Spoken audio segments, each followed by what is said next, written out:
Mediterranean Hegemon of Ancient Greece chapter 1189 to chapter 1248. I've long heard that the kingdom of Ionia is very powerful in the western Mediterranean, and that some city-states have no choice but to submit to your military force. I didn't quite believe it, but today, on our own land in Athens, in this sacred assembly, our respected Chaereas, the torch-bearer of the Eleusis ritual, was actually threatened in public by a messenger of Ionia. This makes me believe in the arrogance of Ionia. Iphicrates stood up, pointed at Chaereas, and said with righteous indignation, "Citizens, do you still remember the first sentence of his speech? On behalf of the 2 million citizens of Ionia, I greet you." Is that a greeting? No, it's a threat. He's not only threatening Chaereas, but also every citizen of Athens. He's threatening that if we don't agree to Ionia's request, they will send a powerful army to conquer Athens. But on behalf of the citizens of Athens, I want to tell you that a few decades ago, Persia, which has a larger population than Ionia, also sent a messenger here to make a similar threat. But in the end, we won the war, so we, the people of Athens, are not afraid of any threat. Iphicrates is right. We, the people of Athens, are not afraid of any country, whether it's Persia or Ionia. Although Ionia has a large population, they are afraid of war with Athens. Otherwise, they wouldn't have sent a messenger here to talk nonsense. Under the influence of Iphicrates, some citizens of Athens waved their arms and loudly expressed their dissatisfaction. Chaereas was still calm. After the wave of noise subsided a little, he said confidently, "More than 10 years ago, Athens had promised Ionia that they would no longer perform the play, The Ionia People. But when I walked into the city, I found that many theaters were repeatedly performing this play that humiliated the people of Ionia. When the people of Athens found out that I was from Ionia, not only did they look at me with disdain, they even called me a barbarian." The reason why I deliberately added the phrase 2 million citizens in my speech is to remind all of you that Ionia is a big country, a powerful country in the western Mediterranean Sea. Regardless of whether you have a good or bad impression of Ionia, you should first show respect to Ionia. Think about Sparta, who once caused you great harm. Every time their emissaries came to Athens, how did you treat them? Even when their armies plundered the villages near the port of Piraeus, you did not embarrass their emissaries and return them safely.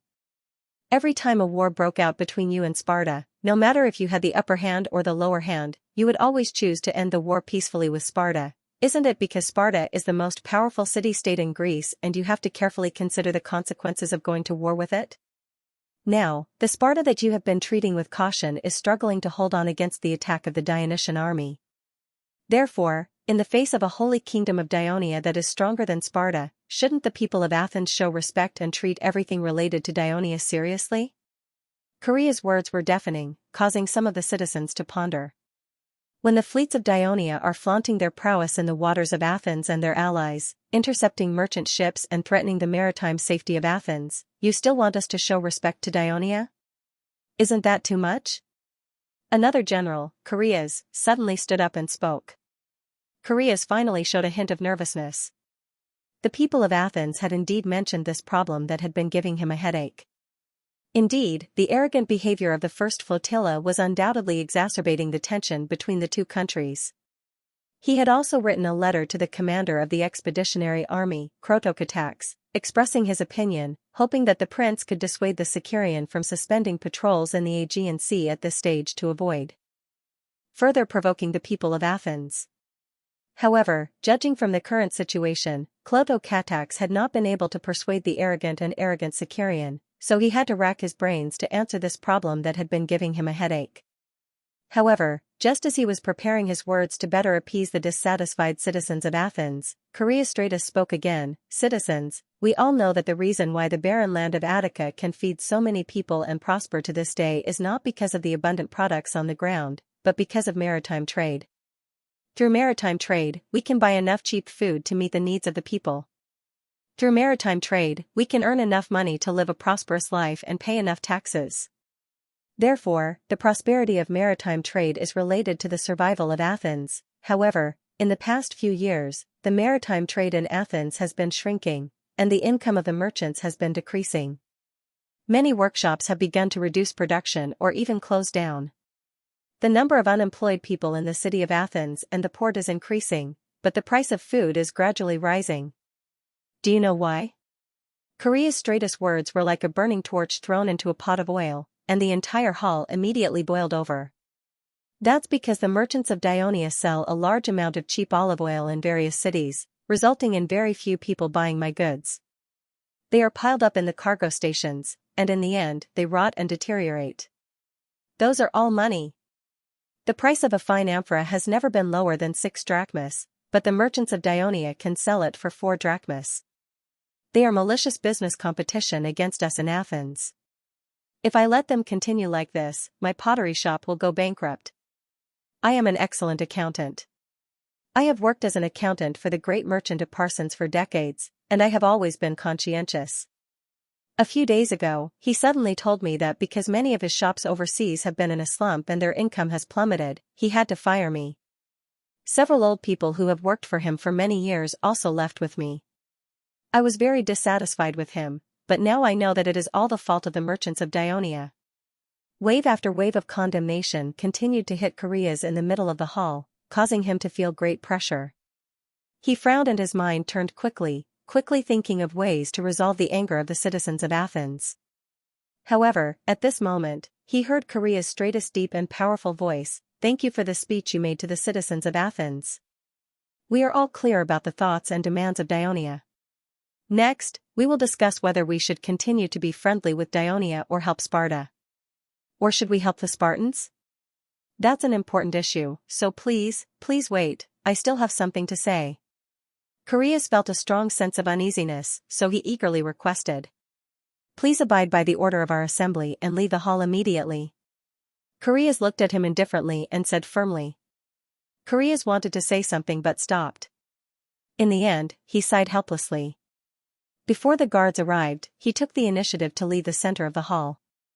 Although he was a little disappointed, he still faced the insults of the citizens of Athens with his head held high and walked out of the Athens assembly that he had once looked forward to. In the afternoon, he was invited to the city hall of Athens. The General Executive Committee headed by Koreas Stratus was waiting for him.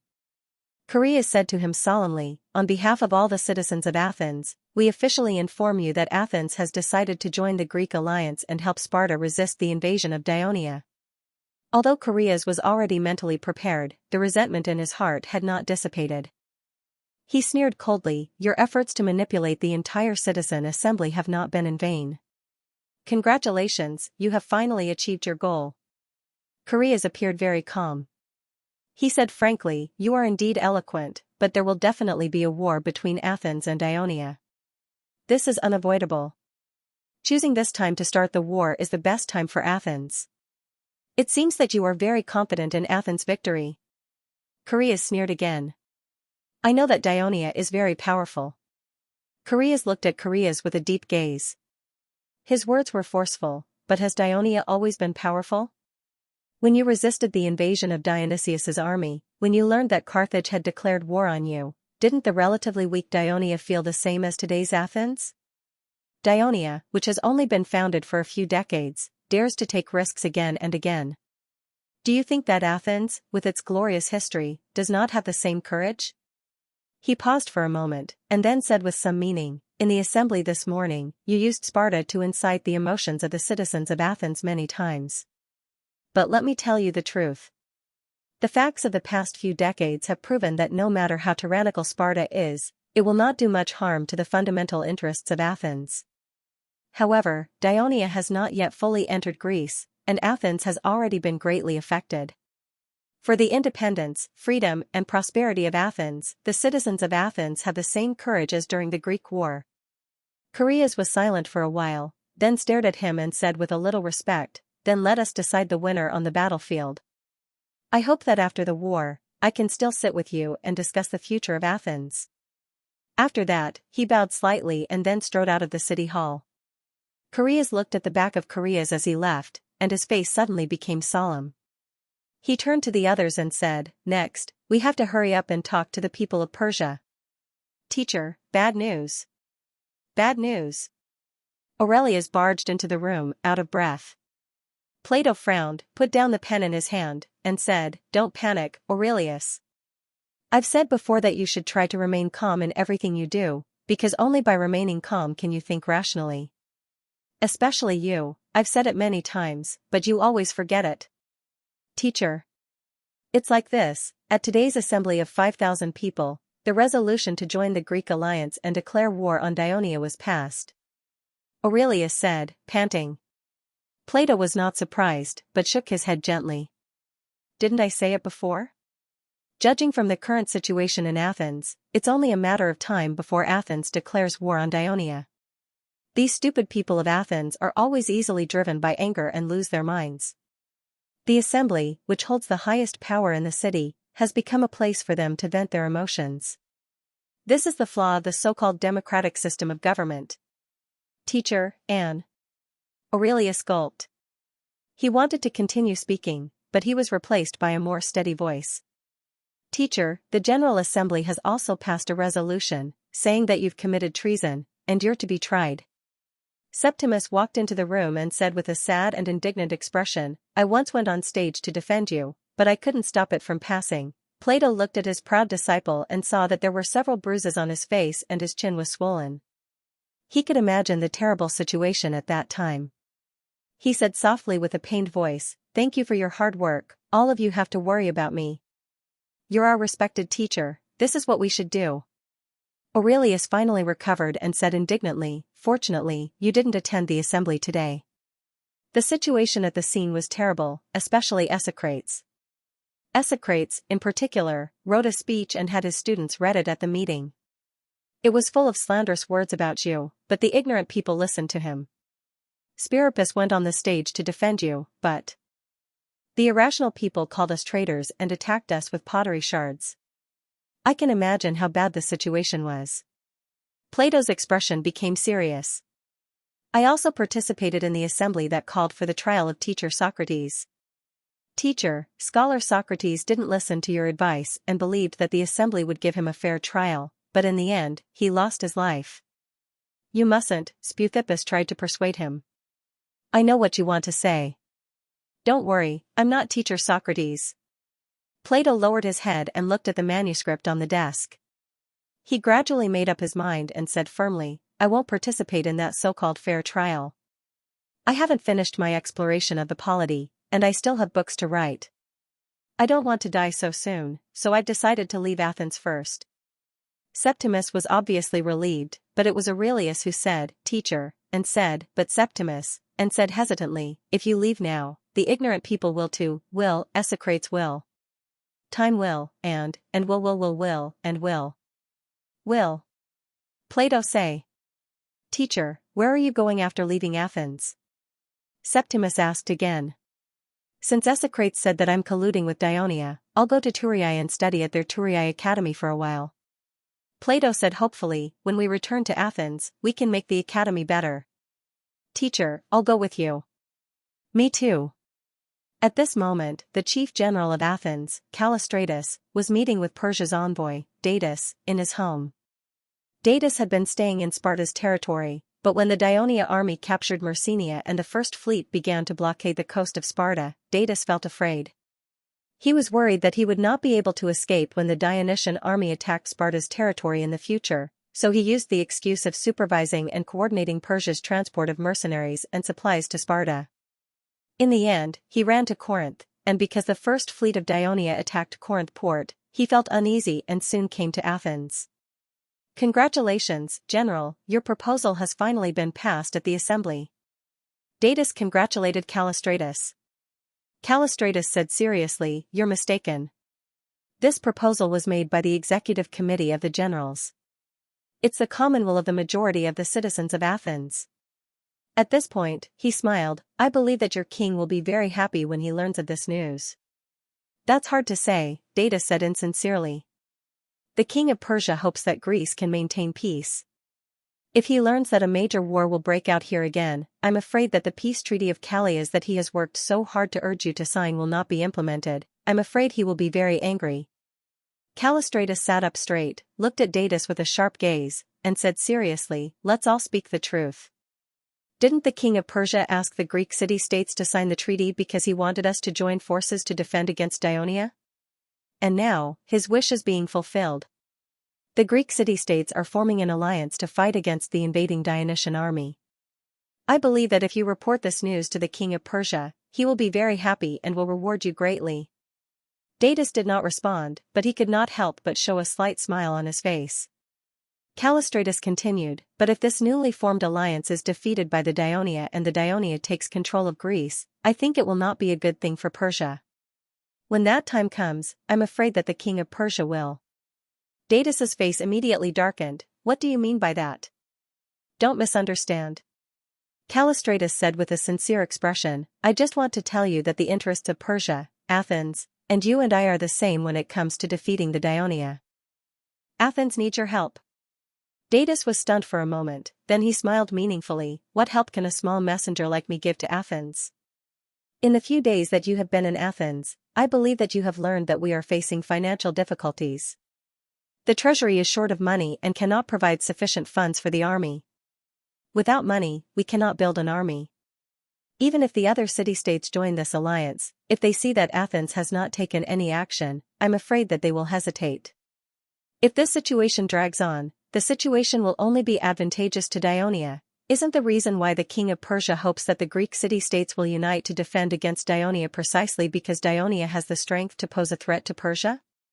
Now that Daionia has discovered our intentions, they will definitely send more troops to Greece. Sparta was previously defeated in the Battle of Leuctra, and now that they have lost Messenia, their strength has been greatly weakened.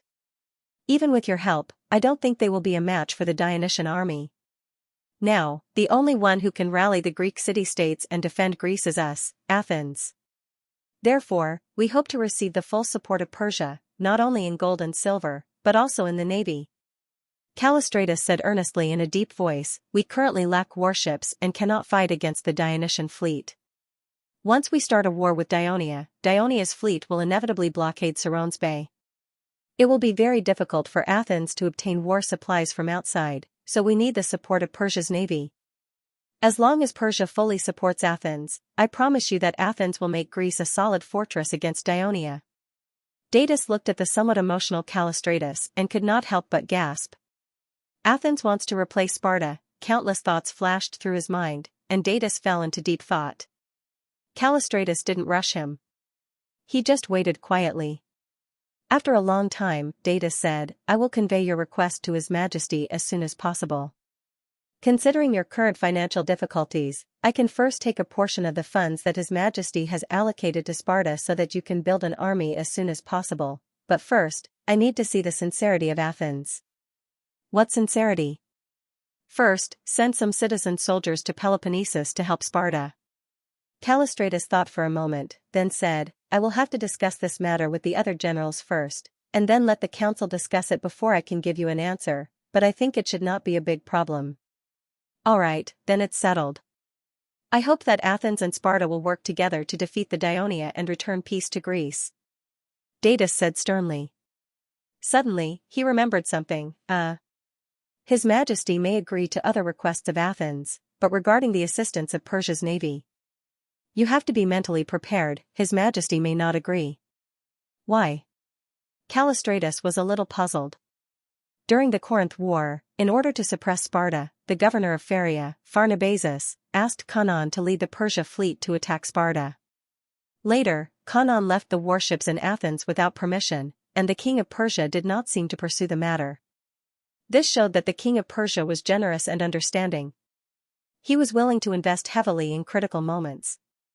Because Persia will have a major military operation soon, and we cannot do without the navy. What military operation? Callistratus's heart skipped a beat. You will know soon. In a house on the northern coast of Kazira, the Sicarian was holding a military meeting. This outstanding officer of the First Fleet placed his hands on his hips and looked at the officers of the B fleets under his command. Then, he said in a deep and arrogant voice, we received a letter from Prince Clotocatax the day before yesterday. They're not in a good situation right now. The Greek city-states are preparing to unite and oppose us, Daionia, if the army on land can't defeat Sparta as soon as possible, it is likely that they will be surrounded by the Greeks. But now that Sparta has received help from Persia, their strength has increased, and the young prince does not dare to attack recklessly. That is why he wrote to us for help. Now that the main forces of Sparta have been attracted to Tegea, the defense in their territory has been greatly weakened. It is the best time for the first flotilla to re-land on the coast of Sparta, capture Sparta, and create the glory of our navy.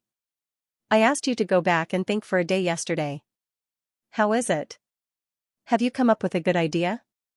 As soon as he finished speaking, the commander of the infantry of the First Fleet, Cephodorus, stood up and said resolutely, "My lord, I have a way to let our infantry successfully land on land and avenge our brothers who died last time." "Tell me about it." Sicarion looked at his infantry commander with a gratified expression. He was glad that the commander's fighting spirit did not weaken because of the previous failure. "I think there are a few reasons why the last landing failed." Cephodorus's deep voice was tinged with regret. "First, we underestimated the enemy. Although the Sparta suffered consecutive defeats, they still have a certain level of strength. We all saw that day that Sparta had at least 5,000 heavy infantry engaged in battle. Our fleet's infantry are all in light armor. How could we fight them head-on? According to the letter just sent by the army, at least 6,000 Sparta soldiers have left their territory and gone to Tegea. Most of them are heavy infantry. This way, the next time we land on land, we will face a lot less pressure.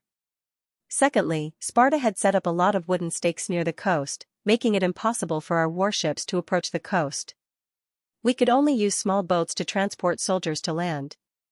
Our entire fleet, including the clippers, had less than 100 ships, and each ship could only transport 20 soldiers at most. It was impossible to transport a large number of soldiers to the coast at once. While our infantrymen could only land on the shore in a loose formation, the Sparta army had already formed a dense phalanx and attacked the soldiers who landed on the shore. They quickly defeated us. As far as I know, the B squadrons have been collecting cargo ships from all over the place. I heard that there are more than 200 of them. This greatly increases our ability to send troops to the coast in one go. In addition, the infantrymen of our fleet have also come up with an idea. They can disembark at a place further away from the coast where the water is still deeper. Then, they can wait there until the second and third batches of soldiers arrive. After that, they can rendezvous with their comrades and assemble into a phalanx. Then, they can march to the coast together, but what if the Sparta attack while our soldiers are still waiting? One of the B squadrons asked. Also, the soldiers will lose a lot of stamina if they stand in the water for too long. Cephodorus smiled confidently. My infantrymen are all good swimmers and are good at fighting in the water. I can't ask for more if the Sparta want to fight in the sea. As for standing in the water for too long, it was true that they would lose some stamina. However, it was still better than having a small number of people and hastily launching an attack before they could even get into formation. Also, we weren't familiar with the sea conditions of Ligonia last time. During the landing, the wind and waves suddenly became stronger, and the cannons on the warships couldn't aim accurately. That's why we couldn't help the infantrymen of our fleet. I believe that this situation won't happen again. Sicarion listened attentively. When Cephodorus suddenly stopped talking, he quickly asked, "Is that all?" Cephodorus straightened his chest and said loudly, "Of course not. I suggest that you change your strategy when attacking Sparta this time. It's best if you can use the strategy that His Majesty the Devers used during the Battle of the Trionta River. Send a small group of soldiers to cross the river first and then attack with the main force." The Battle of the Trionta River? Sicarion eyes lit up as he thought carefully. Do you have any specific measures? I've been carefully surveying the entire coast of Sparta's territory for the past few days. Cephodorus pointed at the simple map of Sparta's territory on the wooden table and said, "The center is the focus of Sparta's defense, and it's also the focus of our infantrymen's attack. The promontory on the west is an extension of the Taygetos Mountains. There's no place for us to land, but Sparta still hasn't let down their guard there. They have to be wary of our sneak attack in Messenia. The promontory on the east is an extension of the Parnon Mountains, and it's narrower than the one on the west. There's also no place for us to land, but Sparta rarely patrol this area. Now that the main force of Sparta has been transferred to Tegea, they don't have enough people to defend the east. I have a few spots that I have my eyes on. I have a few spots in mind. We can choose soldiers who are good at climbing to swim there, climb over the rocks, climb up the cliffs, and then lower the ropes so that the soldiers can climb to the promontory. I think the mountains are high and the forests are dense enough to hide 200 to 300 soldiers in a short period of time without being discovered. On the second day, our main force will attack from the front, and they will attack from the side and rear of the Spartans. We will definitely be able to defeat the Spartans. I think this is a good idea. It can be implemented. Sicarion immediately expressed his support. Let's follow Cephodorus's suggestion and come up with a new landing plan. Everyone, give your suggestions and perfect it. We must succeed in the next landing battle. Xenophon was old and did not have much sleep, so he woke up early. After washing up and eating the breakfast specially prepared by the servants, he left Agesilaus' mansion. The sky was just beginning to brighten, and there were already scattered candlelight in Sparta. In the past, there would be many black rovers carrying farming tools on the streets, rushing to work in the fields. However, there were very few people at this time of the day. The occasional barking of dogs was particularly clear in this quiet town. However, as Xenophon walked on this quiet street, he was interrogated 3 times by fully armed Sparta warriors who came out of nowhere. Xenophon responded by going out for morning exercises. The people of Sparta were founded on martial arts. They were proud of their strong bodies and ashamed of being fat. Therefore, the citizens of Sparta received training from a young age and continued to exercise according to their own habits when they were old. This was almost a tradition. Although Xenophon was not a citizen of Sparta, he had lived in Sparta's territory for decades and had the same habits as the people of Sparta. In addition, he was not only the hero of 2 expeditions to Persia, but he had also participated in the wars between Sparta and other Greek city-states many times, making countless contributions. He also wrote books that were filled with praise for Sparta's system of government and traditions. Therefore, he was an honored guest of Sparta and enjoyed quite a bit of popularity among the citizens of Sparta. Moreover, when Sparta faced a crisis this time, he took the initiative to stay in Sparta and was willing to fight alongside the people of Sparta. This made the people even more grateful. Therefore, not only did the Sparta warriors on duty not make things difficult for him, but they also kindly reminded him to be careful during his morning exercises and not to stray too far from the city to avoid accidents. Strictly speaking, Sparta was not a city. Although there were many shrines, houses, and a large population, it did not have city walls. The closer one went to the center, the more houses there were, and the further one went to the periphery, the fewer houses there were. When he saw the fields in the east and west, it meant that Xenophon had already left the city. Xenophon quickly walked south along the road on the east bank of the Orotas River. After more than 3 hours, the sky was already bright. His legs were sore, and he saw countless tents in front of him. He knew that he had arrived at his destination. When the people of Sparta received the news that the Dionysian army had invaded Myrcenia by sea, under Agesilaus' suggestion, they shifted the focus of their defense to the coast. They built a camp on the coast and placed the main force of the mobilized army there. At the same time, they also organized a large number of Pariasis and Helots to work with the warriors to nail stakes and build sentry towers near the coast.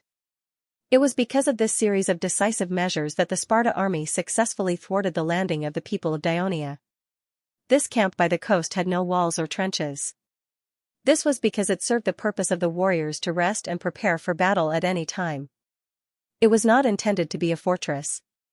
Once the Dionia army successfully landed, it would be meaningless for the Sparta warriors to stay in the camp, because everyone knew that Sparta had no city walls. The Dionysian army could bypass the camp and directly attack Sparta. That would be a disaster for Sparta. Therefore, instead of fortifying the camp, it was better to spend time on the facilities to prevent the Dionia fleet from landing. Xenophon saw groups of Sparta warriors lying outside the tents, basking in the sun, and some gathered together, happily playing a ball game unique to Sparta. Seeing this, Xenophon temporarily breathed a sigh of relief. The reason why the Sparta warriors dared to be so relaxed was that there had been no signs of the enemy so far today. Yesterday, the warships of Dionia had approached the coast on a large scale, and the army in the camp was preparing for battle urgently. Perhaps it was because they saw that Sparta was heavily guarded, and the warships of Dionia finally left after a long stalemate at the coast. Xenophon strolled over, and the Sparta warriors greeted him when they saw him. "Xenophon, you're here again. Don't worry, old man. With us guarding here, the Dionia people won't be able to come ashore." You old people over 60 can rest at home. I say, Xenophon, the reason you come here every day is not because you're afraid that we can't defend the coast, but because you're afraid that we'll capture a lot of Dionia captives and not give them to you. Ha ha ha, Xenophon was not annoyed by the joking of the warriors. He smiled and said, do I need you to send me captives? I'll catch them myself. No, you won't have the chance. A Sparta warrior joked. The Council of Elders has decreed that old people over 60 can only stay at home. As a last resort, I think you'd better go back to the city to hear our good news. The soldiers roared with laughter again. Xenophon liked this atmosphere. He could feel the confidence of the warriors in defeating a powerful enemy, so he patted his chest and said loudly, although I'm over 60 years old, I'm not any worse than you young people. If you don't believe me, come out and fight me. As he spoke, he lifted his clothes and got into a wrestling stance. The warriors booed and pushed each other, but no one was willing to stand up and fight him. They all felt that it was embarrassing to fight an old man. At this moment, a loud bugle sounded in the camp. Enemy alert! The warriors reminded each other loudly and quickly ran back to their tents. Soon, they put on their armor, picked up their shields and spears, and lined up in groups of 10 in front of the tents. Then, under the leadership of the team officer, they ran out of the camp and ran to the coast. In just a quarter of an hour, Xenophon's surroundings became empty. He could not help but sigh. If only the Sparta army defending the coast were all warriors like this. Unfortunately, there were only about 300 young and strong Sparta warriors here.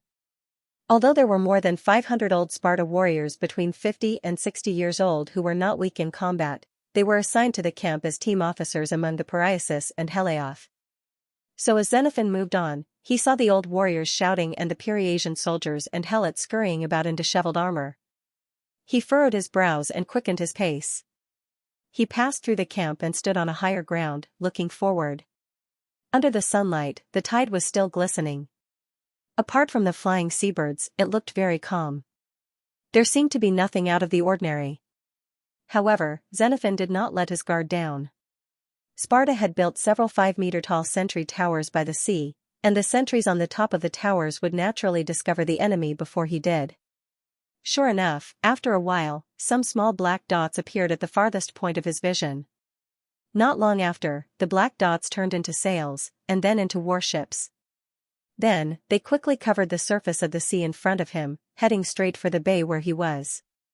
During this process, groups of Sparta soldiers ran to the seaside one after another. Under the command of the team officers, they lined up in an arc-shaped formation along the flat shore. The warships of Dionia stopped less than a mile away from the coast.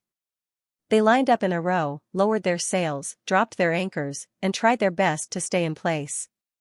This scene was not much different from yesterday. Could it be another feint by the Dionysian fleet? Xenophon was puzzled. Then, he saw many small boats without sails between the tall 3-decker Dionia warships. There were many soldiers on the boats. Taking advantage of the high tide, the boats pushed by the tide and the shallow draft of the water allowed them to cross the underwater barricades and continue to sail towards the coast. This time, the Dionia were really going to disembark. Xenophon was shocked. The Sparta commander on the coast apparently also noticed the enemy's intention. The bugle sounded again. Hundreds of Piraeus sailors rushed to the dozen or so small and medium-sized warships anchored on the beach and pushed them into the sea. Sparta suffered a crushing defeat in the naval battle with Athens last year. There were still more than 20 warships anchored in Laconia Bay. When the Dionysian fleet arrived, they had to push all of them ashore to prevent them from being completely destroyed. In order to prevent the Dionia warships from docking, the Sparta people deliberately set up a large number of wooden barricades in the sea more than 100 meters away from the shore to ensure that their warships could also participate in the defense. In the last battle to stop the Dionia from disembarking, the Sparta warships played a significant role. This time, it was the same old trick. These Sparta warships were pushed away from the shore. Under the hard rowing of the sailors, they were ready to face the small Dionia boats that were sailing towards the coast. However, the Dionia boats at the front stopped about 200 meters away from the shore. The fleet infantrymen carrying leather shields, leather helmets, and short swords jumped off the boat. The depth of the sea here was more than 2 meters, but the soldiers did not need to waste energy treading on the water all the time. The dense barricades became their help. All they needed to do was to gently hold on to them and they could stay in place to rest. The Peliassi sailors were surprised to find that after the Dionia soldiers jumped into the sea, they had been staying in place. And the small boats began to return. If they wanted to attack the Dionia soldiers floating on the sea, they would have to pass through the dense barricades, which was undoubtedly more difficult. Just as they were hesitating, they suddenly saw dozens of small black spots flying up from the Dionia warships in the distance. "It's the Dionia's ballista." "Hide!" a crew member exclaimed. "Don't worry too much. It's too far away. They can't hit us at all," a crew member comforted them. The last time the Dionia landed on the shore, they used ballistic cannons, but they barely caused any damage to the Sparta warships. Therefore, most of the crew members were not too worried. However, dozens of stone bullets whizzed over and landed on the top of the two Spartan battleships that were closest to them. While water splashed into the air, 8 or 9 stone bullets accurately hit the hull of the battleships. Boom! Boom! Amidst the loud noise, some stone bullets hit the mast, and some smashed through the deck. Wood chips flew everywhere, and the crew members screamed and screamed. Just when the two warships were in a state of panic, dozens of stone bullets whizzed over and landed more precisely around the two warships that were almost motionless. Soon, the masts were broken and the hulls began to capsize. After learning from last time's experience and brainstorming by the commanders of the B squadrons, he specifically chose today, when the wind and waves were calmer, as the day of attack. He no longer scattered the 40 ballistic cannons he borrowed from the land army across the 40 warships. Instead, he had the 5 Raven warships closest to the center of the coast move horizontally towards each other and connect them with the Raven suspension bridge. The 40 ballistic cannons were then concentrated on the decks of these 5 warships. Under unified command, they would use the smallest type of stone bullets. This would increase the range, and concentrate their attacks on a single target instead of fighting separately like last time. This greatly increased the accuracy of the ballistic cannons. The confidence of the Dionia ballistic cannons was greatly boosted after the first 2 volleys of ballistic cannons hit the enemy's warships. Under the command of the squad officer, they concentrated their attacks on the scattered Sparta warships one by one. The commander of the defense of the Spartan territory was Eudamidas, the brother of Phobetas and a general with outstanding military achievements. At this moment, he was standing on the shore and paying close attention to the enemy's situation. He did not expect that the Dionysian soldiers would go into the sea so far away from the shore and stop at the sea area where the wooden stakes were blocking the ships. They converged with the soldiers on the small boats that kept coming from behind. Be it the warships or the archers on the watchtowers on the shore, they could not attack them for the time being. He also did not expect the ballistic cannons on the Dionia warships to be so accurate today. Less than half an hour after the Sparta warships left the beach, 7 or 8 warships were either sunk or destroyed beyond use. Eudamidas had no choice but to order the remaining warships to be stranded on the beach. Unexpectedly, he saw the ballistic cannons of Dionia firing again. This time, the target was no longer the warships, but the Sparta soldiers on the shore. He shouted anxiously, "Get out of the way! Get out of the way!" After all, they had experienced this the last time when they landed on the shore. The soldiers behaved calmly. They looked at the direction where the ballista was coming from and quickly spread out to avoid it. The loud ballista fell one after another, causing sand to fly everywhere, but it did not cause any casualties. However, when the ballistic cannons of Dionia turned to attack the other troops on the shore, there was an immediate commotion, resulting in casualties. Under such circumstances, Eudamidas had no choice but to order all troops retreat out of the range of the ballista. As a result, there was a distance of about 100 meters between the front line of the Sparta army and the beach. Eudamidas made up his mind. Once he found out that the enemy was about to go ashore, he would quickly lead the army to rush up and engage the enemy in battle. Since the two sides were so close together, the ballistic cannons would naturally be useless. Just when he was having a headache over the new landing tactics of the Dionysian army, he received 2 pieces of bad news in a row. The Lagonda Pass fortress was fiercely attacked by thousands of Dionia soldiers from the west. At the same time, many Daionia soldiers also appeared on the coastal path of the western cape of the Lagania Bay. They were trying to take down the southern fortress of Portician. Since Agesilaus led the main force north and Messenia had been relatively peaceful, there were less than 100 soldiers guarding these two important defensive positions, and most of them were Pariasi. Although the two fortresses were strategically located, they had been built decades ago during the Messenian riots. Over the decades, the Messenians had been relatively tame, and there had not been any major riots. During the Peloponnesus War, the Messenian Hercules were mainly rescued by the people of Athens. Therefore, the two fortresses had fallen into disrepair and were severely damaged. It was not until the Dionysian army invaded Messenia that Sparta urgently repaired the fortresses. However, due to the lack of time, they always felt that the repairs were not complete enough. Now that they were being attacked by an enemy that outnumbered the defenders by more than 10 times, he could not help but feel worried. Therefore, even though the Daionia were about to land on land, he still sent 200 soldiers from each side to reinforce them. At this time, the infantry of the Dionysian fleet, which had stopped near the coast, began to move towards the shore. According to the military law of Daionia, under normal circumstances, as the commander of the infantry of the fleet, Cephodorus, was supposed to stay at the rear.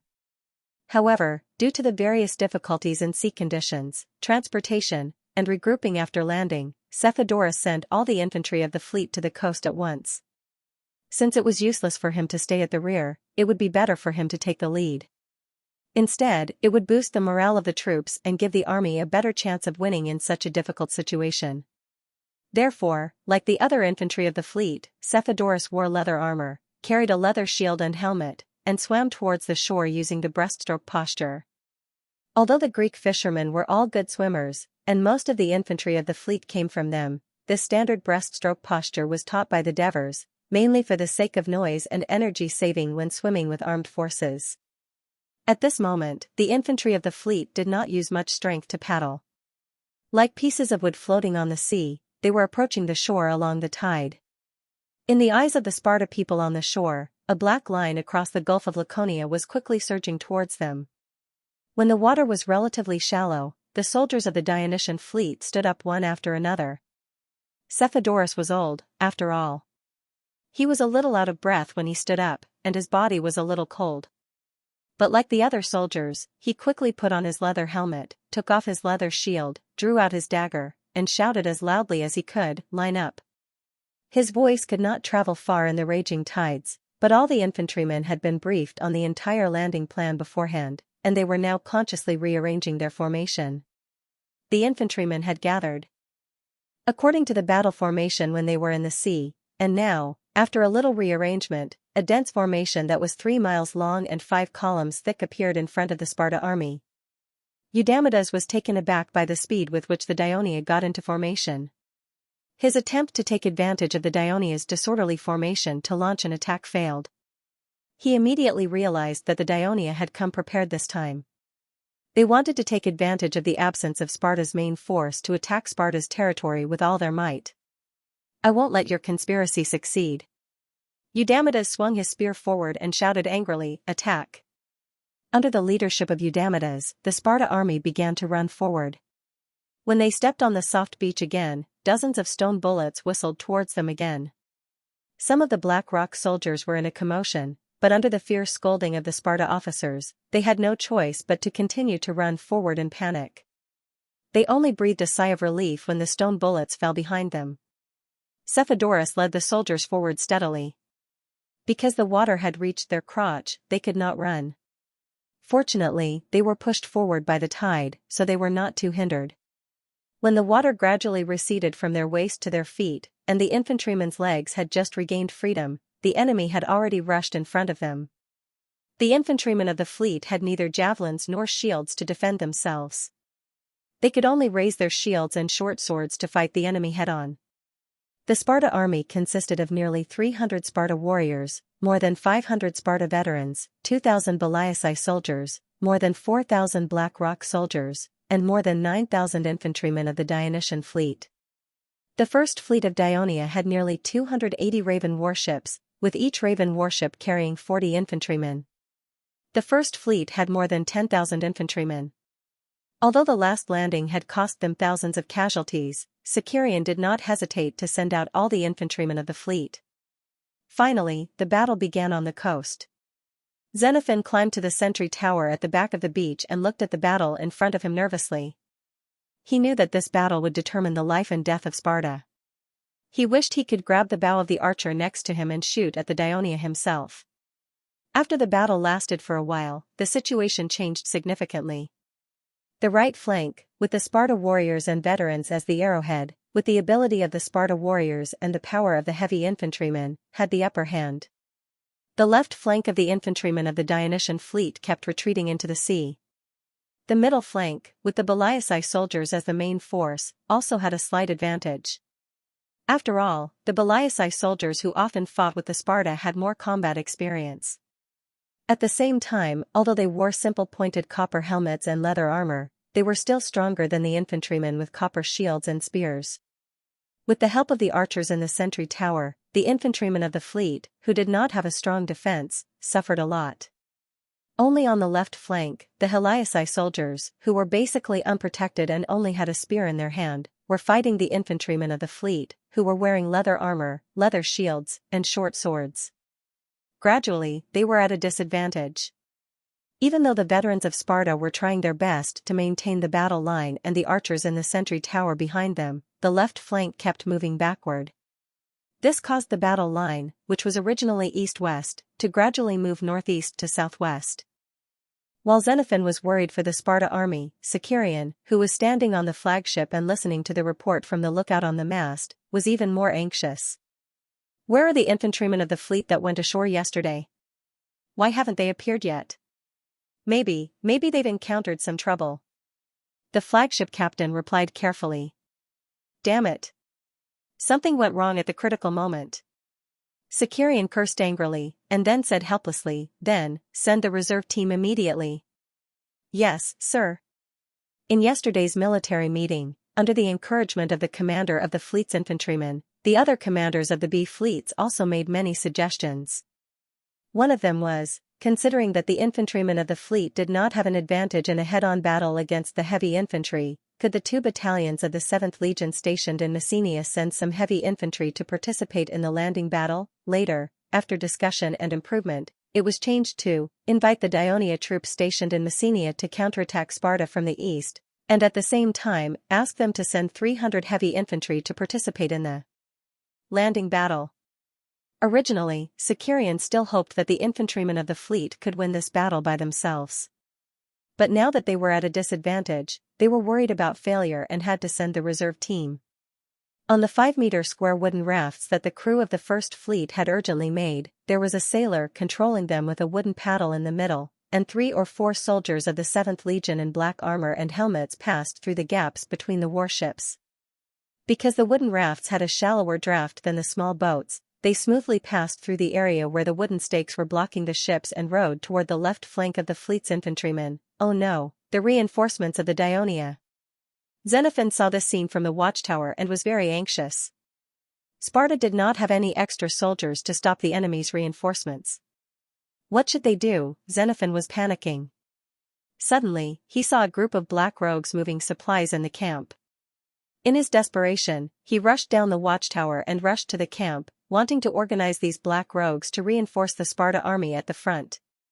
The dozen or so veteran Sparta soldiers who were in charge of guarding the black rogues in the camp knew that the situation was urgent and immediately agreed to Xenophon's suggestion.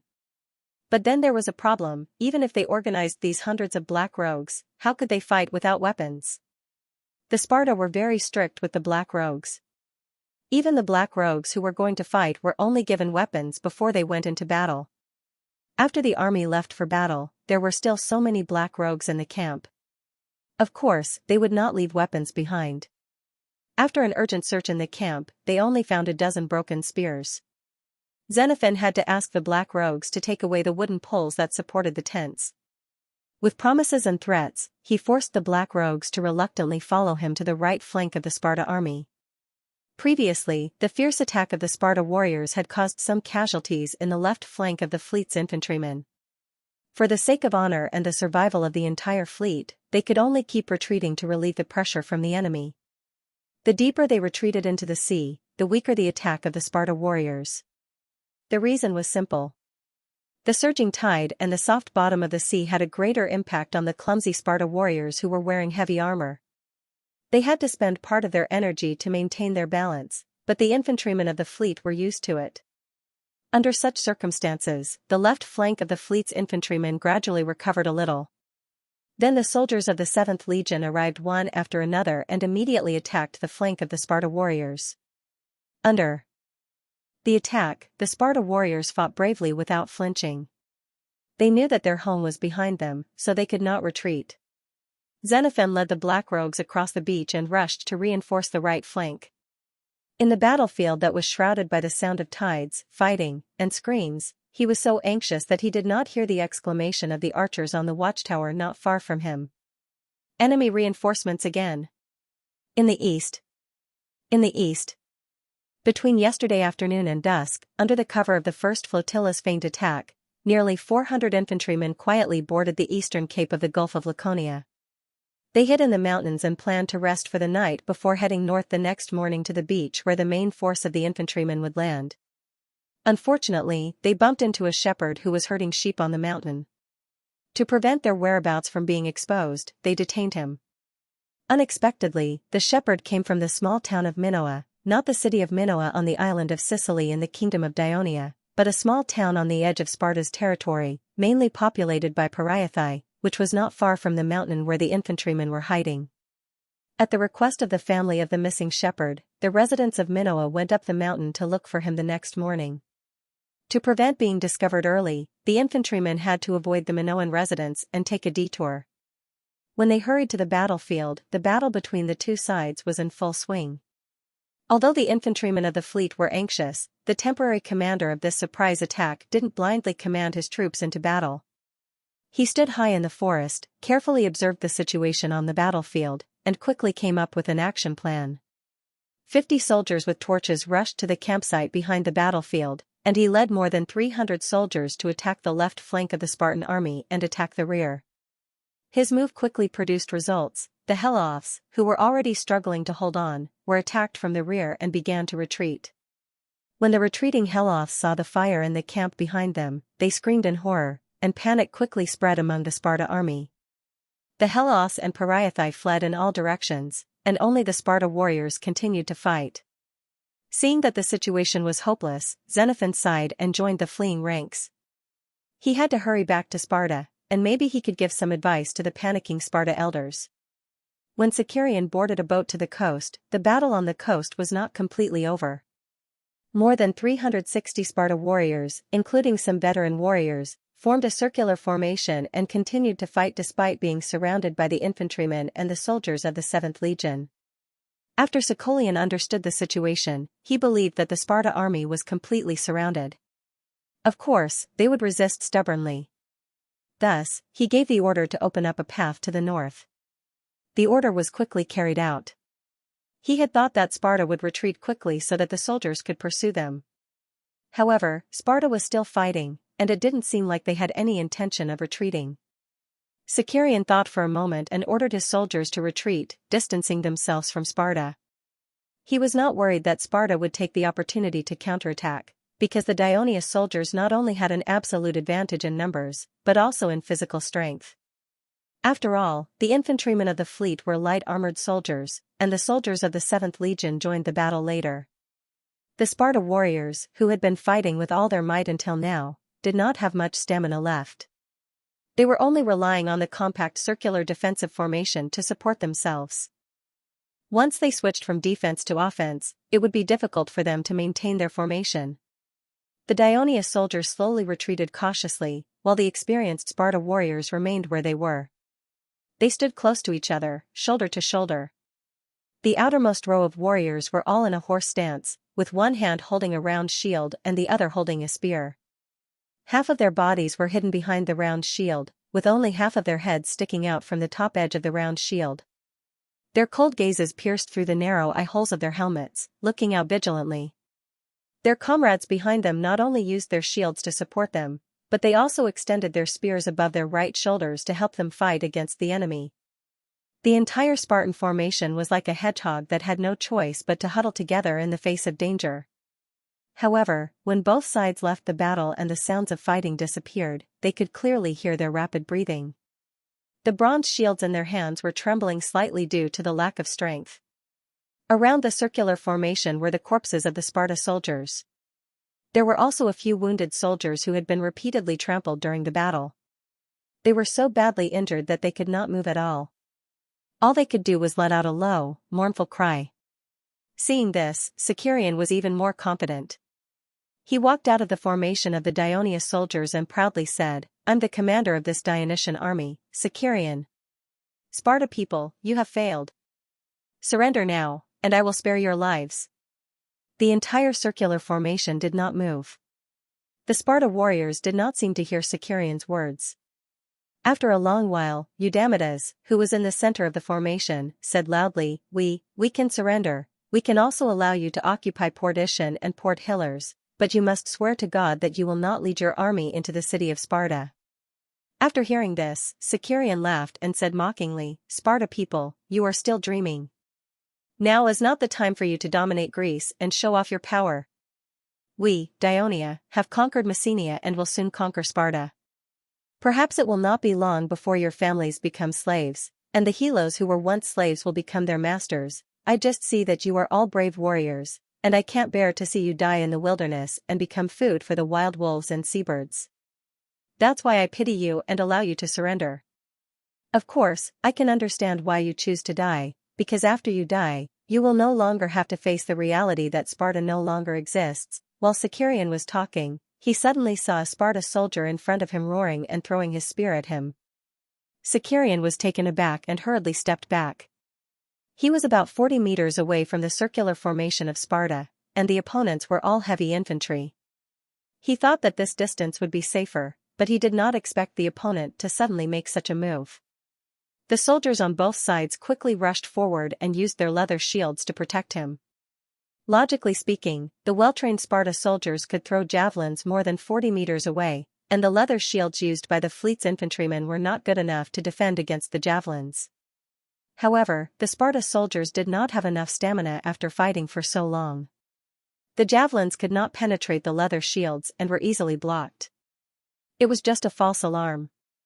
But Sicarion was enraged. He retreated from the formation with a gloomy face, but he did not give the order to attack. The two sides were in a strange stalemate.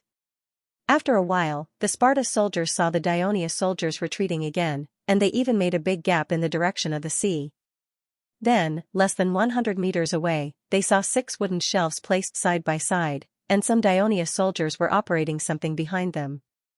Although the Sparta soldiers had not seen the details of the ballista with their own eyes, they felt uneasy. "Fire!" The ballista commander released the bowstring, and the spring arm suddenly contracted.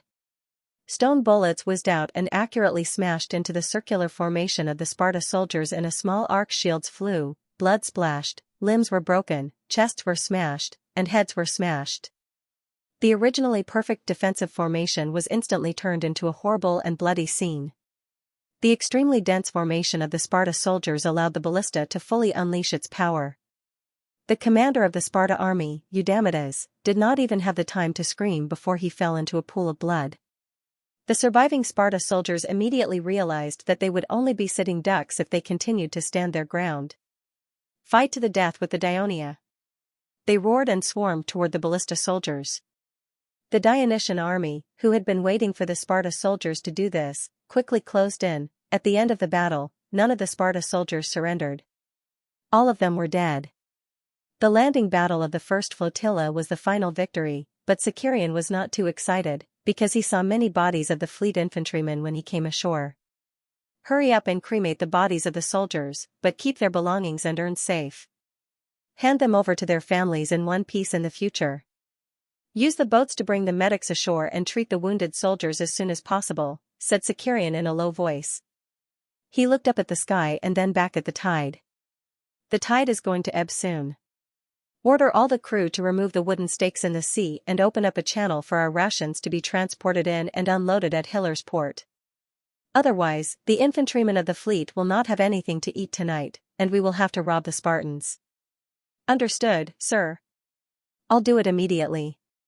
The subordinate took the order and left. Only then did Sicarian look forward and shouted in high spirits, "Follow me to Sparta." During the landing battle of Sparta on the coast, the Dionysian army suffered more than 1,500 casualties, most of which were injured. The casualties were mainly caused by the attacks of the Sparta soldiers on the left wing and the long-range shooting of the archers on the coast. The Sparta army suffered about 2,000 casualties, of which all the Sparta soldiers were wiped out. Most of the old Sparta soldiers also died in battle, resulting in the loss of the main combat force in Sparta's territory. Due to the stubborn resistance of the Sparta soldiers, Sicarian was delayed on the coast for a long time. He led 300 soldiers of the 7th Legion and 1,200 infantrymen north. Along the way, he did not see his own troops, nor did he see any fleeing enemy soldiers. He only saw corpses being pecked by crows from time to time, and defeated soldiers lying on the ground, wounded and howling. After traveling for almost 3 hours, the outline of densely packed houses in the distance could be seen in the distance. Sicarian also saw the large fleet of infantrymen resting in a wheat field, and soon saw its commander, Cephodorus.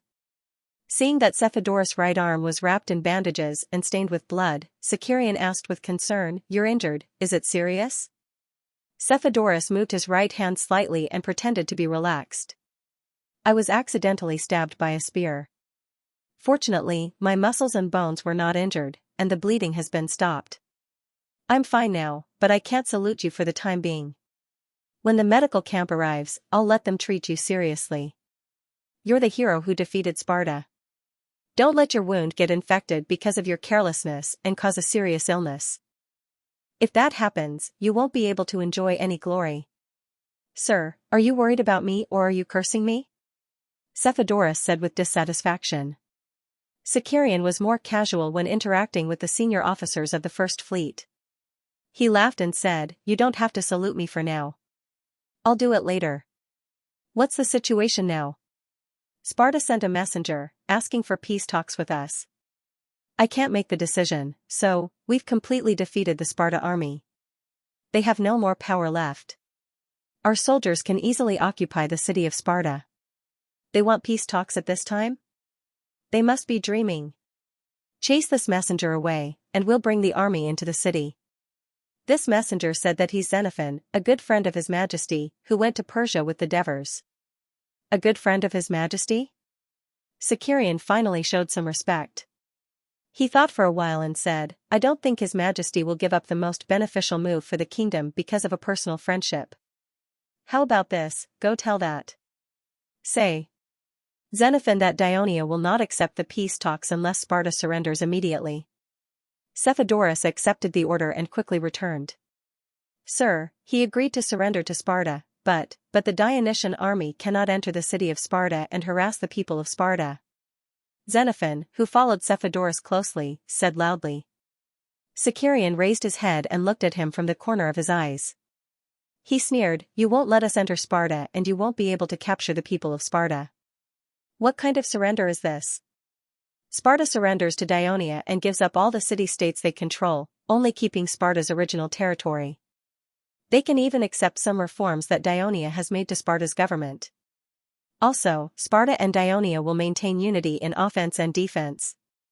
No matter who Dionia goes to war with in the future, Sparta must fight alongside Sparta. General, during the Peloponnesus War, Athens finally lost and surrendered to Sparta. The conditions that they accepted are almost the same.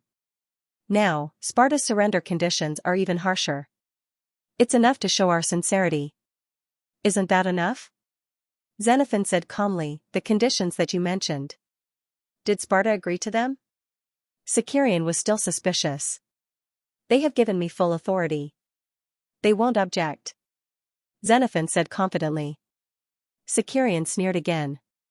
He stared at Xenophon and said directly, "To be honest, I don't believe in your so-called surrender. Because the main forces of Sparta are still in Arcadia. You only need to delay them for a day or two, and they will return soon. Hee, so whether it's the Sparta commander on the beach or you now, both of you suggested that we should not enter the city of Sparta so that they can rush back to save us. General, since the people of Sparta have agreed to surrender, they will keep their promise. They will never go back on their word. Xenophon said loudly, as if he was insulted. They are the descendants of Hercules. They swear in the name of Hercules that they will never go back on their word. You make it sound like the people of Sparta are as good as the people of Dionia. But I don't believe you. Sicarion shook his head and said sarcastically, back then, many of the cities in Greece signed the so-called Great King's contract together. They swore to the gods. But not long after, the people of Sparta broke the contract and suddenly attacked the city of Thebes. Then what should we do to make you believe us? Xenophon was at a loss for words, but he quickly asked anxiously. Sicarion ignored him and turned to Cephodorus. The soldiers have rested enough, right? Gather them immediately and enter the city of Sparta. Capture all the people of Sparta. Yes. Xenophon panicked. He went forward and grabbed Sicarion's sleeve. He said earnestly, wait. General, you can't do this. Sicarion waved his hand forcefully. And him, capture him too. The fleet infantrymen and soldiers of the 7th Legion who received the order quickly formed a long and loose horizontal formation. They stepped across the wheat fields, vegetable fields, vineyards, and sparsely populated thatched houses. When they were approaching the densely packed houses, they were surprised to see many old people, women, and even children in between the houses. They were all holding spears, short swords, and even wooden sticks. They were glaring at them. The entire Dionysian army stopped advancing. After hearing the news, Sicarion was silent for a moment. Then, he said in a low voice, as expected of the country of Sparta, which was founded on military might. Since they have picked up their weapons, they are the enemy. He told the soldiers that they could not be careless, nor could they be merciful. They had to attack them immediately. But if they put down their weapons and stop attacking, you can no longer kill them. You can only capture them. Do you understand? Understood. In the king's office in the palace of Thurii, the Devers were listening to the report of the chief of intelligence, Aristyrus. Your Majesty, we have received a secret report from Greece in the past 2 days. The General Assembly of Athens has passed the decision to join the Greek alliance and is ready to declare war on us. Currently, the entire Attica region is mobilized and has begun to prepare a large number of military supplies.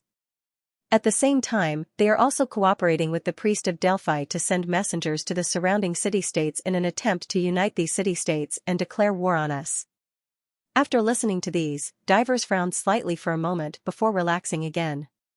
With a calm expression, he murmured, "Don't be fooled by the fact that the Athenians always talk about freedom, equality, and resistance against tyranny. In fact, compared to the Spartans who were burdened by Hellas and had to focus more energy on stabilizing their own territory, the Athenians are much more ambitious. They want to control the Aegean Sea because it is the source of their wealth. They also want to control the Yoke Sea because it is the source of their food. They also want to control Great Greece so that they can threaten the alliance of Sparta and Peloponnesus. They also used to be an ally of Egypt, helping it to resist the invasion of Persia.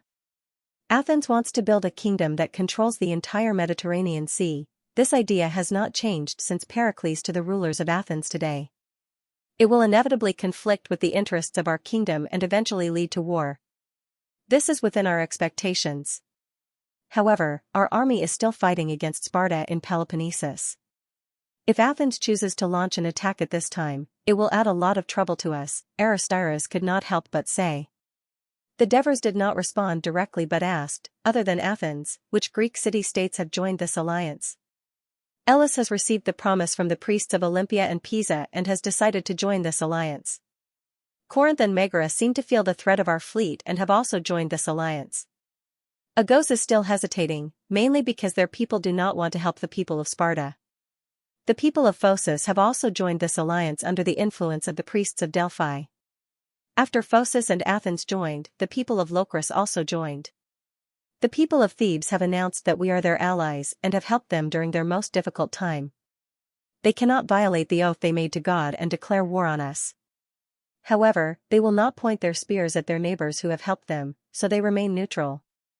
Under the influence of the Thebes, most of the city-states of the Piotia alliance have also chosen to remain neutral. The priests of Delphi and the emissaries of Athens have gone to persuade the people of Thessaly. Now the intelligence shows that Iason is still hesitating and has not expressed his position. In addition, Athens has also sent emissaries to the western part of central Greece in an attempt to rope in the natives of Acarnania and Eutonia. As for the specific situation, we have not received any news yet. The general situation is like this. After listening to the more detailed introduction of Aristides, the Devers tapped the table with his hand and said in a low voice, Pelopidas of the Thebes has secretly sent a letter to me, explaining to me the reasons why the Thebes have to make this choice. Considering the current environment that the Thebes are in, they have already taken a lot of risks by choosing to remain neutral. I can understand that. Athens has officially joined this alliance that opposes us, which means that most of the Ionian city-states that are led by Athens will declare war on us. Although that Iason is still watching, I think that since he has the ambition to become the overlord of Greece, he should know that this is the only chance for him to defeat us, Dionia, and achieve his goal. He will eventually join us. At this point, his tone became unusually strong. These Greek city-states that oppose us have gathered together to fight against us. It is also a good thing that they are fighting against us. We can save time and eradicate them all at once, completely controlling the Greek mainland. Then, a trace of kindness appeared on his face. Now that the situation in Greece is becoming complicated, this will be a good training for Clotho-Catax. I believe that with the assistance of several senior generals such as Printos and Sicarion, the army that he leads in Peloponnesus will not be in too much danger. Yes, Your Majesty, Aristides replied. He had already given them a reminder. As for what the king of Devers would do in the future, it was none of his concern. By the way, have the Macedonians joined this alliance? The Devers suddenly thought of Thessaly's neighbor, the legendary kingdom in his previous life. He could not help but ask. Oh, I heard that Athens has also sent an envoy to Macedonia, but King Martin is seriously ill. I heard that he cannot even get out of bed, so he rejected the request of the envoy from Athens. Now, the situation in Macedonia is a little chaotic. There is also the threat of Thessaly's people in the south. Under these circumstances, the king of Macedonia does not dare to risk sending his army south to fight. Macedonia is still a weak country at this time. The Devers sighed and mumbled. At this moment, there was a knock on the door. Come in. Henoboris stood at the door and said, Your Majesty, Prosus is here. Your Majesty, I'll take my leave first, Aristides immediately said tactfully. Thank you for your hard work. After you go back, continue to pay close attention to the movements of the various cities in Greece and report to me at any time, the Devers said seriously. Yes. After the chief of intelligence of the kingdom left, the Devers specially tidied up his appearance before saying to Henoboris, Herney, go and fetch him personally. All right. Henoboris nodded knowingly. As soon as Leotychides walked into the office, the Devers welcomed him warmly. Your Majesty. Although he was not wearing armor, Leotychides still gave a very formal military salute. After the Devers returned the salute, he gestured for him to sit down. Then, he sat on the wooden chair opposite him and asked with a smile, How have you been resting these days? I'm bored out of my mind. I still hope that I can have something to do. Leotychides' dull face revealed a trace of pleading. Actually, neither I nor the Ministry of Military Affairs care about your past identity. There are many people in the Senate who used to be a king, a chief general of a city-state, or a tribal leader. Many of them used to be enemies, but now they are citizens of Dionia, contributing their strength to the kingdom. Moreover, you have made a lot of contributions to the kingdom over the years. After sighing, Devers stopped smiling and said seriously, But you have been concealing your true identity, and this concealment has a great impact on this military operation. This is why I decided to transfer you back and temporarily suspend you from the Ministry of Military Affairs. It's indeed my fault for concealing my true identity. I have no opinion on the punishment given by the Ministry of Military Affairs, Leo said seriously when he mentioned the pros and cons. Now I have a question. Devers gently patted the armrest. Should I call you Prososus from now on? Or Leotychides? Leotychides did not hesitate and immediately answered, Prososus has become a thing of the past. I am now a citizen of Prososus and Dionia, and Prososus will be my family name, which will continue to be passed down. Devers smiled and said, 2 days ago, an emissary from Egypt came to Thurii and told me a piece of news.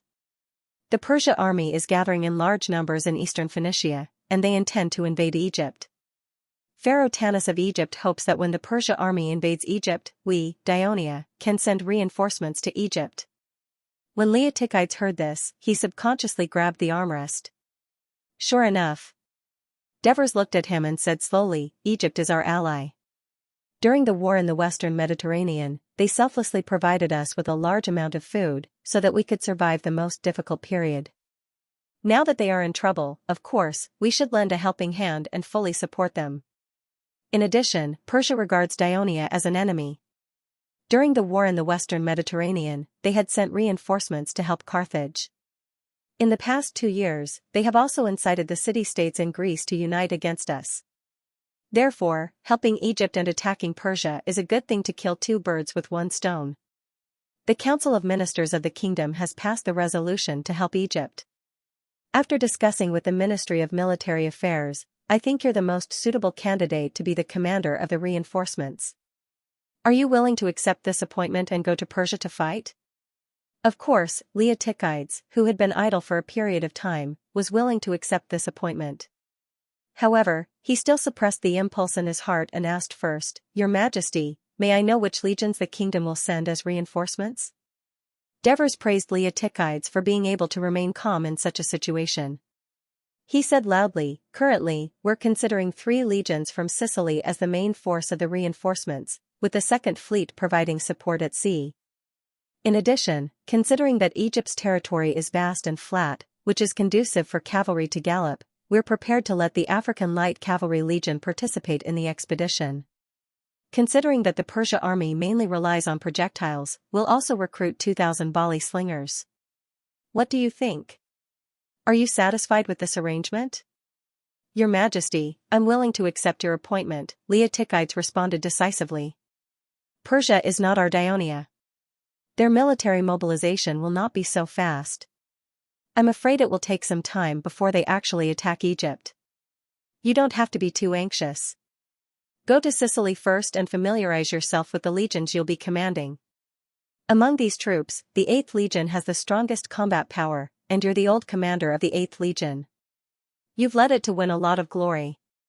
I believe that when you take over this reinforcement army, you'll quickly gain the support of the soldiers. However, don't assemble the troops on a large scale yet to avoid consuming the military rations prematurely.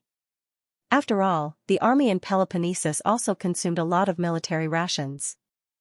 Hearing this, Leotychides could not help but ask, When I lead the army to Egypt, what about the military rations? Pharaoh Tanis of Egypt has already made a promise in the letter that all the military rations for the reinforcements will be provided by him. Devers said calmly, Egypt has always been the main granary of the Mediterranean. In recent years, its political situation has been relatively stable. It's said that the food reserves are abundant, so you don't have to worry. Of course, the Ministry of Military Affairs will also send some supplies to you at the right time as a supplement. Leotychides nodded and did not say anything for a while. Devers looked at him, but continued, I heard that when you left Myrcenia, you reminded Clodocatax, don't let your guard down against the other Greek city-states other than Sparta. They have always been fickle, now, your worries have become a reality. Many Greek city-states, led by Athens, are forming an alliance against Dionia. This will undoubtedly bring great difficulties to our strategy of controlling Greece. Moreover, if our war in Greece can't end in a short time, we'll have to reinforce Egypt here. There's no doubt that we'll fall into a dilemma of fighting on 2 sides. You know Greece better. Do you have any suggestions? Listening to Devers, Leotychides thought about this problem in his mind. As a commander, he certainly did not want the war in Greece to affect the reinforcement to Egypt. After a moment, he said, Your Majesty, a few years ago, the Italian Gauls were regarded as scourges by the Etruscans, Latins, and other races in the north. They were numerous, fierce, and aggressive. Even the kingdom saw them as a great threat. But Your Majesty, you gathered an army of 100,000 at once, and it only took you a few months to defeat the Gauls. Now, their territory has been annexed to the kingdom. Leotychides briefly mentioned the conquest of the Gauls. After all, he was the commander of the northern expedition to Gaul at that time. Saying too much would undoubtedly make him look like he was boasting. The war in Greece is actually a little similar to the war in Gaul. It looks like there are many city-states, the situation is complicated, and its citizens are also very good at fighting. But in fact, the Peloponnesus Peninsula, central Greece, northern Greece, and even the Ionian Islands are far smaller than the kingdom's territory. The population is also much smaller, not to mention weapons, equipment, and logistical supplies.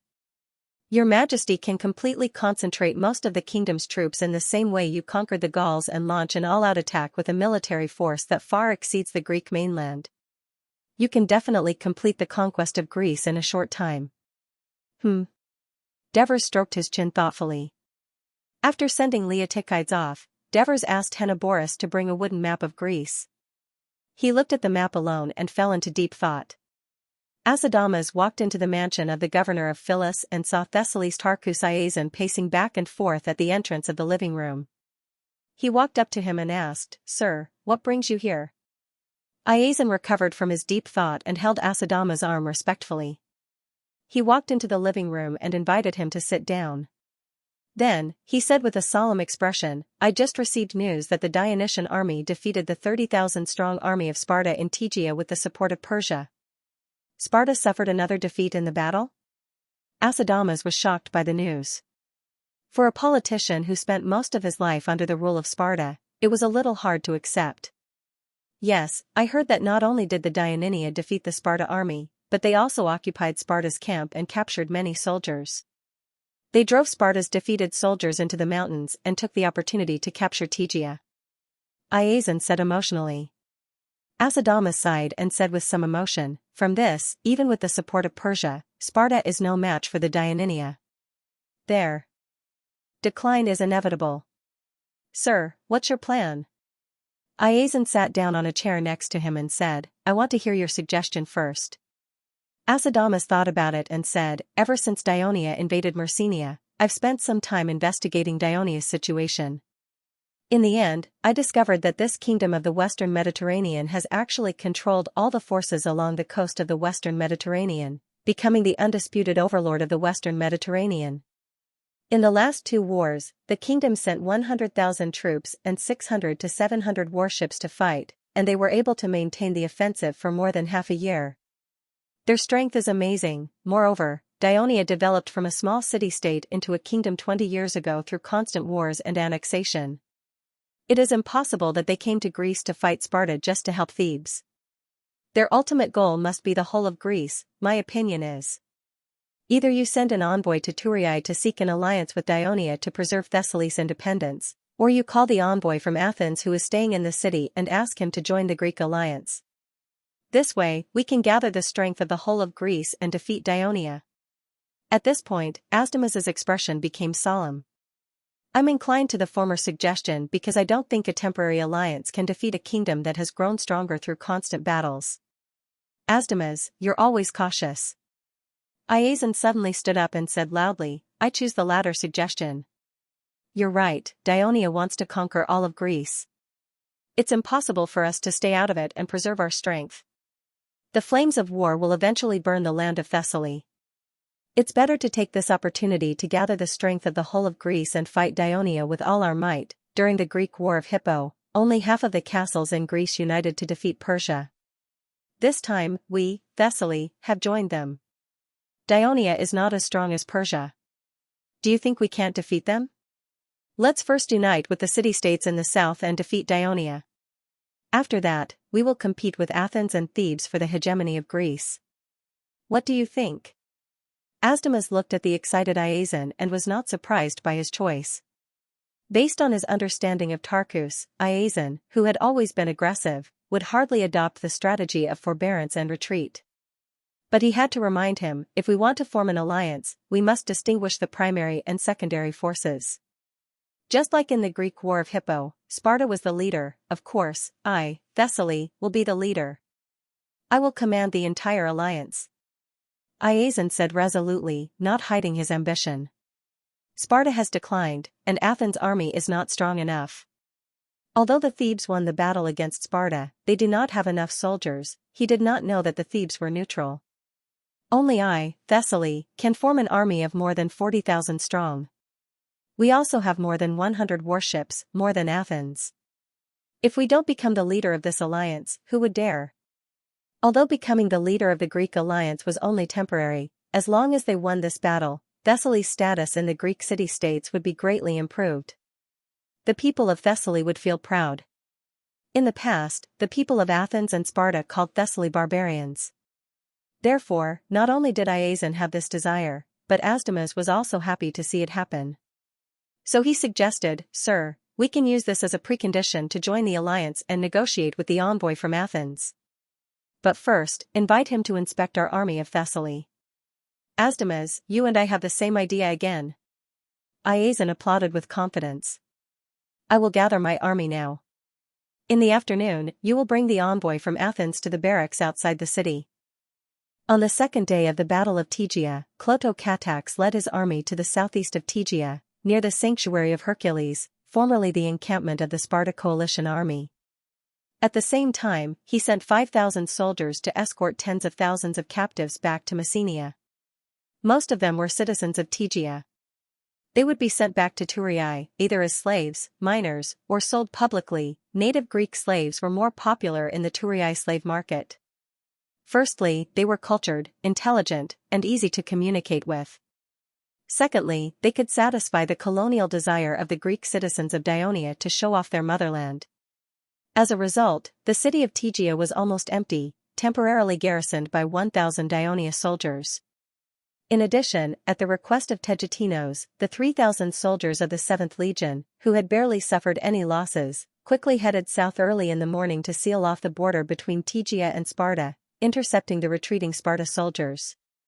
In the afternoon, the 2,000 soldiers and a delegation sent by Mandinia finally arrived at the new barracks of Dionia. They eagerly expressed to Clotocatax that Mandinia was willing to accept his proposal to take over Tegea. At the same time, they also hoped to sign a secret agreement with Dionia, forming a closer alliance and fully supporting any military operations of Dionia in Greece. The people of Mandinia were not fools. Although they coveted the land of Tegea, they knew that they were weak. If they made such a move, they would inevitably be ostracized and suppressed by the other Greek city-states, and there might even be a war. Looking at how Dionia had always maintained a good reputation for its allies, so if they wanted to completely annex this land, they had to cling to Dionia's thighs. Therefore, 500 of the 2,000 Mandinian soldiers were prepared to stay in Tegea, while the remaining 1,500 were to listen to the command of the Dionysian army and participate in the subsequent military operations to show the sincerity of the people of Mandinia. Clotocatax's goal was achieved, and he was very happy to negotiate with the Mandinian envoy. Soon, they signed a secret military alliance that excluded the Arcadia Union and limited it to only between Dionia and Mandinia. At the same time, Agesilaus, the king of Sparta, was still trudging through the mountains with the remnants of his army. Before the battle, teacher Agesilaus had mentally prepared himself for the possibility of losing the battle. He had made two plans. The first was that the Dionysian army would retreat after winning the battle, just like the Thebes. In that case, he could retreat to the camp first, reorganize a little, and then lead part of the army, with the main force of the Sparta warriors, to quietly retreat to his territory under the cover of the night. The second was that the Dionysian army would take advantage of the victory to pursue and force the routed army of Sparta into the mountains. Judging from the past battles of Dionia, this was very likely. Therefore, he had secretly informed the Sparta warriors, who were familiar with the terrain, that if such a situation occurred, they should meet at the Paragus forest and retreat to their territory. But he never expected that after the Dionysian army won the battle, after forcing the routed army into the mountains, they would still separate part of their army to continue the pursuit. These Dionia soldiers, actually, the mountain scouts, ran in the mountains as if they were walking on flat ground, and they were good at hiding and ambushing, forcing the defeated Sparta soldiers to scatter in the mountains, including Agesilaus himself. If it weren't for the king's guards desperately trying to rescue him, he would have fallen into the hands of the Dionia soldiers. Not long after, night fell. It was difficult to tell the direction in the mountains, and they had to avoid wild beasts. Therefore, it was not until noon on the second day that the routed army of Sparta gathered near the Paragus forest. In the afternoon, there were less than 1,000 soldiers gathered, and most of them were Pariasi. After all, during the battle, the Sparta warriors fought on the first line. Later on, the entire right wing was attacked by the Dionia's reserve troops. It was undoubtedly much more difficult for the Sparta warriors to successfully escape from the encirclement. More importantly, Agesilaus did not see his son Archidamus appear. He was indescribably worried, but he knew that he could not wait any longer. Otherwise, without food, the soldiers would starve to death in the mountains before they could return to their territory. Therefore, he resolutely gave the order to move out, and refused the help of the guards. With the help of a cane, he hobbled to the front of the team. Under his encouragement, the tired and hungry soldiers could only follow closely. Because they did not retreat in time last night, they did not dare to march near the Tegea plains in their current condition. Otherwise, if they were discovered by the Dionia scouts, it would be a disaster. Therefore, they could only trek in the mountains, which meant that the time needed to return home would be greatly extended. On the third day, the impatient Clotho-Catax left behind 2,000 soldiers to guard the camp, while more than 2,000 wounded soldiers were treated and recuperated in the camp. He gathered 15,000 Dionia soldiers and 1,500 Mandinia soldiers, and marched south. Not long after they left the camp, they met the messenger sent by Tecphenus. What? The first flotilla has occupied Sparta? Clotho-Catax repeatedly read the battle report that was personally signed by Sicilian, and his face was full of amazement. It turned out that after Tecphenus led 3,000 soldiers to the border of Sparta yesterday, he did not capture many defeated soldiers. Later, after repeated requests from the legionnaires who were eager to gain merit, he finally decided to send 2 companies into Sparta's territory to scout out the situation. Between Tegea and Sparta was a continuous mountain range, and the best path to take was a narrow passage formed by the Irotas River Valley. Ever since the Dionysian army took over Messenia, Sparta had felt a great threat. Under Agesilaus' suggestion, the Sparta people not only concentrated all their efforts on building defensive facilities on the southern coast, but also built small defensive camps in the Irotas River Valley in the north and on the other 2 routes. Initially, Agesilaus planned to strengthen the defense on both the north and south, completely stopping the Dionysian army outside the country's gates. This was a passive military defense due to the lack of military strength. Agesilaus knew very well that it could not last long. Sparta, which could only be beaten passively, would inevitably be spurned by their allies and lose their supremacy. Therefore, when Persia's reinforcements landed in Corinth, he saw a chance to defeat the Dionysian army. That was why he took the risk to lead the main force north. He was originally prepared to retreat and defend if the battle failed, but things did not go as he wished. Previously, when the Dionysian army was building a camp in Arcadia, the Mountain Reconnaissance Brigade had sneaked into the northern part of Sparta's territory and had a preliminary understanding of Sparta's defense in the north. Therefore, 2 companies of the 7th Legion carefully explored along the valley. As a result, when they arrived at Sparta's defensive camp, they found that it was empty. The company captain was both puzzled and surprised. He immediately occupied the camp, and at the same time, he continued to explore the south curiously. Coincidentally, they bumped into a team of fleet infantrymen sent by Sicilian to the north to report the good news to the main force of Dionia. Now that Clotho-Catax saw this battle report, his mood was somewhat complicated. He had finally won a major battle with great difficulty, and would soon be able to take the great glory of conquering Sparta into his arms. However, he did not expect that this glory had already been snatched away by the First Fleet, even though the First Fleet was nominally under his command. As the chief of the General Staff Department of the Ministry of Military Affairs, Printos did not care much about sectarian views and military achievements. He was more used to thinking from a strategic level. He saw through Clotho-Catax's thoughts and comforted him softly. From the battle report, the first flotilla's landing operation was meticulous and ingenious, but even so, they paid a huge price. It shows that the Sparta's remaining forces are not weak. Based on our previous investigation, Sparta's defense in the north is also very tight. Moreover, the northern side is filled with mountains and ridges, making it difficult for our army to attack.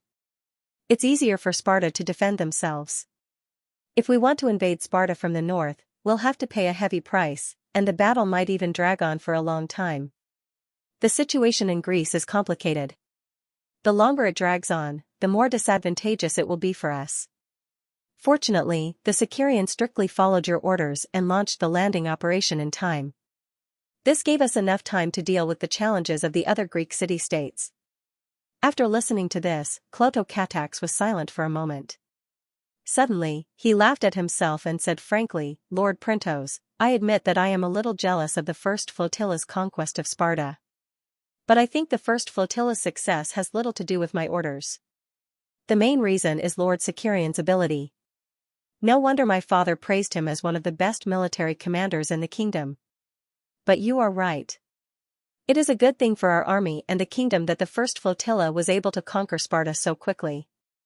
So we should happily accept the invitation of the Sicarian, rush to Sparta, deal with the post-war affairs as soon as possible, and face the new challenge." Printos was surprised that the relatively young prince could change his mentality so quickly. During the time he spent with Clotho-Catax, Printos was impressed by the steady, unassuming, tireless, willing to listen to opinions, and good at getting along with others.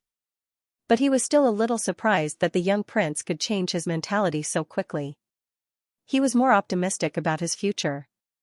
At the same time, he said to him, "I suggest that your highness tell the soldiers this news now. Although it will cause them to be dissatisfied with the first fleet, they may have adapted to it by the time they arrive in Sparta and will not have any conflicts with the soldiers of the first fleet." Clotho-Catax agreed with Printos' suggestion and immediately passed the news on. Not long after, there was a commotion in the army. Although the military law and the officers did not affect the march, the soldiers of the legion kept cursing the first flotilla along the way. This made Clotho-Catax deeply aware for the first time of the conflict between the army and the navy of Dionia, and the deep desire of the soldiers for glory. When they were about to reach the southern border of Tegea and meet up with Tigertinus, the army encountered the members of the Arcadia Union. After the battle, Clotho-Catax was busy dealing with the post-war affairs and did not send anyone to inform the Arcadia Union. The Mandinian guides were eager to rush back to their motherland to inform the council of the decision of the Dionia commander, so they did not go to Megalopolis. On the second day, the members of the Arcadia Union saw the huge crowd of people returning from Tegea and passing through the territory of Megalopolis. There were Dionia troops and thousands of prisoners. They went up to ask and found out that the Dionysian army had fought a large-scale battle with Sparta the day before, and they had won the battle. Of course, they were also surprised to find out that during the decisive battle between Dionia and Sparta, the people of Tegea suddenly betrayed the Dionysian army and attacked the flank of the Dionysian army, causing a lot of trouble. So the enraged Dionysian army captured Tegea after the battle, captured the people who were still alive, and wanted to send them back to Messenia. The members of the Arcadia Union were shocked by the cruel decision made by the people of Dionia. After all, there were 3 members of the Arcadia Union among them. Despite their repeated requests and protests, the soldiers of Dionia in charge of escorting the prisoners refused to release the prisoners. So, led by Lycomedes, the members of the Arcadia Union had no choice but to rush to Tegea to plead with the commander of the Dionysian army. Coincidentally, they met halfway. Faced with the request of the members of the Arcadia Union, Clotho-Catax felt a headache coming on. After the battle that day, he was too angry because of Edoris's defeat and gave such an order. After a day, his emotions had calmed down, and he regretted that the order was too cruel. However, the order had been carried out, and it was welcomed by the soldiers. Changing it casually would only weaken his authority, so he could only ignore it and accept it. Now, there were people who had suffered so much that they wanted an explanation, and this made him feel very awkward. Printos saw his dilemma and offered to meet the members of the Arcadia Union on his behalf. Clotho-Catax expressed his gratitude. Printos rode his horse and rushed to the side of the road. As soon as he saw the members of the Arcadia Union, his face turned as cold as frost, and he said angrily, "People of Arcadia, it was your request that won our trust. That was why the kingdom formed an alliance with you. So when Mandinia was besieged, we sent our army to help. On the way, we learned that another ally, Tegea, was also attacked by Sparta and was in imminent danger. So, in order to save Tegea, we ignored the fatigue of the march and fought against the Sparta army. Who knew that it was a conspiracy, those damned people of Tegea? They colluded with Sparta and set up a trap. They even ambushed the rear of our army during the battle, causing the army to pay a heavy price of more than 3,000 casualties.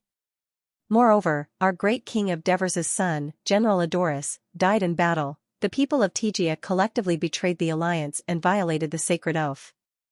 Of course, they must be punished severely. Even if this punishment could appease His Majesty's anger due to grief, it is still unknown. Anyone who understands the history of Daionia should know that we, the Holy Kingdom of Daionia, keep our promises, but we also hate betrayers. Now that Tegia has betrayed us at such a crucial time, we cannot help but express our deep doubts about whether your city can still honor the alliance. The members of the Arcadia Union were shocked by Printo's attitude. They did not expect that Tegia's betrayal would cause such serious consequences.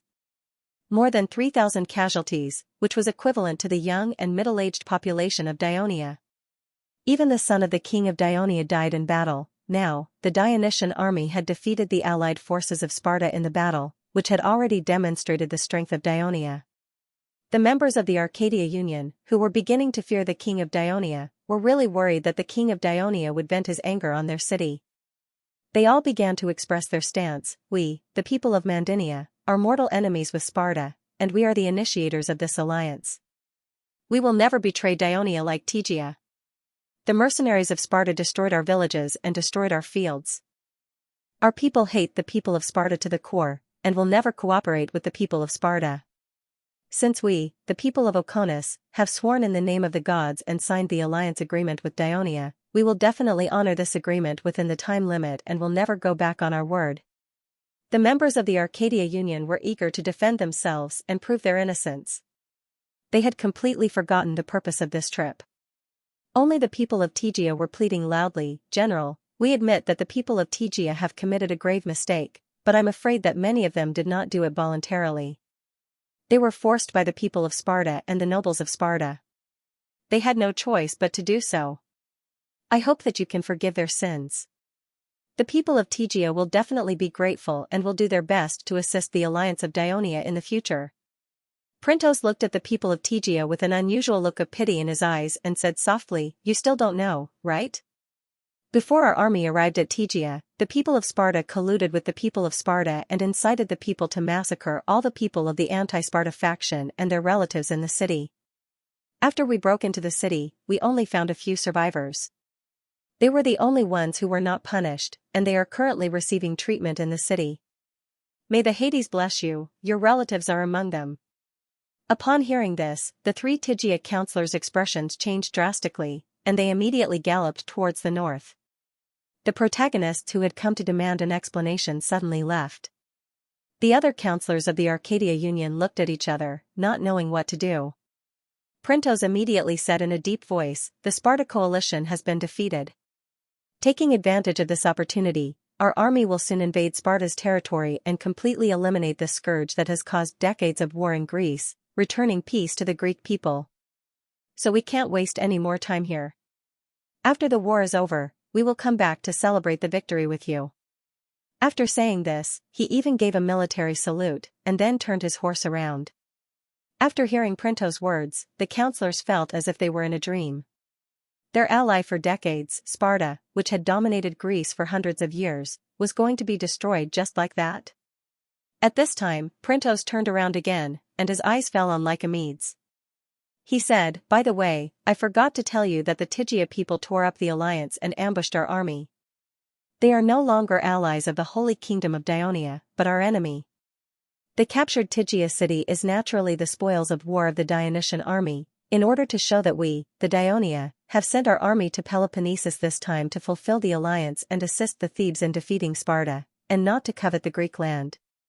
At the same time, to thank the Mandinians for giving our army a lot of help in this battle, our commander has given the spoils of war to the Mandinians, and they have gladly accepted it." After saying this, Printos left like a cloud of dust, leaving behind the confused counselors of the Arcadia Union. "What do you mean by this? Don't you understand? The Mandinians want to occupy the land of Tegia." "What?" A group of people quickly surrounded Lycomedes, who was also confused about the situation, and kept asking questions. After meeting up with Tecthenus, Clotho-Catax led almost 18,000 soldiers into Sparta's territory. After passing through an uneven mountain road, they arrived at the Eurotas River Valley. Following the winding and narrow river valley, they finally arrived at the defensive camp built by Sparta at dusk. The small encampment was unable to accommodate so many soldiers, so the various corps and brigades had to find their own places to camp. Fortunately, no accidents happened that night. The next day, the soldiers, who hadn't slept well, set off early and continued to move forward. Finally, when the sky was bright, they walked out of the river valley and entered the open hilly area. After this arduous trek, Clotho-Catax had a deeper understanding of how helpful the first flotilla's conquest of Sparta was to the army. When it was almost noon, the army finally approached the first town in Sparta, Xianxia. Knowing that Xianxia was welcoming them with the high-ranking officers of the First Fleet, Clotho-Catax led Printos and a group of high-ranking officers over on horseback. Before waiting for Clotho-Catax to dismount from his horse, this dark-skinned and famous hero of the kingdom who was dressed in a velvet suit took the initiative to welcome him and solemnly gave a military salute. "Sir Commander, the commander of the First Fleet," Xianxia reporting for duty. Clotho-Catax immediately dismounted and returned the salute solemnly. He then praised loudly, "General Xianxia, congratulations on occupying Sparta's territory and creating great glory. Relying only on the infantrymen of the fleet, you successfully landed on the heavily defended coast of Sparta and defeated the defenders. This is very impressive. It has also provided great help to the entire expeditionary army, which is conducive to the implementation of the next step of our plan." Clotho-Catax's generous praise made Xianxia and the officers behind him very happy. Xianxia laughed and said seriously, "Commander, to tell you the truth, the reason I didn't go to see you when you took office in Myrcenia was actually because the first flotilla's failure to land on the coast of Sparta last time and nearly 1,000 soldiers were killed or injured. It was my mistake in commanding, so I really didn't have the face to see you. This time I've finally gotten what I wanted. Regardless of whether it's glory or not, I've finally let go of the burden that has been weighing on my heart. That's why I dare to come and ask for your forgiveness."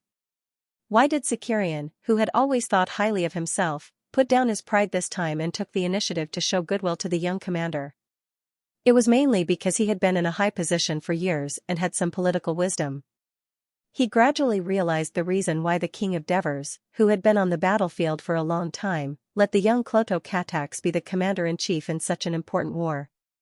For the sake of the rest of his life and the future of his children, he had to remain humble to make up for his previous mistake. As soon as his voice trailed off, a heavy snort came from behind Clotho-Catax. "Since the first flotilla is so powerful and can fight on both land and sea, if there's a war in the future, we might as well let the first flotilla handle it alone." Xianxia fixed his eyes on the speaker. It was Olivers, a very experienced veteran in the army. Although Xianxia was not afraid of him, there was no need to offend him and leave a bad impression on Clotho-Catax. So, he smiled and said, "The first flotilla was able to capture Sparta because you led the army in the territory of Arcadia and attracted the attention of the main forces of Sparta. Besides, I also heard that you had a fierce battle with the Sparta army in Tegea and completely defeated the Sparta army. This was also a brilliant victory. Without this victory, without our army, even if the first flotilla occupied Sparta, it would still be recaptured by the main forces of Sparta in the end." Xianxia's words were reasonable, which made the commanders feel very comfortable. The displeased looks on their faces quickly disappeared. This also greatly changed Clotho-Catax's impression of Xianxia. He took over the conversation and said seriously, "It was by relying on the cooperation and joint efforts of the army and navy that we won the victory against Sparta. Next, we still need the close cooperation of the army and navy to successfully defeat the armies of the Greek city-states that are hostile to Dionia. But now, we have to deal with the aftermath of the defeat of Sparta as soon as possible so that we can deal with the challenges of the other Greek city-states. Sir Xianxia, how is the situation in Sparta now?" Xianxia glanced behind Clotho-Catax and felt a little strange. He was a little familiar with Tessus, the newly appointed commander of the First Legion. He was a very active guy, but now he seemed a little quiet and a little uneasy. However, he had no time to think about it now. He first answered the young commander's question, "We have imprisoned all the people in Sparta. Now the entire city of Sparta, including the surrounding villages and towns, has been occupied by my fleet infantry and soldiers of the 7th Legion. I'm afraid you didn't expect that when our landing troops approached the city of Sparta, the main defensive force of Sparta had been destroyed. They actually organized the elderly, women, and children in the city to fight us. You didn't kill too many people, did you? Clotocatax blurted out. Sicarian glanced at him and said, no, because we know very well that the people of Sparta are more useful than the dead. At that time I launched an attack with the soldiers of the 7th Legion and quickly defeated the people of Sparta. But in the process of capturing them, some people resisted strongly and injured many of our soldiers. Now, many Helos have fled to the mountains, and the Piraeussi are hiding in their own villages and towns. We are all watching. I don't have many troops under my command. It's not easy to control the villages and towns of Sparta, so now I'm eagerly looking forward to your arrival. Sicarian's frankness made it difficult for Clotocatax to say anything more in this regard. He just asked, have you found any defeated soldiers from the north these days? No news in this regard for the time being. Sicarian's answer made Clotocatax frown slightly. Don't worry, Commander. We have the people of Sparta as hostages. The defeated soldiers of Sparta can only surrender. I used this method to force the dozens of Sparta soldiers stationed in the northern defense camp to surrender. Sicarian comforted him. Clotocatax pondered and said, General Sicarian, before coming to Peloponnesus, my father told me that he does not intend to annex the land of Sparta, but to change the political system of Sparta and turn it into a friendly ally of the kingdom. Sicarian was surprised to hear this. After all, he was not very good at government affairs. He could not help but remind how although the elders and inspectors of Sparta have become our captives, they are very stubborn and will not surrender easily. What should we do to make them obey us? Previously, with divers advice, during this period of time in the Peloponnesian Empire, Clotocatax had also repeatedly pondered and brewed according to the actual situation. He already had some plans in his heart. He said confidently, we can first. The group of people talked as they walked in the direction of Sparta. After more than an hour, they saw 2 tall bronze statues standing on both sides of the road in front of them. They only wore Corinth helmets, revealing their strong bodies. They were holding shields, spears, and sabers in their hands. They were in a charging posture while roaring, as if to deter any strangers who wanted to enter the center of Sparta. Sparta is in front of us, Sicarian said. Everyone was excited. After going around the bronze statues, they began to see sparse thatched houses in front of them. They were no different from most of the houses they saw in Myrcenia. Clotocatax knew that these were the houses where the Helots lived. As they moved forward, the number of thatched houses decreased, and the number of traditional Greek courtyards increased. However, the outer walls of these houses were not decorated with any fancy decorations. Instead, they looked very simple. Each house was built according to the terrain and the stream, and it did not feel crowded at all. Trees, wildflowers, and weeds were planted in front of most of the houses. In this season of spring, birds were singing, streams were flowing, and flowers were in full bloom. Bees and butterflies were flying. The air was filled with the intoxicating fragrance of vegetation. These houses were submerged in a sea of colorful plants. Perhaps this was the unique aesthetic of the people of Sparta. It was full of the vitality of the countryside. This is Sparta. It's like a village. Tiltotus, the eldest son of Leotychides and now an attendant of Clotocatax, had a disappointed look on his face. Tiltotus grew up in Dionia. For some reason, Leotychides never told his children about Sparta, so he did not have any special feelings for Sparta. After learning about his identity, he felt that it would make him stand out among the citizens of Dionia. Clotocatax agreed to Leotychides' request to let Tiltotus stay by his side. In fact, he did not order Tiltotus around as an orderly. On the contrary, he treated Tiltotus as if he was his own brother. After spending some time together, Clotocatax felt that Tertotus and Bryants were quite similar in personality and age. Therefore, when he entered Sparta this time, he deliberately brought Tertotus with him. It was out of good intentions that he wanted Tertotus to have a good look at his hometown. As a result, the young man who was used to the prosperity of Tulii obviously did not fancy the simple and crude Sparta. Hey, kid! A strange smile appeared on Oliver's face. When there's a chance, I'll take you to the Lagonda Pass that leads to Messenia from Mount Taygetos. I heard that there's an unfathomably deep canyon there. The Spartans would throw newborn babies that weren't strong enough into the canyon. After hundreds of years, who knows how many baby skeletons have accumulated in there. Todis glared at him fiercely and turned his head away, ignoring him. Army Commander Olivers, saying such disgusting things at a time like this is affecting our mood, Printos said half jokingly, half complaining. This isn't the only disgusting thing the people of Sparta have done. Luckily, the merciful Hades sent us here, said Olivers with a sigh. Hearing this, Tertotus felt even more disgusted with Sparta. That should be Sparta's citadel, right? Clotocatax asked loudly. Following the direction of his finger, there was a hill that wasn't too high in the middle of the low houses in front of them. On top of the hill stood several tall temples. The walls of the temples were built with dark red marble. Looking up from below, the temples looked majestic and dignified, but there were no surrounding walls, so Clotocatax didn't dare to be certain.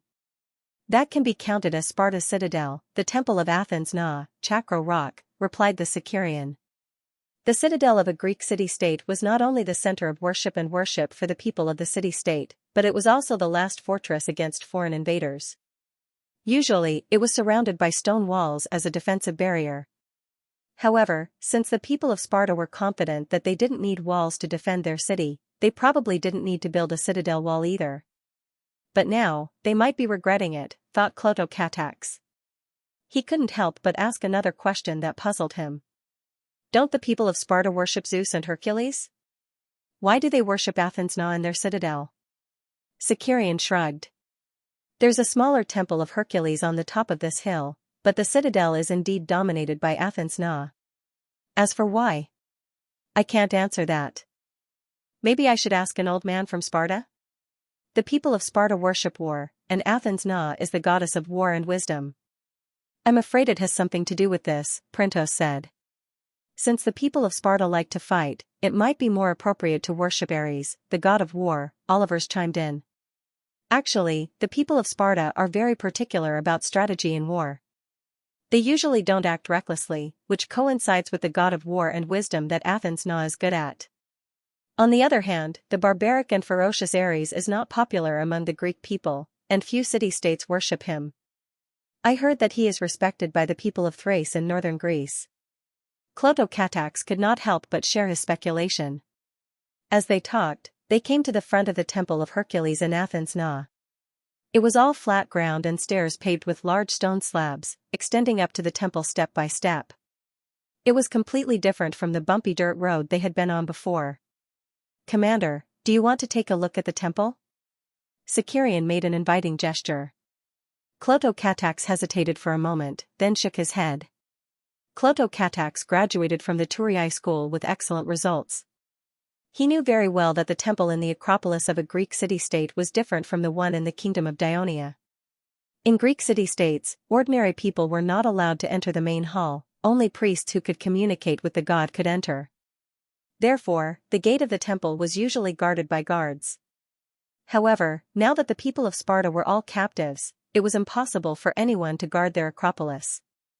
Although he entered the temple as the victor, he did not intend to desecrate the faith of the people of Sparta with an arrogant attitude.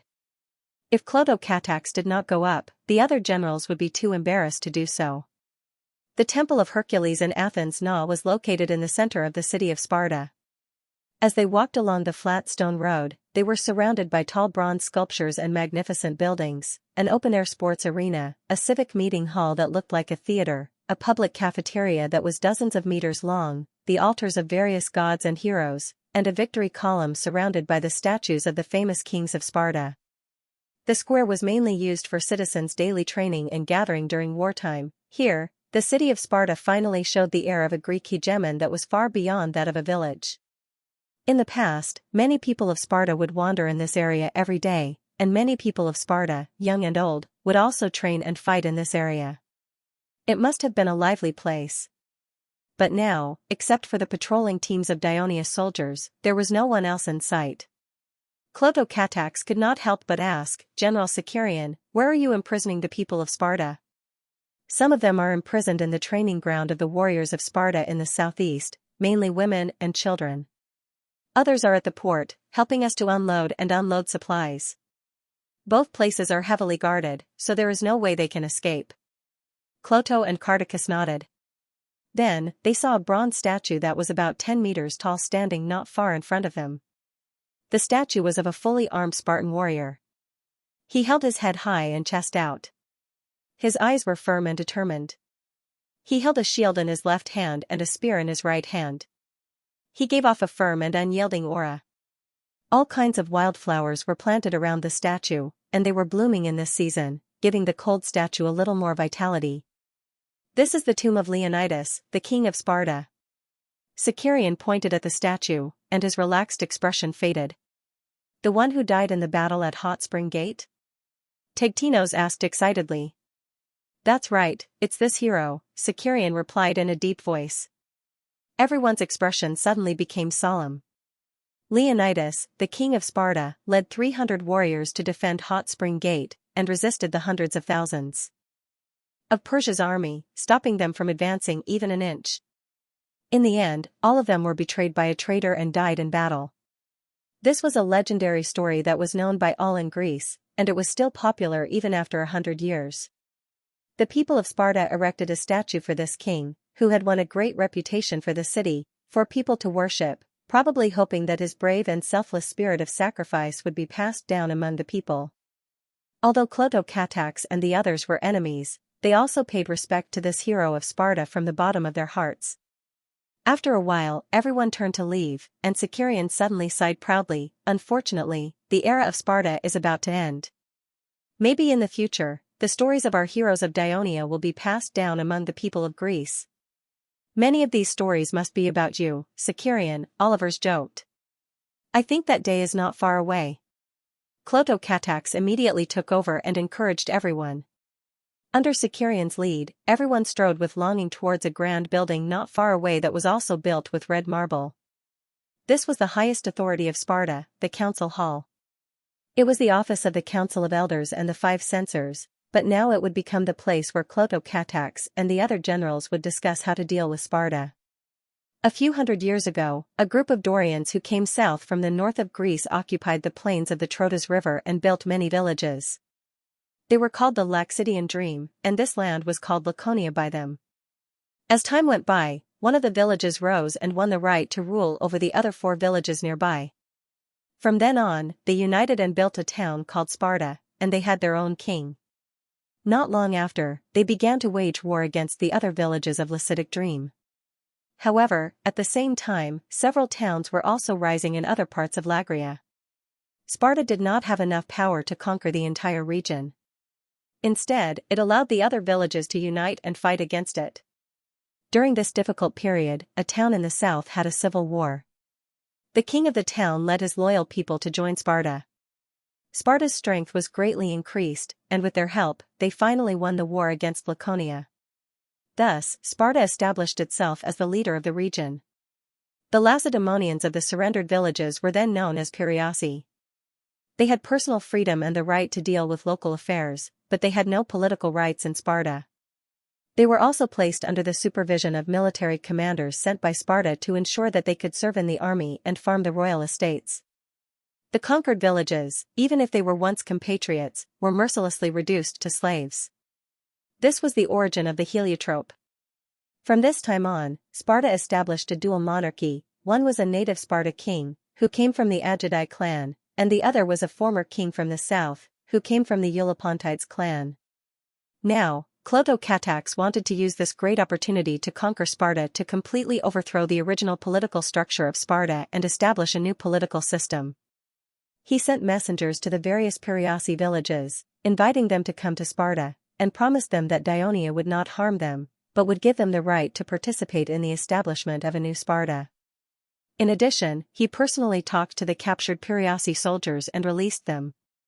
At the same time, he also sent messengers to Messenia to summon a group of heliotrope citizens of New Messenia. He asked them to meet the heliotrope hiding in the mountains, and used their own example to persuade the frightened and starving heliotrope to come down from the mountains and cooperate with Dionia. At the same time, Clotocatax did not talk to any Sparta people. Just as he finished arranging these tasks and quietly waited for the arrival of the Piraeosi and the heliotrope, he suddenly received a report from the garrison of the Trotus River. They intercepted nearly 1,000 Sparta-routed soldiers from the north. When these routed soldiers learned that Sparta had been occupied, they surrendered without a fight. Among the captured routed soldiers was the king of Sparta, Agesilaus. When Clotocatax heard the news, he was so excited that he almost jumped up. The capture of Agesilaus and his army had eliminated the last worry in his heart. He could now freely carry out his plan in this land.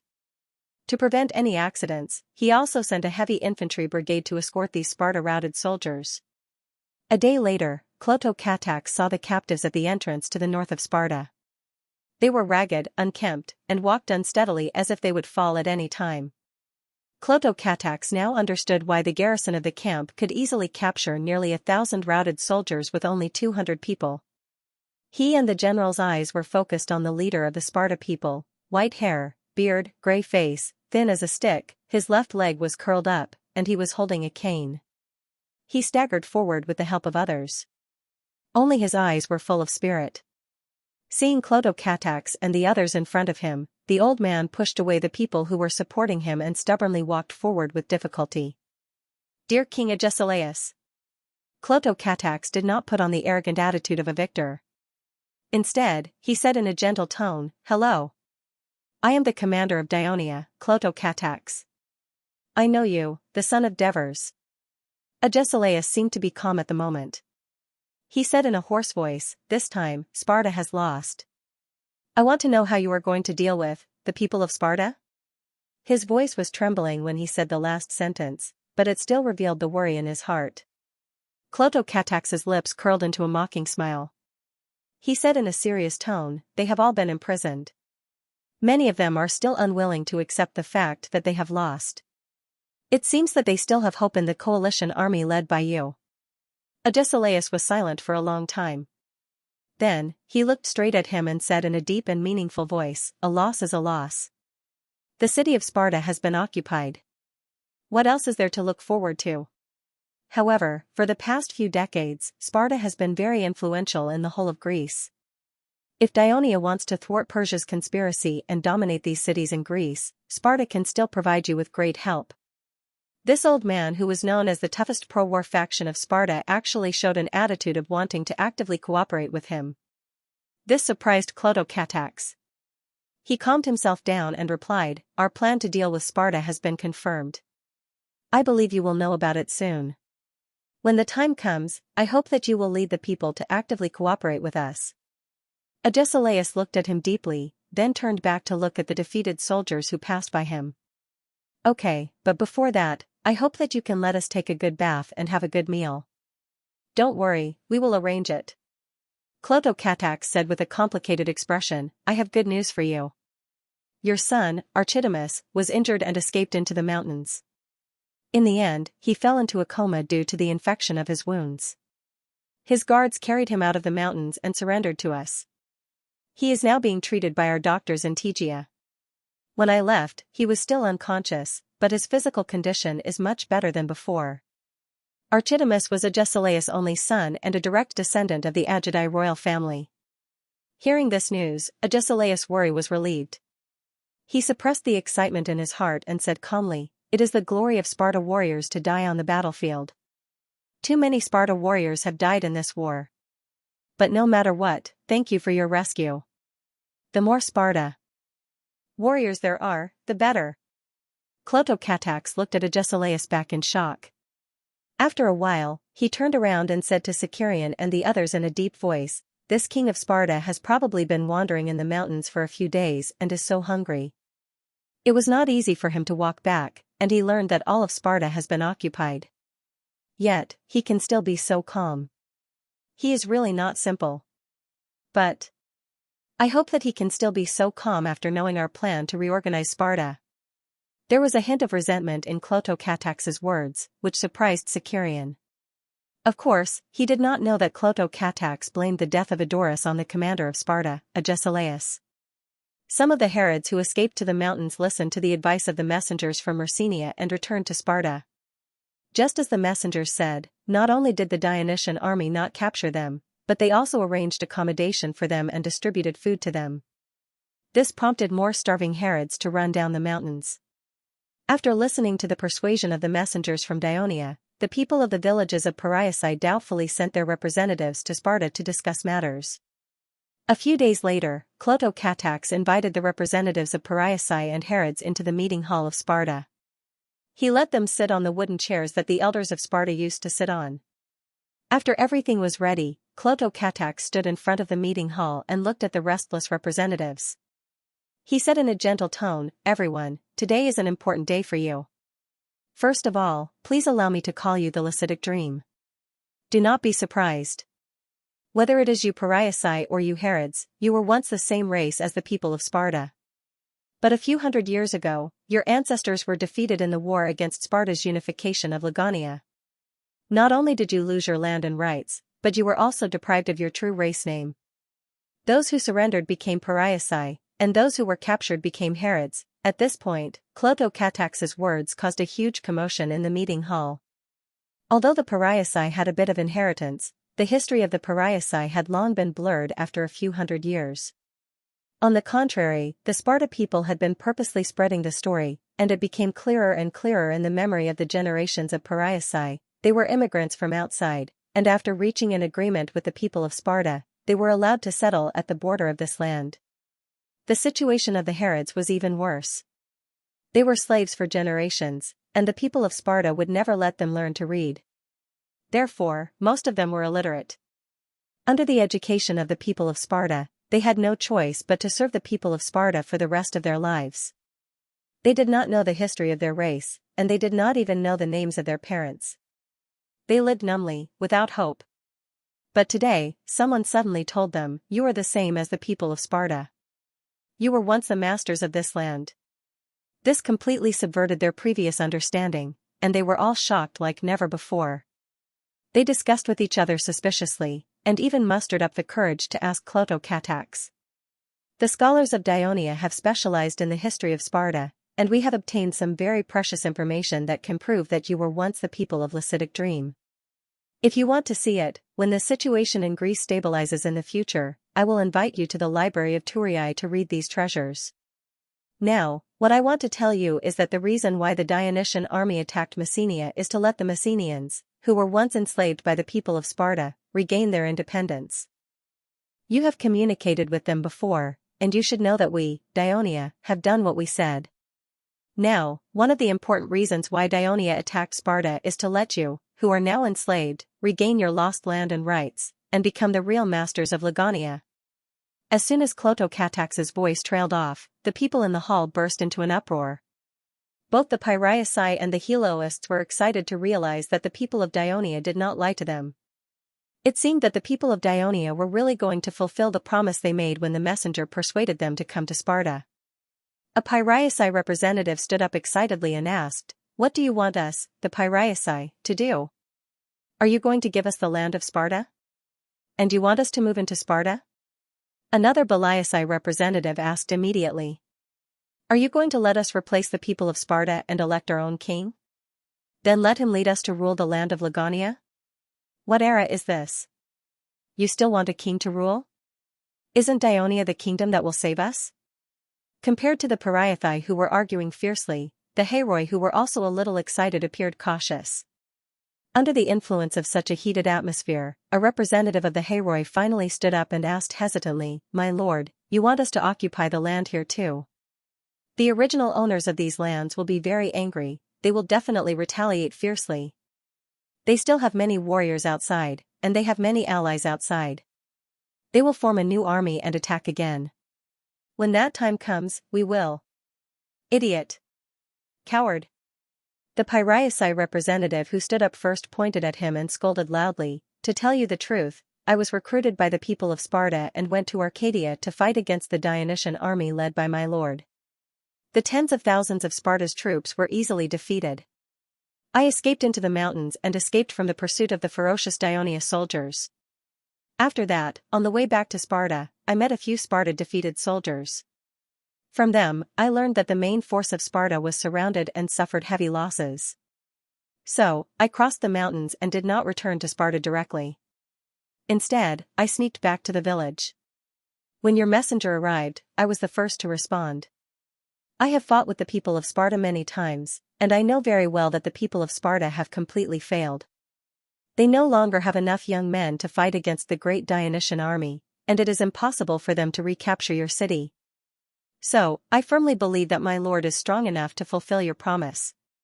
The people of Piraeus are also very willing to help you build a new city on the land of Lagonia. As for these Heloists, they are used to being enslaved, and they are very afraid of the people of Sparta. They don't even dare to say the name Sparta. They don't deserve to sit here. I think they should continue to be slaves. His words finally aroused the anger of the representatives of the Heloists. They finally saw the hope of freedom, so how could they be willing to be enslaved again? This vision of the future finally allowed them to overcome the fear in their hearts. They began to curse the oppression and persecution of the people of Sparta. At the same time, they also accused the Piraeus of being the accomplices of the people of Sparta. After that, they humbly expressed that they were willing to obey the command of Clotocatax and do their best to complete the various tasks given by him. The hall became very noisy, but Clotocatax was happy because the enthusiasm of the people of Piraeus and Heloists had been aroused. He coughed a few times and said loudly, "Everyone, please be quiet. Listen to me first." However, the noise did not stop until the soldiers who were responsible for maintaining order in the hall intervened. Only then did they obediently quiet down. Clotocatax looked at the representative of Piraeus who helped him a lot and asked with interest, "What's your name?" "Fernida." The man straightened his back and said loudly.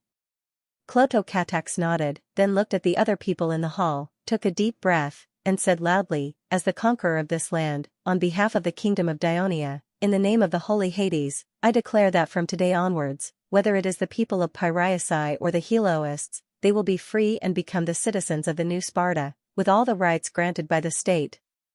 I ask you to return immediately and tell your compatriots that within 4 days, the people of Piraeus and the Heloists must each elect 10 people with outstanding ability.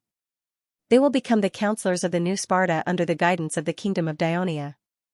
They will appoint and promulgate new laws, redistribute land to the citizens, and arrange new residences and villages. I also ask the people of Piraeus and the Heloists to each elect 2 people of high moral standing. They will be the censors to supervise the implementation of these plans by the new counselors. If there is any unfair behavior, they will report it to us, and we will punish them." As soon as Clotocatax's voice trailed off, the hall burst into cheers. Many of the Heloists even shed tears of joy. At this moment, they realized that the commander of Dionia was not just saying it. He was really going to let them, who had been enslaved by the people of Sparta, be free, become citizens, and have their own land and rights. The days when they had to hide from the hunting of the young Sparta warriors were finally over. While the people of Piraeus were excitedly talking about the candidates of the new counselors, and the Heloists were grateful and praised the kindness of Dionia, Clotocatax spoke again, "Please be quiet, I have something to say." This time, the hall quickly returned to silence. "I have to remind all of you," Clotocatax said with a serious expression, "I just said, whether it is the Heloists or the people of Piraeus, they must each elect 10 counselors and 2 censors within 4 days, no more and no less. Otherwise, they will be regarded as disrespecting the decision of Dionia, and they will be disqualified from participating in the establishment of the new government of Sparta." The excited crowd was dumbfounded when they heard this. The people of Piraeus were better off. Although most of them had escaped into the mountains, they were relatively concentrated, and they were relatively close to the city of Sparta. Now that they had left the mountains, they could complete the task within 4 days. However, the people of Piraeus were different. They had their own villages, and they were scattered in the remote corners of Lagonia. For example, Portician near the west promontory, Minoa near the east promontory, Platia near the east promontory, and the coastal town of Platia in the middle of the east were not only very far from each other, but they also had to cross the mountains. Within 4 days, each village could only elect their own candidates, but the total number of people would definitely exceed the required number of candidates, and there was no time to gather them together again to determine the final candidate. "Sir, can you give us a few more days?" Fernida begged Clotocatax, and also told him about their difficulties. The other representatives of Piraeus also agreed, and now it was the turn of the Heloists to gloat. Clotocatax, who was easy to talk to before, now had a stern face and said in a firm tone, "The Dionysian army has other important things to do, and we can't stay here for too long. The establishment of the new government of Sparta is an important matter, and it is related to the stability of Ligonia. There will be many things to do, and time is running out. 4 days is enough, and we can't give you more time." Fernida and the others were disappointed, and they were ready to continue begging. Clotocatax took the opportunity to say loudly, "I have a suggestion that can solve your problems. Hurry back to your villages, and inform all men over the age of 18 to bring enough rations to the city of Sparta. Gather at the open-air hall where the Sparta people will hold the citizens' meeting, and jointly elect a qualified candidate. This is both fair and saves time. If you plan to do this, I will lend you horses so that you can hurry back as soon as possible. Heloists, you can also adopt this method, and elect the person who will govern Ligonia at the meeting where the Sparta people decide the important affairs of the city. Doesn't that mean that you have become the new master of this land?" Clotocatax's words were the first to receive a positive response from the Heloists, who agreed to carry out this seemingly good suggestion without hesitation. The representatives of Peliaci were a little hesitant, but under the influence of the Heloists, they finally agreed. After all, the noble and amiable prince of Dionia had patiently shown them a series of feasible plans to govern Ligonia, and it was impossible for him to have a conspiracy to wipe out the Peliaci in one fell swoop. After the decision was made, the people were eager to leave and rush back to inform their compatriots. Only Fernida could not help but ask, "My lord, what are you going to do with the people of Sparta?" Fernida's words made the people who were in a hurry to leave stop in their tracks. Clotocatax said calmly, "If the people of Sparta agree to the plans I have just mentioned, then they will be citizens of the new Sparta government, and they will govern this new country together with you. But if they object," Clotocatax's tone became more serious, "then they will have to spend the rest of their lives in the camp of the kingdom of Dionia. Don't worry, even if they live here with you in the future, they will not pose any threat to you, because among the Sparta people we have captured, there are less than 400 young men. Even if there are defeated soldiers returning, there will not be more than 500 of them, and the combined population of your two tribes is more than 10 times that of theirs. Besides, our army is here, so you don't have to worry at all." With Clotocatax's assurance, the crowd felt more at ease. In addition to the fact that they were in a hurry to leave, they temporarily threw this troublesome problem to the back of their minds. Clotocatax also specifically ordered his men to prepare rations and horses for them. Clotocatax's warm-hearted behavior completely dispelled their doubts. After sending these people away, Clotocatax heaved a sigh of relief. But he quickly regained his spirits and walked to a room next to the meeting hall. Even if the Heliath were cowardly and clumsy, Clotocatax would not agree to the initial suggestion of the Peliaci to exclude the Heliath from the management of the new government. Without the Heliath as restraint, the Peliaci would become the new Sparta in a few years. Of course, he would not allow the Sparta to be marginalized in the new government.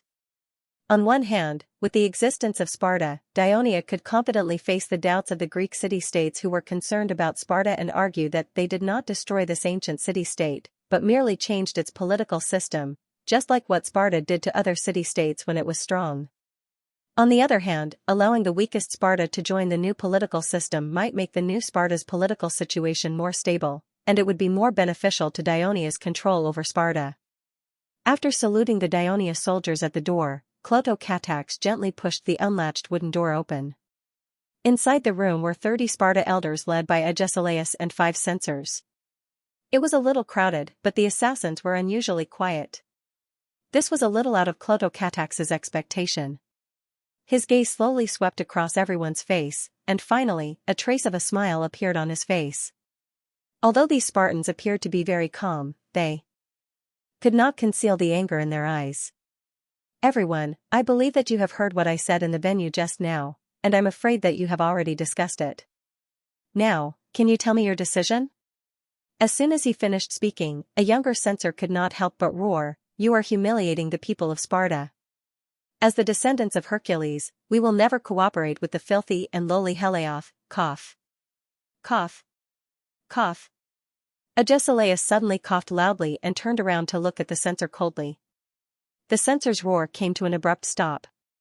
Agesilaus coughed again, then looked at Clotocatax and said calmly, "We, the people of Sparta, have no other choice but to listen to your arrangements.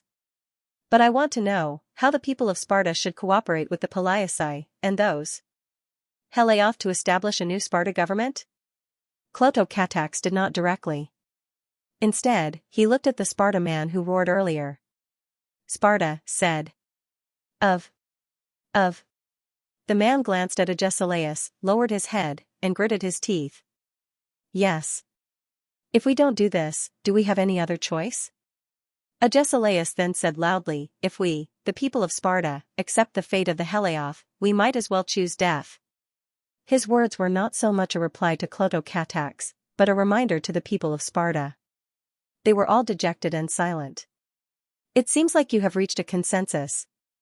"That's good," Clotocatax deliberately said loudly. The unwillingness and pain in their eyes made him feel a little better. The people of Sparta must also elect 10 counselors and 2 censors within 4 days to form a new government of Sparta together with the candidates elected by the Palaeasai and Helios.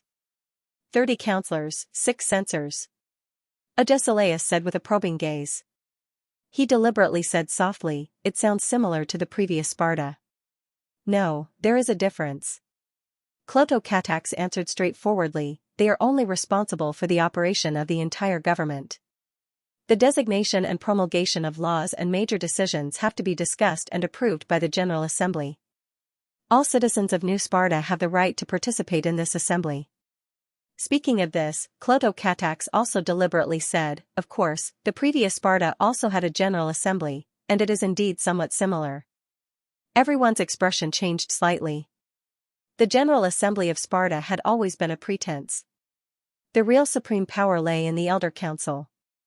However, the new government created by the people of Dionia had completely changed the power structure of Sparta.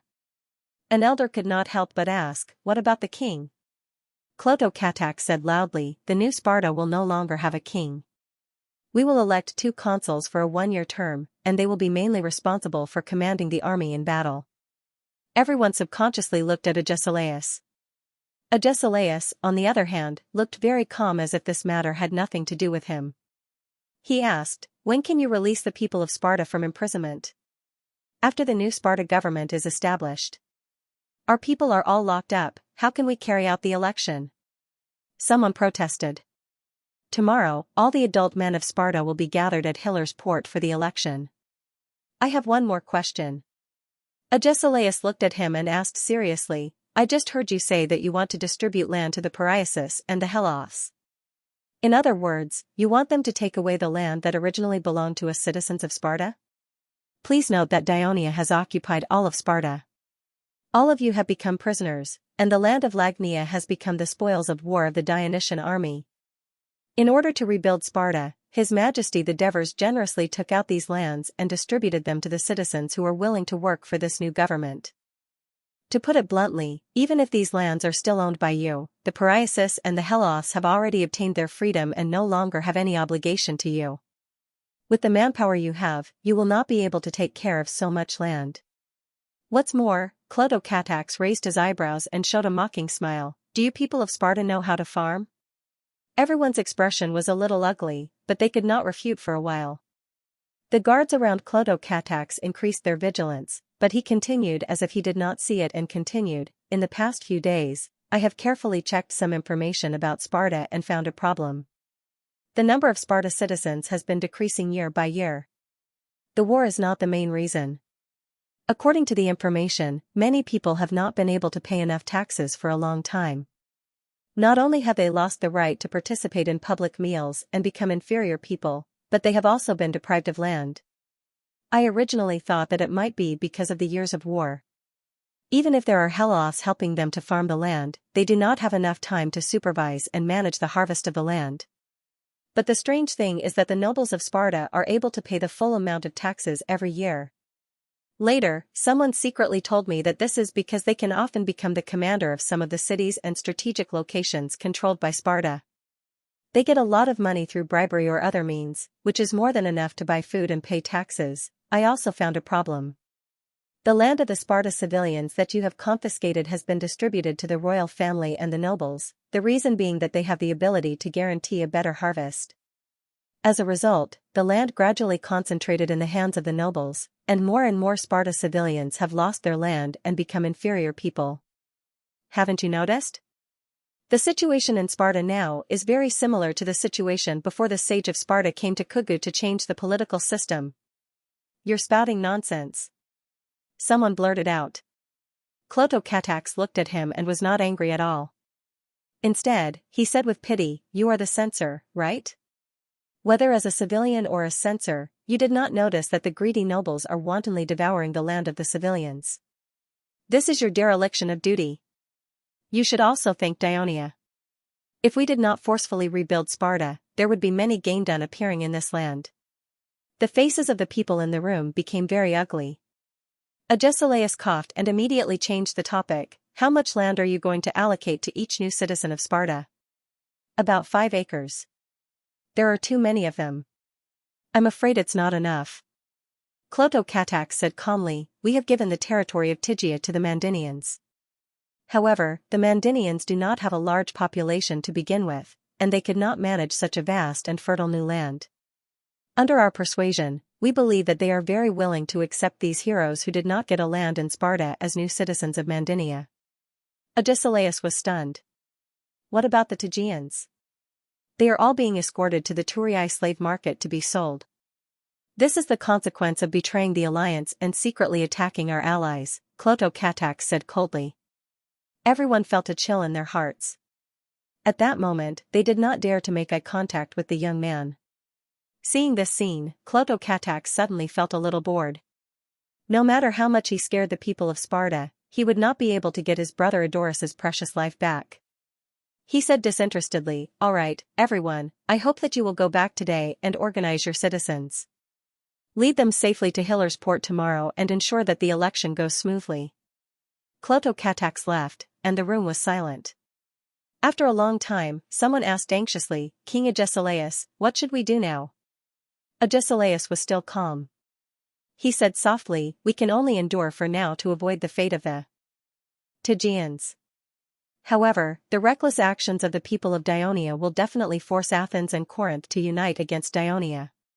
When that happens, our chance will come." A glimmer of hope ignited in everyone's dim eyes. But Agesilaus sighed in his heart.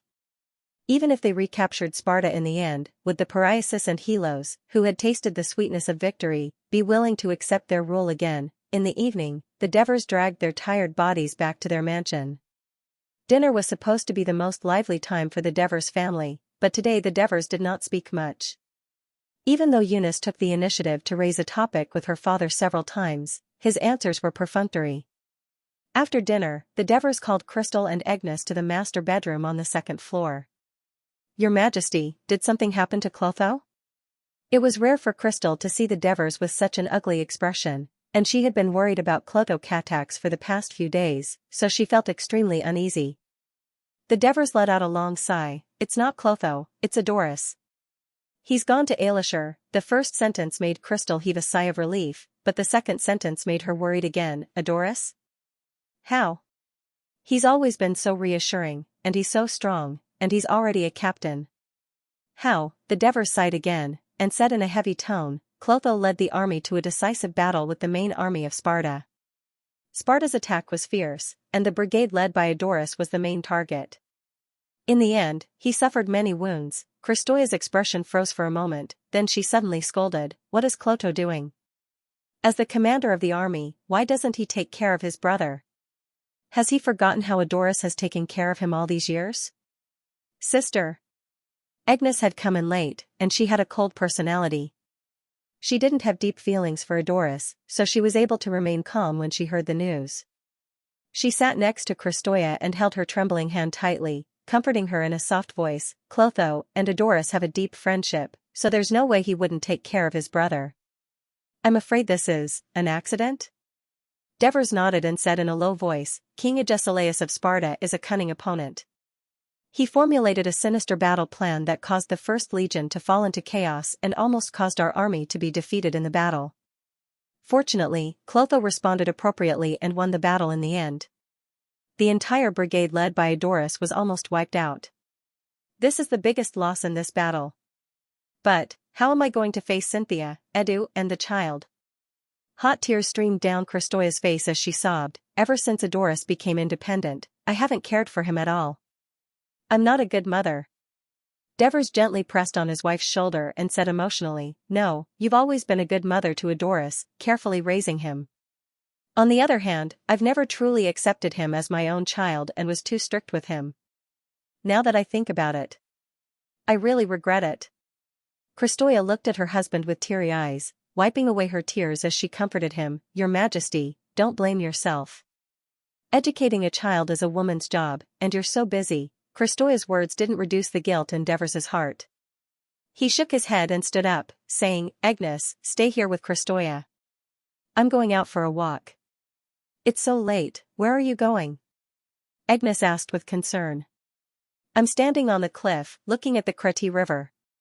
Devers really was standing on the hill, looking down at the Kreti River in the evening. He still remembered that when he first moved to this hill more than a decade ago, it was pitch black all around him at night.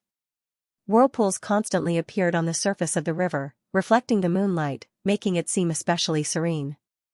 Coupled with the rumbling of the waves, it always made one's heart palpitate. But now, not only were the lights on both sides of the Kreti River twinkling like the stars in the sky, but the lights in the river were also connected, swaying the surface of the river. These were the ships that entered the river port under the guidance of lighthouses, and some Daionia merchants had specially customized boats to serve as restaurants on the river. Liveliness and clamor had replaced the desolation and silence of the past. This was the result of decades of hard work by Devers, and it was also the change he had made to this world. At this thought, a sense of heroism rose from the bottom of his heart, dispelling the original guilt Devers felt. The news of the Dionysian army conquering Sparta quickly spread throughout Greece, causing many city-states to tremble in shock. At the same time, it also prompted some city-states to speed up the pace of joint resistance. Corinth was an active participant in the war between Daionia and Sparta, and had even been attacked by the Dionysian fleet in the port. Thus, the infuriated Corinth was one of the first city-states to join the anti-Daionia alliance. Now, it was very likely to become the next target of the Dionysian army. The restless Corinth carried out emergency military mobilization while asking for help from their allies. Argos had been hesitant during this war. In addition to not wanting to help their mortal enemy, Sparta, another important reason was that the envoy of Daionia, Chaereas, had once proposed to the Argos council, as long as they support Daionia, after the war, Daionia will return Tesha, which was taken away by Sparta 100 years ago, not Tesha in the Arcadia region, but a small city located in the northeast corner of Sparta's territory, adjacent to Argos territory. The Argos were tempted, but soon wavered under the persuasion of the eloquent envoy of Athens. Later, as a close neighbor of Sparta, the Argos discovered that after Daionia occupied Sparta, they completely abolished the original political system of Sparta, turning the Piraeusai and Haliaci into new citizens of Sparta. Everything in Sparta changed except for the land. This made the Argos, who were also an oligarchy, feel terrified. They finally decided to join the anti-Daionia alliance, strengthening the defense of the border while reinforcing their friendly ally, Corinth. The people of Athens had long been mobilizing their military. After learning that the Dionysian army had completely occupied Sparta, the Council of Athens felt even more urgent. They repeatedly urged their allies and vassal states to send reinforcements and supplies to Athens as soon as possible. This was because Callistratus and the other generals knew that if Athens did not stand up for Sparta's fall and Daonia's strong performance, many of the less determined city-states would likely fall to Daonia's side. Therefore, Athens quickly formed an army of 10,000 men, led by Iphitrax, and marched with great fanfare to support Corinth. When the Thebes and their allies learned that Daionia had conquered Sparta, they were even more determined to maintain their neutrality. On the other hand, the city-states of Phocis and Locris in the west were influenced by the priests of Delphi and actively responded to the call of Athens. A total of 6,000 soldiers were sent to join the army of Athens. After Sparta was completely defeated, Pisa no longer had a strong support. Even without its previous promise, it was inevitable that it would eventually attach itself to Elis, which was also in the same region. Elis, which was previously hostile to Ionia, began to hesitate. This was because after Messenia and Sparta were both occupied by Ionia, and after the Arcadia Union became an ally of Ionia, Elis, which was located in the northwest corner of the Peloponnesus Peninsula, was completely surrounded by Ionia and its allies. Therefore, when the other city-states that joined the anti-Ionia alliance were actively taking action, Elis became more passive. After the Dionysian army gifted Tegea to Mandinia, the other city-states of the Arcadia Union hoped that Mandinia would return the territory of Tegea and work together with them to persuade the Dionysian army to forgive the captive citizens of Tegea and let them return to their homeland. How could the people of Mandinia be willing to spit out the fat meat that they had swallowed? In the face of the surging public opinion, the Lycomedes, who initially expressed opposition, finally changed their stance and defended the interests of Mandinia. The two sides quarreled endlessly, and some city-states even threatened to leave the Union. At this time, the news that the Dionysian army has occupied the entire territory of Sparta came. The quarrels of the Arcadia Union quickly stopped, and they quickly reached an agreement. They would send an envoy to Sparta to congratulate Ionia, their ally, and at the same time learn about the treatment of Sparta. In Thessaly, in northern Greece, Iazon announced to the public in Pharsalus, as a member of the Greek city-states, "The people of Thessaly will never sit back and watch the foreign races invade the land of Greece and bully our compatriots. He, Tarchus of Thessaly, will lead all the warriors of Thessaly to drive away the invaders and help our compatriots in the south reclaim their homeland." After he issued the military mobilization, the city-states and the races in the surrounding mountains of Thessaly all sent their troops and gathered in Pharsalus, within the territory of Persia. The entire western part of Asia Minor, today's Anatolia region in Turkey, was divided into many regions, and Phrygia was one of them. It had risen to become a kingdom hundreds of years ago, and its influence and territory in Asia Minor was enough to compete with the Hette Empire. Even though it had now become a part of the territory of Persia, it still retained its unique culture and some special rights. Today, Phrygia was completely located in the center of Western Asia Minor, and it was not near the sea at all. However, when Phanabotsos was the governor of Phrygia, he used his prestige to lease the coastal town of Aspendos in the southern region of Pisidia to serve as the port of Virginia. Today, Timotheus served as the commander of the fleet in this military port. The reason why this admiral, who had been banished by the people of Athens, was valued in Phrygia was not only because of his talent in naval warfare, but also because he was a good friend of the governor of Phrygia, Ariobazanes. How could a wandering citizen of Athens be friends with a respected governor of Persia? The reason could be traced back to a few decades ago. After the War of Peloponnesus, the famous admiral of Athens, Conon, fled to Persia. He was courteously received by Cyrus the Younger, who was the military commander of the western part of Asia Minor at that time, and settled down there. He had a close relationship with the nobles of Persia at that time, which laid the foundation for him to become the commander of the Persia's fleet in Asia Minor. His son, Timotheus, had lived in the western part of Asia Minor for many years and had befriended many young nobles of Persia. Ariobazanes was one of them. After Timotheus returned to Athens, the two of them often kept in touch. This time, when he was chased out of Athens, the first thing he thought of was to seek refuge with his good friend, who had become the governor of Phrygia. Ariobazanes was happy for the arrival of his good friend. He also knew his friend's ability very well, and after only half a year, he boldly promoted him to commander of the fleet. Today, Ariobazanes sent someone to inform Timotheus that he had something important to discuss with him. Although the messenger did not tell Timotheus what it was, he had a hunch that the thing he had been requesting for a long time had come to fruition. Therefore, he anxiously rode to the governor's mansion. Ariobazanes' residence was in the central town of Phrygia, Geldium, on the right bank of the Sakarya River. Timotheus finally arrived on the evening of the 5th day, after running 3 horses until they were exhausted. Ariobazanes, who had already received the messenger's message, personally went out to greet Timotheus. He said in a serious tone, "Timotheus, I am so sorry. I've already severely punished the messenger who brought you here. He didn't completely understand my orders and didn't explain it to you clearly. Actually, the matter wasn't urgent, but he made you rush here without any rest. If something happened to you on the way here, I would feel very guilty and uneasy. Luckily, God has protected me." Timotheus was touched by Ariobazanes' concern.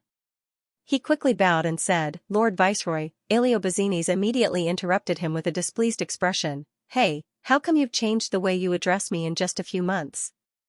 First of all, you are my good friend, and then you are my subordinate. I hope that this friendship can be maintained for a long time, so you better call me like before." For the people of Athens who did not like to bow and scrape, this was exactly what Timotheus wanted. He immediately changed his tone. "Ario, why have you called me here?" Eleobazenes laughed and took his arm, leading him into the mansion. At the same time, he said, "Although the messenger made a mistake, I am very happy to see you so soon. You must be tired and hungry after such a long journey. Go take a bath first, then we can eat together. We can talk while eating." With the help of the maidservants, Timotheus finished his bath and briefly told Eleobazenes about the situation of the Phrygian fleet. After listening carefully, Eleobazenes expressed his satisfaction with Timotheus's actions in Aspendus. Then, he talked about some of the interesting things that happened between them when they were young. Timotheus also interjected from time to time. Although there were 5 or 6 maidservants in the dining hall and only the 2 of them, the atmosphere was quite lively. After 3 rounds of wine and 5 dishes, Eleobazenes said with a serious expression, "Timotheus, the last time you told me that you wanted to lead the fleet to support Athens and fight against the navy of Dionia. I can't agree to this." Hearing this, Timotheus was instantly disappointed. Although he did not show this emotion, he instantly maintained his silence. Eleobazenes saw this and calmly took out a letter from his pocket. He handed it to Timotheus and said, "Take a look at this first." Timotheus took the letter with a puzzled expression and opened it. Very soon, his expression changed. "The king of Persia wants to attack Egypt, and he wants you to provide troops and supplies. He even asked me to lead the fleet to Tyre?" Eleobazenes sighed. "When you made this request to me, I hesitated, not because I'm stingy, but because the Persian king is planning to attack Egypt. If I agree to your request and send the fleet to Athens, the Persian king will think that I'm not willing to provide him with military support, and with his suspicious and vengeful nature, I'm afraid he'll think that I'm not willing to provide him with military support and deliberately found such an excuse in advance. I'm afraid he won't let me off easily in the future." Sigh. Ever since the defeat of His Highness Cyrus, the king has had a bad impression of Asia Minor. When Sparta invaded our land, not only did he not provide any help, but he also supported Sparta's rule over Greece in the end. In the subsequent wars, Asia Minor contributed the most. Of course, we also suffered the greatest losses. Hearing this, not only did the dissatisfaction in Timotheus' heart disappear, but he also felt guilty. He said sincerely, "Eleobazenes, I was expelled from Athens. Not only did you take me in, but you also entrusted me with an important task. I'm very grateful. I shouldn't have made such a request and made it difficult for you. This is my fault." Eleobazenes shook his head and said helplessly, "Athens expelled you, but you still want to help Athens. I admire you very much. It's unfortunate that these 2 things happened together. Otherwise, Lord Phanabatzos would have done what he did. Phanabatzos persuaded the governors of Asia Minor to allow Canaan to lead the Western Asia Minor allied fleet to attack Sparta in retaliation for Agesilaus' destruction of Western Asia Minor. In the end, he also acquiesced to Canaan's decision to bring the warships into Athens. With our friendship, I would have provided you with even more support." Timotheus could only lament his bad luck. He was silent for a moment, then took a big gulp of wine. Then he asked doubtfully, "I've never met the king of Persia. Why would he specifically mention me in his letter?" Eleobazenes smiled and said, "Timotheus, you underestimate yourself. You performed well in the war against Sparta, and you have proved to the world that you are an excellent naval commander who is no less talented than your father. I think the king who has been paying attention to the Greek war must have heard of your name. You have to know that although Persia is strong, we lack a good naval commander. Otherwise, we would not have lost so many naval battles against Greece in the past." Although the Egyptian navy is not strong, Eleobazenes sneered, but the king has suffered several defeats in the previous wars. This time, he will not allow himself to fail again. So, of course, he wants to choose a good naval commander to help him. In any case, this is a good thing for you. If you can get the king's appreciation, maybe you can ask him to lead the entire Persian navy to rescue Greece and fight against Dionia. Timotheus' heart skipped a beat. At that moment, he had already decided to go to Tyre. Aleobazines obviously saw through his thoughts and said, Timotheus, if you agree to accept the king's invitation, can you do me 2 small favors? You are too kind, Aleobazines. Ever since I left Athens and came to Phrygia, you have been taking care of me. I was worried that I would not have a chance to repay you. Let alone 2 favors, even if it is 100, as long as I can do it, I will do my best to help you. Okay, then I will say it directly. I spent a few years of Phrygia's taxes to barely build such a fleet. If you can be put in an important position by the king, I hope that you can do your best to protect my warships in the war against Egypt. Timotheus answered straightforwardly, Don't worry, I will do my best.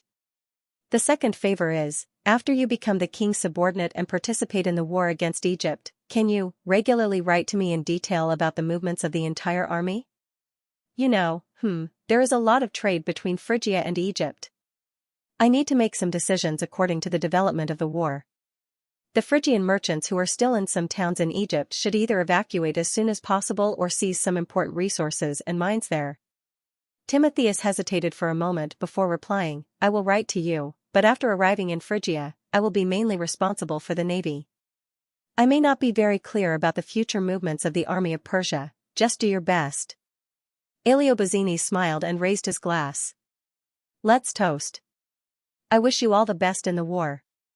Late at night, Aleobazines' trusted servant, who had disappeared for a period of time, quietly returned to the governor's mansion. Aleobazines summoned him alone in the study. Master, 15 days ago, I arrived at Samala in Cappadocia. The governor met me in secret. I showed him the letter you wrote and the letter written by the Pharaoh of Egypt. This is his reply. Aleobazines quickly took the letter, and after reading it, a look of joy appeared on his face. Although the trusted servant was curious, he knew not to ask. However, Aleobazines still could not help but say, not only did Stridates agree to my suggestion, he decided to accept the Pharaoh's plan and join forces with us. He also took the initiative to persuade the governors of Paphlagonia, Lycaonia, and Armenia. Master, if you contact too many people, it will be difficult to keep it a secret. The trusted servant reminded worriedly. It can't be helped. Only by uniting the entire western part of Asia Minor will we have enough power to fight against the king. Aleobazines said in a deep voice. Stridas is a cautious man. Since he dared to take the initiative to propose this, it means that he is confident in convincing the other governors and keeping the secret. After the Dionysian army occupied the territory of Sparta, the rest of the Greek city-states, led by Athens, were actively organizing an allied army to fight against the Dionysian army. At the same time, the Ministry of Military Affairs of Dionia conveyed an order from the king of Devers to Leotychides to gather the 8th Legion, the 15th Legion, barracks in Syracuse, soldiers from Syracuse, the 16th Legion, barracks in Agrigento, soldiers from the south coast of Sicily, the 17th Legion, barracks in Lille, soldiers from the west coast of Sicily, the 4th Cavalry Legion, and the Numidian Light Cavalry Legion at Lille. When the transport fleet arrived, they would immediately head for Egypt. At the same time, another order from the Ministry of Military Affairs was sent to the Middle-Ades, requesting him to lead the Second Fleet and prepare for the expedition to Egypt.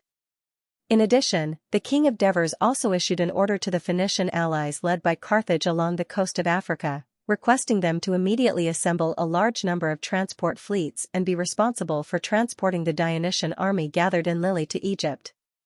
At the same time, the Ministry of Military Affairs transferred the former commander of the 14th Legion, Patroclus, who was still quelling the riots in Liguria, back to Turia and replaced him with Hasdrubal.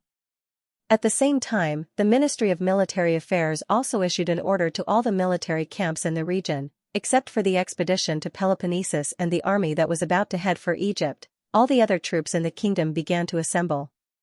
In addition, it was specifically stated that the Periver region must provide 6,000 soldiers and 2,000 Gallic cavalry. In addition, the Ministry of Military Affairs also transferred the Third Fleet, which was responsible for the security of the kingdom's west coast, to Brindisi for advance preparations. Although these orders meant that a large military operation was about to take place, the military camps announced to the public that they would be conducting joint training for the entire army. As such military training would take place at least once every 2 months, the people of various regions didn't feel anything out of the ordinary. However, in Turii, the officials of the various departments of the Kingdom of Daionia were busy preparing for the upcoming war. On the surface, Daionia was still peaceful, but the clouds of war were already brewing in Greece. In June, Thessaly Tarchus Iazon led nearly 40,000 infantrymen and 4,000 cavalrymen across the Hot Spring Pass and entered central Greece. Even though he announced in a high-profile manner that this time, the army is here to help the Greeks in the south and repel the foreign invaders. However, the people of central Greece were still feeling nervous. The people of the various cities all hid in the cities, closed the city gates, and strengthened their vigilance. Iazon was a man of his word. He tried his best to restrain the troops. Although there were still some incidents of soldiers looting the properties of villages outside the city, overall, the military discipline of the army was not bad. This greatly relieved the higher-ups of the cities. After entering the Pyotia region, Iazon sent an envoy to the city of Thebes and made a request to the council. Thessaly's army wanted to establish a long-term camp in the Thebes. The higher-ups of Thebes, led by Pelopidas and Epaminondas, argued tactfully that both Thessaly and Daionia were allies of the Thebes and had provided great help to the Thebes. Because of this, the Thebes had to remain neutral to avoid hurting the friendship of one party.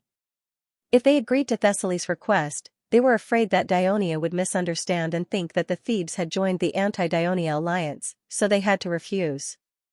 Iazon made this request to test the attitude of the Thebes. Therefore, he did not feel angry when he received a refusal. Instead, he patiently asked the messenger who returned. At that time, the attitude and reaction of everyone in the Council of Thebes gave him an idea. A few days later, the Thessaly army arrived at the northwestern border of Attica in Athens and built a camp near the city of Pyotia, Orops, which had a close relationship with Athens. This was discussed with Athens in advance. This was because the port of Orops was not small, and the sea distance between it and Philai was very close, so it was convenient to transport supplies and soldiers. The higher-ups of Athens, led by Callistratus, warmly welcomed the arrival of the Thessaly army led by Iazon. A day later, a military conference of the Greek alliance was held in Megara on the Isthmus of Corinth.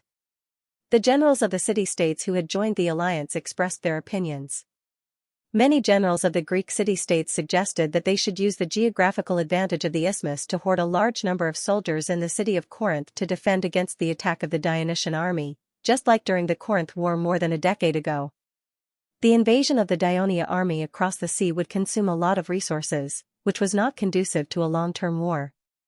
In the end, they would inevitably choose to stop the war and seek peace. The generals of Peloponnesus, led by Agos and Corinth, expressed their opposition. They believed that now that the Dionysian army had conquered Messenia and Sparta, and Arcadia had also become its ally, the power of the Daionia in Peloponnesus had become very strong. If the allied forces did not take the initiative to attack but passively defended, the Daionia army would definitely turn to attack other parts of Peloponnesus. Once it completely conquered the whole of Peloponnesus, not only would it weaken the strength of the Greek alliance, but the Dionysian army would also be able to attack Corinth with all its might. It was hard to say whether they could defend Corinth in the end. Now, the number of allied forces had reached 80,000, far exceeding the number of soldiers of the Dionysian army. It was completely possible for them to take the initiative to attack and defeat the Dionysian army in Sparta. After both sides expressed their opinions, Iazon spoke. Everyone, the reason why the Greek alliance was established was to repel the invasion of Daionia, and to ensure the freedom and safety of the Greek city-states. If we only defend Corinth, it would be equivalent to giving up the entire Peloponnesus peninsula. This is not only contrary to the original intention of the alliance, but it will also cause the city-states that joined the alliance to complain about each other and destroy the unity.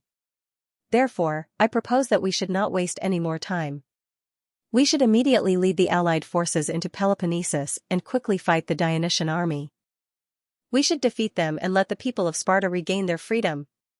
With his hands on his hips, Iazon looked at the generals in the hall and announced loudly, "If you don't agree with me, or if you keep arguing and wasting time, then I will lead the Thessaly army to the south and fight the Dionysian army alone." Iazon's words were like a stone thrown into a deep pool. While it stirred up waves, it also received a positive response from the generals of Corinth and Argos. We, the citizens of Corinth, Argos, will follow the Thessaly army to attack Daionia. Although the Thessaly army accounted for half of the total number of soldiers in the alliance, the Greek city-states did not pay much attention to Thessaly army, which had been on the fringes of Greece's traditional power for decades. Therefore, Iazon did not have much prestige in this alliance. However, the support of the two powerful city-states had boosted Iazon's reputation. So far, the number of soldiers that Athens had sent to Corinth was only half of the Thessaly army. However, with Sparta's decline, most of the Greek city-states were more willing to follow the lead of Athens. Therefore, the generals of the other city-states had turned their attention to another person, the famous general of Athens, Iphicrates. The veteran general glanced at Iazon, then looked around at the crowd and said in a steady voice, "I agree that the alliance should seize the time and take the initiative to seek a decisive battle with the Dionysian army. However, at the same time, we have to do two things. First, we must immediately send messengers to the Arcadia Union and persuade them to join our side against Daionia. Now that the alliance has the upper hand, there is a high possibility that the Arcadia Union will side with us. After all, Daionia is an outsider. If we succeed, it will enhance the strength of the alliance, and at the same time, provide greater convenience for us to fight in Peloponnesus. If we are refused, we can attack the Arcadia Union without fear of repercussions. Second, the reason why Daionia was able to defeat Sparta has a lot to do with the fact that Daionia has a strong navy. They were able to use their fleets to land in Messenia and quickly occupy the territory of Messenia. Therefore, we must also be careful of Daionia's old tricks. While our army is fighting in Peloponnesus, they will land on our defenseless rear, cut off our retreat, and threaten our motherland. That will be a huge disaster. Therefore, I suggest that we leave some troops behind to guard the beaches in central Greece that can be landed, especially the port of Calixus in the Piotia region. It must be firmly controlled by the alliance. But Calixus now belongs to the Thebes. Someone reminded. In a situation where most of the Greek city-states have gathered together to fight against the invading outsiders, the Thebes, as a powerful city-state in central Greece, have chosen to stay neutral. This is really not right. However, in order to avoid unnecessary trouble, we have temporarily tolerated the stubbornness of the Thebes because of the impending war. Iphicrates said with a stern expression, however, the inaction of the Thebes will inevitably cause us to distrust them. Therefore, we should send messengers to the Thebes and clearly tell them that we will temporarily take over Calixus and will return it to them after the war. If the Thebes do not agree, then we will see them as enemies and attack them. Most of the generals agreed with the first suggestion. As for the second suggestion, everyone agreed with it as well, but there were still some dissenting voices. We agree with you, General Iphicrates. It is very important to ensure the safety of our retreat. Calixus must be controlled by us. This was the positive response from the generals of the Sea Alliance in Athens. The Thebes are traitors. It is they who colluded with Daionia that caused the terrible situation in Greece today. They must be punished. Not only do we want to control Calixus, but we should also let the other city-states of the Piotia alliance gain independence. This was the clamor from the people of Phocis and Locris. We have the advantage in numbers. The Thebes should agree with our suggestion. There is no need for us to provoke the Thebes to prevent them from giving up their neutrality and turning to Daionia. Our priority now is to defeat the Dionysian army. This was the opinion of the generals of Corinth, Argos, and Megara. Only a few of the generals of the Piotia alliance who had joined the Greek alliance remained silent. Iphicrates' suggestion was quickly accepted by the generals. This made Iazon realize that a large number of troops could not guarantee the right to command the entire alliance. A few days later, the army of the Greek alliance began to gather at Corinth. At this moment, the messenger sent by Clotocatax arrived at Mandinia. The commander of Daionia hopes that we will withdraw all the citizens stationed in Tegea and defend Mandinia city for a while. Lycomedes said to the others in the council after reading the letter with a serious expression. As one of the initiators of the establishment of the Arcadia Union, Lycomedes was originally elected by the citizens of Mandinia to be the main counselor of the Arcadia Union. He was responsible for the important task of establishing and perfecting the union. However, after Mandinia annexed Tegea, it had a conflict of interest with the other city-states in the alliance. Even though the quarrel was temporarily quelled, cracks had already appeared between Mandinia and the other city-states. With Lycomedes as the leader, the Mandinia councillors were obviously alienated and ostracized by the other councillors. Coincidentally, the emissary of the Greek Union arrived at Megaloboris and threatened the Arcadia Union. You must immediately tear up the alliance with Dionia and join the Greek Union. Otherwise, you will be attacked by the Allied forces. After learning about the shocking number of Greek Allied forces, and because the Dionysian army had completely retreated to Sparta's territory, the Arcadia Union felt great pressure from the threat of the Greek Allied forces. Therefore, most of the councillors began to hesitate, and only a few of them clearly expressed that they could accept the emissary's request. Only Lycomedes and a few other councillors from Mandinia were adamantly against it. Their vehement emotions caused the Arcadia Union to not respond to the emissary's request. However, when night fell, the emissary secretly contacted and discussed with the councillors from many cities, but he did not come to Lycomedes. Therefore, during the meeting of the Arcadia Union the next day, when they continued to discuss the issue, they passed the resolution to sever ties with Dionia and join the Greek Union with a majority of votes. Lycomedes could not accept such an outcome. He angrily criticized the short-sightedness of the Arcadia Union, believing that such treachery would definitely be punished by the gods. After that, Lycomedes led a few councillors from Mandinia and left Megaloboris decisively, returning to his homeland. This actually meant that Mandinia and the Arcadia Union had broken off relations. At this time, when the councillors from Mandinia heard Lycomedes' words, they all felt nervous. Someone asked anxiously, now that the Greek Union has gathered a large army in Corinth and is about to invade the south, we, Mandinia, have not betrayed our alliance with Dionia like the other Arcadia city-states, and will definitely become the first target of this army. Shouldn't Dionia honor the alliance and save us? The emissary, Chaereas, faced the agitated councillors from Mandinia and said calmly, judging from the current situation of the war, the enemy's military strength has obviously exceeded the army of Dionia in Peloponnesus. It is not a wise decision to fight them head-on at this time. Therefore, His Highness Clotocatax hopes that you can hold the city of Mandinia first and wait for the new Dionia reinforcements to arrive in Peloponnesus before deciding the outcome of the battle with the enemy. Our Dionia is strong, and we have no less than 200,000 regular soldiers. As long as we have enough time for them to reach Peloponnesus, we will definitely win this war. Of course, the enemy is strong now. If you feel that you do not have enough manpower, we will send reinforcements to help you defend the city. When the councillors from Mandinia heard that the kingdom of Dionia had no less than 200,000 soldiers, they were a little surprised, but they gradually calmed down. From their point of view, the Dionysian army was very strong. They had easily conquered the powerful Sparta with only 30,000 soldiers. Moreover, they had so many soldiers in the kingdom. Even if they easily sent tens of thousands of soldiers, it would not be difficult for them to defeat the so-called Greek Union army. The commander of Dionia wants us to abandon Tegea. Is this a temporary retreat? Or a long-term retreat? Lycomedesai asked anxiously. This was because Mandinia had broken off relations with the Arcadia alliance, causing his previous efforts to go to waste. The root cause was Tegea, and he did not want to wait until the war was over for Mandinia to return empty-handed, with nothing to show for it. Of course it is a temporary retreat. Chaereas more or less understood the thoughts of the Mandinians, so he said loudly, since we, Dionia, have promised that the land of Tegea will belong to Mandinia, we will never go back on this promise. Also, I have brought another promise made by His Highness Clotocatax. As Chaereas spoke, he took out a letter from his pocket and handed it to Lycomedes.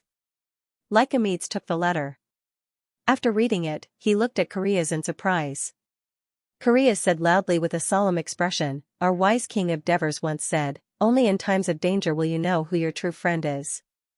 Although it has not been long since we came to Peloponnesus, we have experienced many betrayals. Only Mandinia has always stood firmly on our side, not wavering even when the enemy's army is pressuring our borders. Your performance has won the trust of Dionia, so His Highness Clotocatax promised that after the victory of the war, Mandinia will fully support Mandinia in rebuilding the Arcadia Union. Chaereas' words made all the councillors in the hall excited. They all said that Mandinia would defend this city according to Dionia's request and wait for the arrival of Dionia's reinforcements. At this moment, Lycomedes also swept away his previous gloominess and began to think in his mind. This new Arcadia Union must not be as indiscriminate as before. It should be like the Thebes in the Piotia Union, with Mandinia as the absolute center. A few days later, the Greek coalition army entered the territory of Arcadia. After failing to persuade them to surrender, they surrounded the city of Mandinia. On the second day, Thessaly's army, which was the most proactive, took the lead in launching an attack on the city. However, the Mandinian defenders, who had already received reinforcements from Dionia, easily defeated the coalition army's attack. In the next few days, the coalition army did not make much progress in attacking the city and had to temporarily turn to a siege. Its main force continued to move south, seeking a decisive battle with the Dionysian army. 2 days later, Thessaly's army, which was the vanguard, occupied the city of Tegea. Although Tegea was now an empty city and there was no fighting, the news still shocked the other cities of Peloponnesus, who did not know the truth. Soon, the Arcadia Union fulfilled the new covenant and sent 3,000 soldiers. Elis, who had been hesitating, finally sent an envoy to the coalition army and made a request to join the alliance. Even the cities of Achaia, which had been neutral before, sent envoys and made the same request. In an instant, the Greek coalition armies' power and prestige increased greatly. After a discussion, the generals of the coalition army, led by Iphicrates and Iason, decided that the armies of Elis, the Arcadia Union, and the cities of Achaia would attack Messenia, while the main force of the coalition army would attack Sparta. The Greek coalition army continued to move south and reached the border of the Arcadia region.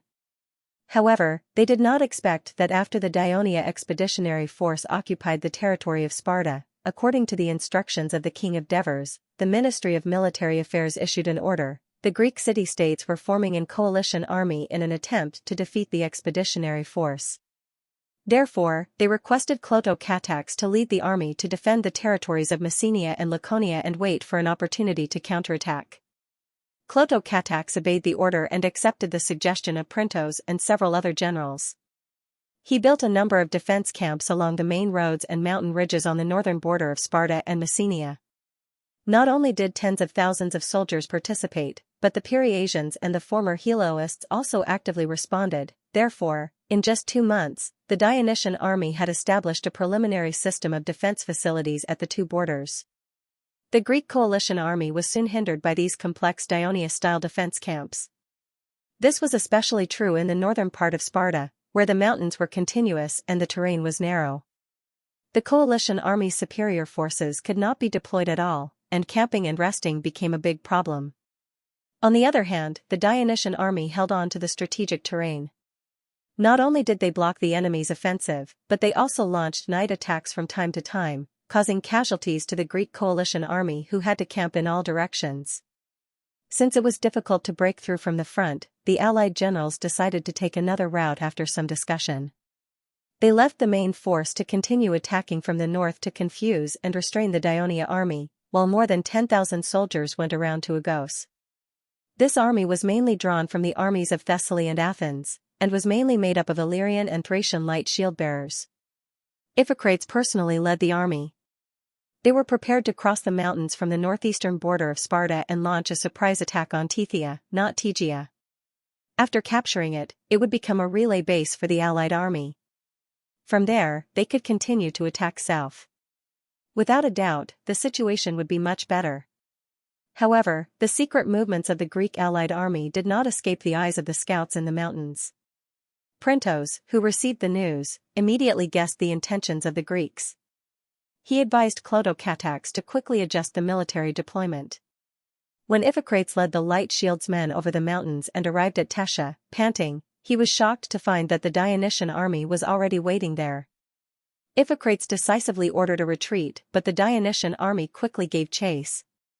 Although the Illyrian and Thracian mountain people were good at running in the mountains, they were already exhausted, and many of them were caught up by the well-rested light-armored soldiers of Dionia. As a result, before the battle had even begun, nearly 1,000 of the Greek allied army had been captured. Even Iphicrates himself was depressed. The Greek allied generals had to discuss again. and finally decided to change the direction of attack and concentrate on attacking Messenia, because the terrain in the north was flatter and wider than the northern border of Sparta. After the conquest of Sparta, the first flotilla of Dionia soon received an order from the Ministry of Military Affairs to stop the routine patrols in the Aegean Sea. Except for some warships to defend the southern waters of Peloponnesus, its main force was to cooperate with the 3rd Fleet, the 9th Legion, and the 10th Legion to attack the 4 islands on the west coast of the Greek mainland.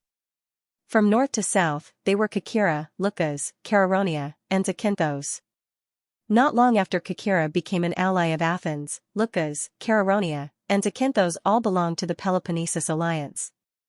Previously, after the Dionysian army raided Messenia, in order not to arouse the hatred of the Greek city-states, they did not take any military action against them, even though fleets carrying supplies passed by these 3 islands every day. They only sent the 3rd Fleet to patrol the area from time to deter them. When the people of these 4 islands learned that the Dionysian army had captured Messenia and declared war on Sparta, they were frightened every day and did not dare to take any hostile action against Dionia. But they did not expect that the thing they were most worried about still happened. Kerkyra had suffered many wars in the past 2 or 3 years, and like a grass on the fence, it would side with Sparta one moment, and then with Athens the next. In the face of the more powerful Dionysian army, the Kerkyra people directly chose to surrender. Dionia's landing troops immediately seized the few remaining warships and strictly controlled the entry and exit of several ports on the island. Following that, the weaker Leucas and Chaeronea also chose to surrender. Only the people of Zakynthos put up a resistance. But for Dionia to attack a small island with 2 legions and nearly 10,000 infantrymen, it was like killing a chicken with a butcher's knife. In less than 4 days, they completely conquered Zakynthos. The surrender of the 4 islands of Kerkyra, Leucas, Chaeronea, and Zakynthos meant that the west coast of the Greek mainland could be completely blocked by the Dionysian fleet. During this period, the people of Elis opposite Zakynthos were very nervous. They hurriedly transferred the troops that were attacking Messenia back and deployed them on the coast to defend against the possible landing of the Dionysian army. This could be considered as relieving the defensive pressure on Messenia. At the same time, Leonidas led his army and boarded the fleet provided by the Phoenician alliance, led by Carthage. Under the escort of the 2nd Fleet, they sailed eastward along the coast of Africa. Along the way, they encountered 2 storms. Fortunately, the Phoenicians traveled this route all year round and were very familiar with the sea conditions. They went ashore in time to take shelter, so the entire fleet and the fleet did not suffer any major losses. After 7 or 8 days, the huge fleet entered the waters near Egypt.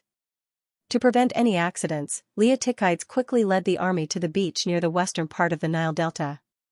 In fact, there was no need for him to be so nervous. The king of Persia, Artaxerxes, had just arrived in Phoenicia with the undead army. At this time, although there were already thousands of Persia warships gathered in Tyre, they came from different regions, including the Phrygian fleet led by Timotheus, and lacked a unified command. The appointment of the commander of the navy would be decided by Artaxerxes after he personally met with the various admirals. Therefore, during this period, some of the Persia admirals were busy in Tyre and did not have much energy to manage the fleet. Hundreds of thousands of sailors from different regions crowded the various ports of Tyre with nothing to do. It was inevitable that there would be conflicts and conflicts. The people of Tyre and the admirals of the various fleets were already having a headache just to maintain order. How could they have the mood to actively carry out combat missions? Only Timotheus insisted on leading the Phrygian fleet to patrol the waters near Egypt once every 4 days. It was not only to scout the enemy's situation, but also to familiarize themselves with the sea. Even though this task was relatively easy, the Phrygian crew still had a lot of resentment. Coincidentally, on this day, the Phrygian fleet did not go on patrol. In fact, even if it went on patrol, it would be impossible for the Phrygian fleet to fight against the 2nd Fleet of Dionia, which was tasked with the task of guarding the fleet. Hundreds of thousands of Persia's army gathered in Phoenicia. It was a huge scene. Egypt was only separated from it by the small Canaan kingdom, and the sea route was even closer. Therefore, the news that the Persia army was about to invade had already spread throughout Egypt. At this time, the arrival of nearly 40,000 Dionysian army undoubtedly gave the panicking Egyptians a shot in the arm. The reinforcements of Dionia were first warmly welcomed by the people of Naucrates, who had the tradition of Greek colonization. The Persia officials of the city did their best to satisfy any request made by Laotikites. When Pharaoh Tanis received the news, he was overjoyed and personally went to welcome the reinforcements. This was an unprecedented honor for the reinforcements of Dionia. Because of this, Laotikites agreed to the pharaoh's request. All the soldiers were fully armed, lined up in neat columns, and walked along the banks of the Nile River to Memphis. This was equivalent to an armed parade. When the Egyptians heard the news, they lined the streets to welcome them. The mighty image of the Dionysian army greatly increased their confidence in fighting against the Persia. After completing the transport mission, the Second Fleet and the Phoenician fleet began to return west. However, when they reached the waters of Cyrenaica, the Second Fleet did not continue west. Instead, they turned north, passed through Crete, and entered Lagonia Bay, where they met up with the First Fleet. At the end of July, when the Greek coalition army was unable to break through the defense line set up by the Dionysian army on the northern border of Messenia and Sparta, all the port towns of the Holy Kingdom of Dionia on the east and south coasts of the Italian peninsula suddenly became lively. Hundreds of cargo ships gathered at the various ports, and the people of the towns also gathered at the ports with the young and old. They welcomed the troops of their loved ones to board the cargo ships while praying for Hades to bless them with glory. On this day, from the northernmost Romanium, to the east-central Sipentum, to Brindisi and Odrum, and then to the southernmost Locri, Silatina, Crotone, Turii, and Tarentum, ships full of soldiers sailed out of these port towns one after another, gradually forming a long line on the sea. They crossed the Adriatic Sea, passing through Kerkyra, Lucas, Kefalonia, Zakynthos, and so on. These islands were now under the complete control of Dionia. The fleet could stop at any of the islands to rest and replenish food and water. Moreover, several fleets of Dionia made full use of these islands to conduct a relatively tight blockade of the west coast of the Greek mainland, so the Greeks, especially the Elysians, had no idea that thousands of ships full of Aurelian soldiers were continuously passing through the waters near them. These transport ships then converged at Messenia Bay and Lagonia Bay, entered the ports one after another, and docked. Due to the approach of the Greek allied forces, the Sparta people were once again restricted. Their adult men were temporarily restricted to live in the port of Scylla, while their women and children were forced to return to the warrior training camp, and were guarded by thousands of fully armed black rogues who had already been allocated land. Agesilaus was very angry about this and once protested to Clotho-Catax, but the prince gave a good reason. One of the main reasons for the Greek allied forces to declare war on Dionia was to save Sparta. For the safety of the Dionysian army, and to prevent some Sparta people from doing something wrong and causing the entire Sparta people to fall into an extremely bad situation, such measures had to be taken. Now that he was on the chopping block, Agesilaus could not do anything even though he was angry, and had to retreat resentfully. Once they became the master, the black rogues were very serious and strict with their former master. This made the Sparta warriors feel very aggrieved, and a fire burned in their hearts. However, today, they were surprised to see that Lagonia Bay was filled with densely packed ships, and fully armed Dionia soldiers continuously disembarked from the ships. The entire coast of Sparta was filled with people. How many soldiers were there? However, today, the Sparta warriors were shocked to see that the Lagonia Bay was filled with ships. Fully armed Dionia soldiers disembarked from the ships continuously. The entire coast of Sparta was filled with people. How many soldiers were there? They were extremely shocked. They had seen the tens of thousands of Dionia's army before and deeply felt the huge gap in their numbers. They did not expect that there would be more Dionia soldiers this time, and they were definitely not just there to make up the numbers.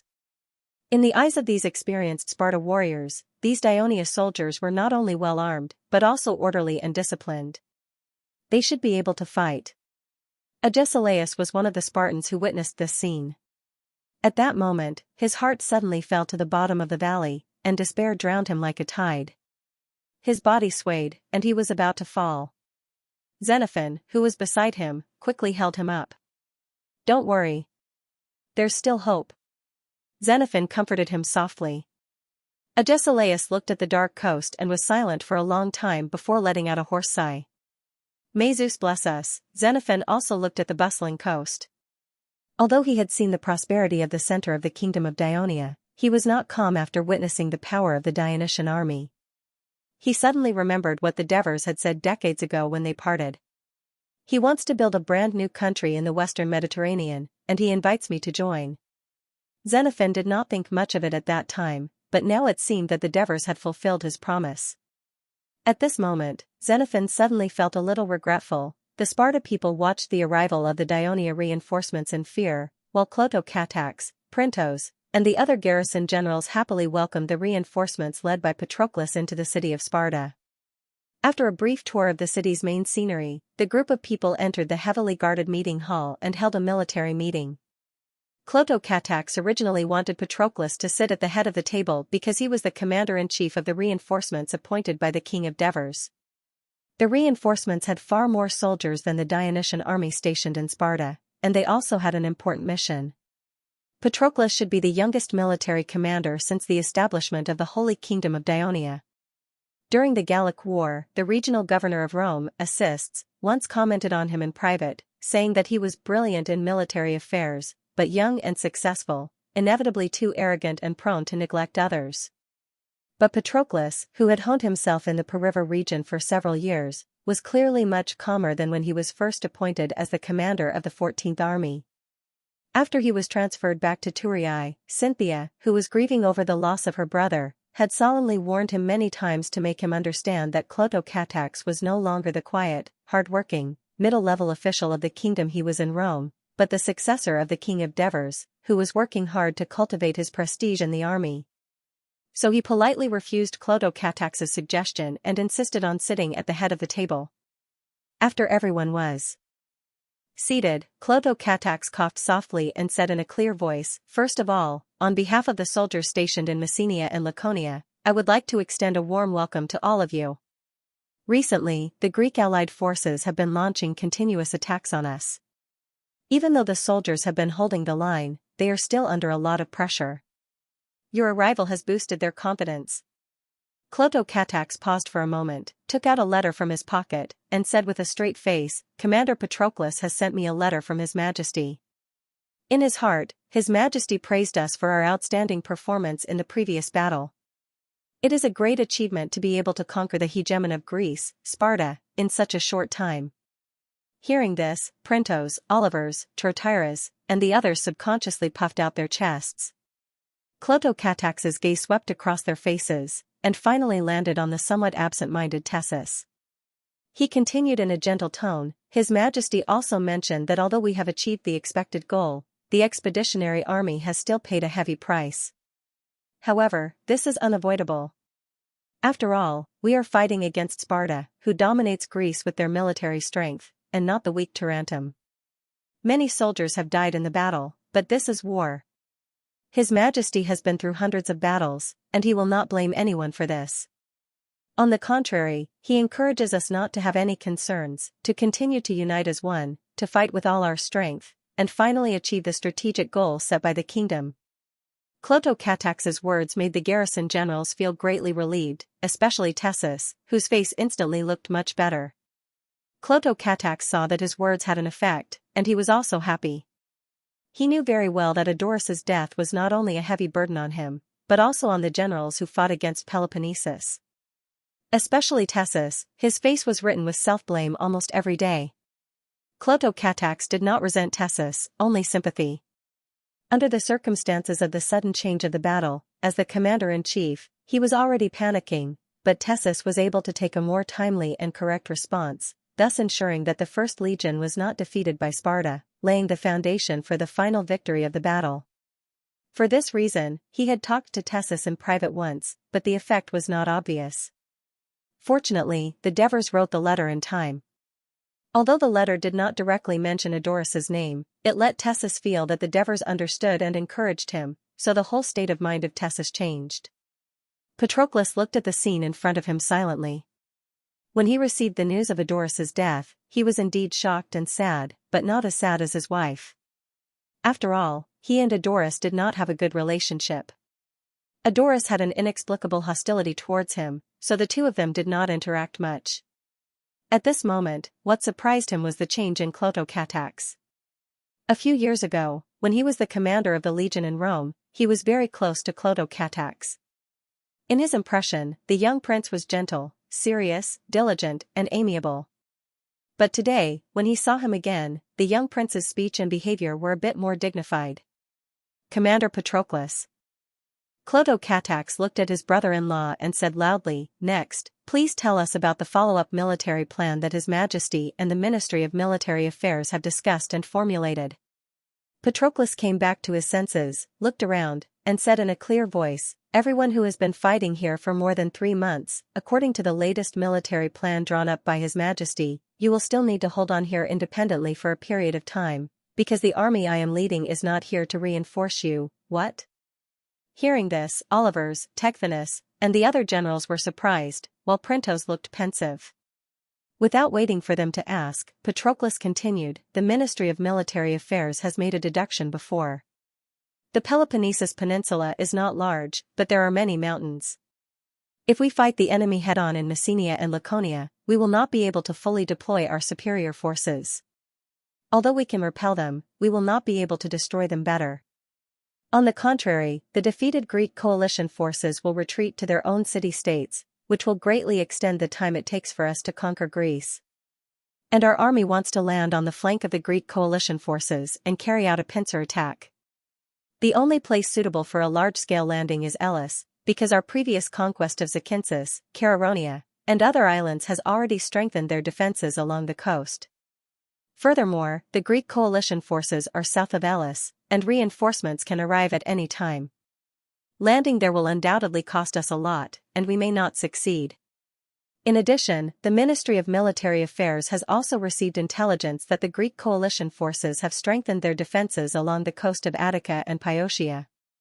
But it is useless for them to do so. His Majesty has already set the target for our surprise attack." With an expression of admiration, Patroclus said in a more serious tone, "That is Thessaly. It is reported that more than half of the Greek coalition forces are Thessaly's soldiers, and their combat power is also the strongest. They are the absolute main force of the Greek coalition forces. We have to take advantage of the fact that their rear is empty to send a large army to quickly launch a surprise attack and occupy the entire territory of Thessaly. Then, the Thessaly army that is still fighting here will inevitably collapse without a fight. When the Thessaly army retreats, the Greek coalition forces will naturally collapse." Olivers and the other generals were suddenly enlightened after hearing this. Printos revealed a look of understanding, and cautiously reminded them, "The Greek coalition forces know that they are strengthening their defenses along the coast in central Greece, so they should not ignore Thessaly." Sir Printos is right. The Ministry of Military Affairs has received news from Philai that Iazon has indeed sent troops to strengthen the defense of the southern coast of Philai. Patroclus did not dare to belittle the chief of staff of the Ministry of Military Affairs, who was wise and had made great contributions. He explained in a serious manner, "But our main landing point is not in the east of Thessaly, but in the north, in the territory of Pelias and Macedonia, and in the south, in Lamia. Although Macedonia did not join the Greek coalition, it has lent its soldiers to Sparta and Athens. In fact, they are hired. It is also the enemy of Dionia. The Lamia region was forced to rely on Iazon not long ago, and Pelias is far away from the center of Thessaly. Their strength is not strong, and they are not very loyal to Iazon. So far, we have not found that they have strengthened their defenses along the coast." As Printos listened, he recalled the geography of the east coast of Greece and the situation of the sea. After pondering for a while, he asked again, "How many soldiers are participating in the landing battle?" "There are the 2nd Legion, Legio III, 5th Legion, 9th Legion, 10th Legion, 11th Legion, 12th Legion, 13th Legion, 2nd and 3rd Cavalry Legions, Gallic Brigade, including 6,000 Gallic warriors and 2,000 Gallic cavalry, 2,000 Balearic catapults. There are 80,000 soldiers who are going to land directly for the battle." As Patroclus said, he suddenly thought of something. "Oh yes, including the fleet infantry of the 3 fleets that are escorting us, there are nearly 100,000 combat soldiers in total." When Patroclus finished, the generals present widened their eyes. 100,000 soldiers were deployed at once. What a grand scene it would be. Since the establishment of Dionia, there had only been 2 large-scale battles like this. During the War of the Western Mediterranean, the king of Devers personally led the main force to fight against Carthage's army in Sicily. However, some of the soldiers in that war were provided by their allies, so there were a lot of impurities in the 100,000 soldiers. The second time was during the War of Gaul, when Leotychides led the army to conquer Mountain Gaul, but in fact, the main force led by him did not have 100,000 soldiers. Including the division led by Patroclus, it only exceeded 100,000 soldiers. The Balearic Stoners were a special army of Daionia, officially organized by the Ministry of Military Affairs. They were trained by the 18th Legion stationed in the Iberian region, and occasionally participated in battles against the Iberian natives. The Gaul Brigade was also a regular army. The Ministry of Military Affairs referred to the former Rome Reserve Brigade, hoping to eventually turn it into a regular army through time. It had been trained and commanded by the 14th Legion stationed in the Po River region, and had also participated in the war against the Ligurians together with the border army. Now, Liguria had basically been pacified except for a few places that were still resisting stubbornly. The Gaul Brigade's contributions could not go unnoticed. And Patroclus was able to lead such a huge army to carry out such an important battle at such a young age. It was truly enviable. Olivers, Tegthenos, and the other generals watched Patroclus speak with great confidence and awe, but not a hint of disdain. After all, Patroclus had come up with several miraculous strategies in Etruria, wiping out the invading Roman army in a very short time. Later on, he had stationed his army in Mountain Gaul, and in a few years not only stabilized the Po River region, but also almost conquered Liguria. That was why he could become the commander-in-chief of the landing campaign, because of his outstanding leadership skills and past achievements, and not because he was the son-in-law of the Devers king. Printos, on the other hand, did not have these complicated thoughts. His mind was focused on the upcoming landing operation. He furrowed his brows and continued to ask, 100,000 soldiers will require at least 2,000 ships to transport, and there will be multiple landing sites. There are many islands on the east coast of Greece, and the coastline is winding. How will we be able to reach the landing site as quickly and accurately as possible? How could they ensure the safety of the fleet at sea? Let me answer these questions. Sicarion took the responsibility and said, the maritime security of this landing operation will be handled by me, Mytilades, and Stephacas. The first flotilla, second flotilla, and third flotilla, a total of 1,200 warships, will escort all the fleets transporting soldiers and supplies and participate in the battle when appropriate. Currently, there were only two city-states in the Greek alliance that could cause trouble for the transport fleet, Athens and Thessaly. According to intelligence, the Athens navy had more than 80 warships, of which 50 were three-tiered warships. Recently, due to the support of its naval allies, there might be more than 100. The Athens navy's tactical ability is relatively strong, their ship-handling skills are high, and they are aggressive. 7 days ago, the main force of our navy assisted the army on the west coast to capture the island. The Athens fleet actually quietly approached Lagonia Bay and fought with the first flotilla fleet that stayed behind. Because the people of Athens were not familiar with our tactics, they lost several warships and later took the initiative to retreat. This was also a small victory for our navy. On the other hand, Thessaly's fleet has only been established a few years ago. However, it is said that Ison has invested a lot in it and now, there are nearly 100 warships in it. However, it has yet to engage in any major battles. Up until now, our intelligence personnel have not seen this fleet patrolling the sea. A fleet that likes to stay in the port doesn't possess any combat power.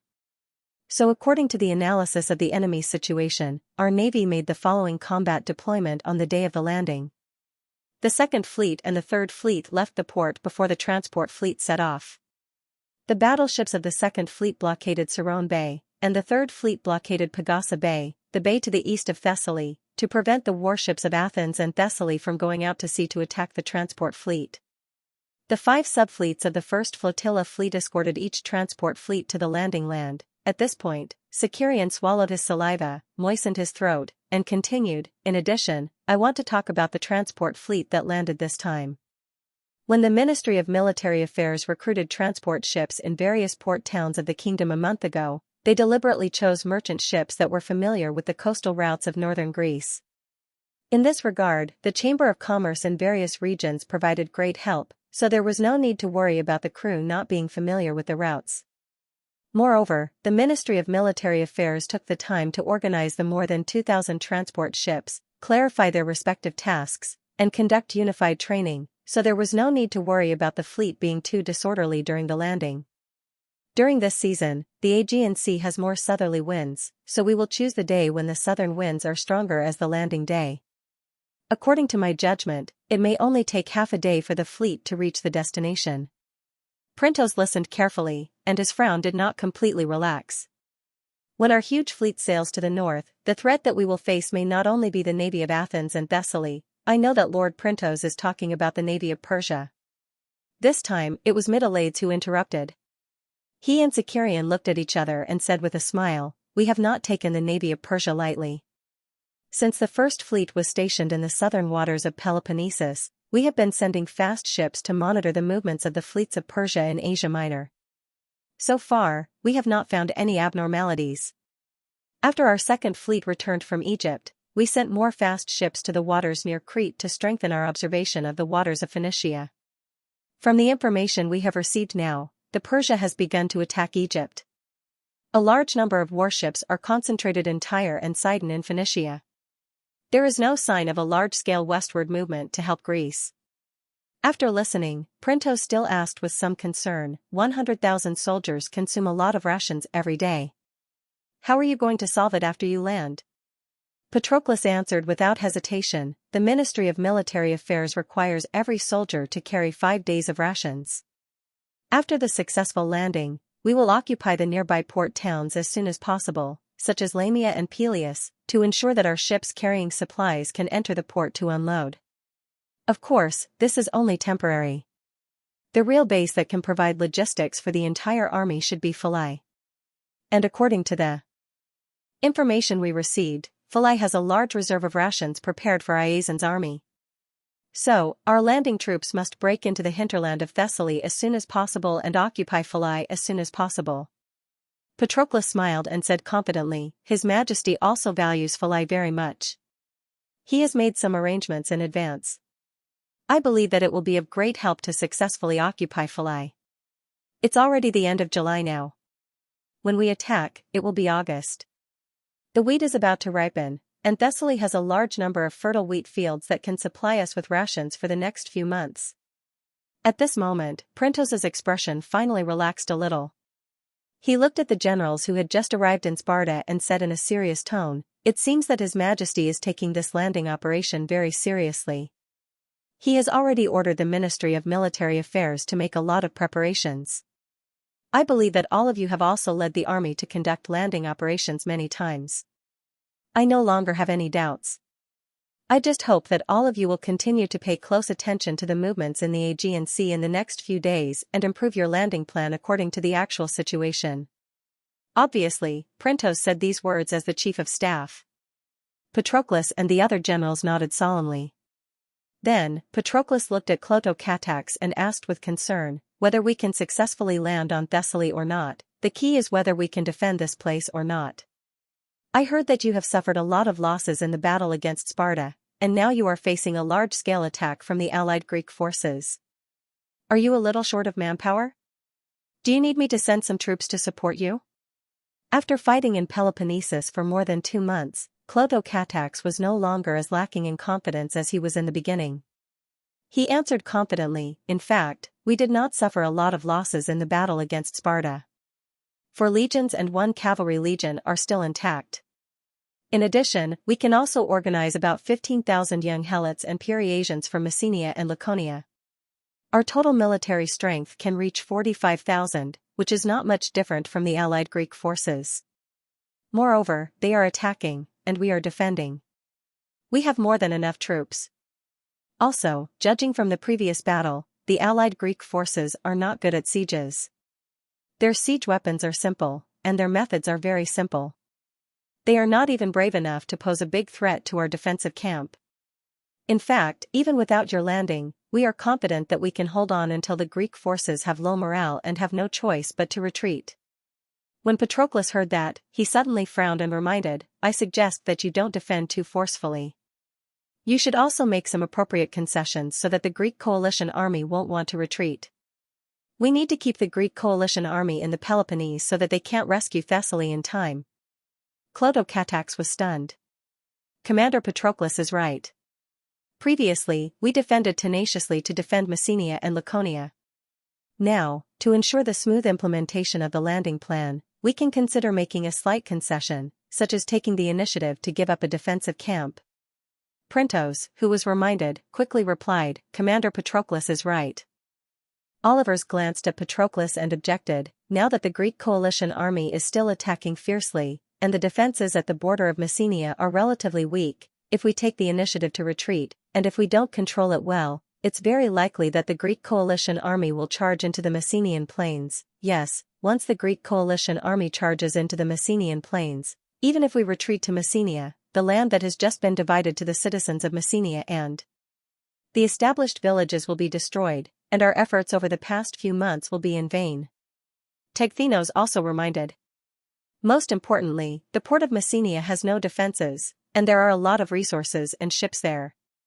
If it falls into the hands of the Greek coalition army, it will be a great loss for us, regardless of what kind of mentality they had. Most of the generals stationed in Laconia and Messenia did not agree with Patroclus and Printos, and this made Patroclus show a displeased expression. After listening carefully, Clotocatax pondered for a while, and finally said with a straight face, Generals, defeating the Greek coalition army and taking control of Greece is the ultimate goal that the kingdom has given our expeditionary force, and the most important military operation to achieve this goal is to land on the mainland and attack Thessaly. As a part of the expeditionary force, we have to fight at Peloponnesus as much as possible to restrain the main force of the Greek coalition army, and ensure the success of the landing operation. Therefore, there is no need to discuss whether to retreat in the north of Messenia, but to focus on how to retreat to ensure that there are no major problems with our defense. Unity and tacit cooperation are the most important weapons for the army of the Kingdom of Dionia to win every battle. Regardless of whether His Majesty personally leads the army, we should carry it forward. At this moment, Olivers and the others seemed to see the shadow of the King of Devers in Clotocatax, and they could not help but shudder, not daring to argue any more. Printos showed a gratified smile. On the morning of the 3rd of August, the sky brightened very early, and the sky was exceptionally blue, without a single cloud in sight. A strong southern wind was blowing on the surface of the sea, pushing wave after wave of water against the shore. In the two bays of Legania and Messenia, thousands of cargo ships and warships rose and fell with the waves, but the soldiers and crew on each ship were either standing or sitting, with their upper bodies straight, heads bowed, hands stretched out, palms facing up, eyes closed, silently praying to the god of the sea, Poseidon. On the flagships of the 1st, 2nd, and 3rd fleets, the 3 fleet commanders, Sicarion, Mytilades, and Stephacas, stood at the bow of the ship. They raised their wine glasses and sang a song dedicated to Poseidon. Then, they sprinkled the wine into the sea to bless the trip. Woo! The bugle sounded, and the flagship of the 2nd Fleet immediately raised the colored flag representing the voyage. All the battleships of the 2nd Fleet that were already on the outskirts of Legania Bay began to set sail. Almost at the same time, bugles sounded in Miseria Bay, and the warships of the 3rd Fleet also moved out. Until the sailors in the bay could no longer see the 2nd Fleet's battleships. Woo! The bugle sounded again in Legania Bay. Clotho, it's time for us to go. Patroclus, who was on the ship, solemnly gave a military salute. May the Hades bless you. I'll wait for the news of your victory. Clotocatax, who was on the pier, returned the military salute and offered his blessings. Patroclus returned to his seat, then calmly watched as the ship he was on followed the other troop ships full of soldiers out of Hiller's port in an orderly manner. These troop ships formed their own formations in Legania Bay according to their previous training, and then joined up with the subfleets of the first flotilla that had been waiting outside, forming 3 large mixed formations and a single fleet. Then, these fleets set sail in order of landing targets from north to south. The process seemed simple, but it was actually extremely complicated. It took a lot of effort just to get all the soldiers to board the ships and leave the port. Therefore, in Legania Bay, there were dozens of fast ships shuttling back and forth between thousands of ships. Although the whole process was still a little chaotic, overall it was relatively smooth. An hour later, it was finally the turn of the fleet Patroclus was on to set sail. As they were sailing against the wind, not only were the crew members doing their best to row the boat, even the soldiers on the ship were joining in. They shouted the chant along with the crew and moved the oars rhythmically. The helmsman controlled the rudder and made the boat sail southeast in a zigzag pattern. About half an hour later, the fleet rounded the headland. At this time, the crew climbed up the mast, untied the ropes, and lowered the sails. The wind immediately puffed up the sails, and the fleet that originally looked like a weak old man staggering with the help of a walking stick immediately turned into a group of energetic youths sprinting with all their might. The strong south wind made the entire fleet sail northward as if they had wings.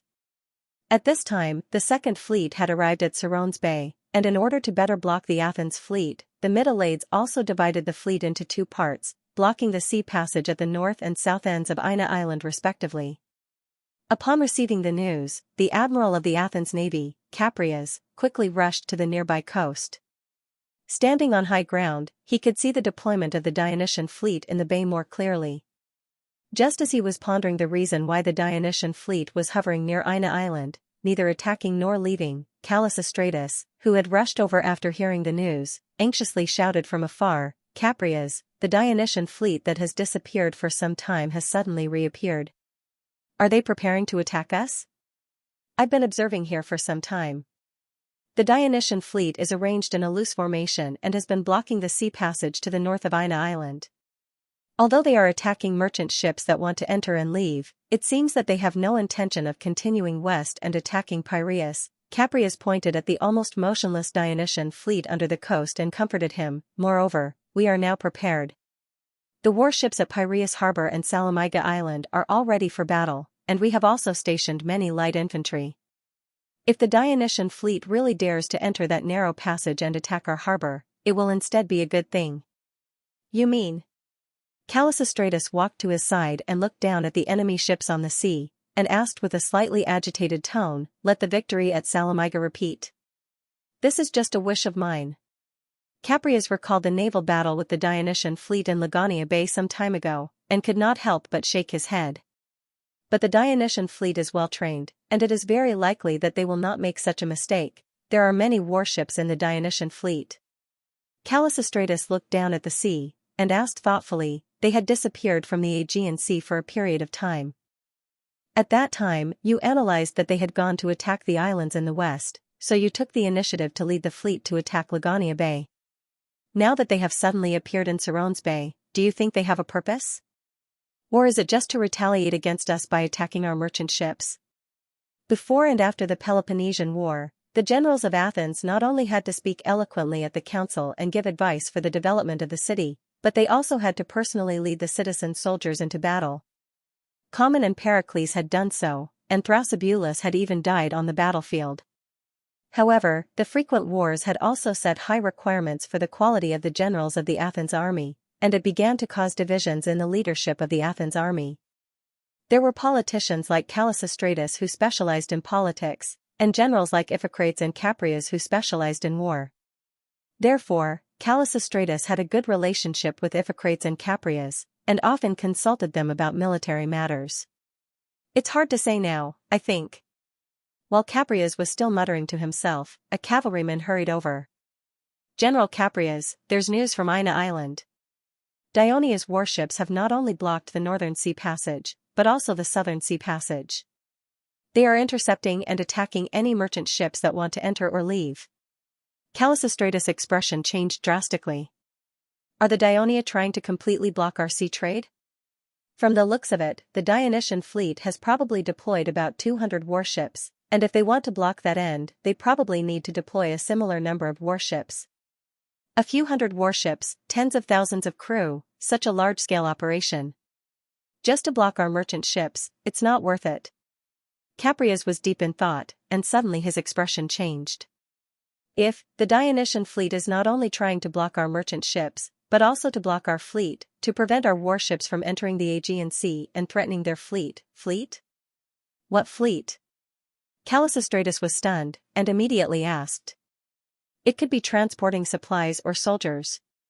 The scale of the fleet should be very large. Otherwise, their fleet could completely protect us.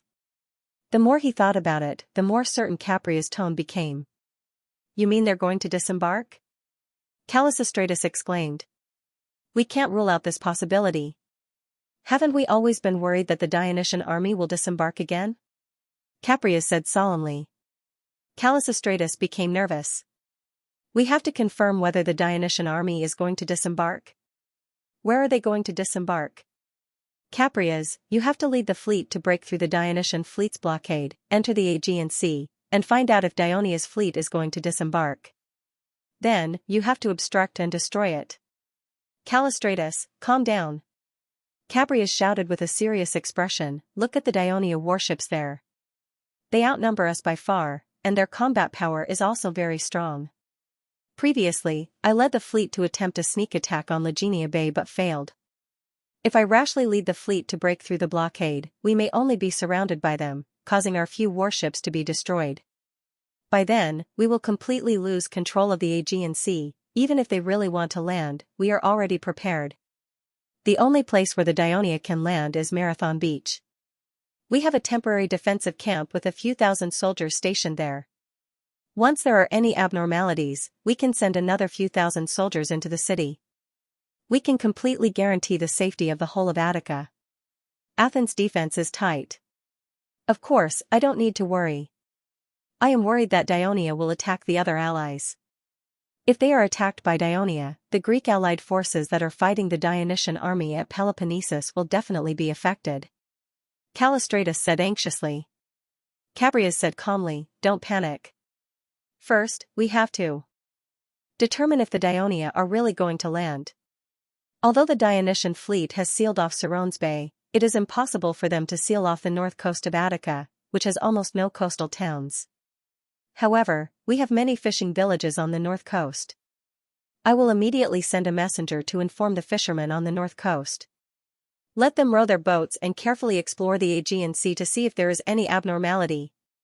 Callistratus suddenly realized and turned to rush away. Cabrias turned his gaze back to the sea and sighed softly. A little shame rose in his heart. He had led the navy to defeat the Sparta fleet several times, but now he was facing the powerful Dionia navy. He was indeed a little timid. Shortly after the first fleet sealed off Cirone's Bay, the third fleet had also bypassed Euboea Island on the northeast side of Attica and arrived at Pagasa Bay. The mountain range on the northern border of Thessaly extended to the sea in the southeast, and then tried its best to draw close to the mountain range on the southern border, forming a natural breakwater and a nearly circular bay with an entrance of only about 10 miles. Perhaps because the mountain range that formed the breakwater was too tall, Thessaly's people did not build a watergate and lighthouse at the entrance. Instead, it was beneficial for the Third Fleet to blockade the area. This caused the merchant ships in the bay to hide in the port of Philae in fear, and the Philae fleet did not dare to show up. About 20 minutes later, the Dionia troop transport fleet arrived. The Third Fleet immediately sailed into the bay and went straight to the only port town in the bay, Philae. This made the people of Philae even more nervous. At this time, it was Iasion's right-hand man, Asidamus, who was in charge of the city of Philae. When he heard the news of the Dionysian fleet attack, he did not panic too much. He immediately ordered the garrison in the city to rush to the port's breakwater to defend. The territory of Philae was ranked last among the city-states of Thessaly. Its urban area was even narrower. The reason why it was rich was that it had the only commercial port in the entire Thessaly. The entire Thessaly region was almost surrounded by mountains, and it was extremely inconvenient to trade on land. Hence, Philae had completely taken advantage of the convenience of the sea trade. Naturally, the people of Philae were very concerned about the safety of the port. After Iasion became the usurper, he put in a lot of effort to defend the port. Not only did he strengthen the breakwater, but he also raised the wall on the ground and reduced the water gate. He also added a military port in the port and formed a fleet. Therefore, even though the Dionysian fleet came suddenly, Asidamus was not worried that they would threaten the safety of the port of Philae. However, not long after, he received a report from the cavalry: a Dionia fleet has appeared on the coast of Almyros. There are many Dionia soldiers landing there. The coast of Almyros was the only low-lying land on the eastern coast of Thessaly. Why would the people of Thessaly build Philae in such a narrow location in the northern part of the coast instead of building a port town in the larger Almyros, This was because several rivers in the territory of Thessaly flowed into the bay from here.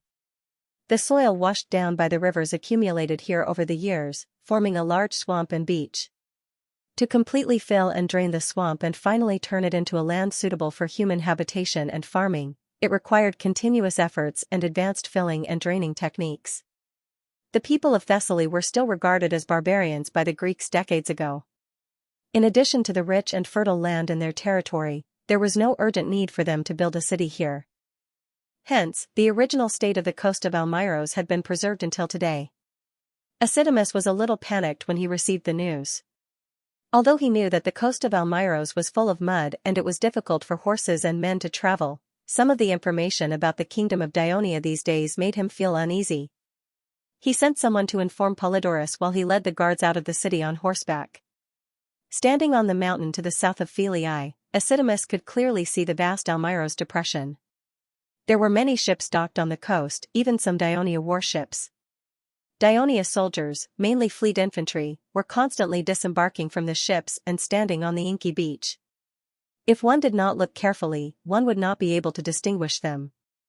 But on the beach, there was a conspicuous yellow mark that was constantly extending and expanding. Acidamus looked carefully for a while, and his heart suddenly raced.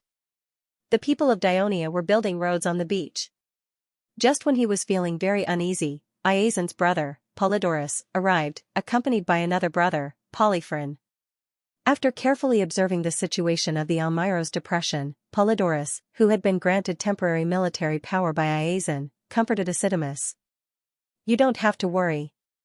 Our troops have entered the defensive camp in the mountains around Almyros and are ready for battle.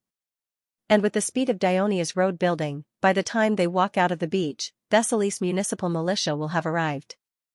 The Dionysian army will not be able to break through our heavily guarded camp and enter the hinterland of Thessaly." At this point, he looked up at the sky and then said confidently, "If they do not retreat by dusk, they will be bitten by countless mosquitoes at night. When we attack tomorrow, maybe they will raise their hands and surrender." Compared to Iasion, Polydorus was more stable, so his words dispelled Acidamus's uneasiness. He immediately said goodbye to the two and rushed back to Philii to calm the panicked people and stabilize the order in the city. "Polydorus, why don't you let me lead the light shield troops to attack the people of Dionia and give them a taste of our strength first?" Polyphron asked loudly. Polydorus waved his hand and refused. "There is no need. Attacking now will only scare them away. Let's not do anything and give the people of Dionia the illusion that Thessaly's rear is indeed empty. Let them be tired for a long time, and then we can think about the issue of a surprise attack." Polyphron was a little angry when he was refused. Looking at the back of his second brother, he could not help but spit and scolded in a low voice, "Coward." What the Polydorus brothers did not know was that the 13th Legion of Dionia and the infantry of the fleet that landed on the coast of Miltoros was just a feint to contain the remaining troops of Thessaly. The real landing place was not here. Half an hour later, the people of Peleus were horrified to see a huge fleet of Dionia approaching the coast near the city. The northeastern border of Thessaly was separated by a series of mountains connected by Mount Olympus, Mount Ossa, Mount Pelion, and other high mountains. Among these high mountains, there was a relatively easy passage to enter the territory of Macedonia in the north. This was the valley formed by the Pineos River passing through the mountains. Over the years, the mud carried by the river piled up at the mouth of the river north of the mountains, forming a small depression. The people of Thessaly built a small city called Peleus here. Since Peleus was outside the traditional territory of Thessaly and close to the territory of Macedonia, many people of Thessaly did not regard it as a member of the city-states of Thessaly. For safety, it often stayed close to Macedonia. Therefore, the city-states of Thessaly to the south often alienated it and were unwilling to interact with it. Furthermore, it was not rich in resources, so the port trade had not been developed. It was not until Iasion became Tarchus and formally incorporated it into the Thessaly alliance. In order to promote the prosperity of Thessaly's trade, Acidamas even removed the sentry posts to the south of the valley. Not only did the sea trade of Peleus improve, but the land trade also developed. Therefore, the people of Peleus were very grateful to Iasion and always responded to his call. Although Peleus was not a large city, when Iasion mobilized and formed the army of Thessaly to the south, Peleus provided nearly 3,000 soldiers, which was almost all the young and middle-aged citizens of the city-state. Now, when they saw the tide of Dioneus soldiers swarming to the coast, they were frightened and regretful. "Hurry! Hurry up! Brothers, hurry up!" Matones, the commander of the 2nd Legion, who was already in his 50s, was still as vigorous as ever. He was the first to reach the shore, stood on a rock, and shouted thunderously, urging the soldiers under him to hurry. The soldiers of the 2nd Legion were encouraged by the old commander. After jumping off the ship, they did not even have time to rest. Under the leadership of their respective captains, they held their shields and spears, stepped on the soft soil, and rushed south like a swarm of bees. The people of Peleus shut the city gates tightly and were forced to pick up their weapons. When they climbed up the city walls, they trembled when they saw the Dionysian army surging towards them like a tidal wave. However, the 2nd Legion did not attack the city of Peleus. They went around the small city and went straight to the valley pass. The people of Peleus looked at the fleeing enemies in shock. Suddenly, someone exclaimed, "Look! More enemies are coming ashore." Thousands of soldiers in black were seen surging on the beach not far away. They landed on the beach, reorganized themselves, and quickly ran towards Peleus. Just when the people of Peleus felt that they would not be able to escape this time, the Dionysian army went around the city again and entered the valley pass. Matones, who was fully armed, was old after all. After running with the soldiers for a while, his stamina could no longer keep up.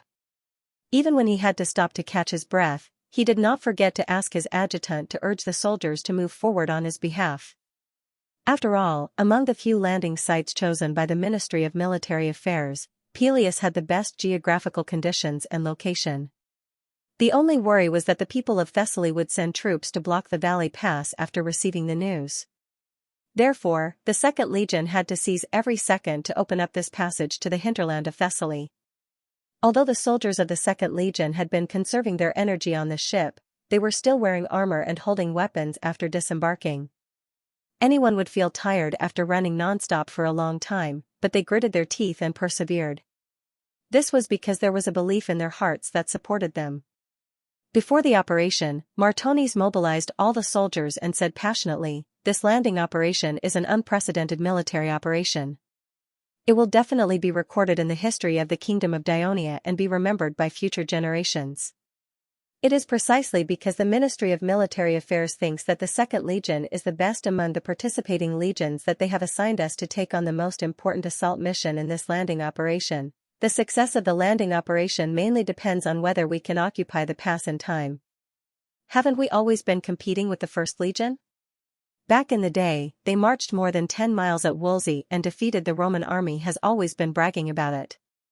Tomorrow, we will use our victory to tell them that marching more than 10 miles is nothing. The strongest legion in the kingdom will only be us, the 2nd Legion."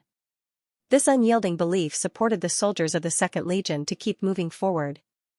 In the past 2 years, the Peleus people had built a flat road through the valley in order to better communicate with the city of Thessaly, which was located at the south of the mountain range. This had also helped the 2nd Legion in their rapid march. Finally, the light armor battalion of the 2nd Army Division, which was running at the front, saw the exit of the valley and the defensive camp at the exit. However, in the eyes of the soldiers, the camp was too simple. There was no trench in front of the camp, and there might not be any traps. The camp's walls were wooden fences, no more than 3 meters high, and there were only 2 sentry towers. Most importantly, there were only a few defenders on the wooden walls. They screamed in panic when they saw the soldiers coming. In order to show their sincerity to the people of Peleus, Iazon asked the people of Larissa to dismantle the sentry posts at the entrance of the valley. Some time ago, Iazon was reminded by Iphicrates, so he sent a messenger back to Thessaly to ask the city-states to strengthen their vigilance to prevent a surprise landing by the Dionysian army. Although the people of Larissa did not believe that the Dionysian army would land on the remote and narrow coast of Peleus, they still built a defensive camp at the entrance of the valley to be prepared. However, due to the lack of time, they built it carelessly just to feel at ease. Now, the only mercenary force in Thessaly was led by Polydorus, stationed outside the city of Philae, mainly to ensure the safety of Philae and the coast of Almyros. It was unrealistic for Larissa to send citizen soldiers to guard the camp in the valley for a long time. Therefore, the method they adopted was to send a small number of citizens to guard the camp every few days. Once they learned that the Dionysian army had landed on the coast of Peleus, they would send a large force to guard the camp. Who knew that not long after Peleus' urgent messenger arrived at the camp, the Dionysian army would appear in front of them like a celestial army descending from the sky. This speed was way too fast. The messenger who went to deliver the news might not even have reached Larissa City yet. Could it be that the people of Peleus deliberately delayed the time of reporting the news? The panicked defenders could not help but have such doubts, but the grim situation outside the camp did not allow them to think too much about it. As soon as the light armor brigade of Dionia stood still outside the camp, the light infantry brigade responsible for carrying the siege ladders arrived. After handing the wooden ladders to the light armor brigade, they began to spread out and approached the camp. The sparse arrows shot by the defenders did not cause any damage to the Dionia soldiers. On the contrary, it was a rain of arrows that covered the sky. Amidst the screams of the defenders, the light armor brigade put wooden ladders on the wooden wall and quickly captured the camp in the valley. The news of the victory was quickly spread from one end of the valley to the other, accompanied by cheers. Metones was relieved when he heard the news and called for the messenger. "Go and inform Commander Lazaru immediately. Tell him that the valley pass has been opened, and he can lead the army to land on the coast of Peleus." "Yes, sir." There were 2 fleets that landed on the north side of Thessaly.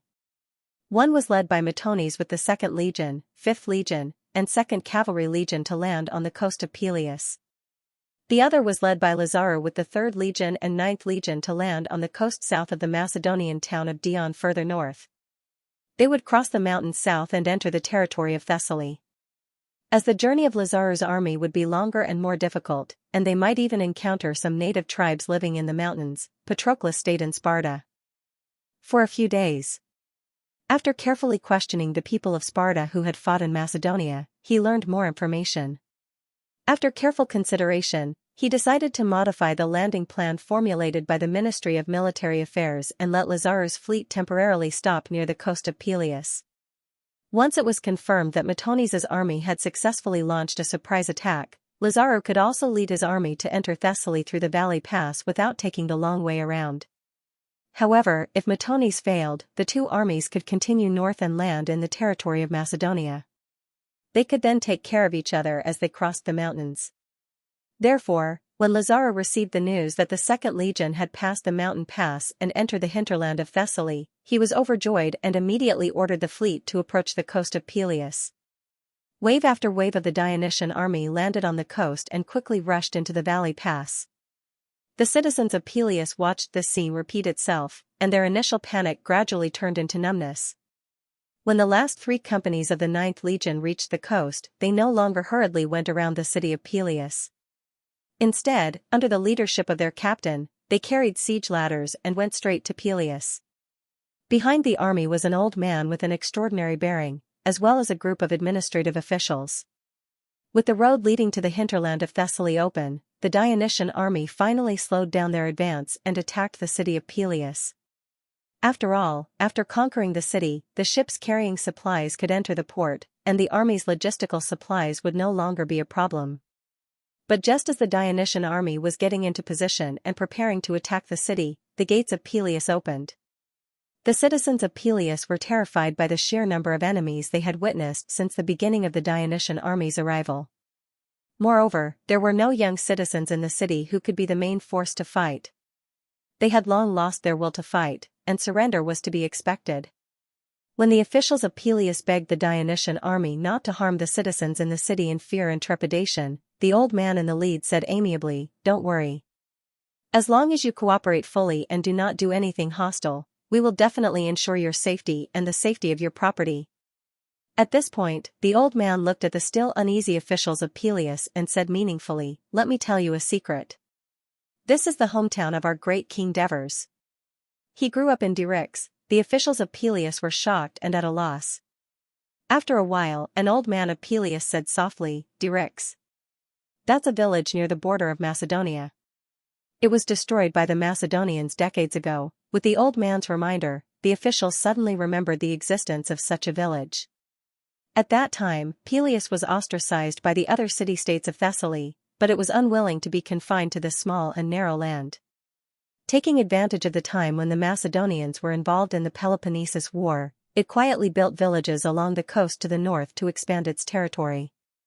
But after the Peloponnesus War ended, the Macedonians quickly sent troops to destroy the villages and loot the citizens.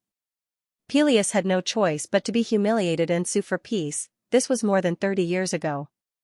The ruins of Dyryx were covered with weeds, and there were no signs of people living there. Many people of Peleus had also forgotten this painful memory. They never expected that a king would come from that remote little village. Before I came here, His Majesty the King had warned me that as long as the people of Peleus surrendered sincerely, he would not allow any harm to come to them, because that is his hometown, and the people there are his compatriots. The old man said solemnly. Not only did the officials of Peleus dispel their worries, but they also led the Dionysian army into the city with joy. It was as if they were not forced to surrender, but were welcoming friendly troops. But in fact, the king Devers did not say such words at all. The old man still clearly remembered the conversation the king of Devers had with him that day. Helos, I heard that you have been very busy recently, and you come home late every day? Your Majesty, our army is fighting a war against Sparta in Peloponnesus. We've consumed a lot of rations and supplies, and most of them are shipped out of Turin's port. In order to complete our mission smoothly, the officials in Turin will have to deal with more work. Now, the kingdom's administrative office and the Ministry of Military Affairs had notified the various regions, requesting for the various armies to assemble. This meant that they needed to prepare more rations and more transport ships to prepare for the upcoming war. Therefore, the officials in Turin will have to deal with more work. As the chief executive of Turin, if I don't set an example, how can I command my officials to do their jobs? It seems like you're holding a grudge. Do you know what our first target is going to be in the upcoming war? Your Majesty, I've left the army for many years. It's Thessaly. Thessaly? We've left Thessaly for more than 30 years. I'm afraid you've forgotten what your hometown is like. When we left Thessaly, the cities of Thessaly were still fighting each other. Now, Thessaly has Tarchus. This Iazon isn't weak. He's allowed Thessaly to join the Greek alliance. He's gathering his army and preparing to fight us in the south. This will be a big problem for our army. Your Majesty, are you planning to launch a surprise attack on Thessaly's territory while Iazon leads his army south? You said you've left the army for many years and are unfamiliar with military affairs, but your instincts are still very sharp. It's not easy to land such a long distance and large-scale battle. It's not easy, but it will also surprise the enemy. Besides, we have the advantage of the sea. As long as the army is well prepared and trained, they will definitely be able to do it. Your Majesty, after the army has landed in Thessaly's territory and conquered those cities, what will we do with the entire Thessaly? You also know that those Greek city-states are capricious. Even if we win the war this time and finally force them to surrender, there may be Greek city-states standing up against us in a few years. In the end, they will form the Anti-Dionia alliance. Therefore, Thessaly is very important to us. To the north of it is Macedonia, and to the south are the Greek states. As long as we completely control it, we can completely suppress the expansion of the Greek city-states in the south and punish them at any time. We can also subdue Macedonia in the north, which looks ignorant and backward, but is actually a vast kingdom with great potential. You mean, to make Thessaly's city-states become the vassals of the kingdom? No. I don't intend for Thessaly to become the second Carthage, nor do I intend for them to become the second Tarentum. I want to completely turn the entire Thessaly into a part of the kingdom's territory and let our former compatriots become citizens of the kingdom. This is also the reason why I called you here today. I want to appoint you as the regional governor of Thessaly, and I want to ask for your opinion. Of course, whether Thessaly can be successfully captured is not yet certain. Even if Thessaly is captured in the future, integrating Thessaly into the kingdom is still a difficult task, not to mention that you are now the governor of the central region of the kingdom. Suddenly transferring you to an area far away from the kingdom where everything is uncertain. Alas, it is indeed too difficult for you. It doesn't matter if you don't agree, I can choose someone else, Your Majesty, I am willing to go to Thessaly. Helos did not regret accepting the appointment of the king of Devers so readily. On the contrary, the news that the landing army had successfully passed through the valley pass excited him. He was only worried about whether the army could go further and capture Larissa more smoothly. After all, it was his hometown. Just as the soldiers of the Second Legion landed on the coast of Peleus, the huge fleet led by Patroclus also arrived at the northern end of Euboea Island. Then each ship quickly folded up the sails and began to turn west. There were many offshore islands in the Greek mainland, and the coastline was winding. Although most of the captains of the entire fleet had relatively rich sailing experience in the Aegean Sea, they still carefully steered the ships to smoothly pass through the long and narrow channel. At the northern end of Euboea, there was a city-state called Artemisium. The people of the city-state panicked when they saw countless ships suddenly appearing in the sea near the port. They closed the city gates and the port, and all the young and middle-aged citizens were armed and on guard. Under their horrified gazes, the huge fleet did not approach the coast. Instead, it slowly headed west. Finally, the fleet of Dionia entered the Gulf of Malakos. Between the mountains on the southern border of Thessaly and the rolling mountains on the northern border of central Greece, there was a river called Sperseus. The river had flowed for thousands of years, forming a long and narrow plain along the river. At its mouth, there was also a large area of tidal flats. Only on the northwest side of the gulf, there was a cobblestone beach and a port. The Dionia fleet approached without a moment's pause. Patroclus was the first to land with the 12th Legion. He did not let the soldiers who landed attack the small port not far away. Instead, he ordered the 12th Legion to quickly move west. These soldiers from the Campanian Plain and the Samones Mountains had received Patroclus's command a few years ago and created a glorious annihilation of the Gallic invading army. Therefore, they trusted Patroclus's command. Without hesitation, they lined up in a column, stepped on the hard and slippery cobblestones with their feet in leather sandals, and staggered westward. The city of Lamia was about 15 miles from the landing site. About an hour later, the soldiers of the 12th Legion arrived at the city, panting. Patroclus saw that the gates of Lamia were closed and the city was full of soldiers. His heart sank. The Lamians were already on guard. Patroclus was already mentally prepared for this. After all, the fleet sailed slowly in the narrow channel, which was likely to give the Lamians sufficient time to be on guard. Since the surprise attack had failed, Patroclus quickly adjusted his mentality. He called for the messenger to ride to the land and inform the troops behind, take the port first and then come back to rendezvous. After the messenger left, he ordered the soldiers of the 12th Legion to rest and recover their strength first. He took the guards and went to observe the defense deployment and surrounding geography of Lamia. Lamia was somewhat similar to Peleus. It was also established by the Thessaly people. As the city was located outside the traditional territory of the Thessaly, coupled with the inconvenient transportation, the other city-states of Thessaly alienated it. Some even thought that Lamia was not a city-state of Thessaly. The Lamians themselves despised their Thessaly identity and were more willing to get close to the Greeks in the south. Although some Greek people regarded them as barbarians, they did have deeper contacts with the Greek city-states in the south.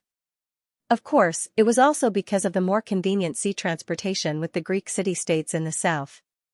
After Iazon became Thessaly Tarchus, he did not rush to force Lamia to join the Thessaly alliance because he was afraid of arousing the vigilance of the Greek city-states in the south. It was not until the Battle of Leuctra, where the Greek overlord Sparta suffered a crushing defeat, that he finally did not hide his ambitions. When Thebes led the army north to return to Thessaly, he destroyed the city of Heraclea, not the city of Heraclea in Greece of the kingdom of Dionia, and occupied the hot spring pass. Lamia surrendered under his military deterrence, but it was still somewhat unwilling. Therefore, when Iazon carried out the military mobilization this time, Lamia did not provide too many soldiers. Now the Lamians felt fortunate that they still had enough power to protect themselves in the face of the Dionysian army's surprise attack. An hour later, the 10th Legion, the 11th Legion, the 3rd Cavalry Legion, and the Gallic Brigade arrived one after another. The militia of the Lamia Principality stood on the city wall, and they almost stopped breathing. Countless Dionic soldiers in black helmets and black armor stood on the plain south of Lamia along the river. They were like the black tide roaring from the coast of Malakos, and they stretched as far as the eye could see. What was particularly eye-catching were the Dionia soldiers, actually, the Gallic soldiers, standing under the city wall. They were tall and strong, with fierce faces, wearing horned helmets and armor, holding big swords in their hands, and roaring like thunder. They were like ferocious beasts in human form, making people's hearts palpitate. Just when the Lamian citizen soldiers were shocked by the Dionysian army's valiant power, Patroclus did not immediately give the order to attack the city. Previously, he had carefully observed the city of Lamia. The Lamians should have learned from the Greeks' habit of building a city. They did not build the city on the flat riverside plains, but close to the mountains in the north, enclosing a low hill in the city area, becoming its acropolis. The north and left and right sides were surrounded by hills more than 200 meters high. Although it provided a barrier for the city, it also limited the expansion of the city area. Therefore, the Lamians could only expand the city area to the south of the plains, making the shape of the whole city of Lamia like a long-necked, round-bottomed pottery bottle. Such a geographical location made the Lamians feel that they had a good defensive advantage. They only needed to focus on defending the south wall to ensure the safety of Lamia. Patroclus ordered the 12th Legion and the Gallic Brigade to attack the hills on the south and north sides respectively.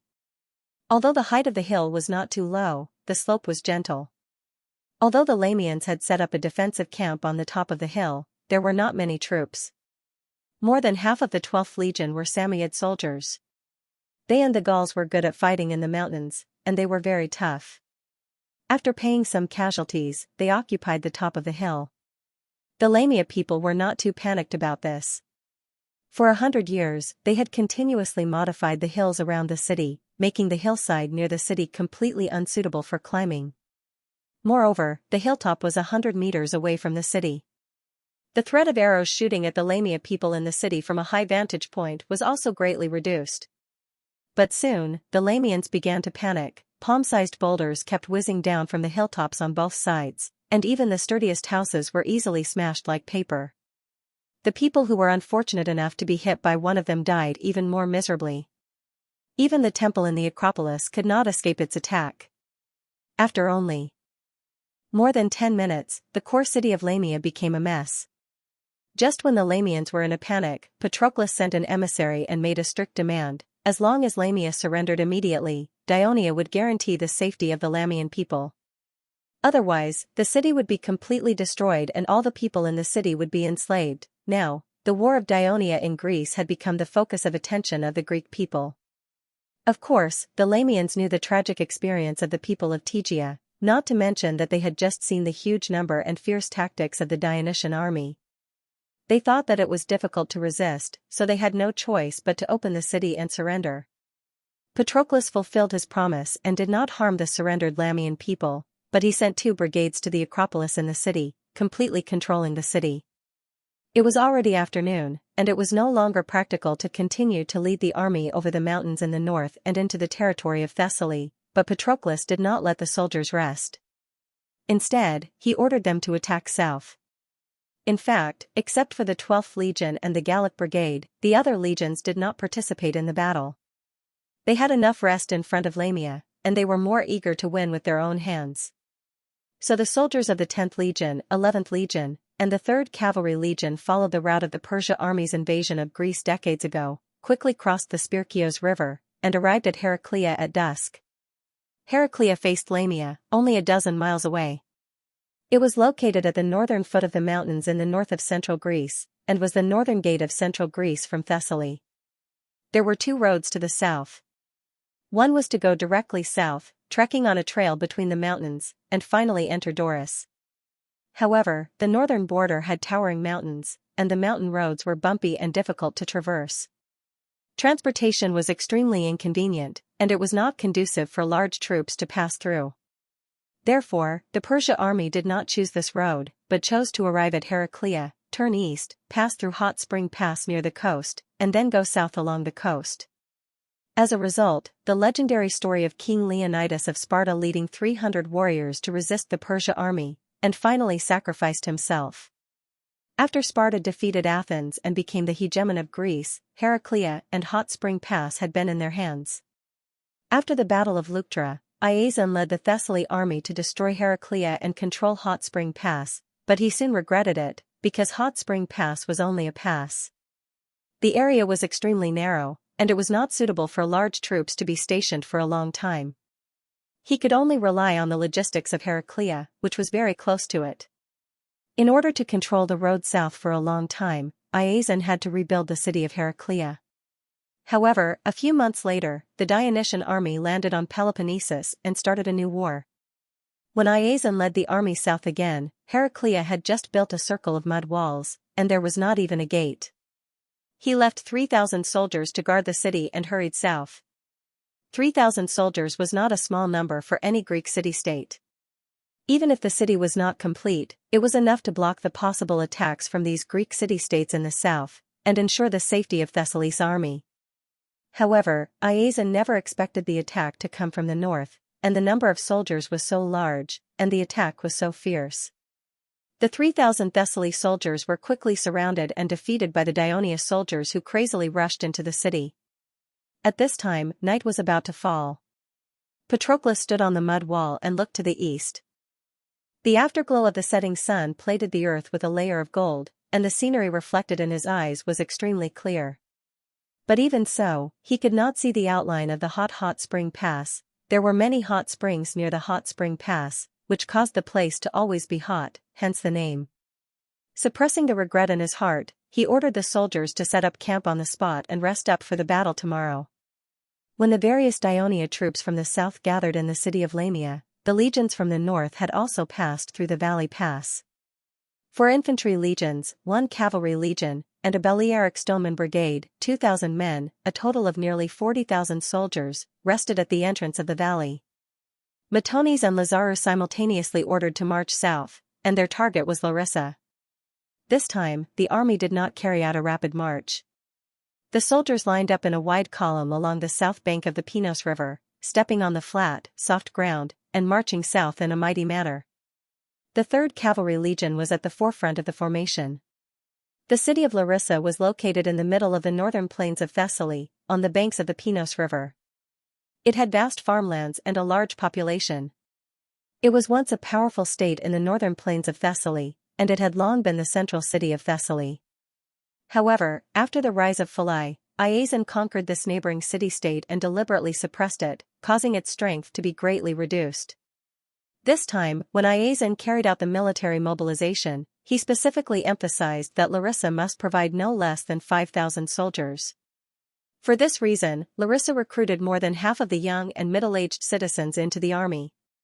Just a few hours ago, they received an order from Polydorus. The Dionysian army was landing on the coast of Mildoros, and all city-states were to send reinforcements as soon as possible. Larissa had no choice but to urgently dispatch another 1,000 soldiers. When the messenger from Peleus came to ask for reinforcements, the people of Larissa had almost no soldiers to send. However, they were very clear that it was not a big deal if Peleus was captured, but if the Dionysian army passed through the valley and rushed into the northern plains of Thessaly, it would be extremely terrible. Therefore, Larissa had no choice but to put together nearly 300 soldiers, including some citizens over the age of 50, to rush to the camp at the mouth of the valley to defend. At the same time, a messenger was sent to ask for reinforcements from Polydorus. Halfway through their journey, the reinforcements of Larissa saw that the ground in front of them was shrouded in rising dust, and even the ground was trembling slightly. The army of Dionia had arrived. The people of Larissa looked at the countless vague silhouettes of the soldiers in the dust and were almost scared out of their wits. They turned around and fled. At the same time, the 2nd Cavalry Regiment of Dionia also found them and immediately gave chase. The reinforcements of Larissa, who had lost their will to fight, raised their hands and surrendered. Although it was already afternoon, Metones and Lazaro learned from the prisoners that Larissa was seriously short of soldiers and generals. All the troops left behind in Thessaly were concentrated on the coast of Almyros, and they knew nothing about the attack of the Dionysian army from Peleus. The 2 commanders thought that this was an excellent opportunity, so they immediately ordered the army to speed up. Larissa was nearly 40 miles away from the mouth of the valley, and it was a flat road. The soldiers of the Legion of Dionysia had marched normally all the way, and their strength had gradually recovered. After receiving the order, they began to run again. When the silhouette of the city of Larissa could be seen in the distance, the sun had already set, and only a few rays of afterglow were left on the horizon. Night was coming. Matones and Lazaro were both decisive. Commanders. Since they had already made a decision, they would not easily change it. The order to attack the city of Larissa was immediately issued. The city of Larissa had the natural barrier of the Pinus River and its tributaries, so it had the advantage of defense. However, they had just sent off the reinforcements a few hours ago, and they had not received any abnormal news yet. Now that it was late, they naturally slacked off. As a result, when the sentinels on the city wall saw the enemy coming in like a tide, they sounded the alarm in horror. In a panic, the people of Larissa had to close the city gate and urgently mobilize the people to defend the city. The city was in a mess, and there was no time to burn the pontoon bridge over the river. The soldiers of Dionia stepped on the pontoon bridge over the tributaries of the Pinus River and quickly arrived at the city of Larissa. In the process, they were not even attacked by the arrows and javelins on the city wall. When they put wooden siege ladders on the city wall, the people of Larissa, who had been forced to do so, climbed up the city wall in a panic with rusty weapons. Failure was inevitable. Reporting to the two commanders, "We have captured the city of Larissa."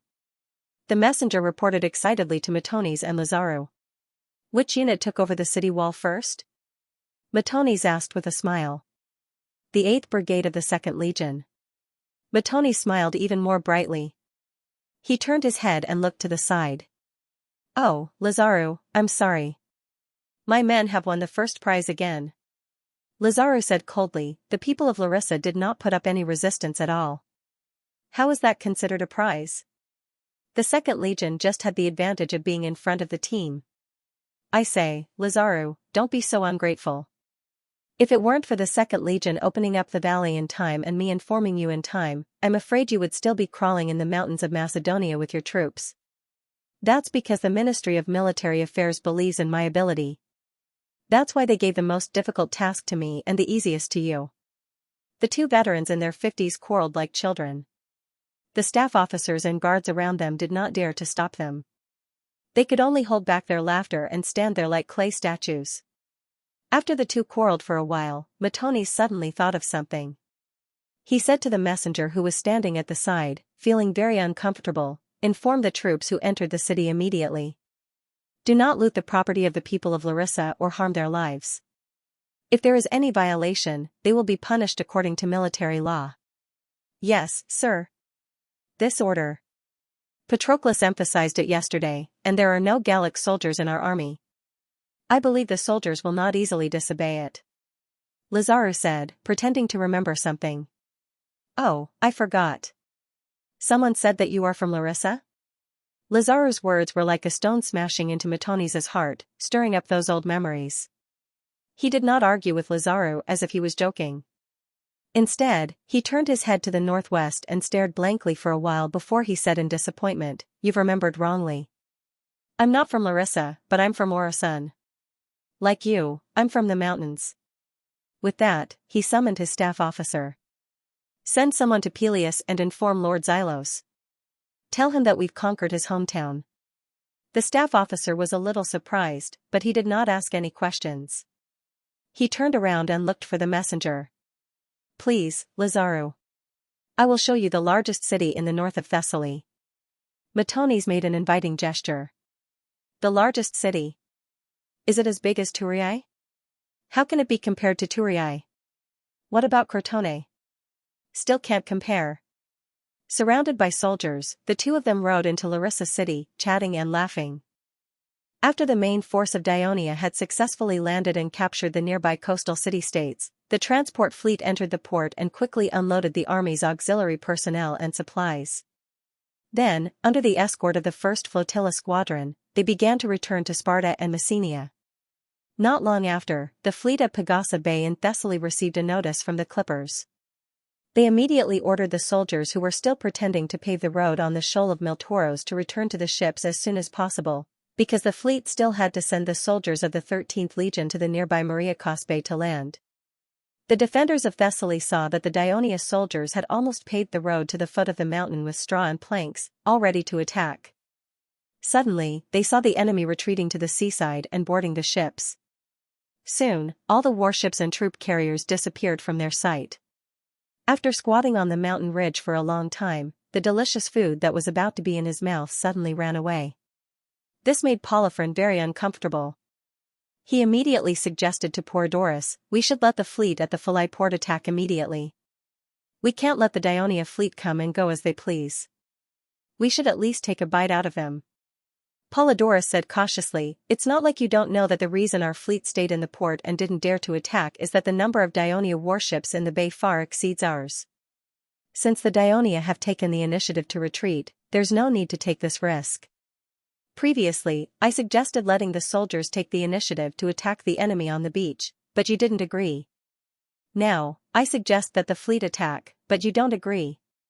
You only know how to sit here like a fool and don't dare to do anything. What's the use of you being the military chief of Thessaly?" Polyphron waved his hands and shouted angrily at his brother.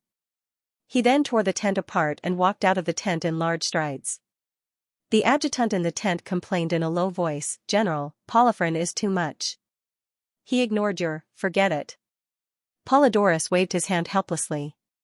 His younger brother had been brave and fierce since he was a child. When he grew up, his temperament became even more tyrannical and disrespectful. He had long been used to it. Because of this, the eldest brother, Iazon, did not dare to let the youngest brother bear any heavy responsibility. Instead, he had always let him follow him to do things. He had hoped that he could change him, but unfortunately, there was no progress so far. Polydorus put this annoying matter behind him. He shouldered the heavy responsibility of protecting Thessaly, so he did not want to cause more trouble. So, he let the Dionia fleet leave, but he still had some doubts in his heart. Could it be that Dionia dispatched such a large fleet, only to waste half a day here, and then leave with nothing?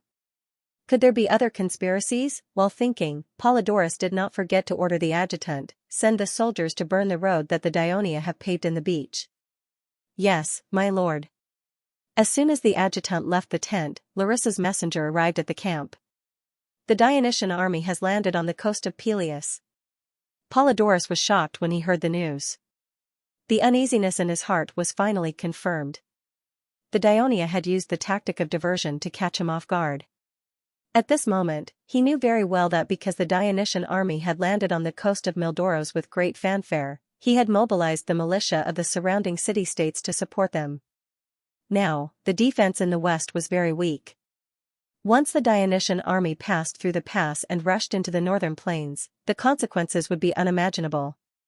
Peleus could be captured, but the valley pass must be blocked. Polydorus made up his mind and immediately issued an order. 2,000 Philly militia were stationed at the Mildoros coast camp, and the rest of the troops immediately rushed to the camp at the valley pass.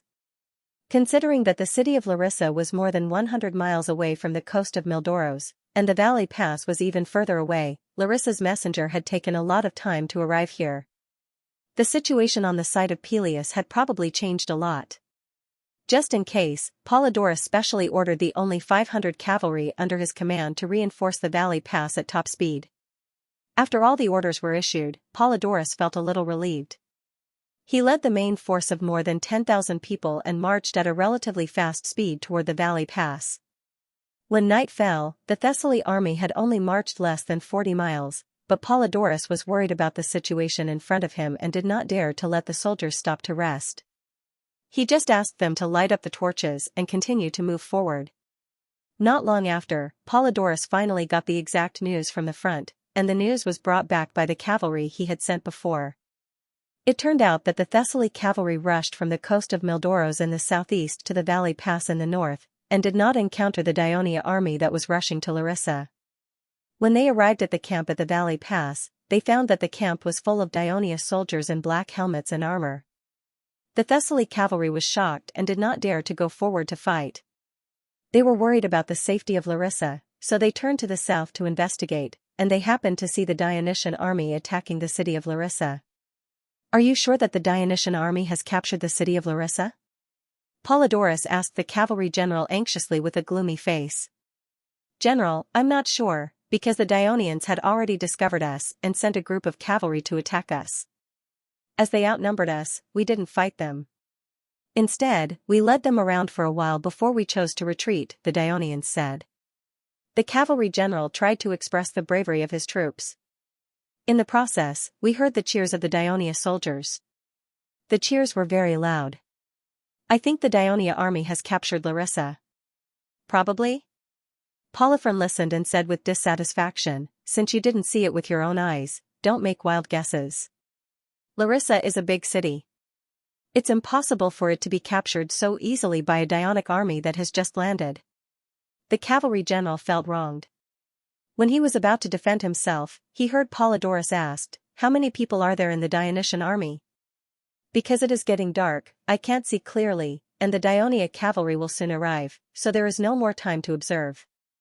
But according to my judgment, there should be more than 20,000 people.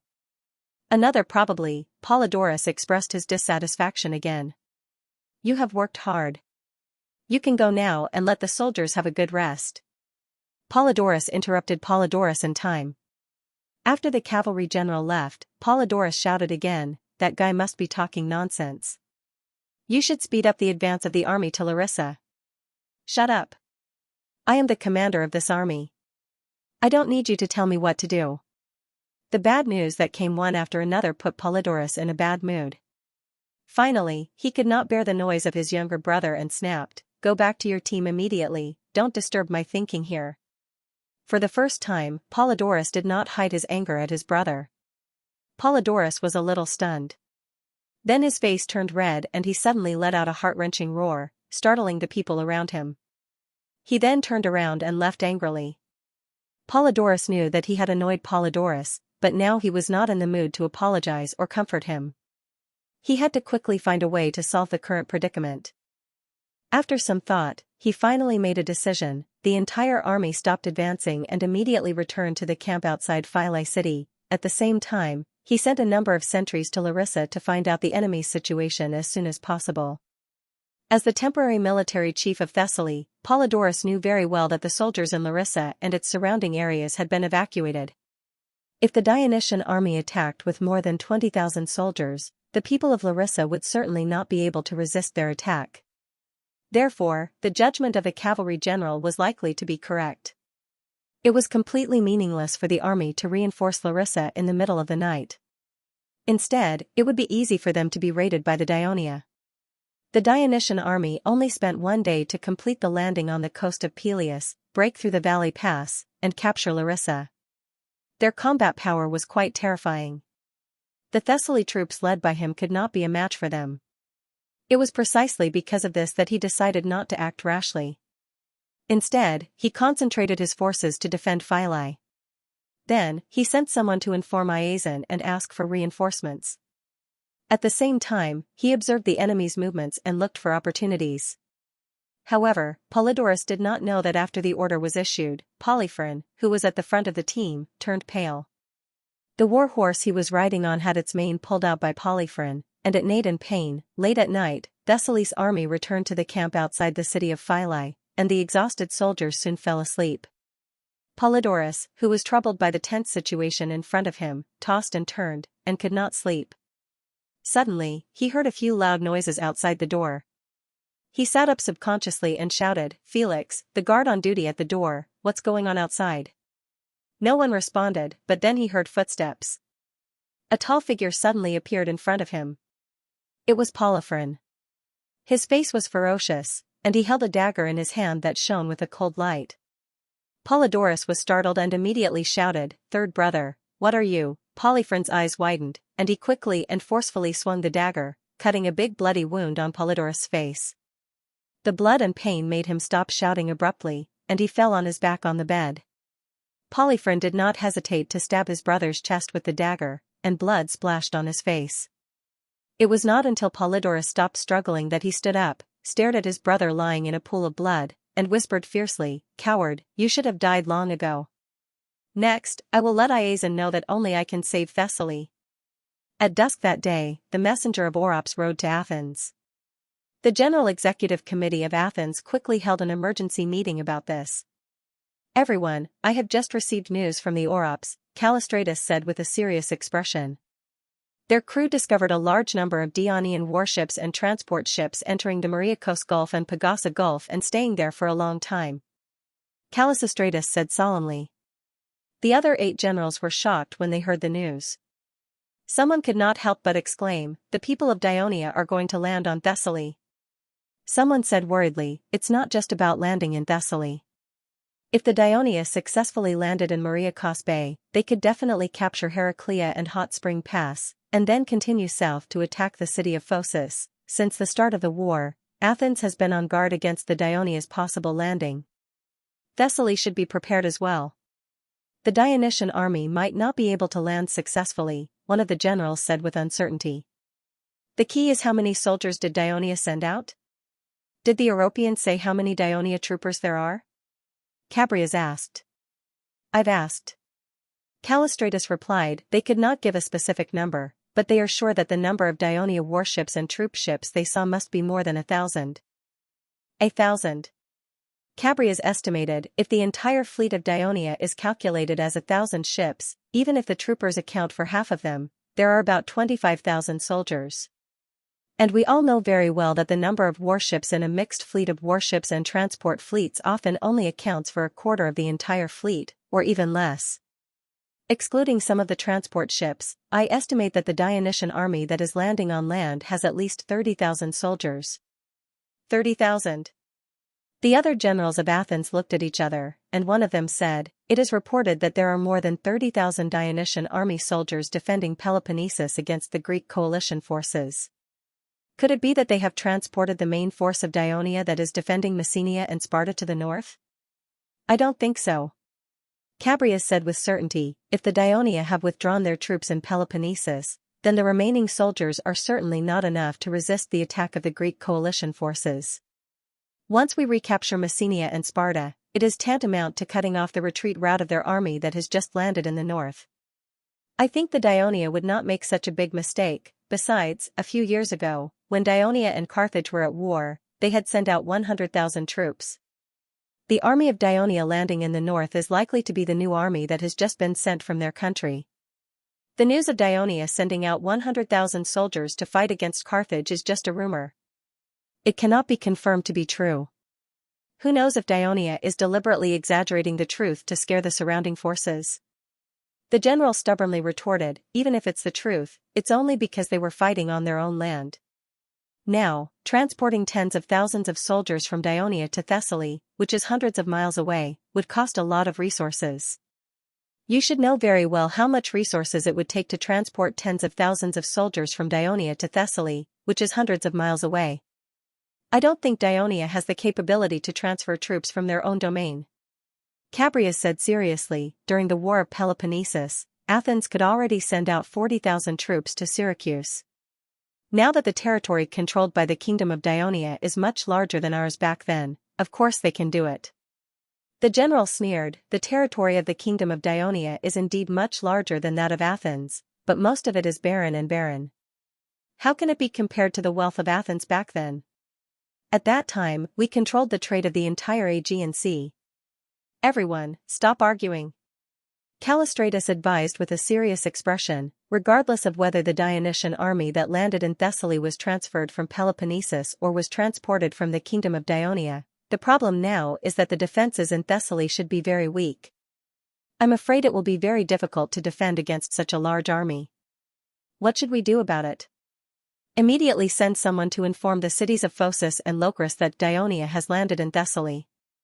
Ask them to strengthen the defenses of their cities and send people to investigate the movements of the Dionysian army in Thessaly as soon as possible," Chabrias said calmly. "At the same time, we should immediately send someone to Peloponnesus and inform Iason of this news.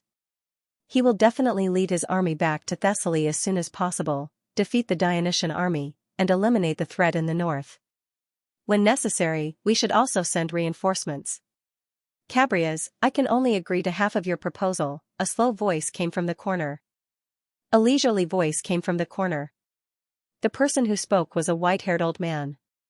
He had been resting with his eyes closed, but the moment he spoke, he immediately attracted everyone's attention. His name was Agarios, an aristocrat of Athens. He used to be one of the leaders of the Democrats, and had been elected as the general of Athens many times. Working together with Thrasybulus, they gradually brought out the shadow of the defeat against Sparta and began to restore the strength of the past. Moreover, he pursued the principle of the interests of the city, which directly led to the creation of the theater subsidy system. Therefore, he was very loved and respected by the people of Athens. However, in recent years, he no longer participated in the election of the general of Athens. One reason was that he was too old, but the more important reason was that he was the father of Callistratus. He wanted to make way for his son, who was already famous and had greater ambitions. 2 months ago, a democratic general was seriously ill and could not participate in the council. He recommended Agarios to replace him, and the citizens' assembly finally passed this somewhat absurd resolution. The possible reason was that Callistratus had successfully signed the contract with Sparta and pushed out the Thebes. This was a great benefit to the Athens, and it won him great prestige.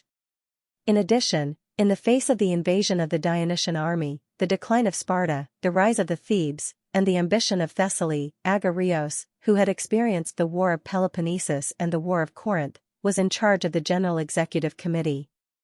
This would probably make the Greek people feel more at ease. Therefore, there was the anecdote of a father and son serving as the general of Athens at the same time. This was something that had never happened since Athens adopted the democratic system. Currently, the Greek allied forces are attacking Messenia and Sparta, which are occupied by the Dionysian. They have the absolute advantage. Perhaps it will only take a few more days to break through the defense of the Dionia and completely drive them out of Peloponnesus. If we tell Tarchus that Thessaly is under attack by the Dionysian army at this time, he will definitely lead his army back to Thessaly immediately. It will take at least 2 to 3 months before he can rejoin the Greek allied forces. Agarios scanned the crowd with a deep gaze, and finally his eyes fell on his son. There is even a possibility that he will not lead the main force to the south again, to prevent Thessaly from being attacked again. According to Iphicrates' report, not only does Thessaly's army account for half of the Greek allied forces, but it is also very strong. It is the main force of the allied forces to attack the Dionysian army. Once Thessaly's army leaves, the fighting strength of the allied forces will be greatly weakened, and the confidence of the other Greek city-states will be shaken. At that time, not only will the Greek allied forces no longer have the upper hand, but they may also suffer a defeat. Callistratus' heart skipped a beat, and he said hesitantly, "Father, you mean, we should not tell this news to Iason for the time being. But this way, Thessaly will be in danger. Once Dionia occupies Thessaly, not only will they be able to threaten central Greece from the north, they may even be able to threaten Amphipolis in the north of Macedonia. In the long run, we will lose more than we gain." Agarios did not immediately respond. His turbid eyes looked forward, and with some reminiscence, he said unhurriedly, "You all know that I was once a survivor of the Battle of Amphipolis, a crucial battle in the Peloponnesus War, where Athens was defeated, causing the food transportation channel from the Yoke Galaxy to Athens to be cut off. But you don't know that before that battle, I stayed in the territory of Thessaly for a period of time, and I have a certain understanding of Thessaly. The land there is flat and vast, with a large population. The city-states are fighting all year round, and there are many fierce and aggressive aborigines in the surrounding mountains, constantly fighting with the people of Thessaly. I was actually very surprised that Iason was able to unify it in the end. A unified Thessaly is the main force to resist Dionia, but it is also a threat to Athens. I think Iason has fully demonstrated his ambition before. I don't think that as a foreign race, Dionia can completely conquer Thessaly and its surrounding areas with just 30,000 soldiers. It is more likely that they will arouse the anger of the xenophobic people of Thessaly, just like when Sparta invaded Boeotia before, completely falling into the quagmire of war. And a Thessaly that has fallen back into chaos will no longer be a threat to Athens. Note, according to historical records, after Iason was assassinated, his brother Polydorus took over as Tarchus. He and Polydoron died on the way to Larissa, and then Polydoron took over as Thessaly's Tarchus. Because Polydorus died suddenly, without any warning, many people at that time thought that Polydoron killed Polydorus while he was sleeping at night. Agarios's words caused the other generals to fall into deep thought. But even if we don't tell the Greek coalition army the news, Thessaly will still send a messenger to Peloponnesus and tell the tyrant, and the Phocians in the north will also. Someone raised an objection. I think Agarios's suggestion is very reasonable. Cabrias was the first to express his agreement. We can first send a messenger to quietly inform Iphicrates, and let him urge the Greek coalition army to seize the time to increase the attack on Messenia and Sparta. As for the messenger sent by Thessaly, whether it is by sea or by land, he will inevitably pass through our sphere of influence. We only need to strengthen the patrol of Sarone's Bay and the Isthmus. Thessaly's messenger will not be able to escape from our hands. We only need to. Cabrias stretched out his right hand and made a chopping gesture. Everyone understood. As for the Phocians, they are more afraid of the people of Thessaly than of Dionia. We only need to send troops to support them, and they will agree with our approach. After Cabrias finished speaking, the surroundings fell silent for a moment. Soon, someone said, I think Cabrias' suggestion is feasible. Even if the tyrant will still receive the news in the end, we've won time.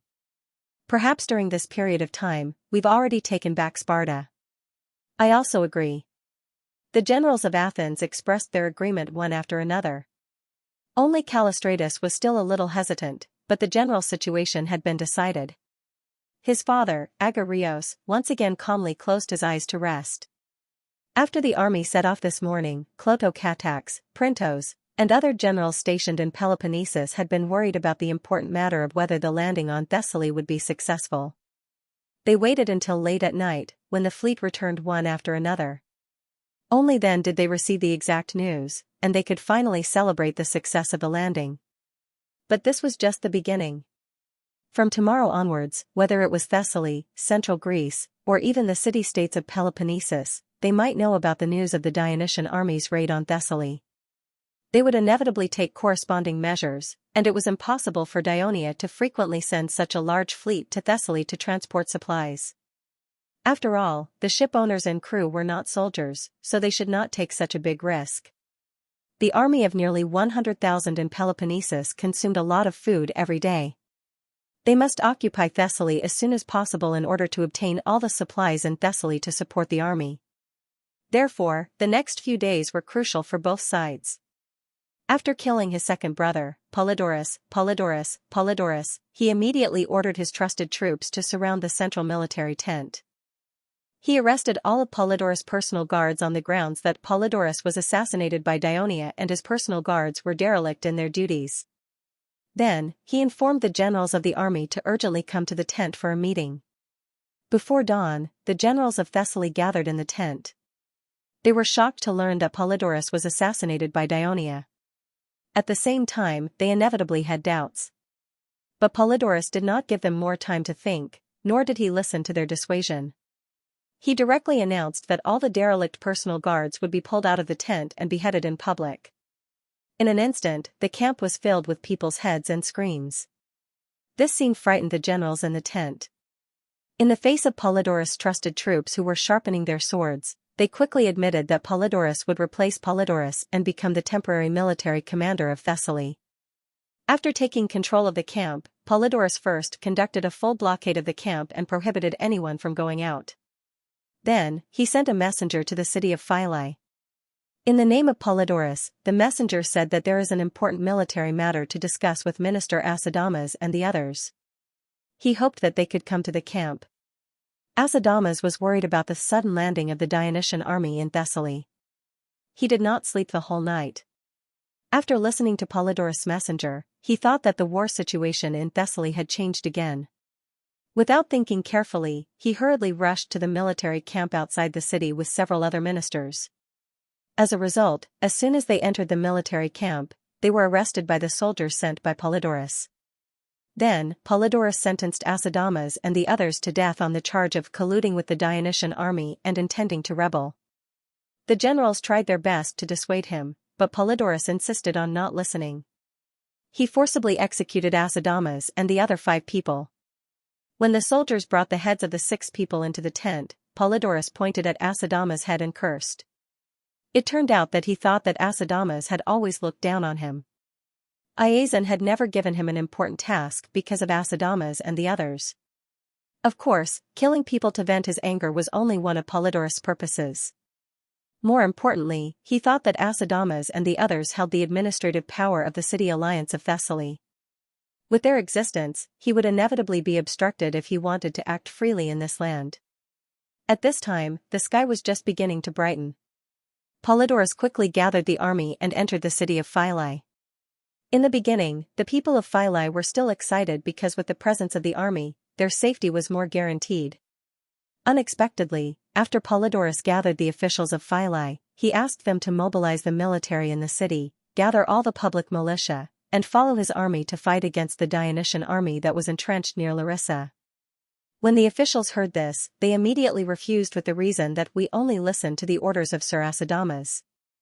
Polydorus immediately raised Acidamas' head and also executed the two officials who opposed the most vehemently on the charge of colluding with the people of Dionia and intending to rebel on the spot. Polydorus' ferocity frightened the officials of Philae, and they could only follow his orders while trembling with fear. Previously, when Iazon mobilized the entire city of Thessaly, he recruited an army to fight in the south. The more soldiers the other city-states had, the better. However, he only recruited less than 1,000 soldiers from Philae city. This was because Philae city, as the place where he started his career, needed enough strength to stabilize the situation in Thessaly after he led his army away. As Philae city was already in a state of war preparation, more than 6,000 public militia were gathered in just half a day, including the 2,000 soldiers that were originally stationed in Philae city. Polydorus had a total of nearly 30,000 soldiers. He thought that he had a strong military force. Even when he received the report from the scouts that the Dionysian army had captured the city of Larissa, he was still confident that he could lead his army to defeat the Dionysian army. Therefore, he did not listen to the Philae officials' advice and quickly led his army out of the city, marching towards Larissa. On the same morning, Patroclus summoned the commander of the 11th Legion, Ephiart, and gave him an order. The 11th Legion was to guard Lamia and Heraclea, seize Hot Spring Pass as soon as possible, and at the same time, block the reinforcements of Thessaly from the south. Accepting this order meant that the 11th Legion could no longer participate in the military campaign to conquer Thessaly. After a moment of hesitation, Ephiart accepted the order, but at the same time, he also made a request. If they found an opportunity, could the 11th Legion continue to attack the towns in Greece from the south? Seeing that Ephiart was a veteran general with a lot of experience in war, Patroclus agreed to his request, but at the same time, he emphasized that no matter what kind of military action he took, he must first ensure the safety of Lamia, Heraclea, and Hot Spring Pass. After Ephiart accepted the order, he immediately began to prepare for the military campaign to seize Hot Spring Pass. Although according to the confession of the Thessaly soldiers who were captured in Heraclea, there were only about 200 mercenaries stationed at Hot Spring Pass, but the dangerous terrain and the legendary story made Ephiart adopt a cautious attitude. He left 2,000 soldiers to guard Lamia, 1,000 soldiers to guard Heraclea, and he personally led 5,000 soldiers and the engineering battalion. At the same time, he also brought a few Lamia guides. Although the legendary story showed the world how difficult it was to seize Hot Spring Pass, it also told the world that there was a remote mountain road that could go around to the south of Hot Spring Pass.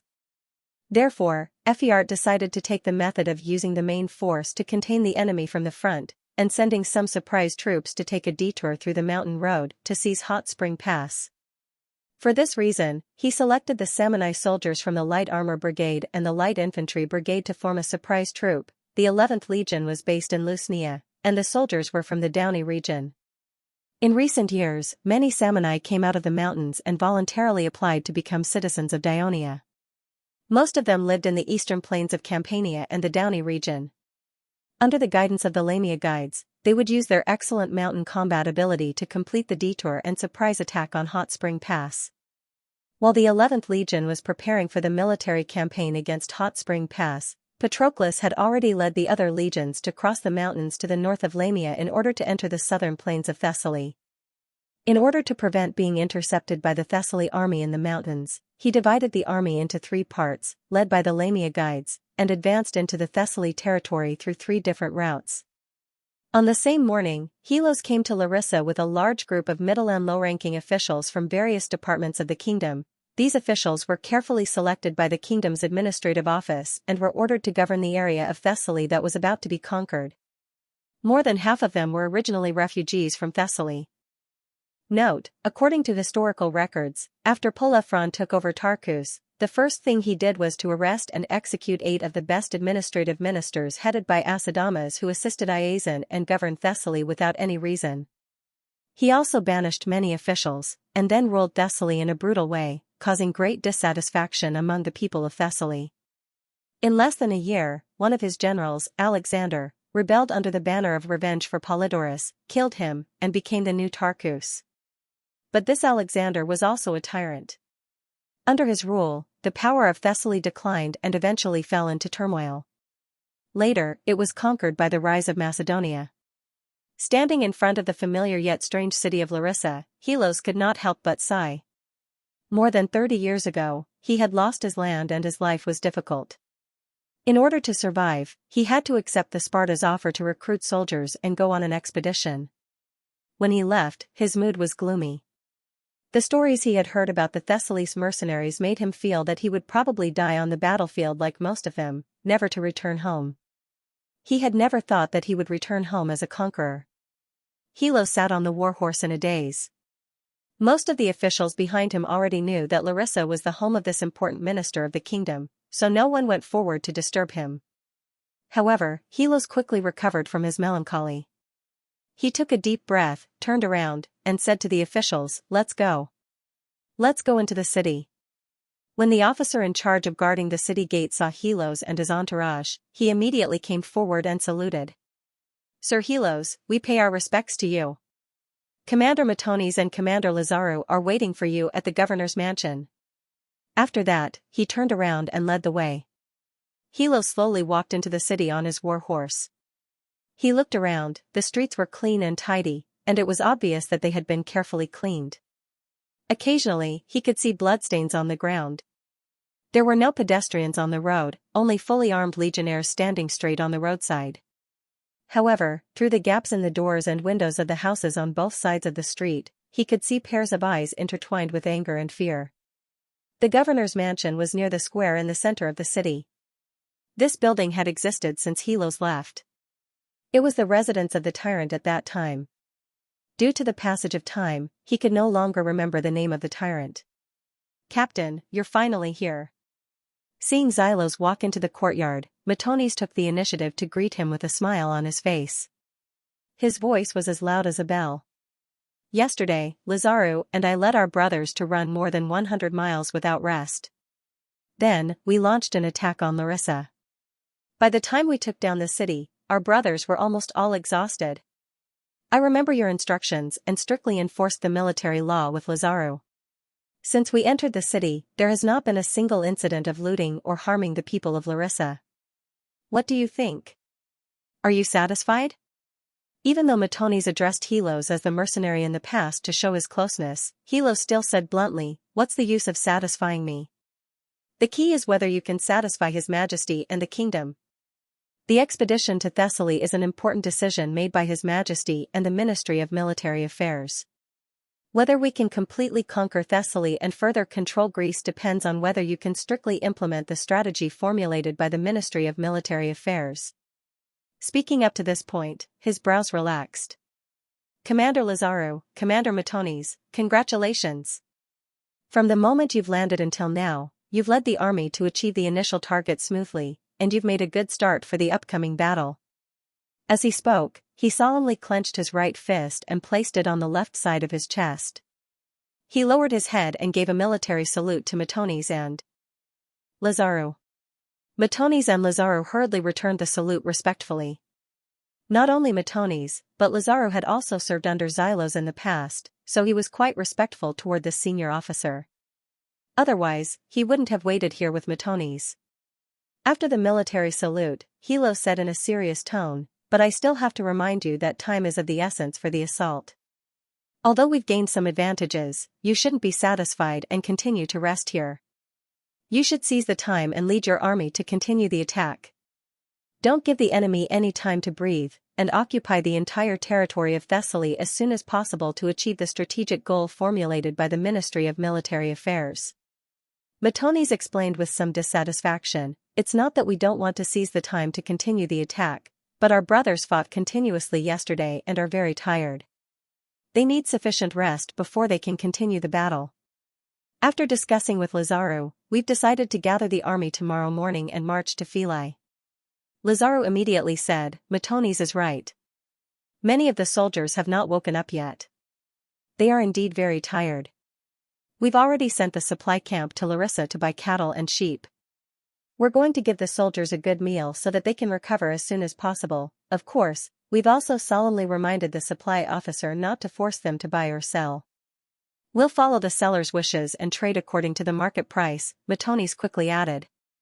Helos nodded and remembered what he had to do next. He said, Matonis, since you're only leaving tomorrow, lend me your armor to wear for half a day. Why do you want to wear my armor? Matonis was a little confused. He looked at Helos and suddenly understood. Oh. You're going to meet your old friends.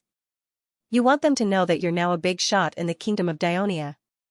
I want them to know that I'm now an important person. Only then will they be willing to cooperate with us and stabilize the order in Larissa. Helos said with a straight face. It was not that he did not know that he had retired from the army. It was not appropriate for him to wear the armor of a legion commander. However, as a senator of the Senate and the regional governor, his pure white Bolton armor with black embroidery was a symbol of nobility in the eyes of the people of Dionia. However, in the eyes of the people of Larissa, it was only of good quality and nothing special. The armor of a general, on the other hand, directly showed the status of the general. It could save a lot of time and effort. For this reason, he even borrowed a team of guards from Matonis. Matonis did as he was told. However, when Helos was about to leave the mansion, he finally could not help but ask, Captain, when His Majesty gave us the order to attack Thessaly, he did not give any special instructions to Peleus. Did he tell you anything about Peleus? Helos stopped and answered without hesitation, yes. His Majesty told me that I don't have to take special care of the city of Peleus. I just need to govern it like the other towns in Thessaly. He then sighed softly, however, I still secretly sent someone to inquire about it yesterday. Back then, the Macedonians raided the village where His Majesty lived, killed all the villagers, and burned it down. The bodies of his parents were burned to the point where they could not be identified, just like the other bodies. Finally, they were buried in a hurry. Now, it is a wasteland overgrown with weeds. No one remembers the specific location of the burial site. Damn the Macedonians. Matonis roared angrily. Wearing Matonis' armor, Helos led a team of heavily armed guards to the civilian area of Larissa. Along the way, he attracted a lot of attention. Soon, he found some of his former neighbors and friends. When they learned that Helos, who had left Larissa for more than 30 years, had become an important minister of the kingdom of Dionia, they were very surprised. Back then, the young Helos was willing to help others and was good at fighting for justice. He had a good reputation in the civilian area. Therefore, although he returned to his hometown as an invader, he did not arouse the resentment of his former friends. Instead, they believed him when he said that Dionia would implement some policies for the occupied towns in Thessaly and were willing to publicize it for him. More than 10 years ago, when Dionia conquered Rome, in order to win the trust of the civilians in Rome, they specially selected slaves from Rome and entrusted them with important tasks. Only then did they gradually dispel the doubts of the civilians in Rome. Now that Helos was a citizen of Larissa, he had a good reputation in the area. Using this method to stabilize and govern Larissa was naturally twice the result with half the effort. On the morning of the third day, Matonis and Lazzaro left 2,000 soldiers to help Helos stabilize the order in the city of Larissa. They led the main force out of the city and marched eastward. On the way, they encountered the Thessaly army that was rushing over.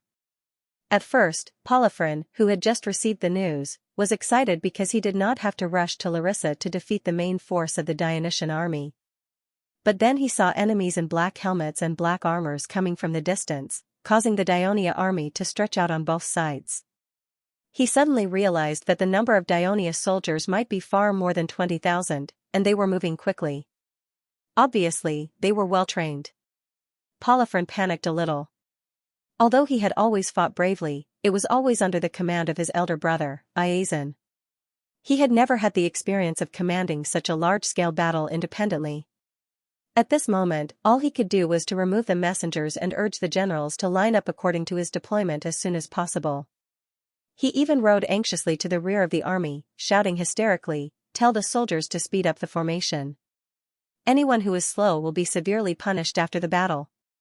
Just as this army, which was temporarily put together by the various city-states of Thessaly, was unfolding in a mess, the Daionia army suddenly changed. It suddenly broke from the center, and the distance between them grew larger and larger until it split into two parts, each corresponding to the left and right wings of Thessaly's army. The reason why the Dionysian army did this was because Metones and Lazaru were commanders of the same rank. In order to facilitate the command and avoid conflicts, they each commanded their own troops to fight. The second reason was to disrupt the enemy's deployment, so the two troops were deliberately combined at the beginning.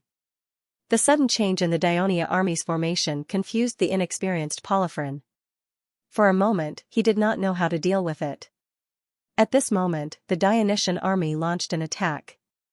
It did not take long for the two wings of Thessaly's army to collapse, and the collapse quickly spread to the entire army. Polyphron's rapid collapse was not only because of his lack of experience and poor command, but also because of the strong dissatisfaction of Thessaly's militia. Polydorus had a gentle and steady personality.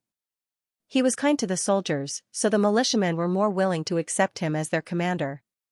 His death was very strange, and it made the soldiers suspicious. Acidorus and the other 6 ministers were all very famous people in the Thessaly city-states. They were specially selected by Iazon to help him unify the entire Thessaly region. In the end, they were killed by Polydorus on a groundless charge. How could this not make the militiamen from the various city-states angry? They were just afraid of Polydorus's power and temporarily endured it. When the Daionia soldiers' swift and violent attacks led to a disadvantageous situation, the soldiers of Thessaly who did not have a strong fighting spirit quickly gave up fighting and chose to escape. There were even Philai militiamen who were dissatisfied with Polydorus's actions and killed Polydorus, who was also fleeing in disorder in the chaos.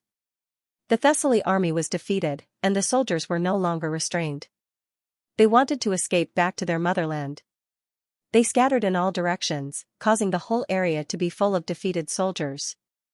It seemed to be a little disadvantageous for the Dionysian army after the battle. Metones and Lazaru did not expect the Thessaly army to be defeated so quickly. But at the same time, they both thought that the victory of this battle would help them capture the city of Philai, which may have been completely defenseless, as soon as possible and completely solve the problem of the Dionysian army's food supply. This was the original purpose of their eastward march, so the two of them ordered the light armored soldiers, light infantry battalions, and cavalry legions who did not contribute much in the battle, not to chase after the defeated soldiers, but to hurry to Philai. While the armies of Metones and Lazaru were fighting with the Thessaly army in the northern plains, Patroclus had led the army over the mountains and entered the same flat southern plains of Thessaly. The soldiers continued to march northeast to the hilly area, regardless of exhaustion. In the afternoon, they arrived at the center of the southern plains, Pharsalus. When the Dionysian army landed in the Gulf of Mariakos, the Lamias had sent messengers to ask for help from Pharsalus. Therefore, the Pharsalus people were prepared for the arrival of the Dionysian army. They even sent messengers to ask for help from Philai. But when the messenger arrived in Philai, Polydorus had already led his army to Larissa. He received the news that Acidorus, who was respected by the Pharsalus people, was killed. He did not have time to send the news back to the city. The people of Pharsalus did not expect the Dionysian army to come so quickly and in such large numbers. The militia looked down from the city and could only see endless black surging. It was terrifying. The city of Pharsalus was built on a hill, and they had been prepared in advance. It was getting late, and the Daionia soldiers had been marching for a long time and were physically exhausted. So Patroclus ordered the army to camp and rest less than a mile away from the city of Pharsalus. The distance between the two sides was so close that it was easy to be attacked. But Patroclus, with his absolute advantage in strength, was not worried. Instead, he was happy to see it happen. But just as the soldiers began to dig trenches and build camps, he received a report from a cavalry scout. There were many defeated soldiers of Thessaly in the north. After thinking for a while, Patroclus immediately issued an order, let some of the troops who were building camps immediately surround the city of Pharsalus to prevent any defeated soldiers from escaping into the city. At the same time, the cavalry legion, light infantry, and light armor troops were sent to hunt down the defeated soldiers of Thessaly. These defeated soldiers of Thessaly, who had been running for several hours, thought that they had escaped the pursuit of the Dionysian army, but they did not expect to run into another huge Dionysian army. This was a great blow to them, who were extremely tired. Many of them simply chose to surrender. Before dusk, the pursuit was coming to an end. The Dionysian army had captured nearly 2,000 defeated soldiers of Thessaly, most of whom were people of Pharsalus. Through their interrogation, Patroclus learned about the general movements of the armies of Martones and Lazaru in the north in the past few days. He was happy for their successive attacks on Pelias, Larissa, and the defeat of Thessaly's main force. At the same time, he reminded himself to speed up the military action, so that when the two armies met, his prestige would be reduced due to too few military achievements, even though it was he who had taken the initiative to land on the most difficult southern coast. Therefore, Patroclus selected 5 high-ranking and reputable captives from the captured Pharsalus soldiers.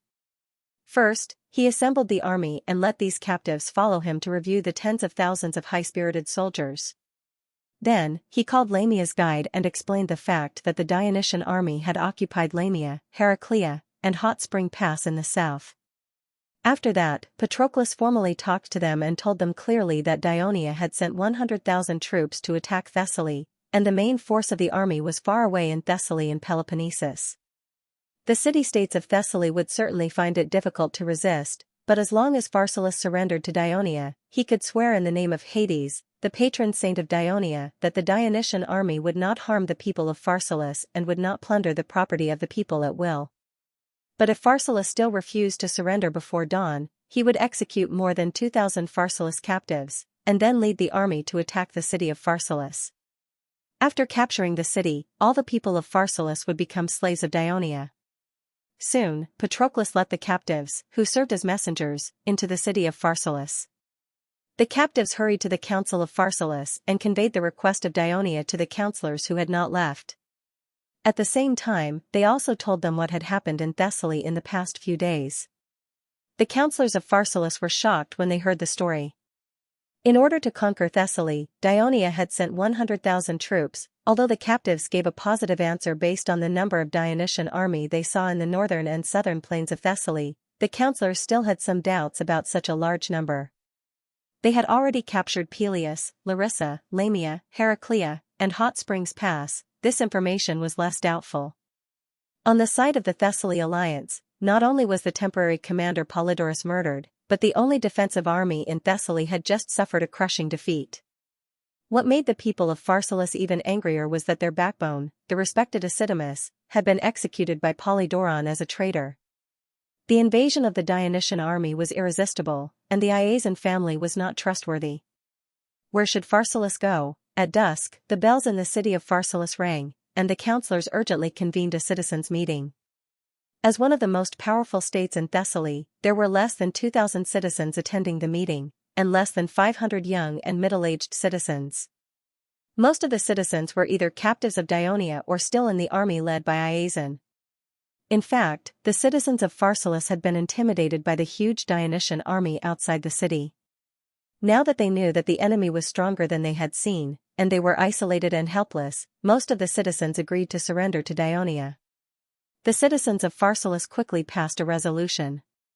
They declared that the reason for passing the resolution was to save the lives of their compatriots outside the city, and to prevent the destruction of Pharsalus. After all, the tragedy of the Tegea people's betrayal of the covenant and their eventual destruction by Dionia had spread throughout Greece, and the people of Pharsalus did not want to repeat the same mistake. That night, Pharsalus sent messengers out of the city to discuss the surrender with the Dionysian army. Among the powerful states of Thessaly, Phyllis was relatively special. It was surrounded by undulating hills. Restricted by the terrain, its urban area was not large, and there was no flat and fertile land in its territory. The reason why it was rich was that it relied on maritime trade. Especially after Iazan became the tyrant of Phyllis, he vigorously expanded the port, causing the area of the port area to almost occupy half of the entire city. Therefore, it was difficult to completely separate it from the main city. There were more than a dozen cargo ships docked at a dock in the port. A fat middle-aged man staggered towards the dock. He greeted the owners of the merchant ships nearby while he was hiccuping. It was not until he approached the innermost of the dozen cargo ships that he stopped and put on a drunken posture. He took the opportunity to quietly glance around. After he found nothing unusual, he staggered and jumped onto the ship, then wobbled into the cabin. Compared to the crew sleeping on the deck, there were 3 people sitting in the narrow cabin, discussing something in a low voice. "Captain, I'm back," the sailor who jumped onto the ship said in a low voice. The man who was addressed as the captain was around 40 years old. He was abnormally burly, and there were several obvious scars on his face and body. His every movement exuded an awe-inspiring aura. He was the current captain of the Mountain Ridge Reconnaissance Brigade of the Sacred Kingdom of Dionia, Tegetus. Why would Tegetus, who was supposed to follow Clotocatax to fight in Peloponnesus, appear at the port of Phyllis? It turned out that the Ministry of Military Affairs had formulated the military plan to land and raid Thessaly. The Mountain Reconnaissance Brigade was an important part of the plan. As the landing troops had to capture Thessaly as soon as possible to alleviate the shortage of food supplies, the issue of how to successfully capture Phyllis, the center of Thessaly, became the most important issue. Sending a small team to infiltrate in advance and coordinate with the main force of the siege was an important method for the Dionysian army to capture cities in previous wars. The Mountain Reconnaissance Brigade happened to be the team that was best at this tactic. They had made many military achievements, so they were assigned to infiltrate Phyllis. During this period of time, in order to stock up enough rations for the Thessaly army fighting on the Peloponnesus Peninsula, Acidamas had to purchase rations from abroad. Originally, Iazon had a military plan to conquer the Greek mainland, so he had stored a lot of rations in advance. However, the Dionysian army's sudden invasion of Peloponnesus messed up the original plan. Iazon had led his army to the south for nearly 2 months, and the food reserves were almost depleted. However, the war seemed to be far from ending. It was already August, and the city-states of Thessaly were running out of food. However, the harvest season in September had yet to arrive, so they had to purchase rations from abroad to tide over this relatively difficult period of time. Hence, the rations from Yoke Galaxy naturally became the first choice for Phylai. For this reason, the Ministry of Military Affairs looked for Sostatus, who had trade channels throughout the Mediterranean Sea. Sostatus agreed to cooperate actively. He asked the fleet in charge of trading in Yoke Galaxy to pretend to be a merchant ship from Yoke Galaxy. They carried rations to Phylai for sale many times, and most of the sailors in the fleet were soldiers from the Mountain Reconnaissance Brigade. After a while, the management and patrol team of Phylai's port became more familiar with this fleet from Yoke Galaxy. Therefore, the day before the Dionysian army landed on Thessaly, Sostatus's fleet deliberately arrived at Phylai's port in the afternoon. By the time they finished unloading the rations, it was already past dusk. After all, it was dangerous to sail in the Aegean Sea at night, so the entire fleet had no choice but to stay at the port. The next day, the Dionysian fleet suddenly blockaded Phylai's port, so naturally, Sostatus's fleet could not leave. For the next few days, the Dionysian fleet had been patrolling the nearby waters, destroying many merchant ships that wanted to escape from Phylai. Sostatus's fleet had been staying at Phylai's port on the grounds of safety. Of course, many merchant ships from other city-states had also chosen to stay at Phylai's port. Therefore, there were many ships docked at Phylai's port, making Sostatus's fleet inconspicuous. However, to Sostatus's surprise, Phylai suddenly strengthened the management of the port. Not only did it prohibit foreign sailors from roaming freely in the port, but it also prohibited them from entering the city. Moreover, it even sent more troops to the port. In fact, Acidamas saw that there were too many foreign ships and crews in the port. He was worried that accidents would happen during the war, so he took this precaution. Although it was impossible for Acidamas to know that the Dionysian army was lurking in the port, he still made the right decision based on his years of experience in government affairs. However, he never expected that Polyphron would kill Polydorus, and then brutally kill him and a few other ministers. The high-ranking officials of Phylai were all captured in one fell swoop, causing the other officials to panic. Then, Polyphron transferred most of the citizen soldiers from Phylai, and the order to monitor the port was no longer carried out. This gave the members of Sostatus' fleet a chance to sneak into the city. "Captain Cleomenes, what good news did you get?" Tegetus asked anxiously. Cleomenes, a citizen of Dionia, was one of the captains of the fleet under Sostatus, and was in charge of the trade in the Yoke Galaxy. After years of hard work, he had earned quite a lot of wealth, and was considered a little famous in the Turii Chamber of Commerce. However, in front of Tegetus, he did not dare to be careless. After all, Tegetus was a famous hero of the kingdom. He rubbed his face hard with his hands, and the drunken look disappeared quickly.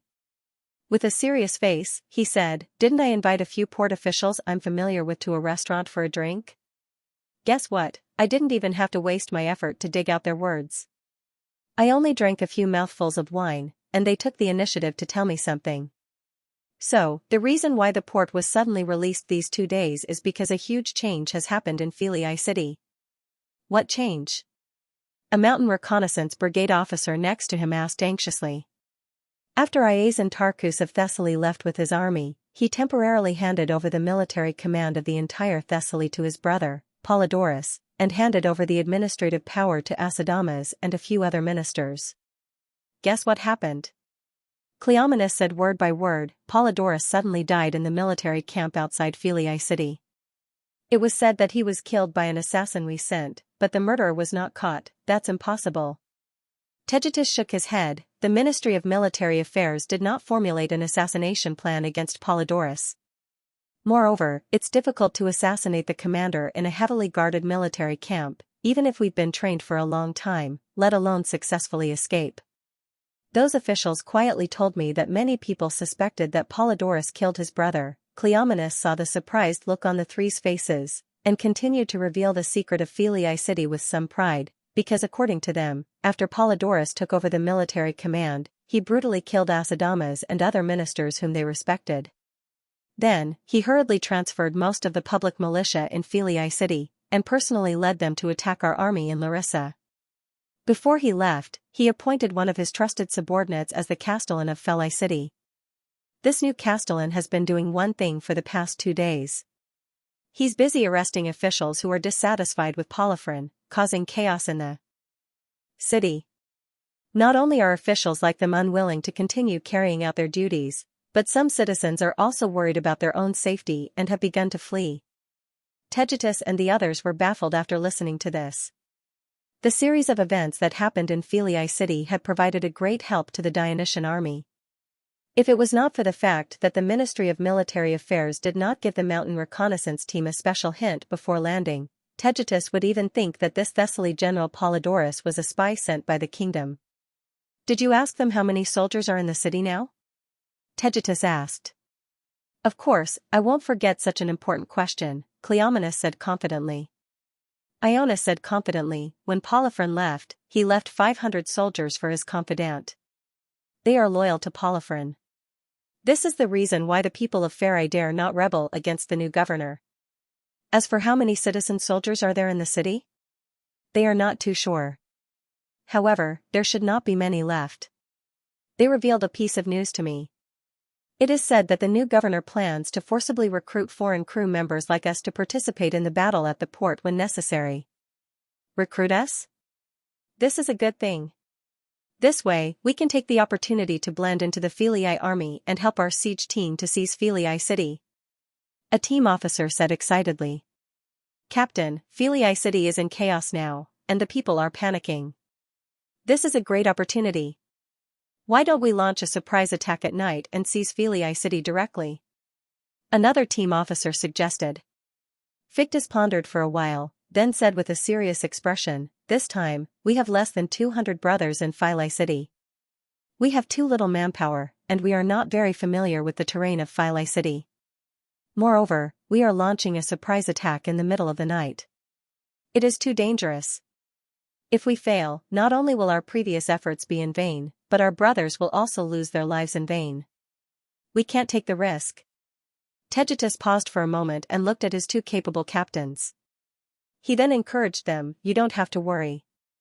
Now we know that not only did our army successfully disembark, but they have also entered the Thessaly plains. If the Thessaly army were to leave the city at this time, they will only suffer a defeat. According to the tradition of the kingdom's army, and Philii is also the focus of the army's attack, they will definitely continue to pursue the fleeing soldiers and see if they can seize the opportunity to seize Philii. This is our chance. Captain, I understand. I will immediately send a few soldiers to sneak into the city and closely observe the movements at the city gates. After one of the team officers finished speaking, another officer continued, I will ask our brothers to be ready at any time. Once our army attacks the city, they will immediately rush over to provide support. Tegetus nodded in satisfaction, let's do that. The soldiers of the Mountain Reconnaissance Brigade who were hiding at the port of Philii did not have to wait for long. At dusk, many of the Thessaly's defeated soldiers were chased by the Daionia Cavalry Legion and rushed to the city gates. The defenders on the city gates saw that the Dionysian army was following closely behind. Amidst the pleas and curses of the defeated soldiers, they had no choice but to obey the new governor's order and refused to open the gates. At this moment, the soldiers of the Mountain Reconnaissance Brigade who received the news took out the short swords and leather shields hidden under the planks of the ships and rushed into the city of Philii. They killed their way to the southern city gates which were closest to them and had the least number of defenders. After they defeated the defenders at the city gates, they quickly opened the city gates and the defeated soldiers rushed in. The Daionia cavalry, light armor soldiers, and light infantry followed closely and rushed into the city of Philii. On the same day, one of Thessaly's powerful states in the south and north surrendered, while the other fell. Woo! Woo! Loud bugles sounded continuously from the rear of the battlefield. The Greek soldiers who were fighting fiercely in front of the various defensive camps hurriedly retreated. Not long after, the battlefield that had been noisy for most of the day returned to silence. Only the countless corpses and wounded soldiers on both sides of the trenches and the wooden walls showed the tragedy of the battle today. The sun had already set, and there were only a few traces of gloomy blood-red light left in the sky. Iphicrates looked at the Daionia camps in front of him that were separated from each other. His eyes were filled with reluctance and helplessness. He stood there for a long time and finally let out a long sigh, just like before, send someone to ask the Daionia to clean up the battlefield. According to the Greek tradition, after a battle, the defeated party could also send someone to clean up the battlefield and take away the dead compatriots so that they could be given a decent funeral. According to Greek tradition, after a battle, the defeated party could also send people to clean up the battlefield and take away their dead compatriots so that they could be given a decent funeral.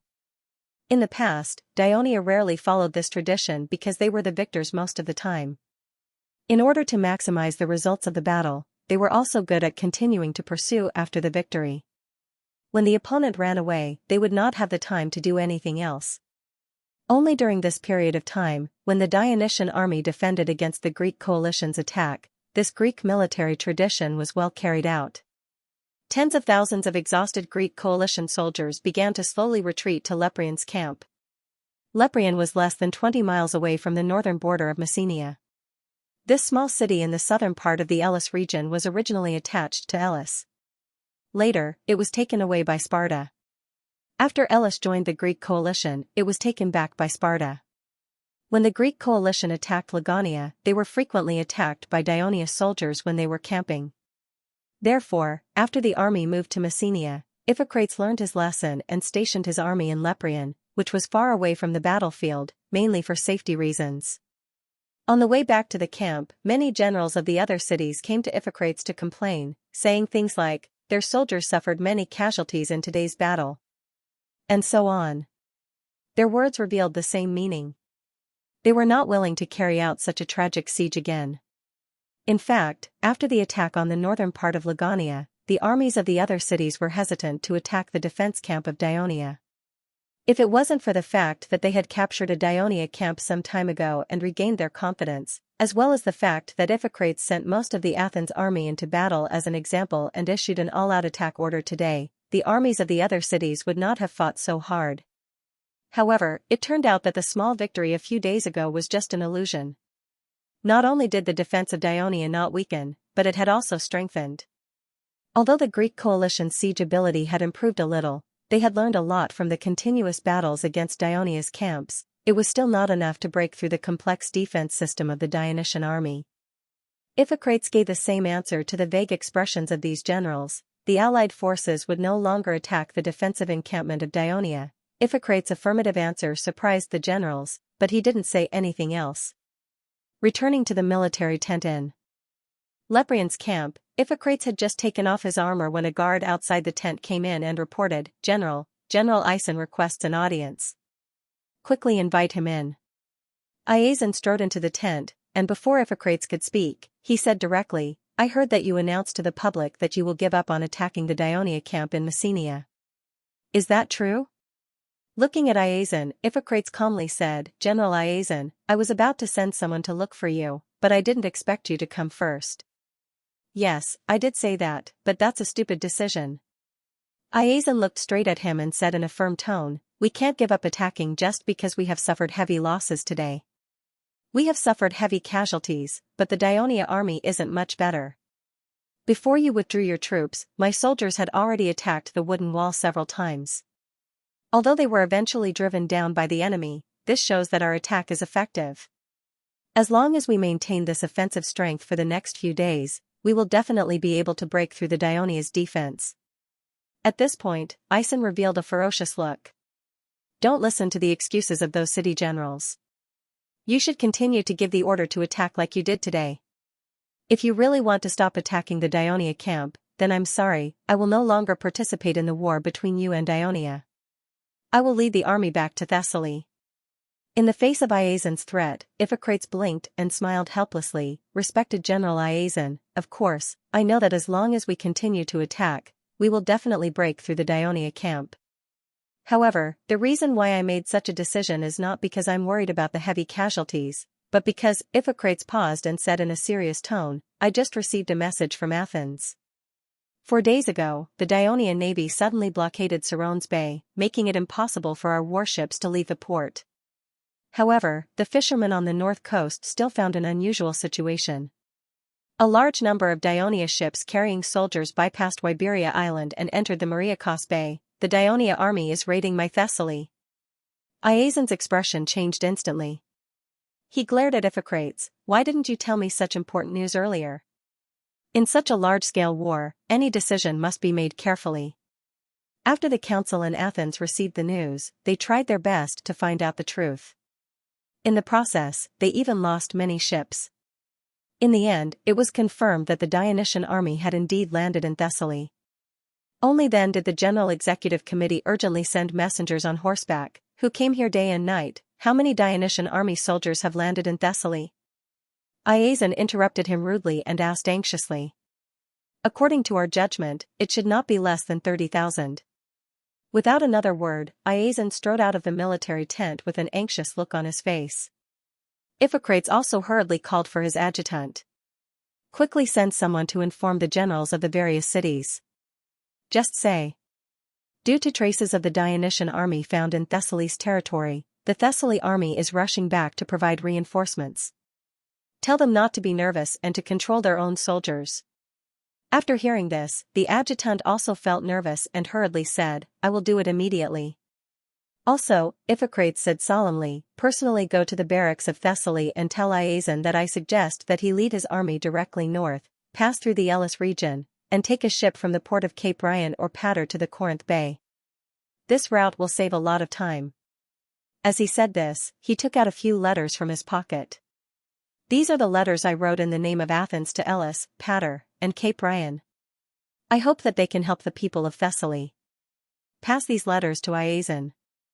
After sending off the adjutant, Iphicrates also walked out of the military tent.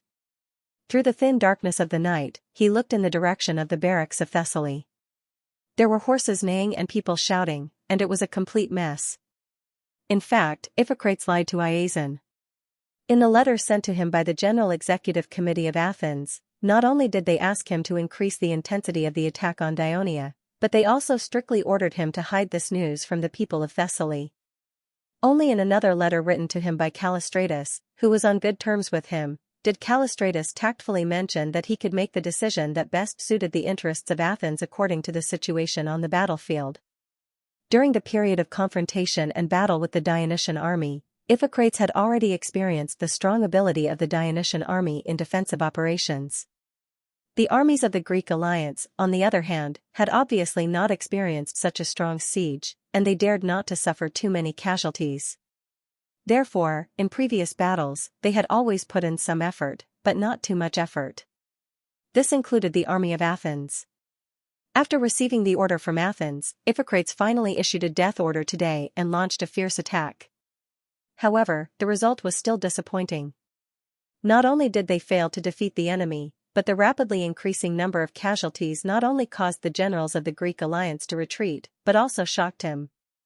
If he continued to launch a fierce attack as Iason said, he was afraid that the Greek alliance would be torn apart before they could break through the defense line of Dionia, and he might also be impeached by the General Assembly of Athens. Moreover, even if the Greek alliance paid a heavy price and finally defeated the Dionysian army in Messenia, the kingdom of Dionia would send new troops to Greece, just like how they sent another army to Thessaly. At that time, the Greek alliance, which had already suffered heavy losses, would not be able to resist the Dionysian army's invasion. Iphicrates had already realized that the war with Dionia could not end with just 1 or 2 victories. If they wanted to fight against the powerful Dionysian army for a long time, they must win over Thessaly's people. During the time they fought side by side, Iphicrates discovered that not only did Thessaly's army account for half of the Greek alliance, but its combat power was also the strongest. In particular, the nearly 10,000 mercenaries were not only brave in battle, but also well-disciplined. As the commander of Thessaly's army, although Iason had some conflicts with Iphicrates because he did not become the commander of the Greek alliance, he treated every battle seriously and had a strong command ability. As an enemy, Thessaly's army was undoubtedly terrifying. However, as an ally against a strong enemy, Thessaly's army was undoubtedly the best helper. Therefore, Iphicrates decided to disobey the order of the General Executive Committee. After delaying for a day, he personally told Iason the news that Thessaly had been attacked by the Dionysian army. Even if the General Executive Committee pursued this matter in the future, he could falsely say that Iason received the news from Thessaly's messenger. After all, it was impossible for Athens to completely block all the roads leading from Thessaly to Peloponnesus. However, he still planned to send his trusted servant back to Athens and secretly reveal this matter to his good friend Callistratus. He believed that with Callistratus's foresight, he would definitely support him, because all this was for the sake of Athens. Just as Iphicrates was standing outside the tent, lost in his thoughts, his adjutant had already rushed back to report to him, "General, I have handed the letter to Iason." He expressed his gratitude and said that after he drove away the Dionysian army in Thessaly's territory and stabilized the rear, he would definitely lead his army back to fight against the Dionia together with the Greek alliance. Iphicrates nodded in satisfaction. With Iason's attitude, it meant that his efforts were not in vain. He looked at the Thessaly camp. It was already on fire. Countless torches poured out of the camp gate and extended to the north, gradually forming a winding fire dragon. Iphicrates prayed silently with a solemn expression. May Athens bless Thessaly's people and ensure that everything goes smoothly. The departure of Thessaly's army caused the morale of the Greek coalition army to waver. For the next few days, the Greek coalition army stayed in their camp. At the same time, out of worry, they had to strengthen their defenses. While Iphicrates was busy comforting the generals and soldiers of the coalition army, he also sent people to inform the allies of Peloponnesus to strengthen their defenses.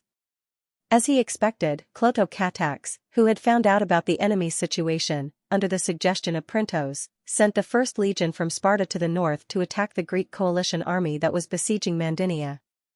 The Greek coalition army, who had received Iphicrates' order, retreated, and Mandinia was temporarily free. The First Legion, which had not fought with the Greek coalition army, continued north, heading straight for Corinth, which was located on the isthmus. Iphicrates, who received the news, did not lead his army to rescue them. Instead, he let the main force of the coalition army stay in the Leprean camp. At the same time, he assumed a posture that he would attack the Dionia camp in Messenia at any time, forcing Dionia to not easily mobilize its troops in Messenia. Only the Greek coalition army that had besieged Mandinia followed the First Legion.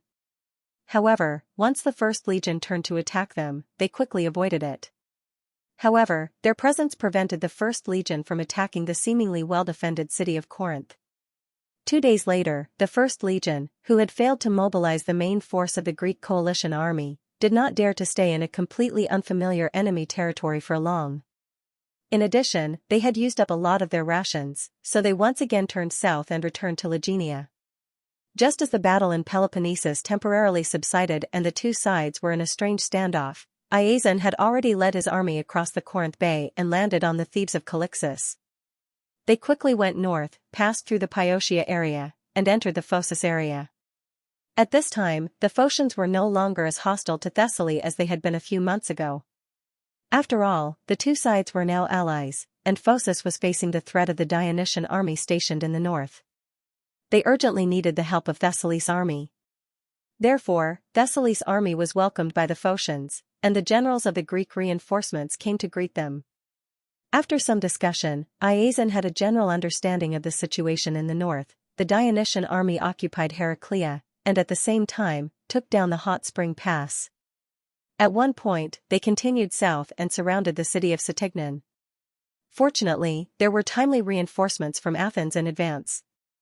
The Phocians repelled the attacks of the Dionysian army several times. Yesterday, the Dionia might have found out that Thessaly's army had returned, so they had already withdrawn from Satignan and returned. After some consideration, Iazon decided to lead the army north along the coast, take down the Hot Spring Pass first, and then enter the Lamia region. The reason for this choice was that he considered that the mountainous area in the north of central Greece was more difficult to traverse, which was not conducive for the advancement of the army. Moreover, the Dionysian army occupied Heraclea, guarding the northern gate of the mountainous area. He had already seen the defensive capabilities of the Dionysian army in Peloponnesus. If they couldn't take down Heraclea in time, it would be extremely dangerous for tens of thousands of troops to be stuck in the mountainous area. Iazon was very clear that although the Hot Springs Pass was known in Greece for being easy to defend and hard to attack, the Greeks built this pass in order to defend against the barbarians from the north, mainly referring to Thessaly. Therefore, it only defended against the north and not the south. It was only a one-sided pass. This was why the Persian army could easily capture the pass after they sent their troops to bypass the Hot Springs Pass through a small path. Therefore, it should be easier for the Thessaly army to attack from the south. However, when Iazon led his army to the hot coast, he was dumbfounded. A Dionia camp stood in front of him, stuck between the mountain ridge and the cliff by the sea, and behind it was the familiar stone wall of the Hot Spring Pass. It turned out that Aphiard had led the main force to attack the Hot Spring Pass from both the main and the side of the mountain. Although the defenders of the Hot Spring Pass were also prepared for the mountain path, they had too few troops. After a day of battle, the 12th Legion successfully occupied the Hot Spring Pass. As a result, Aphiard quickly discovered the weakness of the pass. The main task of the 12th Legion was to block the returning Thessaly's army, but the Hot Spring Pass could not defend against the enemies coming from the south. However, this was not a problem for Aphiard. After all, the terrain around the Hot Spring Pass was narrow, and the superior forces could not spread out, which was beneficial for defending against the enemy. This was the same for the south and the north. Therefore, he called for the engineering battalion and commanded more than half of the soldiers to build a camp near the Hot Spring Pass, while he led 3,000 soldiers inland from the coast to survey the terrain along the way. After discovering the city of Xianxia, he quickly surrounded it. At this time, the purpose of this was no longer to increase the success of the battle, but to attract the enemy's attention and ensure the smooth construction of the camp. Now, Iazon looked at the Dionia camp in front of him and felt a headache coming on. In Peloponnesus, his army had suffered enough when they attacked the Dionia camp, but at this moment, he could not retreat.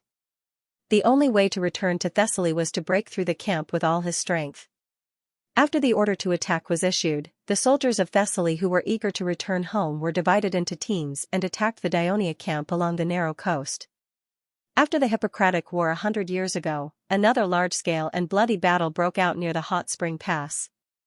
However, compared to the Sparta army that guarded the Hot Spring Pass 100 years ago, the Dionysian army that was on the defensive side now had more advantages. First of all, Dionia's defensive forces were not at an absolute disadvantage. There were 8,000 soldiers in the 12th Legion, and in order to prevent any accidents, Aphiard had forced Lamia, which had already surrendered to Dionia, to recruit 1,000 soldiers as a reserve force to defend the Hot Spring Pass. Other than the 1,000 soldiers of the Legion of Dionysia that were stationed in Lamia and Heraclea, Aphiard could send 7,000 soldiers into the battle. These soldiers would constantly pass through the hot spring pass and enter the camp, taking turns to participate in the defense. At this time, after the battle in Peloponnesus, Thessaly's army had been reduced from the initial 40,000 soldiers to more than 36,000. Its military strength was only slightly more than 4 times that of the defending army, unlike the Persia army that had hundreds of thousands of soldiers. Secondly, Apheiard had learned a lesson from the Sparta army. He had built small defensive facilities on the known mountain trails, guarded by the Samni soldiers who were experts in mountain warfare, to prevent the sneak attack of Thessaly's army. Moreover, the 12th Legion had a variety of soldiers, such as heavy infantry, light armor soldiers, javelin throwers, and archers. They could defend the narrow coast camp and effectively stop the attacks of Thessaly's army.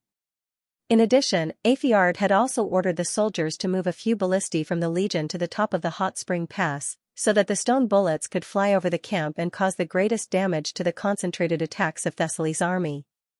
Therefore, Thessaly's army had been attacking the camp fiercely for a few days. Not only did they achieve little, but they also suffered a lot of casualties.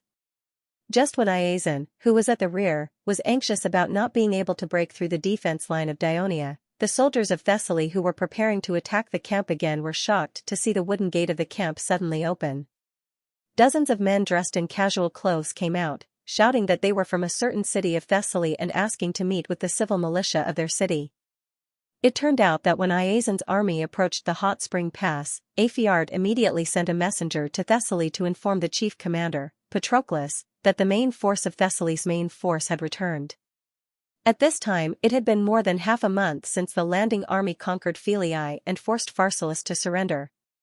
As the main powerful cities of Thessaly were already under the control of the Dionysian army, the landing army continued to divide their forces to plunder the land.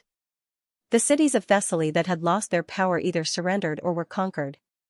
Therefore, during this period of time, the Dionysian army had basically conquered the south of Thessaly and the plains of Beiping. The army was advancing triumphantly. The Thessaly's regional governor, Helos, was also working hard with his officials. While promising benefits to the civilians, he was also winning over the celebrities of various cities. Coupled with the fact that they were all born in Thessaly, many people of Thessaly began to accept them. Therefore, a rumor quickly spread in Thessaly: the king of Dionia was a citizen of Thessaly, a descendant of Hades, the king of Hades. Compared to the tyrant Iason, he was more capable of protecting Thessaly and was more suitable to be the Thessaly Tarchus. At the same time, the legendary story of the Devers founded the kingdom of Dionia, and the rapid rise of the kingdom of Dionia began to spread among the people of Thessaly. After receiving the news from Apheiard, Patroclus was already prepared. He immediately asked Helos, who was already in Philii dealing with the affairs of Thessaly, to help summon the prestigious council members of the various cities of Thessaly that had surrendered to the kingdom of Dionia. Then, he told them clearly that Iason was returning with his army, and that Dionia was preparing to gather 100,000 troops in Thessaly to completely defeat him. Many of these councillors of Thessaly had witnessed the huge army of Dionia and their terrifying combat power. Although the number of troops led by Iason was also large, most of them did not think that Iason would be able to win in the end. They were very worried about this. It was not because they had much sympathy for Iason's impending defeat. Although the tyrant of Philai was not too brutal, he had no lack of bloody means in the process of conquering the whole of Thessaly and becoming the ruler of Tarchus. Although, with the help of Acidamas and the others, the unification and governance of the various city-states of Thessaly gradually became gentler, it had only been a few years, and everyone's memory had not faded yet. These councillors of Thessaly were worried that the upcoming war would cause their own city-states' militia and Iason's army to suffer a lot of casualties, so they all asked Patroclus to persuade the Iason's army to surrender. Patroclus achieved his goal, but he did not let these people immediately set off for Hot Spring Gate. Instead, he held an emergency military meeting. Other than himself, Metones, and Lazaru, the 3 military commanders, the Thessaly region's governor, Helos, also attended the meeting. After some discussion, the 4 of them finally reached an agreement. Metones would lead the 2nd, 5th, 9th, and 1st Cavalry legions, which numbered nearly 26,000, to temporarily garrison in Thessaly. He would continue to stabilize the order of this newly conquered area and prevent any instability. At the same time, he would have to be wary of the Epirus people in the mountains to the west, because it was said that one of the kings of Epirus, Alcides, had a close relationship with Iazon and was likely to provide help. In addition, Metones would assist Helos to protect the upcoming wheat harvest in Thessaly, and provide protection for the supply caravan that would later transport the military rations. Patroclus and Lazarus would lead the rest of the troops, a total of more than 40,000 soldiers, and immediately head south. What Patroclus said to the people of Thessaly was more exaggerated. At this time, the Dionysian army in Thessaly did not have 100,000 people, because they had to exclude the nearly 20,000 infantrymen of the Dionian navy and the 12th legion defending in Lamia. After dealing with the hidden danger of Iazon, they would march into central Greece. For these generals of the kingdom, it was undoubtedly a great honor to be able to lead the army into central Greece and finally conquer Athens, washing away the humiliation of being degraded as barbarians by the Greeks led by Athens. The reason why Metones agreed to stay was partly because of Helos's persuasion. On the other hand, as a Thessaly man, he was willing to do something for his hometown. After solving the problem of choosing a candidate to stay behind in Thessaly, Patroclus led the army across the southern mountains in high spirits and entered the Lamia area, and then the previous scene appeared. These counselors of Thessaly were all famous people in their respective cities. The soldiers of Thessaly quickly recognized them and immediately scrambled to ask them about the situation of their respective cities. When Iazon heard the news and rushed over, the news that 100,000 troops of Dionia have landed in Thessaly and have conquered all the cities. The people of each city are anxious for the citizen soldiers to return home safely spread quickly among the soldiers, and had a great impact on the morale of the army. The militias of each city gathered around the counselors of their cities and discussed eagerly about returning home. The entire army was beginning to show signs of falling apart. Flustered and exasperated, Iazon sent mercenaries to arrest these counselors on the grounds that these counselors have surrendered to Dionia and are traitors of Thessaly. He wanted to separate them from the militias before appeasing the soldiers. However, the arrest of the mercenaries provoked resistance from the militias and even led to small-scale conflicts. Seeing that the riots were likely to gradually turn into a civil war, Iazon had no choice but to withdraw the mercenaries. Looking at the angry faces, he felt that he had lost control of these citizen soldiers. Unwilling to give up, he walked into the crowd alone and promised them loudly that he had no intention of harming these counselors of Thessaly. He only wanted to know the truth about Thessaly from them. In the end, a few counselors who had a good relationship with him told him in detail what happened in Thessaly during this period of time in front of the crowd of citizen soldiers. They also answered his questions seriously. Throughout the entire process, the vigilant gazes of the surrounding militia towards Iazon were gradually filled with sympathy. Iazon's expression was getting uglier and uglier. In the end, he walked out of the crowd with a gloomy expression and leaped onto his horse. He didn't look at the restless militia or the councilman who caused such a terrible scene. Instead, he turned his horse around and left under the escort of the mercenaries. On the way back to the rear of the camp, Iazon did not utter a single word. However, the moment he entered the camp, he suddenly fell off his horse, spat out a mouthful of blood, and fell into a coma. Only under the resuscitation of the military doctor did his condition improve slightly. That night, the guards outside the main tent heard Iazon muttering to himself, "Derus, my good brother. Asidamus, I'm sorry. Borophron, you devil. Damn Dionia, you've ruined everything for me. Derus, my good brother." Throughout the night, Iazon's sorrowful muttering did not stop. The arrival of the counselors from various cities in Thessaly had completely disintegrated Iazon's army. In just one day, the militias who were eager to go home had followed the request of the Dionia camp. They put down their weapons, lined up, and passed through the camp and hot spring gate in an orderly manner. Then, they saw thousands of Dionia soldiers spread across the entire Lamia plain. Not only did they completely believe the words of the counselors, but they also completely wiped out the last bit of hope they had in their hearts. Thessaly's militias left Iazon. Seeing that the situation was not good, the native warriors who were recruited by Iazon in the mountains naturally could not fight for Iazon anymore. However, most of the warriors were unwilling to put down their weapons, so they chose to cross the mountains and trek back to their hometown. Of course, this was a very risky journey. There were only about 8,000 mercenaries. After becoming Tarkus, Iazon had increased the number of mercenaries to 10,000.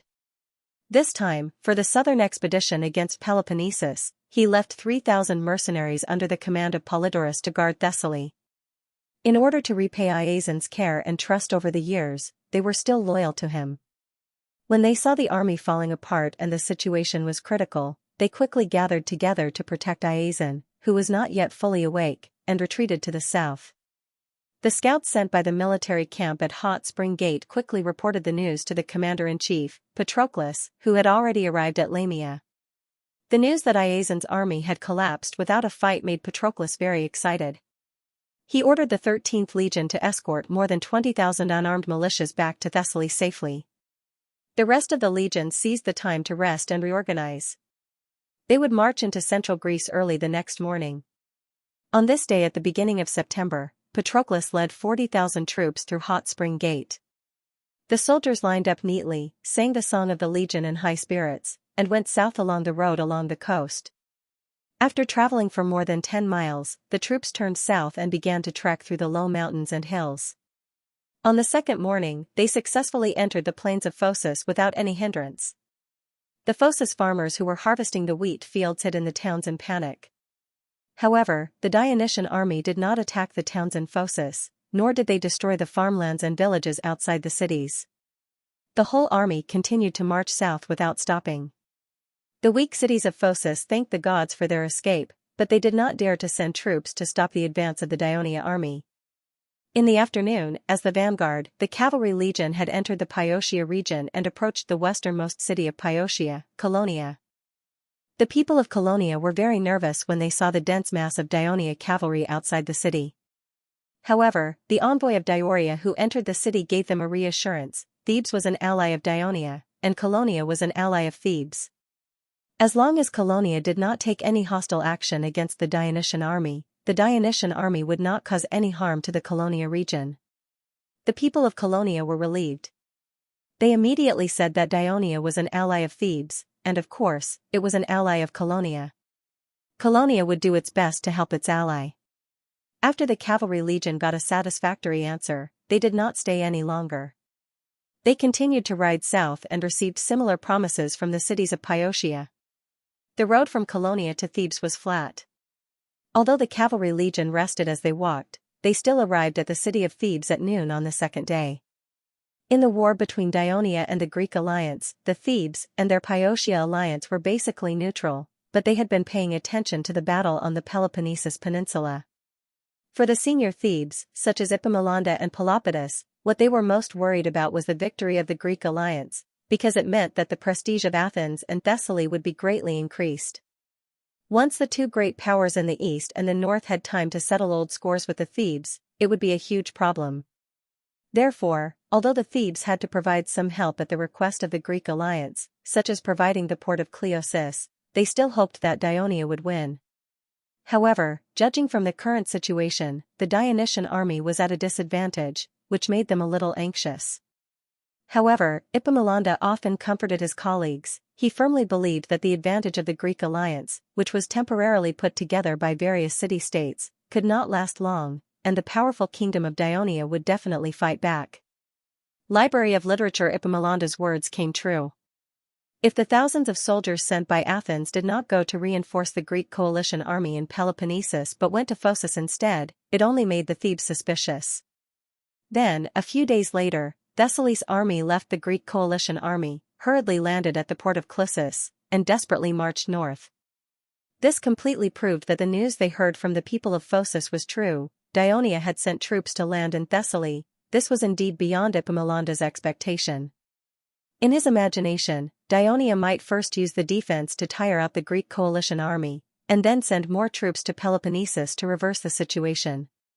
He really did not expect that Dionia would send a huge fleet to circle around the Greek mainland and disembark tens of thousands of soldiers in Thessaly, far away from the battlefield. This was an extremely brilliant military operation. How magnificent was this! When Epaminondas learned of this news, he could not help but exclaim in admiration.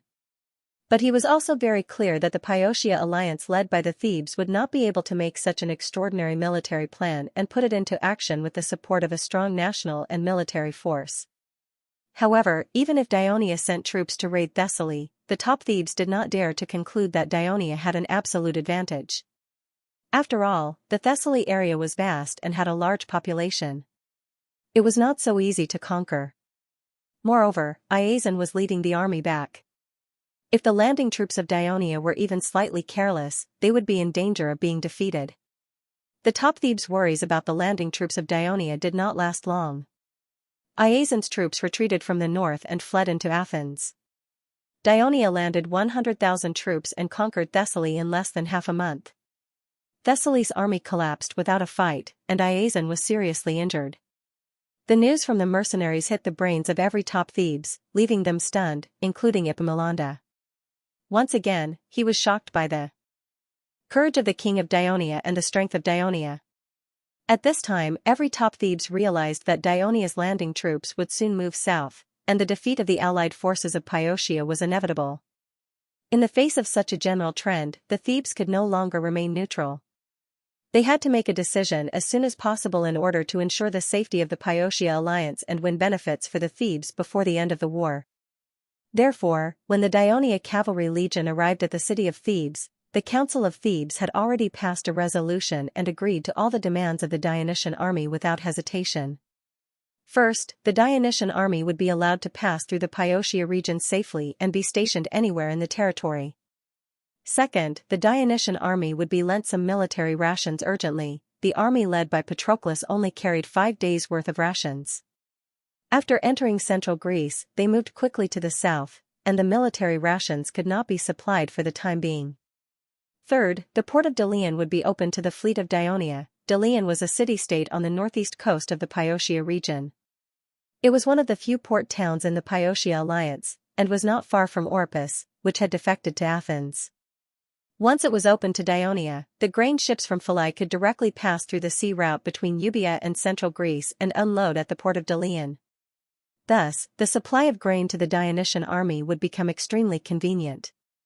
The Thebes even proposed that they were willing to immediately take back the port of Clissus that was occupied by the Greek alliance and hand it over to Daionia for free. Moreover, the Thebes were willing to fulfill the military alliance treaty signed with Daionia and send troops to fight side by side with the Dionysian army. When Patroclus learned that the Thebes not only readily agreed to his request, but were also willing to actively cooperate in the battle, although he despised the opportunistic approach of the Thebes, he did not reject the benefits that were delivered to his doorstep. So, he gladly agreed to the request of the Thebes.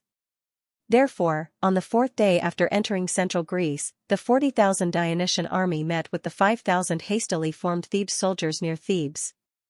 When Athens learned that the Dionysia's landing army was about to move south, it was not the Iazon mercenaries who had fled to Athens who first informed them.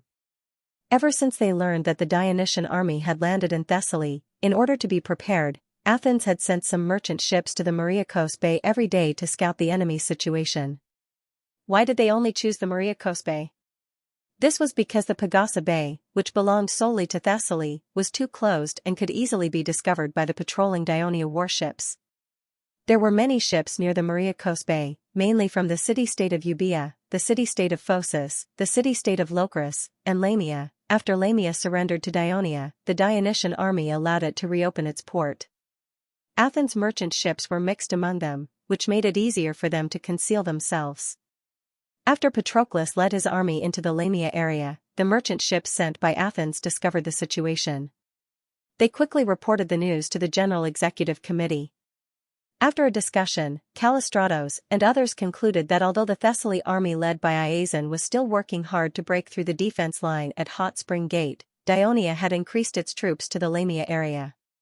Did this mean that they had conquered Thessaly?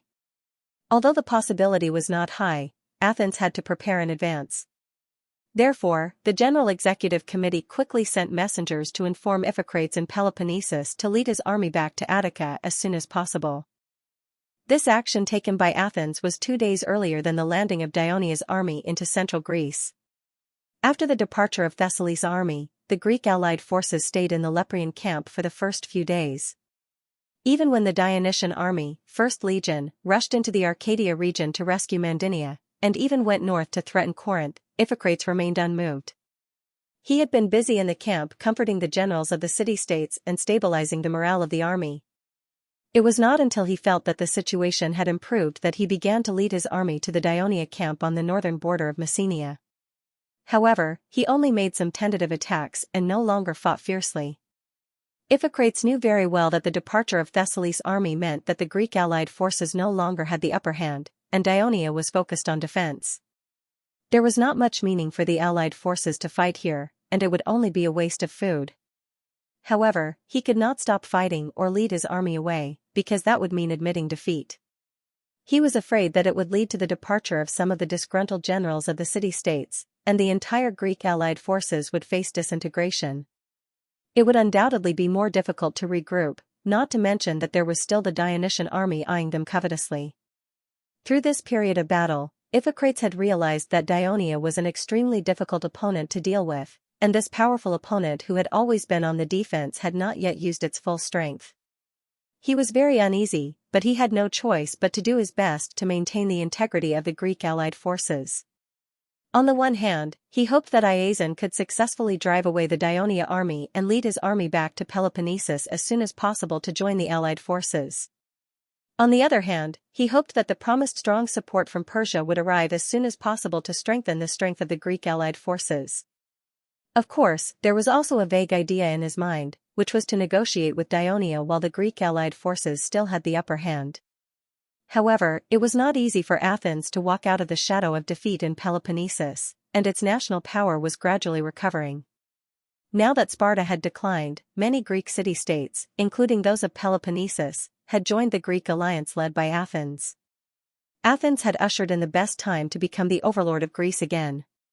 If they negotiated peace with Daionia at this time, with the strength of Daionia, Athens would definitely lose some benefits. This would not only cause dissatisfaction among the other Greek city-states, but also lead to the disintegration of the Greek alliance. It would also lead to protests from the people. So, Iphicrates could only think about it in his mind. Just as he was urging to maintain the integrity of the Greek allied forces, he received news from Athens and immediately felt uneasy. Unlike Callistratus and the others who were in the rear, he had a more acute intuition about the situation on the battlefield. Although the possibility of the Dionysian army conquering Thessaly in such a short time was not high, what if they dared to send more troops to Lamia because they had really conquered Thessaly? Then Iason's army was in danger of collapsing quickly. Without his army blocking in the north, the Daionia army would quickly move south, and Athens would be in danger. Moreover, the messenger from Athens who rushed to the barracks also brought another piece of news. When he passed through the isthmus, he saw Dionia's warships in Corinth Bay. Iphicrates was shocked again because since the Dionysian army invaded Peloponnesus, they had never sent warships into Corinth Bay. That was why Iphicrates dared to suggest that Iason go north by ship. Now it seemed that Daionia was most likely expecting Iason to lead the army back as soon as possible. This was a conspiracy. Thinking of this, Iphicrates broke out in a cold sweat. He immediately sent his men to convey an order to the Greek allied forces, gather the entire army and retreat to Corinth. As soon as this order was issued, it immediately attracted many questions from the generals of the Greek city-states. No matter who asked, Iphicrates' answer was the same: the Thessaly army led by Iason was not doing well in Lamia, and the northern troops of Daionia were likely to move south. The Greek allied forces needed to return to defend the isthmus in order to take care of the safety of central Greece. Iphicrates' words were reasonable, but many of the generals of the city-states did not think so. They repeatedly tried to persuade Iphicrates, but Iphicrates still insisted. The generals from Elis angrily said that they wanted to go their separate ways. Once the army retreated to Corinth in the northeast corner of Peloponnesus, it would be far away from Elis in the northwest corner, and there were mountains in between. Now, the main force of the Dionysian army in the south was at the northern border of Messenia, which was very close to the Elis area. If it attacked Elis, the Greek allied forces far away in Corinth would not be able to rescue it in time. Not only the generals of Elis, but the generals of the city-states of the Arcadia Union also expressed similar opinions, but their words were more tactful. After all, the Arcadia region was also adjacent to Messenia and Ligonia, which were controlled by Daionia. Once the Greek allied forces left, Daionia would counterattack, and the city-states of the Arcadia Union would be the first to suffer. Moreover, the Arcadia Union had betrayed the covenant, and Daionia would definitely retaliate. Initially, after the departure of the Thessaly army, Iphicrates still led the somewhat unstable Greek coalition army to suppress the Daionia camp. This was one of the reasons. Now, what he feared had happened. But at this moment, he could not care less. The order had to be carried out. Of course, it was impossible for Iphicrates to retreat immediately, because the logistics of the Greek coalition army was different from that of the Dionysian army. According to the regulations, each city-state army was responsible for its own food supply, so there was no special logistics department to manage it. Instead, a market was set up near Leprion for the merchants of the various city-states to sell food and other supplies, while the armies of the various city-states went to the market to buy food. Some merchants even followed the armies of the city-states when they set out. Only the Athens army and the Thessaly army were different. Because the Athens army had the assistance of Persia, and Iazon had unified the various city-states of Thessaly, they had enough financial and material resources to set up a supply camp to meet the soldiers' food supply. So on the morning of the day Patroclus led his army into central Greece, the small city of Leprion in Peloponnesus was unusually lively. In addition to the soldiers of the various city-states pulling out their tents, merchants from various city-states were also packing up their goods and arranging for their caravans to leave. The whole scene was chaotic. In order to avoid any accidents, Iphicrates ordered the nearly 20,000 soldiers of Athens that had been gathered to prepare for defense. Their tents and goods were completely handed over to the supply team to pack up. The Dionysian army did not appear, but the whole process of pulling out the tents took a lot of time. It was not until the afternoon that the entire army began to march eastward. During this period, the army of Elis and the city-states of Arcadia left the coalition army one after another, reducing the number of troops under Iphicrates' command to less than 30,000, which made the soldiers a little uneasy. Iphicrates had been urging the coalition army to speed up the march. Even at dusk, he did not let the army stop to rest. It was not until nightfall when the coalition army arrived at the junction of Megalopolis and Tegea that he gave the order to rest. It just so happened that there was a camp built by the Dionysian army here. Later, when the Greek coalition army attacked Lagania, they used it for a short period of time, so they could set up camp directly. While the tired soldiers were fast asleep, Iphicrates was still brooding in his tent. The retreat of the Greek coalition army had been smooth, and they had not been harassed or pursued by the Dionysian army. The scouts he had sent out had also reported to him that the Daionia camp on the northern border of Messenia had not been detected.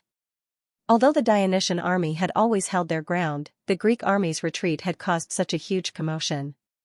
Did they not want to retaliate? Iphicrates was confused. On the second day, Iphicrates suddenly asked the coalition army to change their marching route. They were to return to the city of Megalopolis, and then go straight north through the mountains.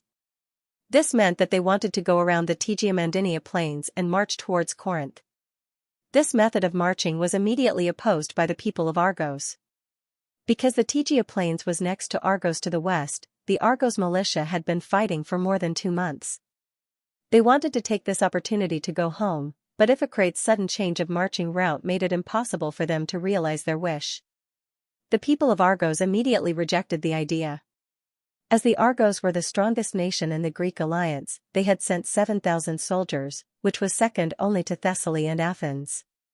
They had a considerable amount of weight in this new alliance, so Iphicrates had to persuade them. For example, he was worried that the Dionysian army might intercept them in the Tegea region. However, the people of Argos had the same stubborn and conservative character as the people of Sparta. Once they had made a decision, they would not easily change their minds. Otherwise, they would have surrendered to Sparta's dominance over the past 100 years. Seeing that he could not persuade the people of Argos, Iphicrates changed his mind and immediately proposed a plan of the Argos army and the Greek coalition army will march separately and converge at Corinth. The people of Argos agreed. Iphicrates' idea was, now that the strength of the Greek coalition army had been greatly weakened, if the Dionysian army dared to intercept them in the Tegea region, they would definitely win.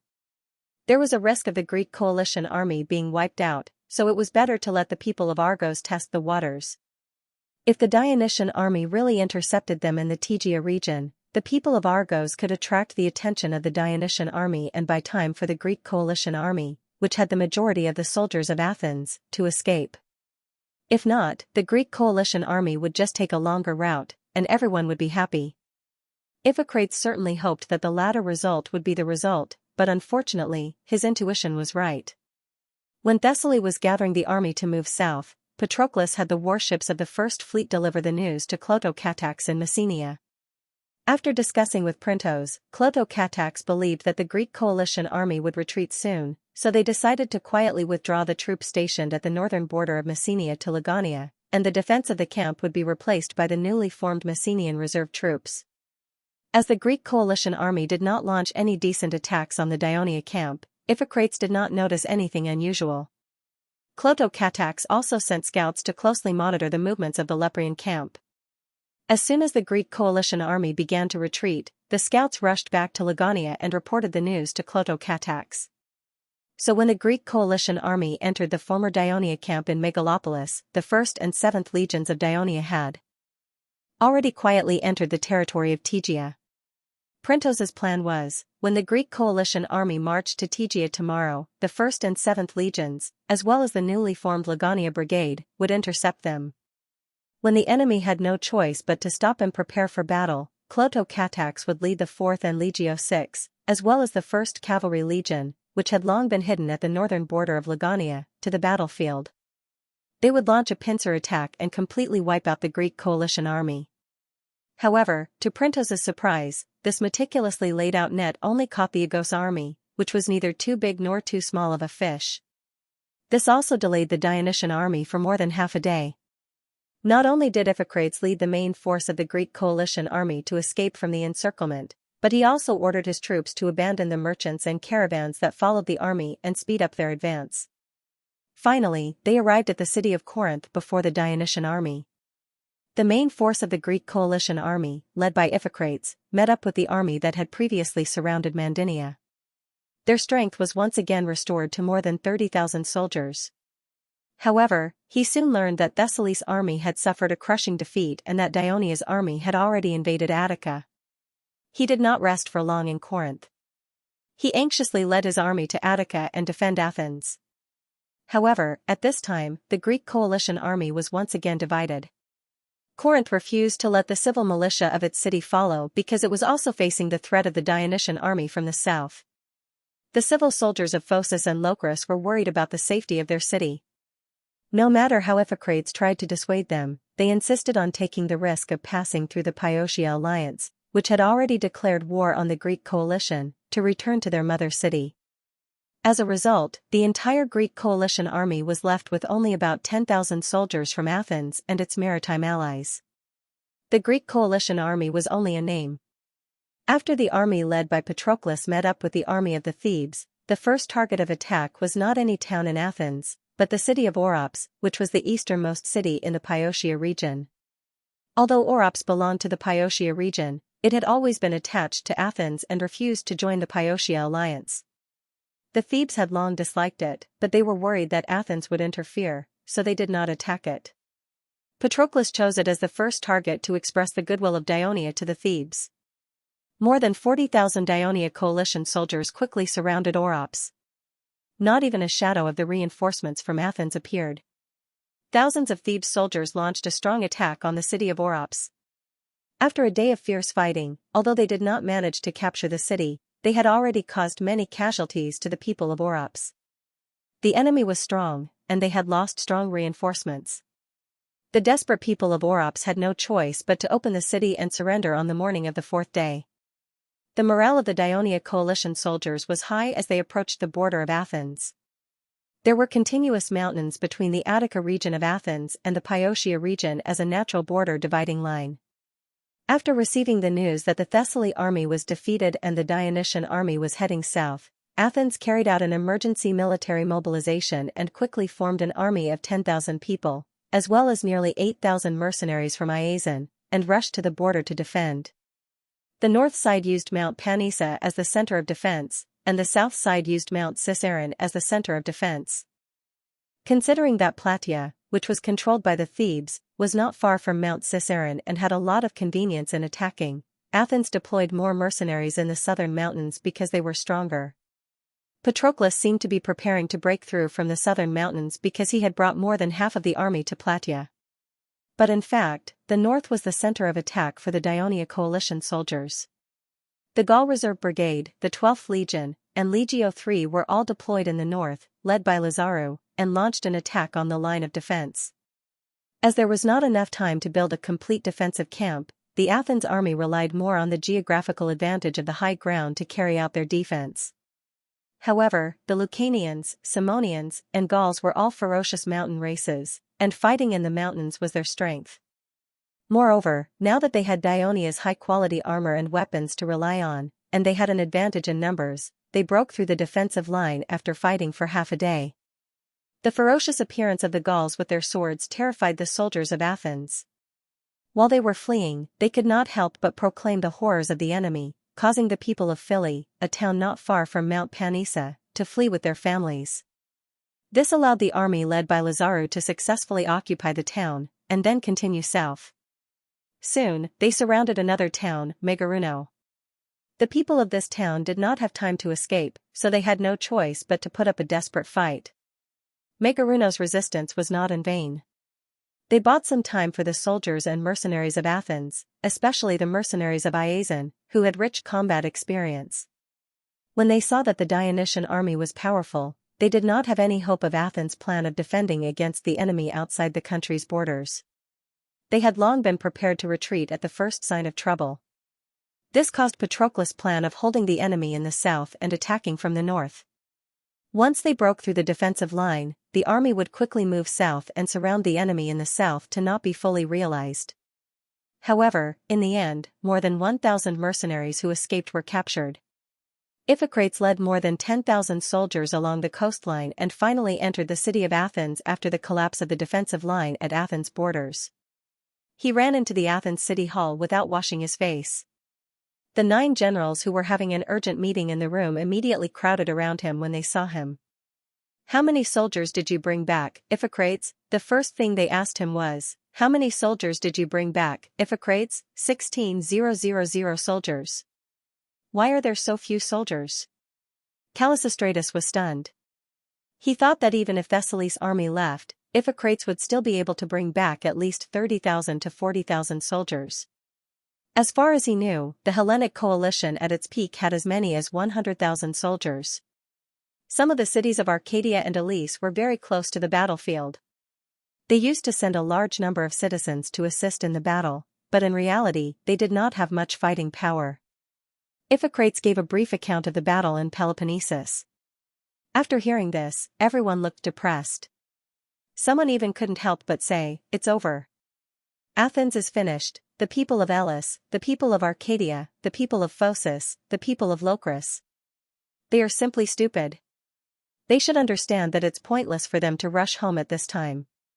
Only by joining forces and defeating Daionia can we ensure the safety of our cities," someone said angrily. Sigh. When the real danger comes, these narrow-minded citizens will only see the danger of their motherland. They will not be able to unite and fight against a strong enemy.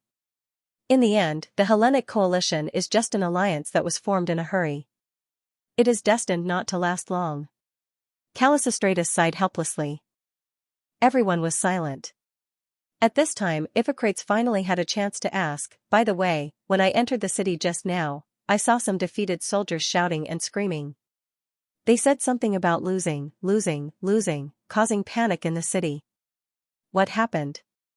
Callisostratus told Iphicrates about the Hellenic army's defeat at the border with a heavy heart. The old Greek general who had always been calm and wise on the battlefield actually bellowed in rage after hearing what Joshua had to say. "You clearly know that the incoming Dionysian army is numerous and powerful, so why are you sending our few young and strong citizens to their deaths? Who was it? Who made such a stupid suggestion?" Iphicrates' eyes widened as he glared at the people. Some of them lowered their heads subconsciously. Callisostratus took a step forward and said in a deep voice, "It was our decision, but it was also the request of the people. When Thessaly's remaining army escaped into Athens, we knew that the Dionysian army in the north would attack soon. Cabrius suggested, quickly inform the people of Attica to hide in the city and rely on the city walls to defend against the Dionysian army's attack. When you return with your army, then we will counterattack. We all agreed with this decision, but a trace of shame flashed in Callistratus' eyes. But in the citizens' meeting that followed, most of the citizens disagreed. They refused to abandon their homes without resistance and let the Dionia trample on them. You know, during the Peloponnesus War, the whole of Attica, except for Athens, was almost destroyed by the Sparta coalition army. The citizens did not want such a tragedy to happen again, so we came up with this plan. We set up a defense line at the western border to stop the Dionysian army for a while. When you return with your army, we will find a chance to counterattack. Who knew that the Dionysian army would come so quickly and attack so fiercely? Sigh. After Callistratus finished speaking, the other generals could not help but shake their heads and sigh. Iphicrates saw that they were avoiding his gaze. He knew that what Callistratus said was not completely true, but there was no point in arguing about it now. He took a few breaths to calm himself down and asked, "What about now? What's your plan now?" Callistratus said in a low voice, "While the Dionysian army is still far away from Athens, we have sent people to inform the various villages in Attica to let the people take refuge in the city immediately. We have decided to rely on the city walls to defend against the Dionia army's attack and wait for you to return with your army to find a chance to counterattack. But I did not expect that you would bring back so few troops." Seeing the disappointment on Callistratus' face, Iphicrates said with a solemn expression that he had never shown before, "From the battles I have been fighting with the Dionysian army, it is indeed as the rumors say. The Dionysian army is very strong and has a large number of soldiers. Other than the Dionysian army that has entered Attica, there are tens of thousands of Dionysian army under the city walls of Corinth. According to my judgment, it will not be long before Corinth falls. When the time comes, these two armies will join forces. We cannot defeat such a powerful Dionia on our own, unless Persia sends troops to support. Don't have any expectations for Persia." One of the generals said angrily. "The Persia have deceived us. They will not give us any support at all. Even the Persia messenger has run away." Iphicrates was shocked and quickly looked at Callistratus. The chief general nodded in pain. "The king of Persia has already led his army to attack Egypt. He has no spare energy to care about us. We have been tricked." Iphicrates slumped into a wooden chair. He had served as a commander in the previous war between Persia and Egypt. He knew very well that Persia would definitely go all out in the war against Egypt, and it would not end in just a few months. At this time, the old Agarios said loudly, "During the Peloponnesus War, the citizens of Athens relied on the defense of the city walls and held on for decades without being breached by the Sparta coalition. We can definitely do the same today. The Dionysian army is indeed large, but because of its large size, they will consume a lot of resources. Can the people of Dionia support such a huge consumption in the long run?" His words lifted the spirits of some people. Cabrias, who had always been in charge of the navy, could not help but remind them. "The reason why we were not afraid of the siege of the Sparta coalition was because we controlled the sea. The goods that the people urgently needed could be transported in through merchant ships at any time, and the Sparta army could do nothing about it. But now it is different. Not only is the army of Dionia strong, but their navy is also strong. During this time, their fleet has been patrolling near Sarone's Bay every day, intercepting merchant ships that enter and leave. This has greatly affected our sea trade. Our warships have taken risks to attack many times, and both sides have suffered casualties. But we have too few warships. In the situation where we can't obtain ship wood from the outside world, and we can't build new ships, there are very few forests in Attica, we will only have fewer and fewer warships. When the Dionysian fleet completely blockades our port, where will we get enough food to meet the needs of the people of Athens?" Agarios was speechless for a moment. Just then, he saw someone rushing in. He quickly asked with a straight face, "What's the matter?" "General Agarios, generals, the Dionysian army has landed in Ina. Please send troops to rescue them." "What? Ina is under attack." The generals were shocked. Cabrias asked anxiously, "When did this happen?" "According to the messenger from Ina. About About 2 hours ago, the Dionysian fleet suddenly blockaded the port of Ina, and tens of thousands of Dionysian soldiers landed on the beach at the southwest corner of Ina Island, and launched an attack on Ina city. The garrison on the island has not seen our reinforcements, and the situation is very critical. They had no choice but to send the warships stationed at the port to take the risk and rush out of the port. With great difficulty, they broke through the blockade of the Dionysian fleet and rushed over to report, "Where are our patrolling warships? Why didn't they discover and report it in time?" Callistratus asked angrily. In the morning, the Dionysian fleet approached the port of Piraeus.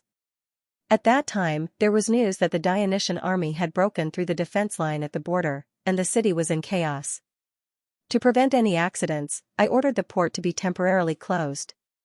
The Dionysian fleet had approached the port of Piraeus several times before, and we did the same, but I never thought that the Dionysian fleet was doing this to cover up their attempt to capture Ina Island. I remember now, you did tell us about the Dionysian fleet threatening the port of Piraeus, and to prevent losses, we also agreed to the order to close the port. Callistratus' expression became extremely ugly. But now that Ina is under attack, what should we do? Cabrias only hesitated for a moment before he decided to make up for his mistake. He said resolutely, "Ina must not be occupied by Dionia. I request to lead the fleet to attack and distract the Dionysian fleet. You will send the fleet to transport reinforcements, take the opportunity to enter the port, and defend the city of Ina." The generals knew that Cabrias' plan was very risky, but at least half of them agreed almost without thinking, because they knew very well that although the Dionysian fleet was powerful, they still could not completely seal off the sea routes to Athens. This was because they were stationed in the south of Peloponnesus, and traveled back and forth every morning and evening, and there would always be a period of time when they could not patrol in Cirone's Bay. However, if Dionia were to occupy Ina Island, which was close to Athens, because of the complete military port facilities on Ina Island, they could directly dock their fleet on Ina Island. It would be like holding a dagger directly to the chest of Athens. They could threaten the port of Piraeus 24 hours a day, and it would be a huge disaster for Athens. Generals, although I have conveyed the request of the Ina crew to you according to their request, I do not want you to send your fleet out of the port. The official of the port of Piraeus said solemnly, according to the crew of Ina, Dionia sent 2 fleets.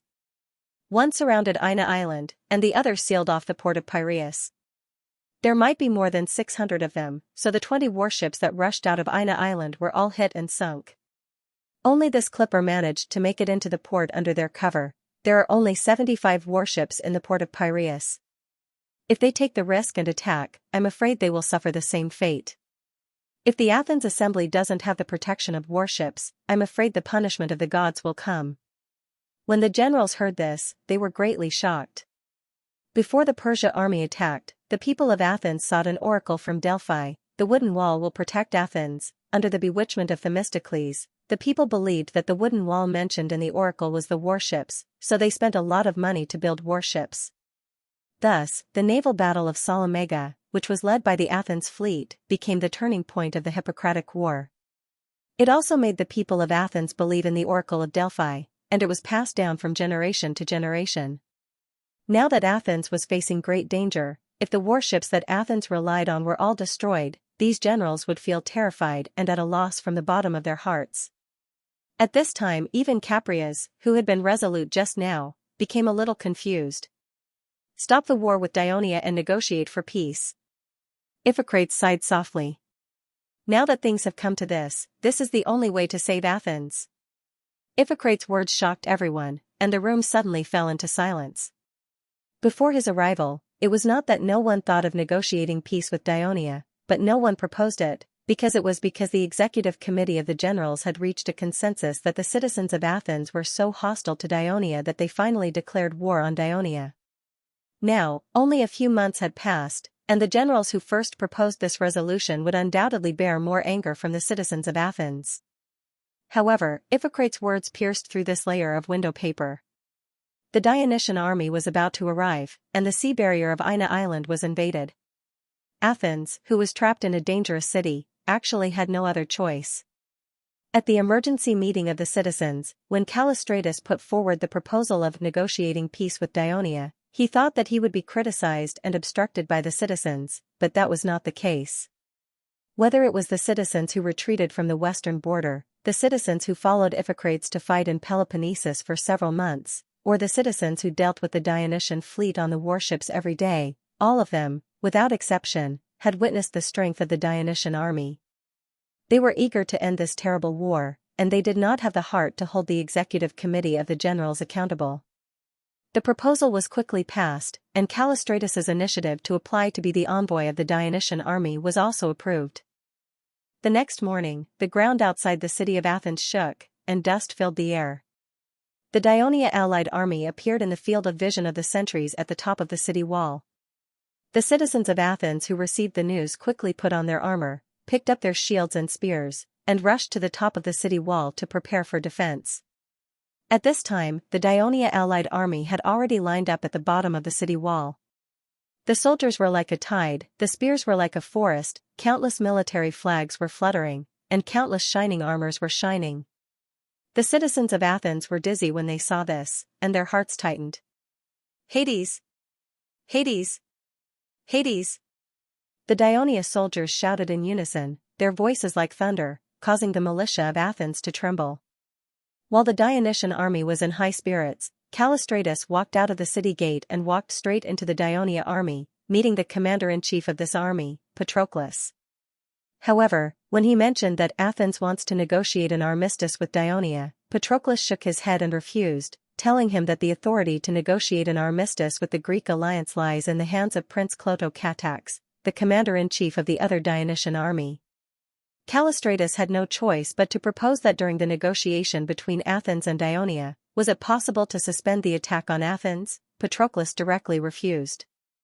Unless an armistice was signed, the Dionysian army under his command would never stop attacking the city of Athens. Hearing this, Callistratus had no choice but to rush to Peloponnesus immediately. Patroclus's formation under the city of Athens was just a demonstration of the military might of the Dionia allied army and a blow to the morale of the people of Athens. He knew very well that the city of Athens would not be easy to take, so he quickly issued an order. The army was to build a camp 2 miles away from the city of Athens. Callistratus hurried all the way south, past Megara, and entered the city of Corinth. Corinth took the initiative to ask him about the situation in the north. He said that Athens had gathered its soldiers in the city to defend first, and had now easily repelled an all-out attack by the Dionysian army and were accumulating more strength. This time, he came at the request of the people of Athens to negotiate with Dionia, hoping to get back the bodies of the citizens of Athens who died in the Battle of Peloponnesus. Corinth and the people were skeptical, but they were sure of one thing: the people of Athens were already defending the city, and it was impossible for them to send reinforcements.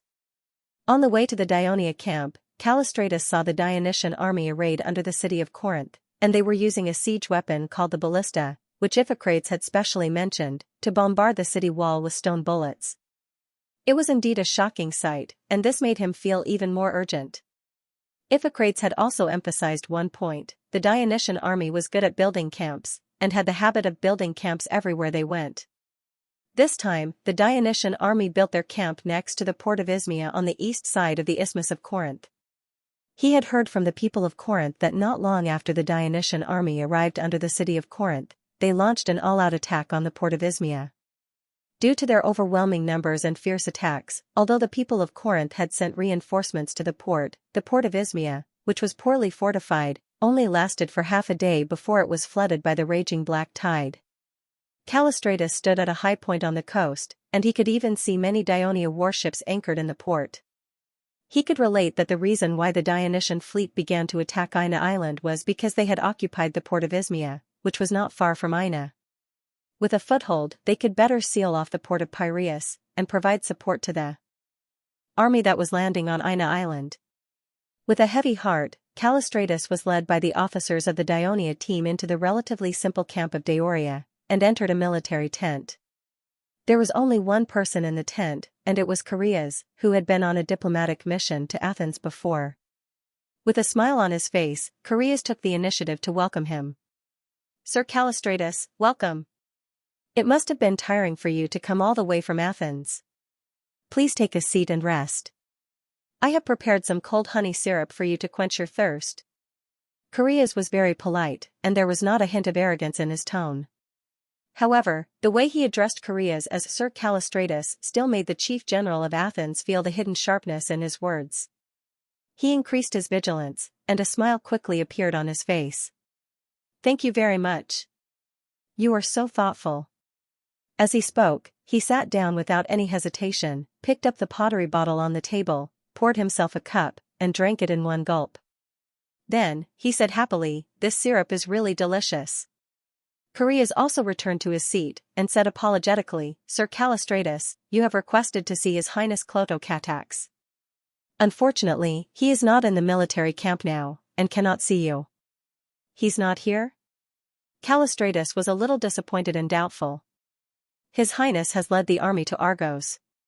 Callistratus looked at Callistratus and said in a clear voice, "Because the people of Argos have decided to withdraw from the Greek alliance and surrender to Dionia. His Highness has decided to appease them personally." "When will Prince Clotocatax return?" Callistratus asked without changing his expression, as if he did not care about Argos' surrender. However, his heart sank. Argos has surrendered? Is this true? As the second most powerful nation of Peloponnesus, it was reasonable for Argos to surrender. Previously, the Argosian army in the Greek alliance insisted on going east and returning to their homeland first. Thus, they were separated from the main Greek alliance led by Iphicrates. As a result, they were surrounded by the Dionysian army in the territory of Tegea. Some of the more than 7,000 Argosian soldiers died in battle, and more than half of them surrendered. Then, Printos suggested that Clotocatax send messengers to Argos and ask them to surrender. Otherwise, all the Argosian captives would be sold to the western Mediterranean as slaves. Even though 3/4 of the young and middle-aged citizens of Argos had fallen into the hands of the Dionysian army, the stubborn people of Argos still showed hesitation and did not agree immediately. However, it did not take long for them to learn that the Dionysian army that landed in Thessaly had invaded Attica and that the army led by Iphicrates had escaped back to the city of Athens. The people of Argos knew that the situation was hopeless, so they decided to surrender to Dionia. "His Highness should be back tomorrow," Callistratus suddenly said in a serious tone. "However, if Lord Callistratus is here to negotiate, you don't have to meet His Highness. This is because the officials of the Kingdom of Dionia have their own duties, and the negotiations are the responsibility of the Ministry of Foreign Affairs. Now, the negotiations with the various Greek city-states are handled by me, the diplomat of the Holy Kingdom of Dionia, Callistratus." After hearing this, a smile appeared on Callistratus' face again. "That couldn't be better. Lord Koreas and I are already old acquaintances. It will be more convenient to negotiate."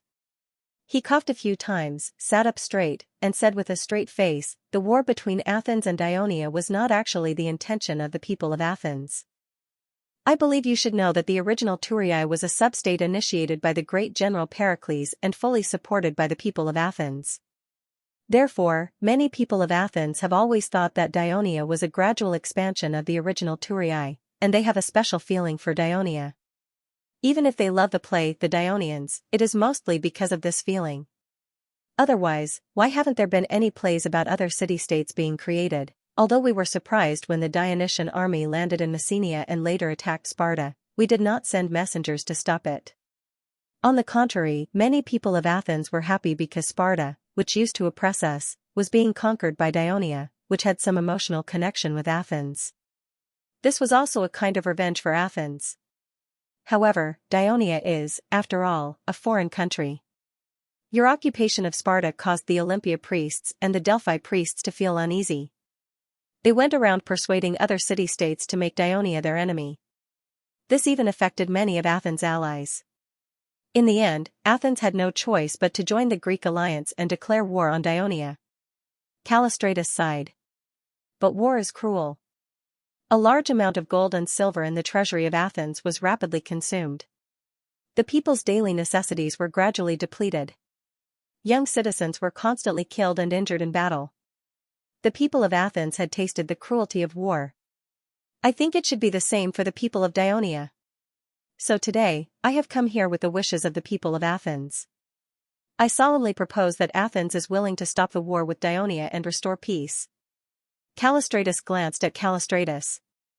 Seeing that Callistratus was listening attentively, he continued, after the peace armistice, Athens will recognize the current arrangements of Daionia with Messenia and Sparta.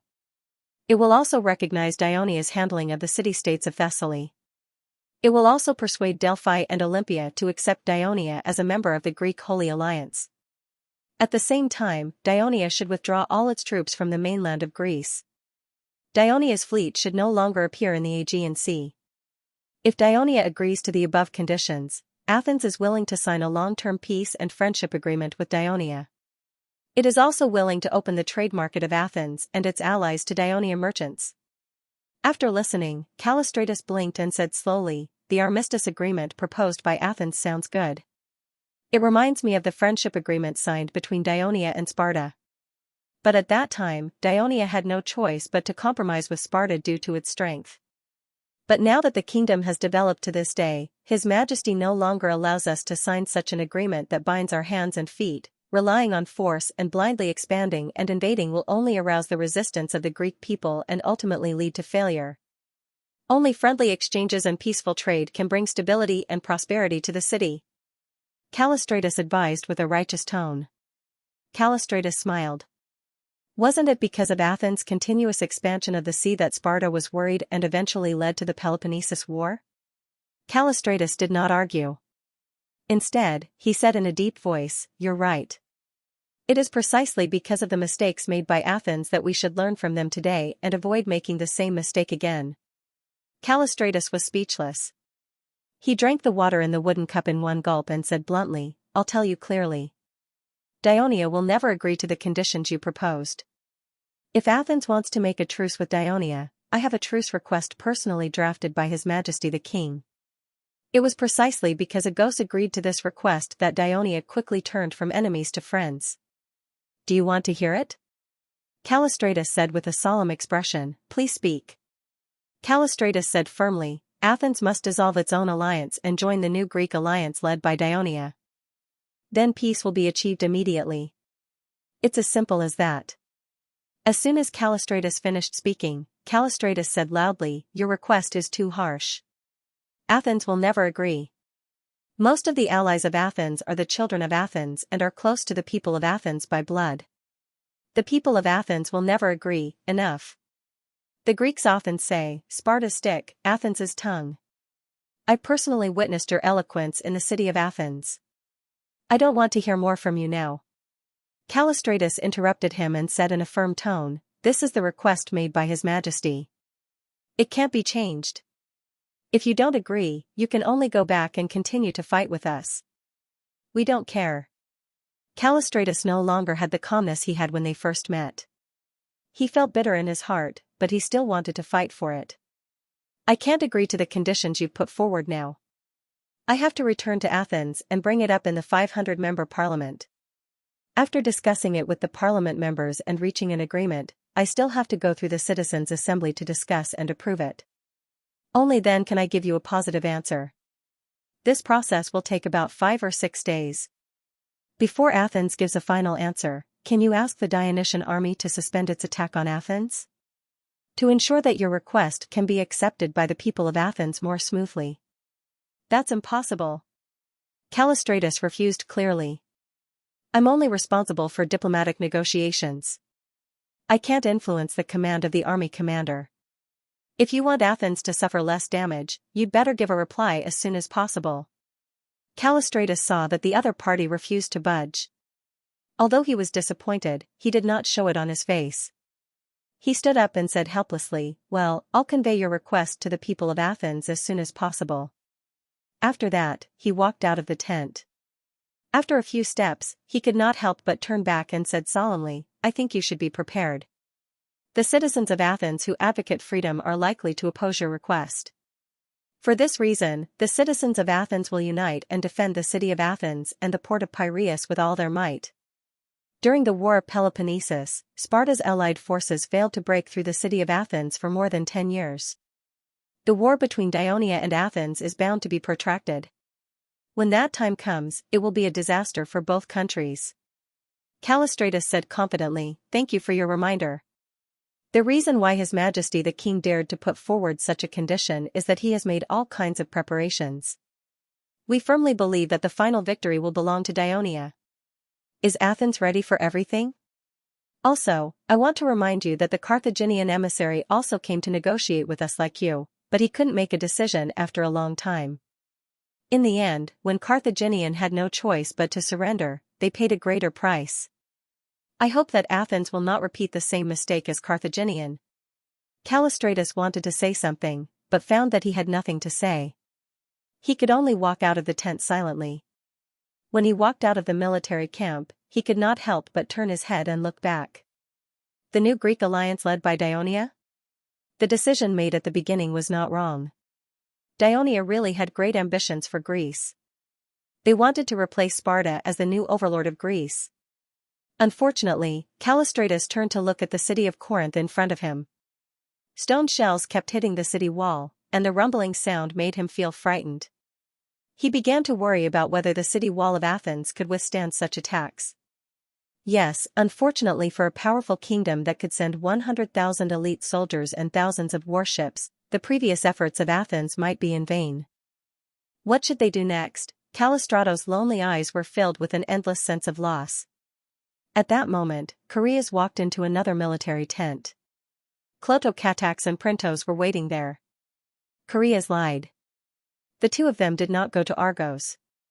In fact, Clotho-Chaereas could have directly refused to meet with the envoy from Athens, but the well-mannered prince thought that doing so would be a humiliation to a city-state like Athens, so he found such an excuse. He could also use the matter of Argos' surrender to provoke Athens. Chaereas, what's the result of the negotiation? Clotho-Catax asked with interest. Your Highness, the chief general of Athens said that he wants to go back and discuss the matter, but I don't think Athens will agree, Chaereas told his judgment truthfully. Athens is already in such a predicament, and they still don't intend to surrender. Are they prepared to be destroyed together with Athens? Clotho-Catax was both surprised and a little regretful. Although he could not enter the Dionia Academy, he had always been good at Thurii school. Since most of the teaching materials came from Athens, especially grammar, rhetoric, and speech, after all, the people of Athens created the glory of Greek civilization, he had always had a good impression of Athens. After all, Athens was once the overlord of Greece, and now it is one of the strongest states in Greece. It is understandable that they are unwilling to admit defeat. Printos saw through his thoughts and reminded him, but if we want to attack Athens, we must first conquer Corinth. But the walls of Corinth are high and thick. I am afraid it will not be easy to conquer it in a short period of time, Clotho-Catax said, but he still looked at Printos with hope. Your Highness is right. The city of Corinth is not like an ordinary Greek city. Its defensive facilities have obviously been meticulously built. It is impossible to take it down without a bitter battle, Printos said solemnly. I think this may have something to do with the Sparta coalition attacking Corinth for several years during the Corinth War. After that fierce battle, the people of Corinth must have more experience in how to defend Corinth, Chaereas interrupted. This is a bit troublesome. Clotho-Catax looked a little worried. Although he was a little reluctant when the Devers asked him to be the commander of the expeditionary army, after a period of training on the battlefield, not only did he adapt to life on the battlefield, but he also began to enjoy the glory brought by the victory on the battlefield like the other generals. So at this time, he was really eager to go north to join Patroclus and share the glory of conquering the great city of Athens. At this moment, a guard came in and reported, Lycomedes requests an audience. Quick, let him in. Clotho-Catax said. He immediately tidied up his attire and went to the entrance of the tent. The reason why Clotho-Catax treated Lycomedes so courteously was not only because Lycomedes was the leader of Mandinia, which was currently the firmest and only ally of Dionia on the Peloponnesus Peninsula. Messenia and Ligonia were currently controlled by Dionia, and were completely under the command of Dionia. They were not considered allies, and Agos was forced to surrender, so their loyalty was still to be tested. Moreover, Lycomedes had personally led his army to join the Dionysian army and participated in the battle against Agos' army. After the army of Agos was wiped out, he even took the initiative to ask Clotho-Catax to surrender to Agos, and finally succeeded. Therefore, Clotho-Catax valued him so much. Your Highness Clotho-Catax, I would like to ask for your permission to surrender to Corinth. Sure enough, Lycomedes never went to the temple for no reason. As soon as he opened his mouth, he gave Clotocatax a pleasant surprise. Clotocatax hurriedly asked, "Lord Lycomedes, are you sure that you can make the Corinthians open the gates and surrender?" Lycomedes said seriously, "I am not completely confident, but I can give it a try. I know the people of Corinth quite well. Although Corinth is a strong nation, the people of Corinth are not good at fighting. They do not have fertile land for farming, and the only thing they can rely on is using the isthmus to trade on land and sea. Therefore, most of the people of Corinth are good at doing business. They do not have much persistence, and what they are best at is following the wind. For their own interests, they can even do unbelievable things. I heard you talking about the Corinth war just now outside the tent. In fact, the reason why the people of Corinth were able to resist the attacks of Sparta's coalition for such a long time was mostly due to the continuous military and material support from Athens and the Thebes. At that time, many of the people of Corinth secretly joined forces and surrendered to Sparta. If it were not for the timely reinforcements, the outcome of the war would have been completely different. Now that we have defeated the Greek coalition, Peloponnesus is basically under our control. I heard that another Dionysian army has landed in Thessaly and has joined forces with the Thebes to attack Attica. This way, not only will the people of Corinth have no one to rely on, but they will also be in great danger of being attacked from both sides. I think the smart people of Corinth will be able to see the situation clearly and will not be stupid enough to stop us from advancing north." "That's great. Then I'll have to trouble my lord to personally go to Corinth again," Clotocatax said happily.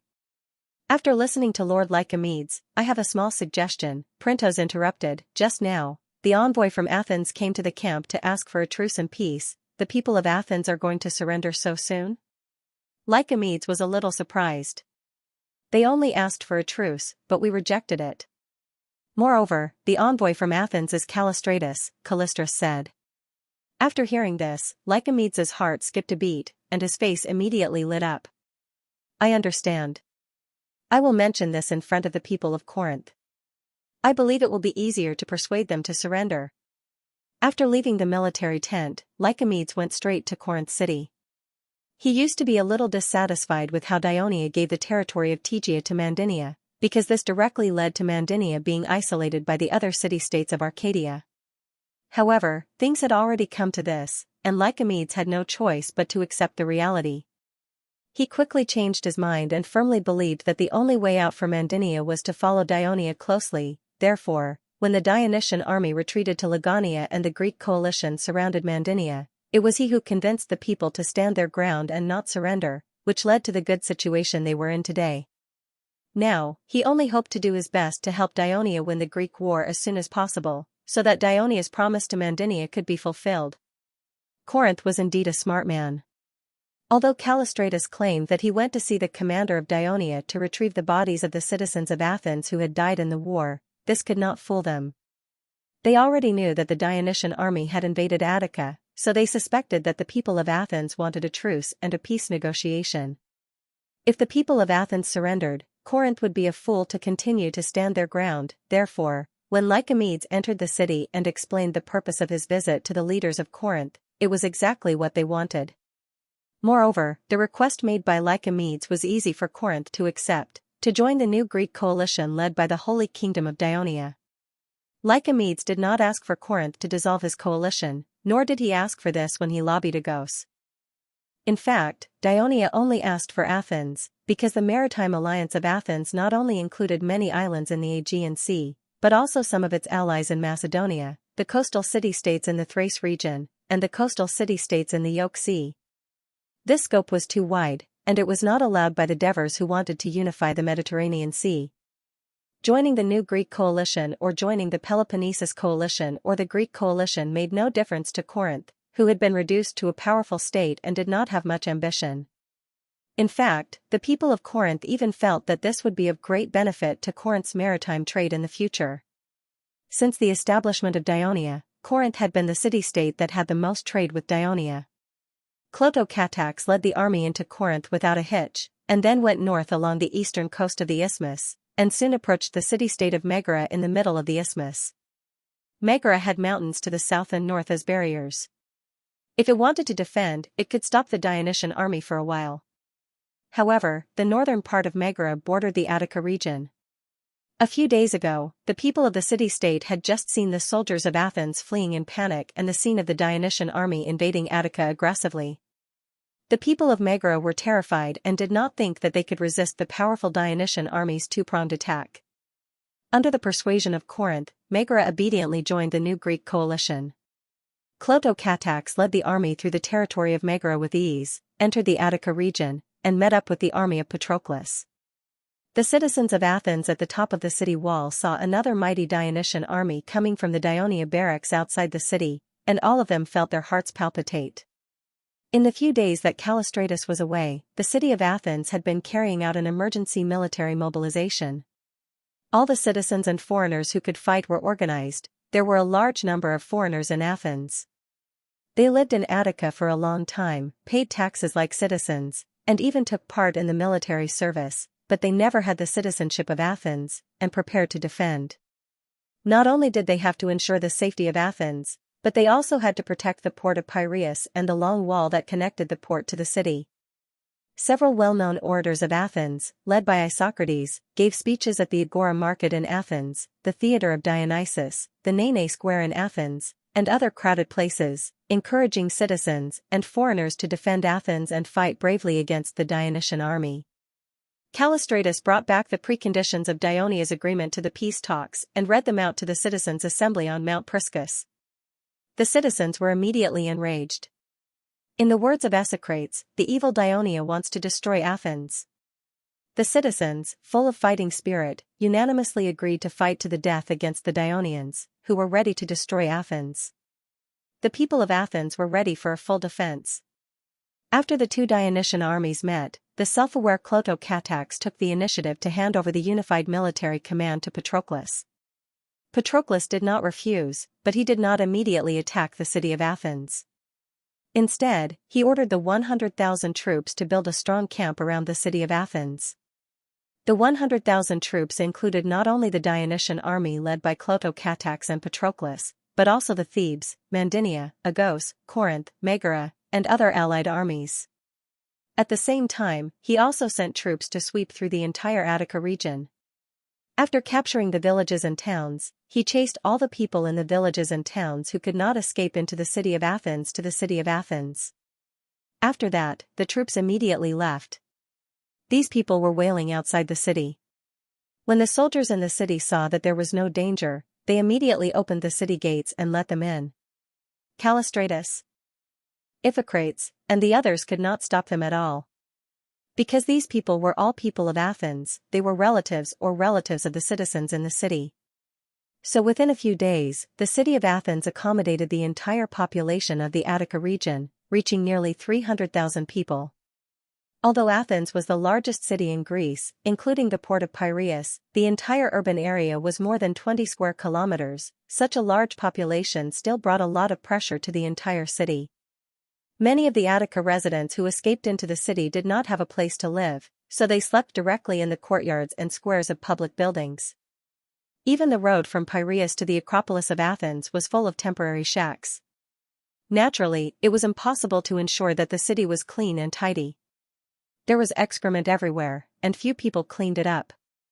Moreover, it was the end of September, and the temperature was still relatively high. Flies and mosquitoes were everywhere, and the stench was overwhelming. For the generals, this was still a small problem. What gave them a headache was food. Although they had stockpiled a lot of food in the city in order to organize the allied forces to fight against Dionia, they still felt the pressure of such a large population. Callistratus and the others had no choice but to spend a lot of effort to convince the 500-member council. Then, they organized manpower and strictly controlled the consumption of food. In addition, drinking water was also an issue. There were several rivers in Athens, but they were all outside the city and under the control of the Dionysian army. Therefore, the people in the city could only rely on the wells in the city. The residents and the refugees outside the city often fought over the right to use the wells. The government of Athens had to send more people to maintain the order of the wells. During this period, several Athens doctors who had participated in the Greek medical forum organized by the Academy of Dionia issued a warning to the government of Athens that they must do their best to ensure the cleanliness of the city. Otherwise, the dirty environment would lead to the outbreak of the plague. Their advice attracted the attention of the General Executive Committee. After the start of the War of Peloponnesus, the Sparta-allied forces attacked Athens by land. At that time, the city of Athens was also defending itself, and the situation was not much different from today. However, it did not take long for a plague to break out in the city, and Pericles died of the disease. Although the doctors claimed that all the knowledge they had learned from the Academy of Dionia, the generals of Athens did not ignore them. After all, the medical standards of Dionia had gradually been recognized by some city-states in the eastern Mediterranean Sea. The plague had caused a terrible nightmare for the people of Athens. Therefore, even though they were enemies, Callistratus and the others decided to take their advice and sent a large number of people to clean the streets every day to ensure the cleanliness of the city. Before the official war, the leaders of Athens, led by Callistratus, were already mentally and physically exhausted by the sudden increase in administrative affairs in the city. The people were also struggling to get through the day in a state of anxiety, panic, and busyness. However, the army of Dionia still did not launch an attack. Under the orders of Patroclus, the ballista teams of the various legions were evenly distributed around the city of Athens and began to fire a large number of small stone bombs into the city of Athens. These stone bombs constantly flew over the city wall and smashed the houses nearby, causing panic among the people of Athens, forcing them to stay away from the city wall and causing crowding in the center of the city. In order to ensure that the soldiers could go up and down the city wall without hindrance, the officials of Athens had to arrange for slaves to clean up the ruins near the city wall. It did not take long for people to report to the city hall that the slaves in the house have secretly gone out many times to meet with other slaves in secret. Their whereabouts are unknown. The city hall immediately sent out patrols to arrest some slaves for interrogation. The result was shocking. It turned out that the slaves who were responsible for cleaning up the ruins near the city wall found that almost all the stone bombs that were shot into the city were engraved with Greek characters.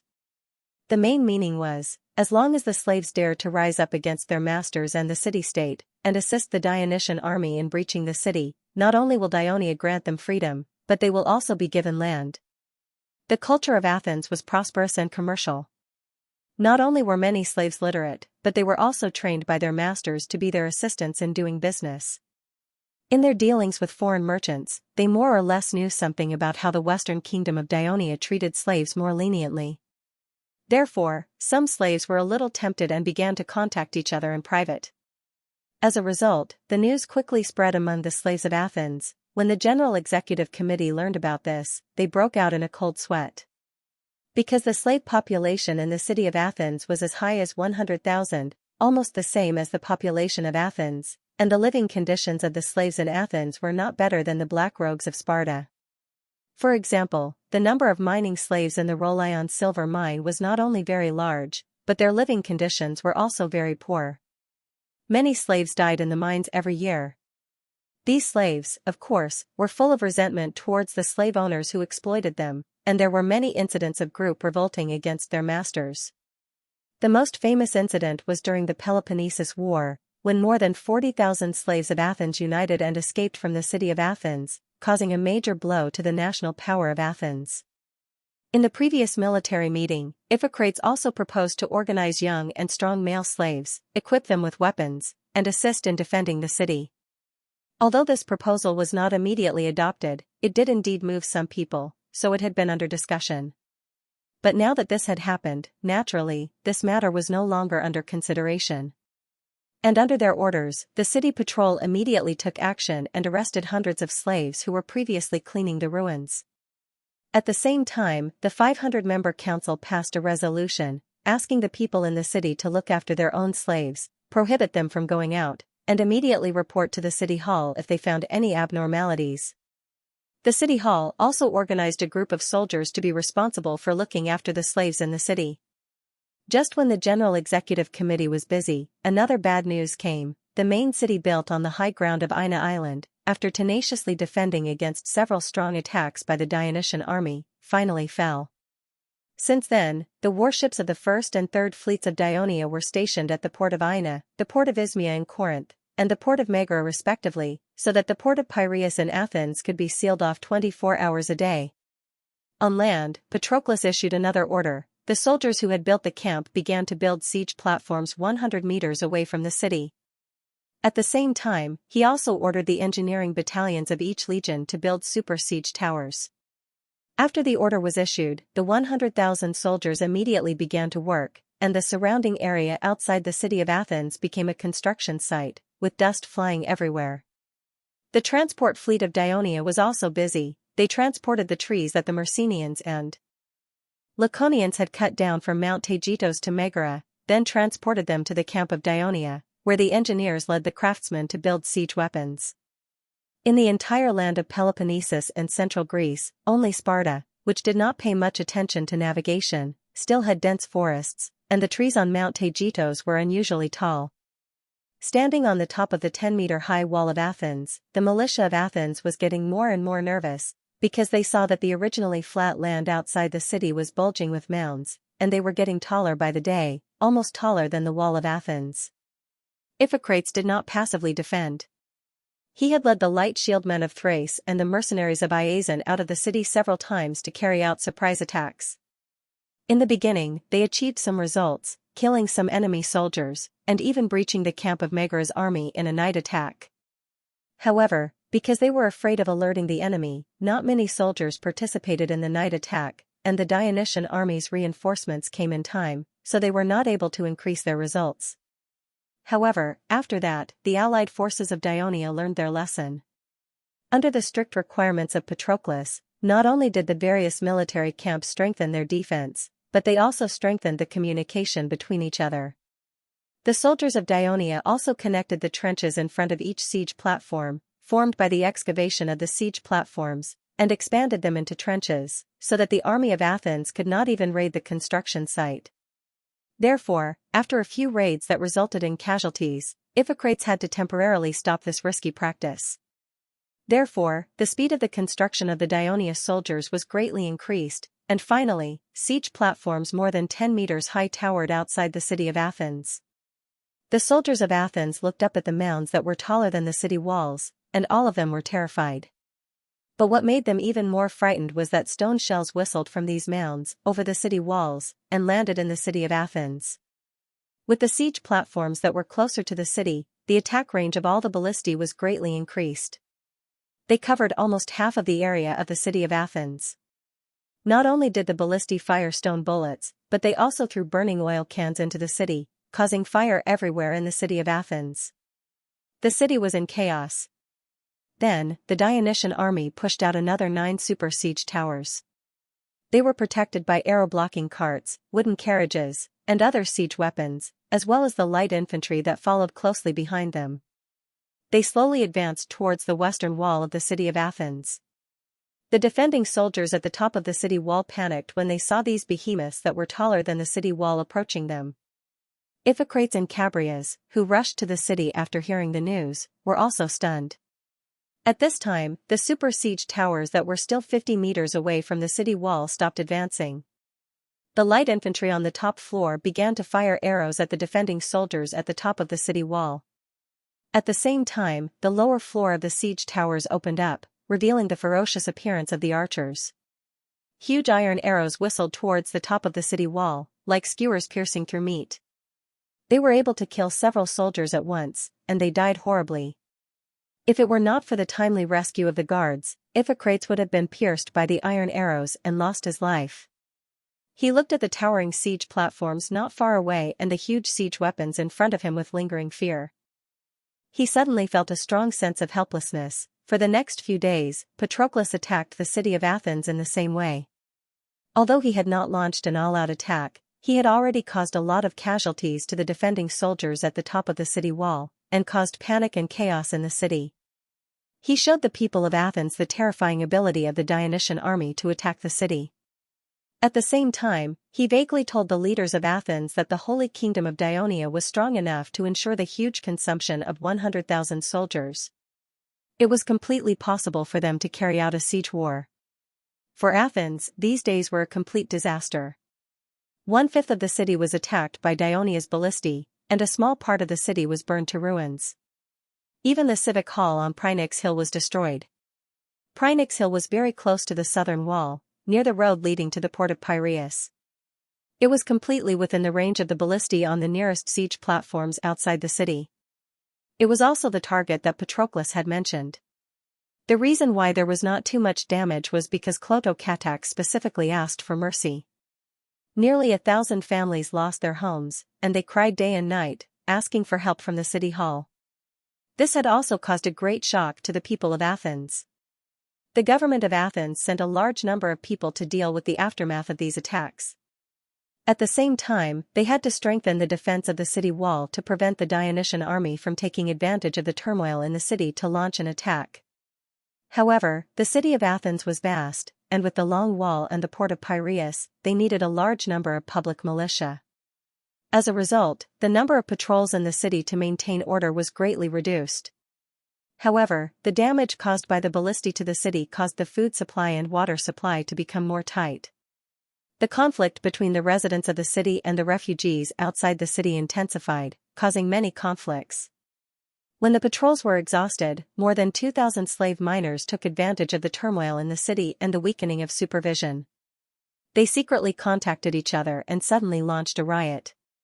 They killed the foremen and guards who supervised them, rushed out of the slave camp that was like a prison, collected weapons, and destroyed the mine owner's manor. Then, on the way to the city gate, they killed the people of Athens in the houses along the way and liberated the slaves. By the time they arrived at the west gate, the number of slaves had increased to more than 6,000. Iphicrates, who received the news, urgently mobilized troops at the west gate to block the slaves who attempted to escape. The two sides then engaged in a fierce battle. Although Iphicrates had a small number of soldiers, the soldiers were fully armed and full of energy. Although the slave team had a large number of people, their equipment was shabby, and many of them were even unarmed. Due to the abuse of the mine owner, most of the slave miners were sick and weak. Coupled with the narrow streets, they could not make full use of their advantage in numbers. It did not take long for the slave team to be unable to resist the attack of the soldiers of Athens.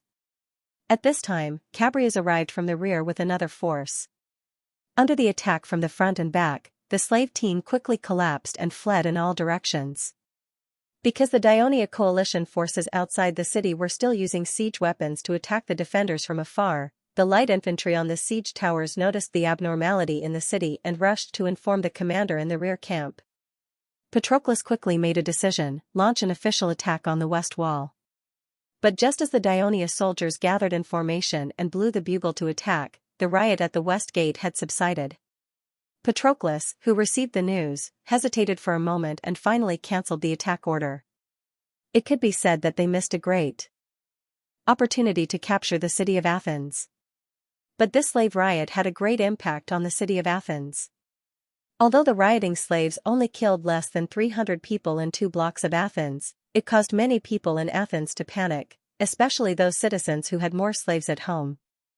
They either asked the city hall to send patrols to help them guard the slaves, or simply gave the male slaves to the city for free.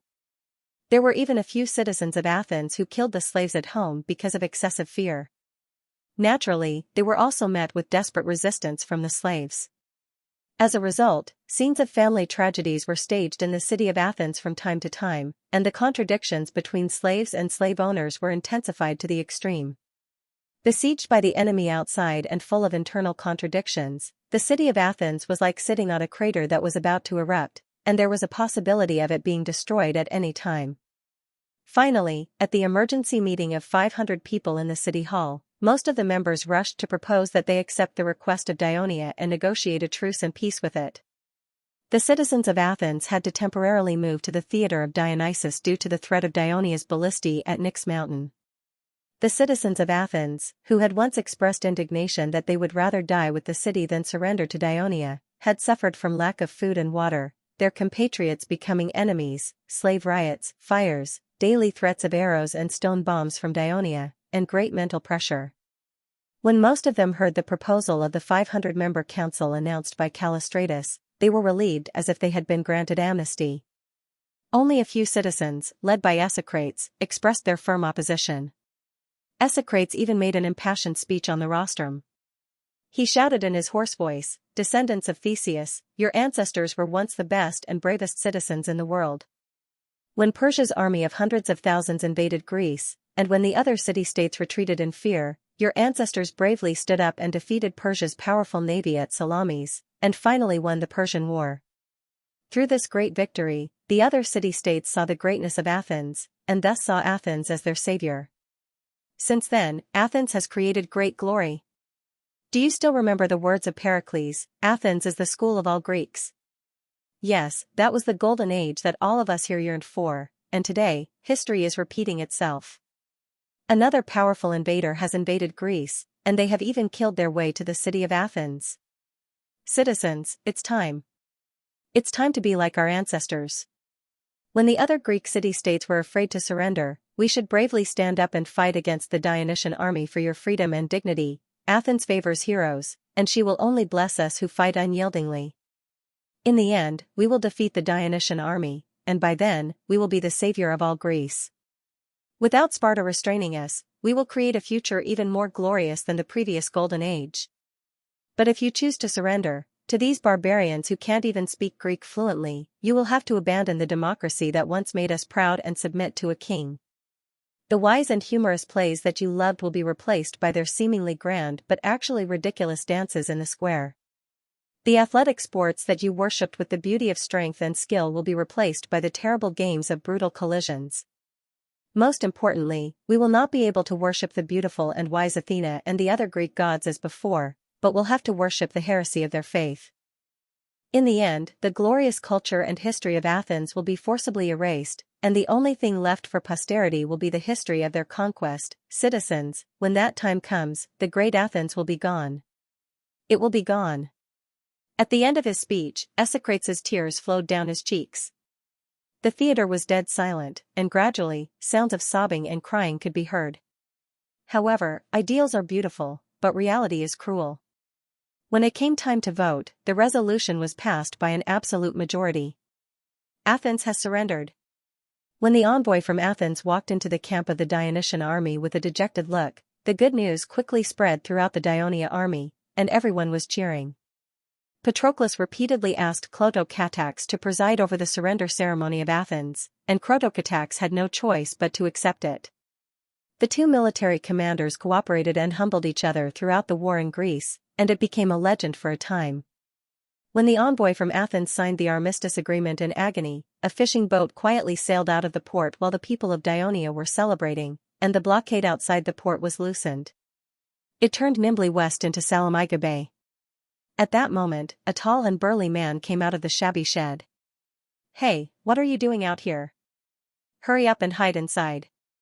It'll be troublesome if the patrolling ships of Dionia bump into you," the owner of the boat shouted anxiously. "Don't worry, Athens has already surrendered. I'm afraid the people of Dionia are celebrating." "Who would care about a small fishing boat like yours?" the man said indifferently.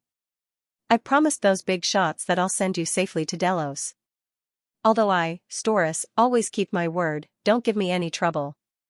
Otherwise, if you piss me off, I'll send you into the sea to feed the fishes," the owner of the boat said fiercely as he rowed. "I don't like it when people order me around." The man suddenly said sternly, "I'm telling you, I'm not going back to that smelly boat to lie down. If you're not happy, you can push me into the sea right now."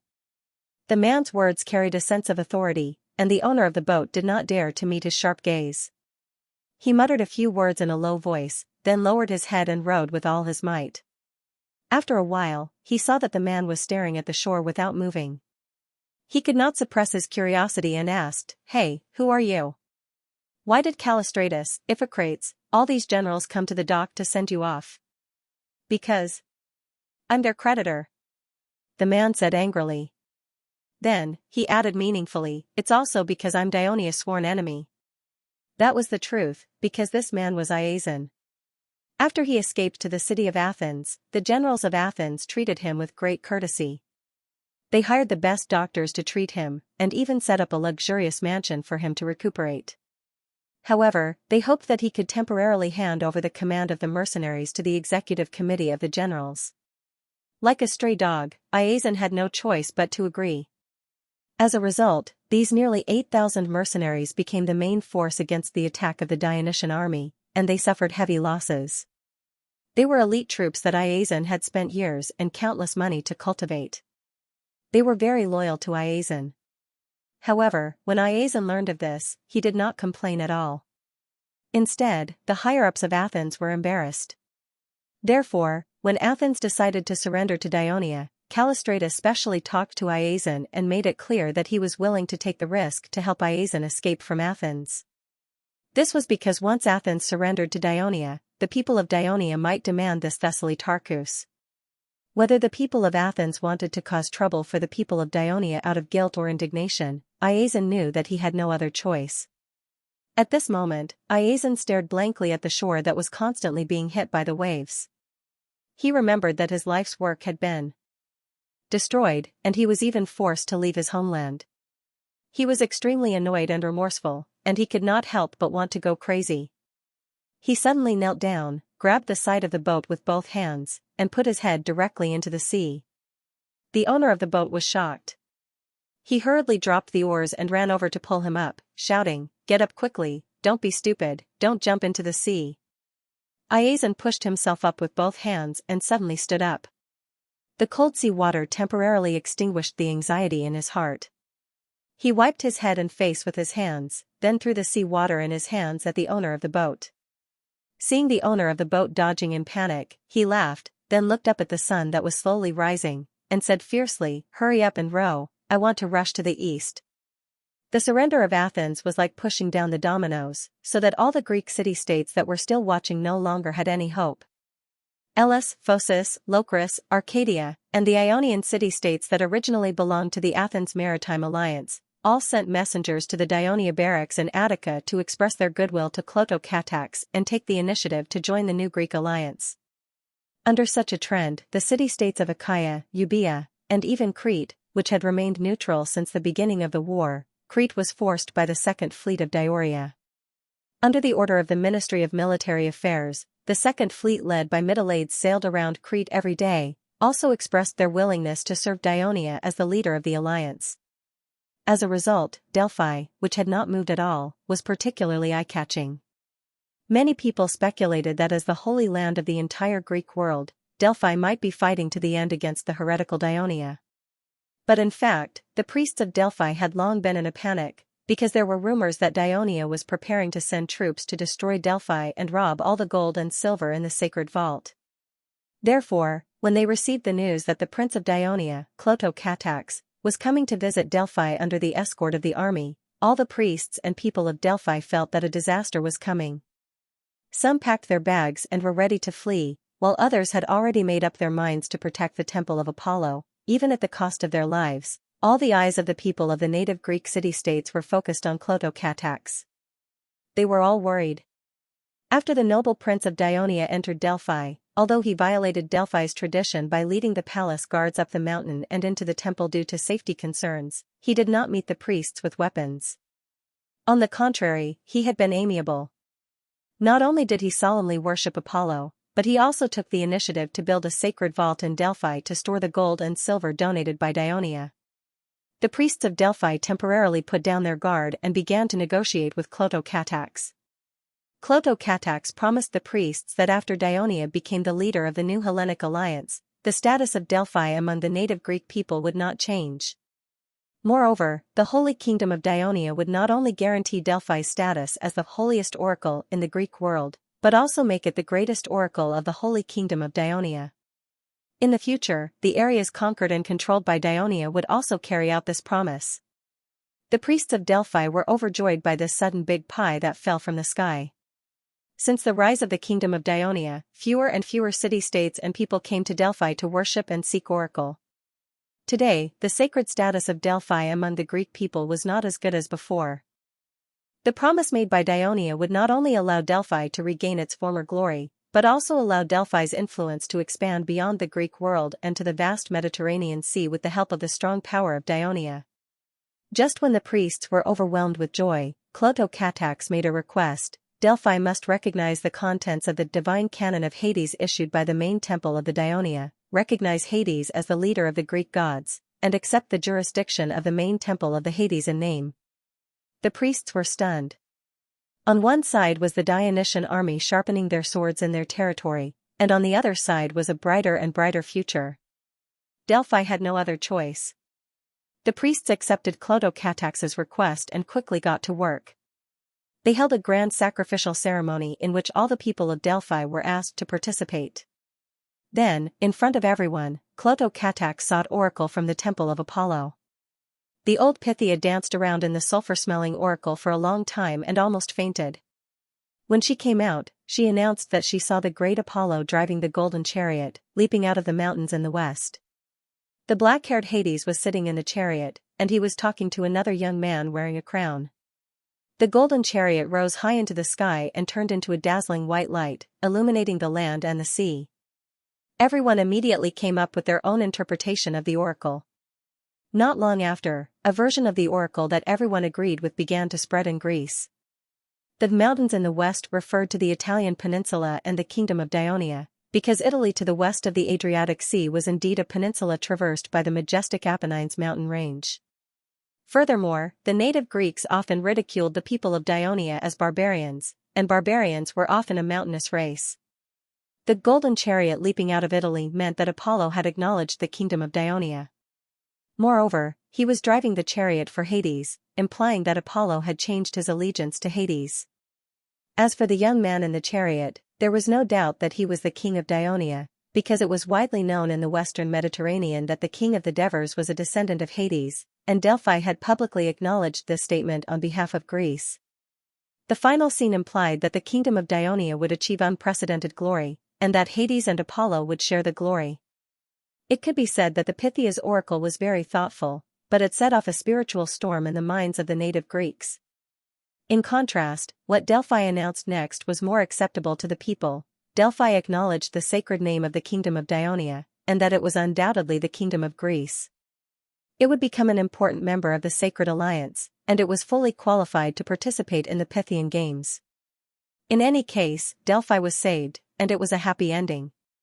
The Greeks breathed a sigh of relief. Of course, some city-states were disappointed and annoyed, but it was to no avail. Clotho-Catax achieved a satisfactory result in Delphi. He did not rest for long, and immediately announced that he would be visiting the Olympia. It was the Olympia's turn to feel nervous. Unlike Delphi, the Olympia had never been an independent holy land. For centuries, it had been back and forth between Elis and Pisa, and Argos, Sparta, and Athens had often criticized it. It also did not have the great influence that Delphi had among the people.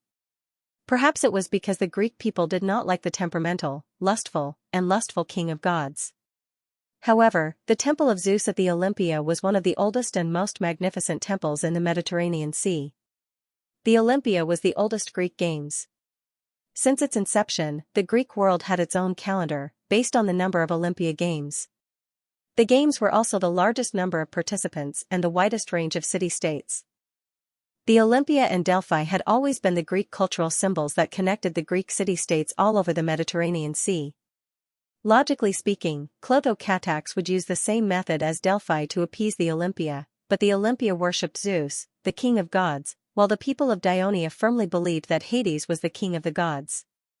The two were fundamentally opposed, which determined that this would not be a peaceful visit.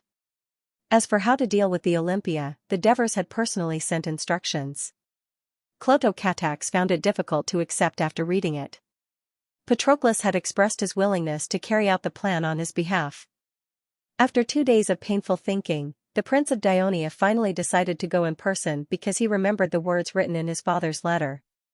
As a king, he should not only enjoy flowers and wine, but also bear the blame and criticism when necessary.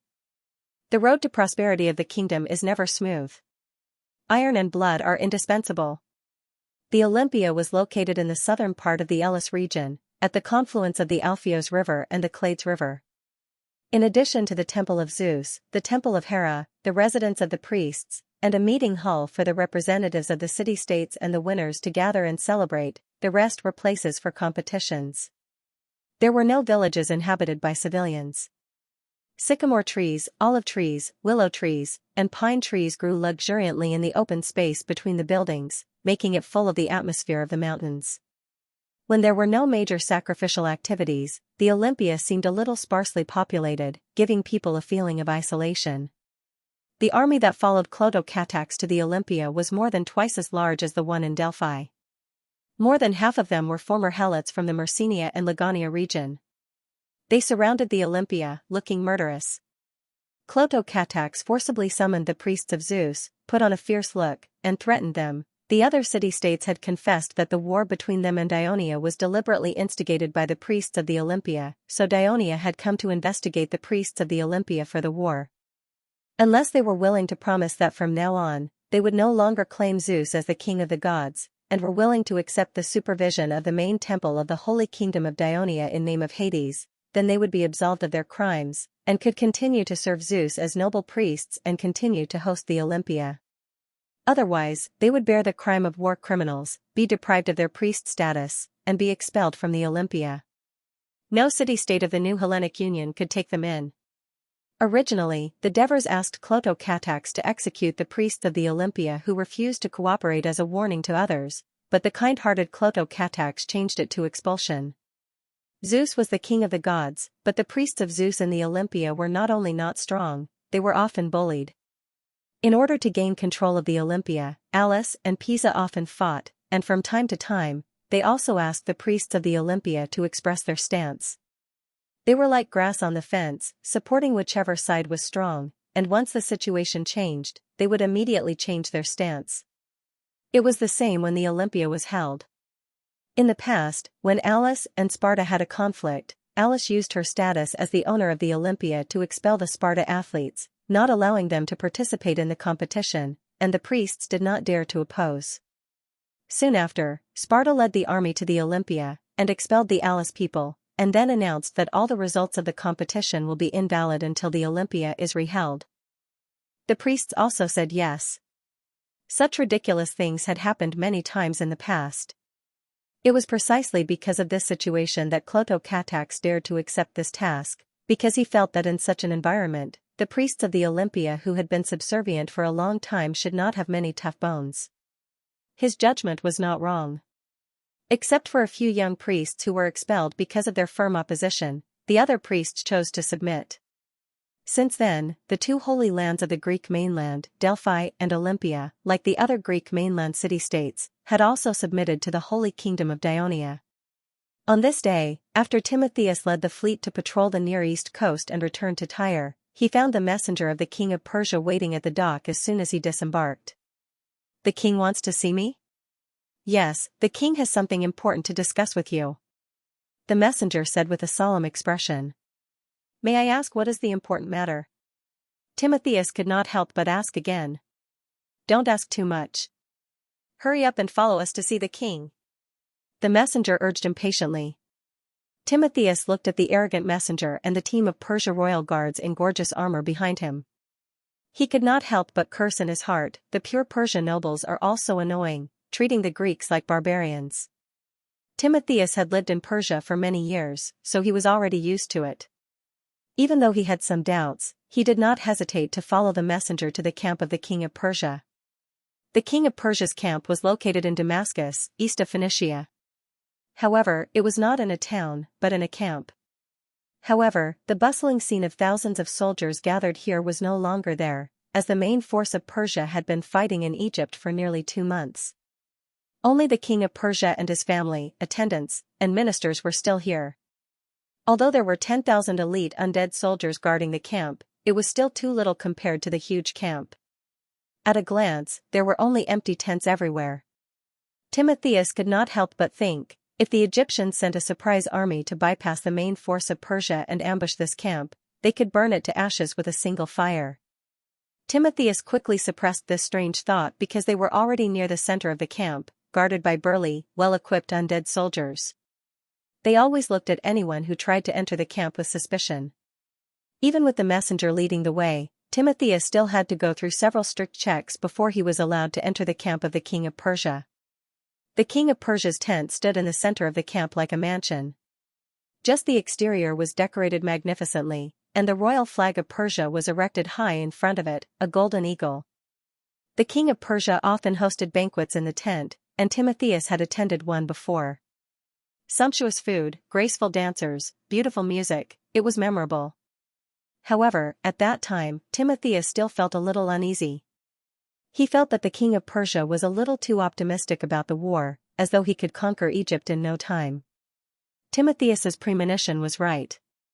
The war had been going on for nearly 2 months, and the huge army had been blocked at the east bank of the Nile River. The warships of the navy had not found the opportunity to break through the forts and water gates at the mouth of the Nile River and enter the core area of the Nile Delta. At that moment, he heard a roar coming from the tent, and he immediately felt uneasy. Could it be that the king of Persia had called him here because he had been the commander of the fleet for 2 months and had not achieved any great results? Was he going to reprimand him?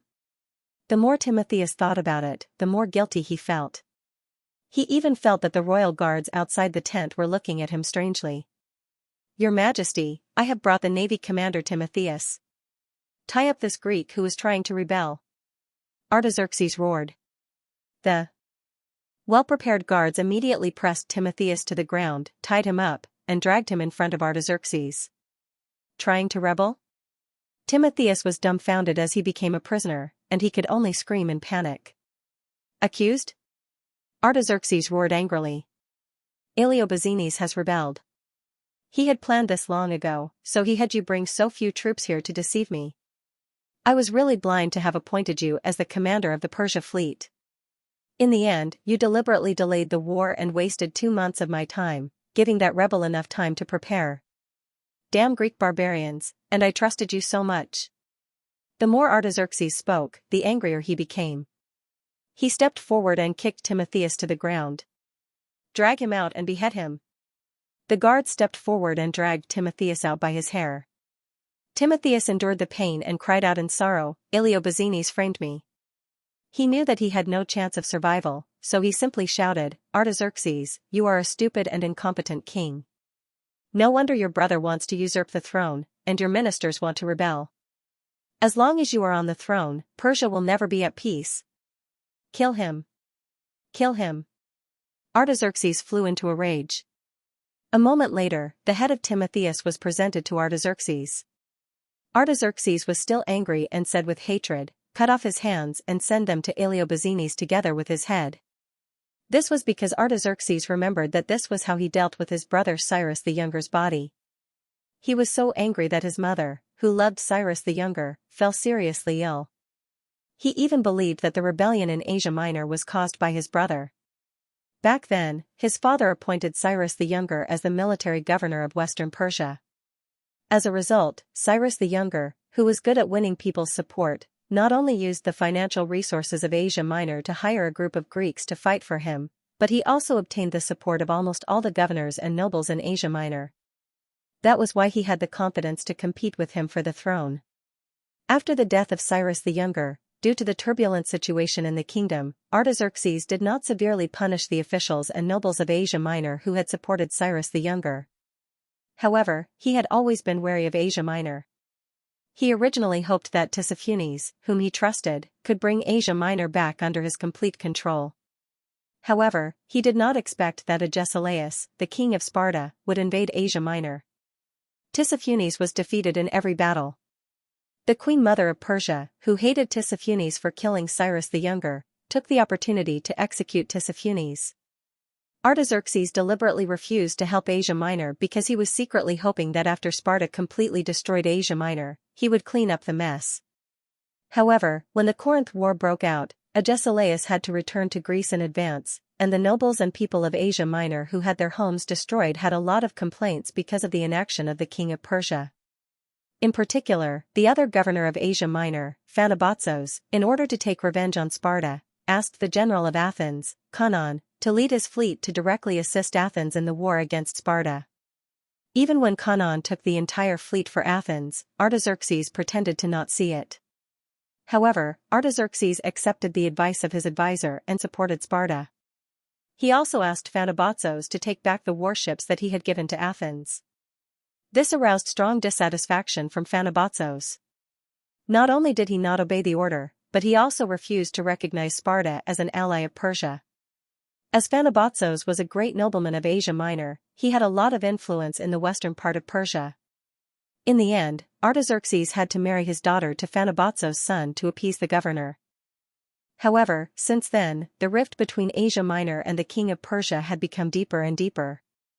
The officials of Persia who were transferred to Asia Minor by the king of Persia could never get the cooperation of the local nobles and people.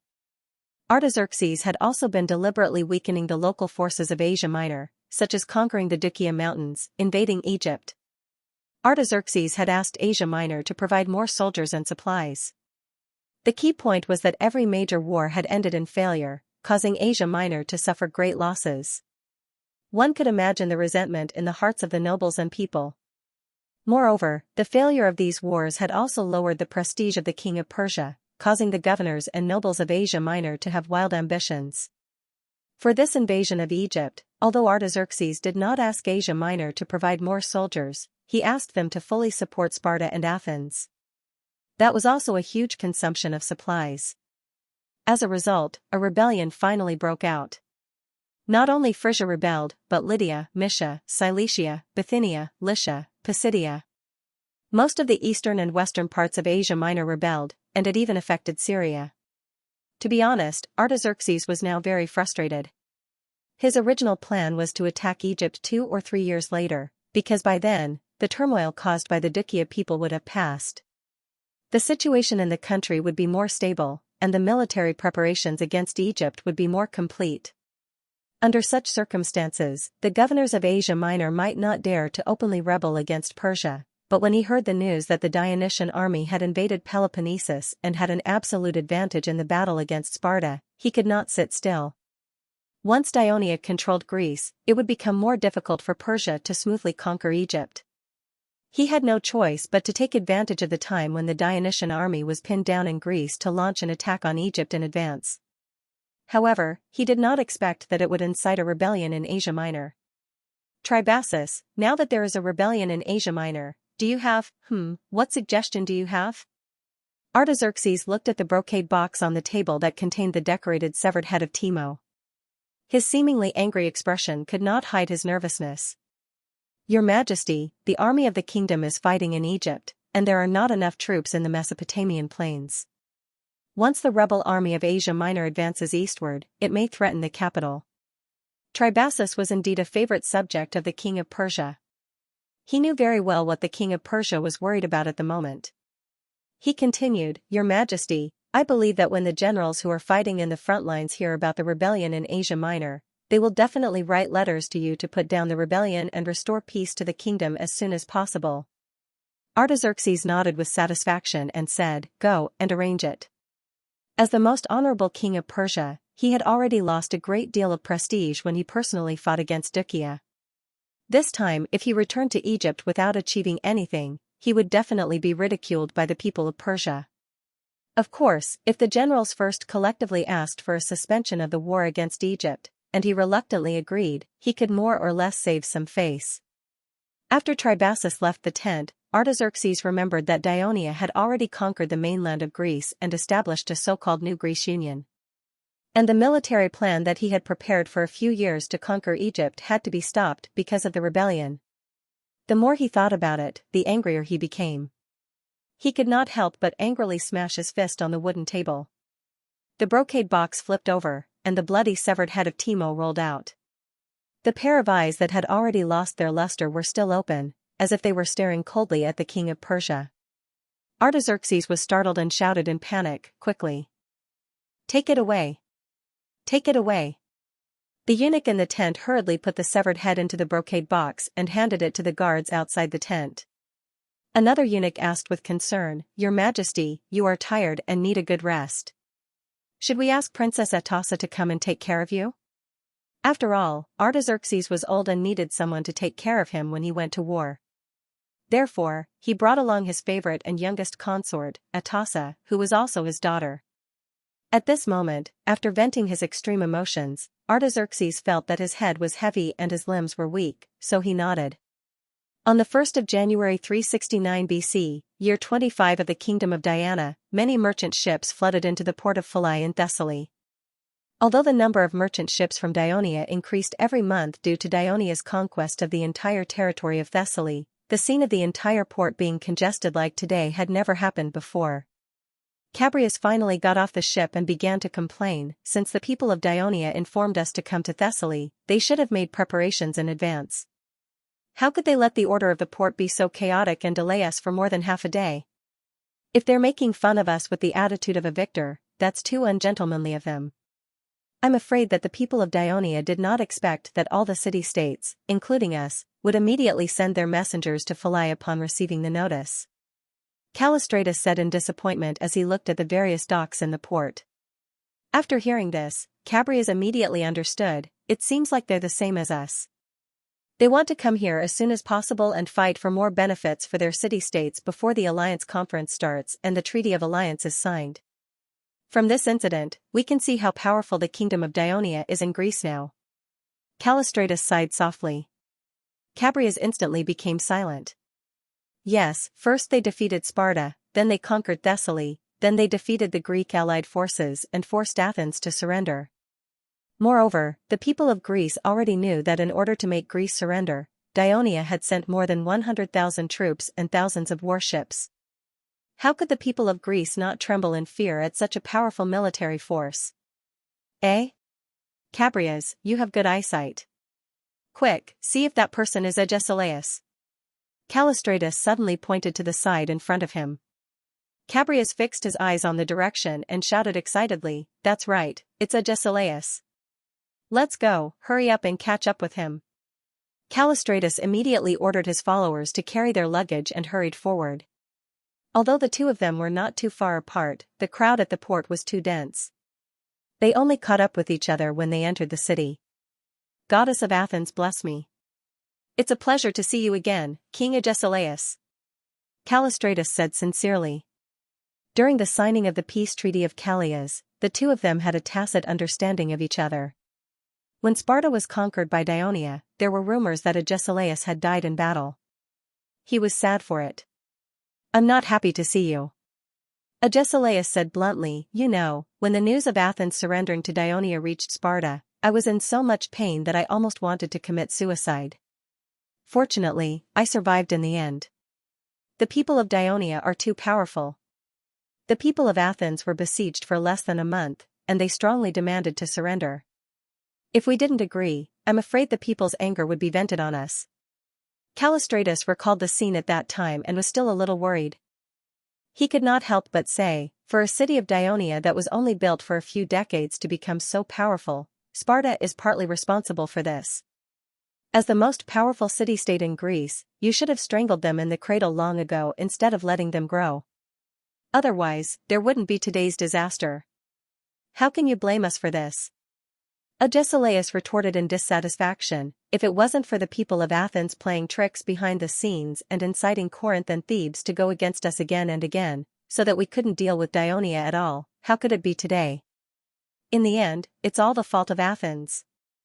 Seeing that the two of them were about to quarrel, Cabrias quickly stepped forward to calm them down. "Please calm down. There's no point in arguing about this now. Whether it's Athens or Sparta, they are just fish on the chopping board of Dionia." Upon hearing this, the two of them were immediately discouraged. Athens and Sparta had been fighting for decades, and there were countless casualties. The hegemony of Greece was eventually usurped by a foreign upstart, and all their ambitions and dreams were in vain. The two former leaders of the powerful Greek states looked at each other for a moment and sighed at the same time. At this moment, they heard voices around them. "Hey, let me tell you, I know that lame old man. He's the king of Sparta, Agesilaus. I saw him with my own eyes when I was doing business in Corinth more than 10 years ago. I know the man who's talking to him, too. He's the chief general of Athens, Callistratus." "That's nothing. I saw the military chief of the Pyotia alliance, Epaminondas. Why do you think the leaders of these Greek city-states suddenly came to Philus? You still don't know? We, Dionia, informed the leaders of the Greek city-states to attend the official establishment ceremony of the new Greek alliance in Larissa, and they came." "We, Dionia? Humph, Euchris, you traitor, Dionia is the invader, but you're willing to be their lackey. Isn't it good for Dionia to rule Thessaly? The taxes are obviously reduced, but the port trade is obviously enhanced, and our income has increased. Lackey? Humph, aren't you enjoying the same benefits? How dare you say this? If you're so capable, leave Thessaly, which is ruled by Dionia. I'm from Philus, why should I leave? I say, Euchris, there's another advantage for Dionia to rule Thessaly. You didn't mention that the people in the south used to regard us as barbarians, but now, with just a word from Dionia, their noble generals have to come here obediently. Let's see who dares to look down on us, the people of Thessaly. That's right, even the king of Dionia is a person of Thessaly. Now those Peleus people are arrogant, and it's said that they want to raise funds to build a luxurious cemetery for the deceased parents of the king of Dionia. That's right. Even the people of Larissa have become arrogant when talking to us. Who asked the governor of Thessaly appointed by Dionia to be from Larissa? How dare they change the center of Thessaly to Larissa? That's not Governor Thessaly, but Regional Administrator Thessaly. I don't think there's any difference. It's not much different from Artarchus, except that there's a king on top of it. Sigh, why isn't there anyone from Philai among the ministers of the kingdom of Dionia? Otherwise, they could have taken more care of us. The argument between Callistratus and Agesilaus had attracted the curiosity and heated discussions of the people of Philai. They did not care about their identities at all. The two of them didn't dare to stay any longer. Supported by his entourage, Agesilaus quickened his pace and only heaved a sigh of relief when they entered the hotel. The entourage went out to check in. Callistratus, who was resting at the side, could not help but say, I didn't expect the Devers to be Thessaly's people. I've known that for a long time. Back then, the Sparta general who led them back from Persia even proposed to the Elder Council to invite the Devers to serve Sparta, but the Elder Council rejected it. Now that I think about it, I regret it. Agesilaus looked upset. Even if the Elder Council agreed, I'm afraid the Devers would reject it, Caprias interrupted. Who knows, he was still young at that time. Agesilaus still could not forget about it. No wonder the people of Dionia could conquer Thessaly so quickly. Callistratus said with a complicated expression, it seems that the alliance ceremony was held in Larissa this time because Dionia wanted to show their strength to the people of Thessaly. There's no doubt about it, Agesilaus sighed. Although he could no longer lead the army into battle, the strategic vision that he had honed for decades on the battlefield was still there. Thessaly has fertile plains, a large population, strong cavalry, and light infantry. Iazon was already scary enough. Now that Dionia is in control, it's like a huge rock is pressing down on our heads. If the city-states make any moves, Dionia doesn't even need to send troops from Italy. Thessaly's army can quickly move south, pass through Hot Spring Pass, and enter the heart of Greece. Sigh, Dionia is getting stronger and stronger. The Greek city-states have no chance of resisting Dionia. The three of them fell into silence. Finally, Caprias could not help but whisper, there's also Persia. This was a sensitive topic. Callistratus immediately changed the topic. King Agesilaus interrupted him, I forgot to remind you just now. Sparta no longer has a king. From now on, just call me by my name. Callistratus was shocked. He looked at Callistratus and immediately asked with concern, Agesilaus, can you tell me what's the situation in Sparta now? Agesilaus was silent for a long time before he slowly said, I think you will know soon. Now, the people of Sparta are like the people of Athens. They are all trying their best to survive. Could he tell the people of Athens that after Dionia conquered Sparta, they liberated the Helaoches and made the Helaoches and Pyrrhiaci citizens of the new Sparta, and took away the land that should have belonged to the people of Sparta? Could he tell the people of Athens that when the Greek allied forces entered Peloponnesus and the main Dionysian army was defending in the north of Messenia, the Sparta warriors attempted to rebel, and if he did not do his best to dissuade them, they would have had to fight against the Helaoches and Pyrrhiaci soldiers, and the result would have been unimaginable. Could he tell the people of Athens that when the news of the Greek allied forces being defeated and Athens surrendering reached Sparta, the people of Sparta were in despair, and a few of them even chose to commit suicide, while he and Xenophon got drunk and cried on each other's shoulders? Could he tell the people of Athens that this time, after receiving the notice from the people of Dionia, the new Sparta government sent not only him, but also the messengers of Helaoches and Pyrrhiaci, a total of 3 messengers, and that he was ashamed to be with the 2 of them, so he deliberately set off later to Philai? No. Agesilaus only had one belief in his heart: as long as he was alive, he would always silently shoulder the burden of the survival of the people of Sparta, Callistratus and Callistratus watched the old Agesilaus being helped up the stairs by his entourage, and their hearts were filled with an indescribable heaviness. The next day, after the messengers from Athens had breakfast, they left the city with Agesilaus and went to Larissa. Along the way, they met many messengers from the Greek city-states, of course, including the Thebes that they hated. Now, these messengers no longer had to look at the eyes of the former powerful states of Athens and Sparta. They walked together according to the interests of their respective city-states. For example, the messengers from Phocis and Locris were together, the messengers from Thebes and other Piotia were together, the messengers from Elis and the messengers from Achaia were together, the messengers from Mandinia and the other two messengers from New Sparta and the messengers from Messenia were together, although Messenia was now controlled by Dionia. Out of consideration for the future, Dionia still let the Messenian council send messengers to participate in this ceremony as an independent force. Corinth, Argos, and the messengers from Megara were together, the messengers from Euboea and some messengers from the Ionian city-states were together, and some messengers from Ionia took the initiative to approach Agesilaus and the others. The messengers from the Crete city-states also took the initiative to approach Agesilaus. Some of them were happy, some were excited, some were silent, and some were worried. However, the ones who were most worried were the messengers from the Arcadia Union. They first allied with Dionia and then chose to betray it. It was rumored that Dionia hates betrayers the most and will punish them severely, so no messengers from the other city-states were willing to get close to these unlucky fellows. Although the messengers from the various city-states gathered here and there, they formed a long queue on the road to Larissa, which was undoubtedly quite eye-catching. Many people from Thessaly who witnessed this scene spread the news that Dionia has ordered the Greek city-states to come to Larissa for a meeting. The messengers also passed by the new barracks that Dionia was building. When they saw more than 20,000 Dionysian army training, they were secretly alarmed.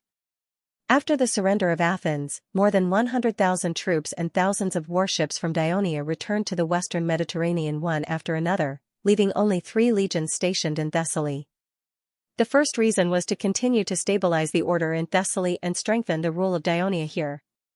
The second reason was to prevent the invasion of the surrounding indigenous forces.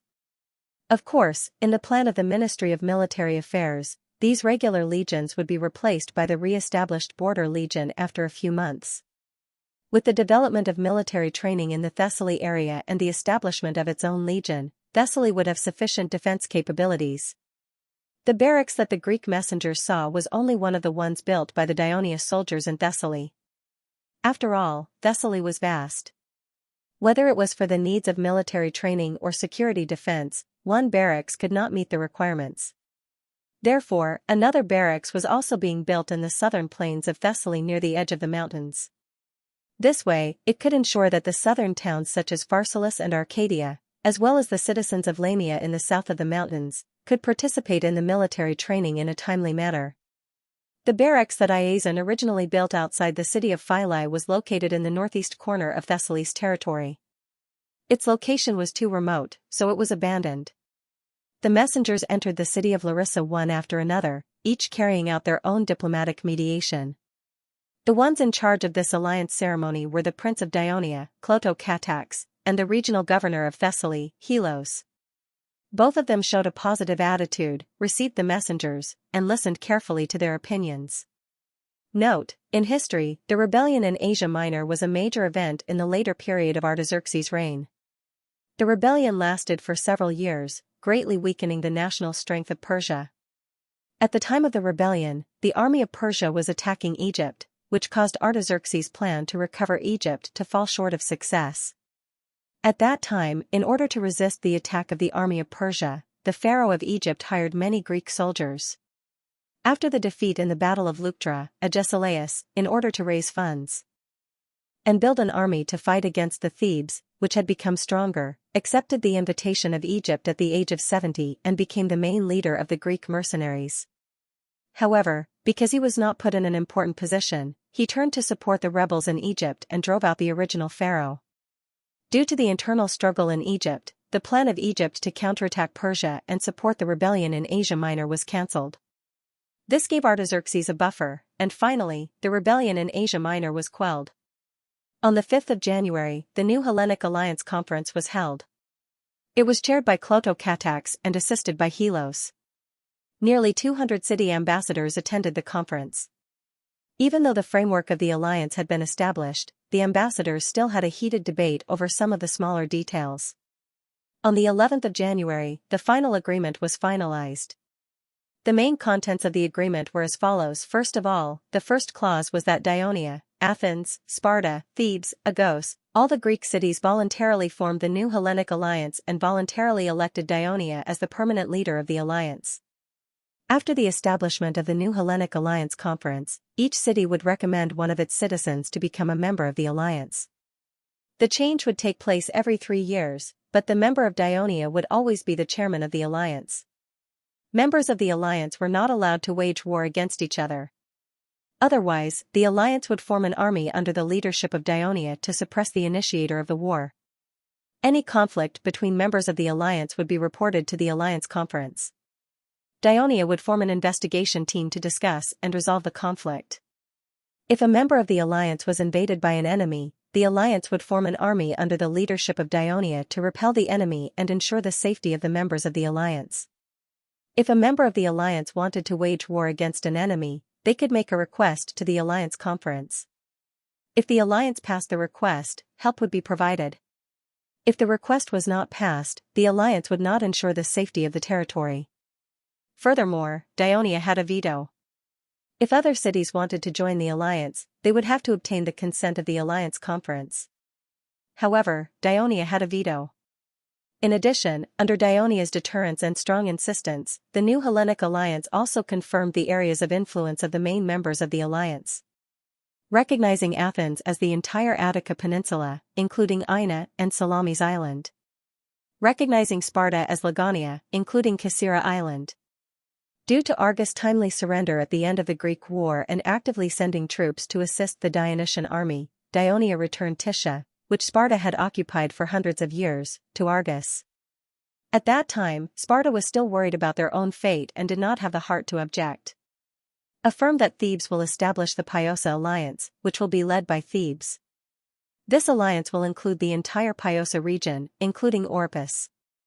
Thebes was the only Greek state that did not oppose Dionia during the Greek War, and supported Dionia in the later stages of the war, which led to the quicker arrival of victory.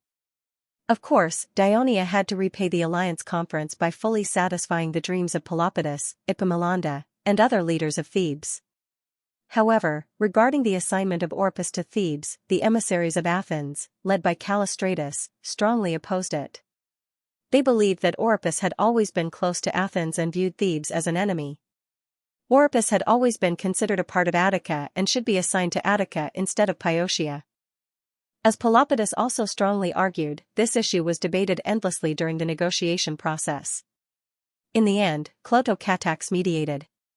He proposed that Ina, which was occupied by Dionia, should be returned to Athens, while Oropus should be assigned to the Piotia alliance. Ina was obviously more important to Athens than Oropus. Callistratus finally agreed, and Pelopidas' wish was fulfilled. For Dionia, since Athens had become an ally, it was natural for Ina to be returned to Athens. This was killing 2 birds with 1 stone. Mandinia established the Arcadia Union with Mandinia as the leader, and the former territory of Tegea belonging to Mandinia.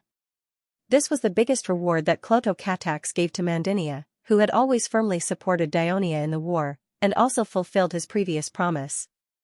Helos even threatened the other Arcadia states that opposed this issue, saying, if they don't agree, then Dionia will come and settle the score with them for betraying Dionia in the war. Tegea will be their example. The emissaries of the Arcadia states did not dare to oppose in the end. Confirming that Olympia was under the jurisdiction of Ares, but Ares had no right to stop the people of the Arcadia Union from worshipping Zeus, or to cancel their right to participate in the games. It could be said that Ares was able to regain control of Olympia in the end thanks to the pleading of Ionicus and other former Ares citizens who had joined Messenia. When Clotho-Catax sent troops to surround Olympia to threaten its priests, the Ares fully cooperated. On the 12th of January, the emissaries of the Arcadia states signed the treaty one after another. Then, a famous Greek engraver engraved the treaty and the signatures on a 3-meter tall, 1-meter wide bronze pillar. Then, the emissaries of the Arcadia states would face the engraved bronze pillar and solemnly swear in the name of the 12 Greek gods that their states would abide by the treaty and would never betray it. Finally, the sacred bronze pillar would be transported to Turin and erected in front of the gate of the Arcadia Union that was being built. On the 1st of March, a grand triumphant ceremony was held in Turin, the capital of the Holy Kingdom of Daionia. When the news of the conquest of Greece spread to the territory of Daionia, the people of Greek descent were overjoyed. Most of them were either refugees from the eastern Mediterranean or descendants of immigrants from the Arcadia Union. Even though the country was rich and powerful, there was still a trace of inferiority in their hearts. Now that the Arcadia states that they had once regarded as their mother state had bowed down to Daionia, they could not help but feel proud. They scattered flowers, sang, and danced to welcome the soldiers who had been waiting for this triumphant ceremony for months. On the platform in front of the Grand Council Hall, the Devers were as overjoyed as the people. Especially when they saw their son striding up, their eyes never stopped looking at him. When Clotocatax came up to him, he gave a military salute with great force and shouted in a loud voice, "Your Majesty, the commander of the Greek expeditionary force, Clotocatax, salutes you." At that moment, Hades Daphis, who had weathered countless storms and been in power for more than 20 years, actually felt a little excited. His voice trembled slightly as he said, "Child, you've lost a lot of weight, but you look even more spirited. You have done well. You have not let me down."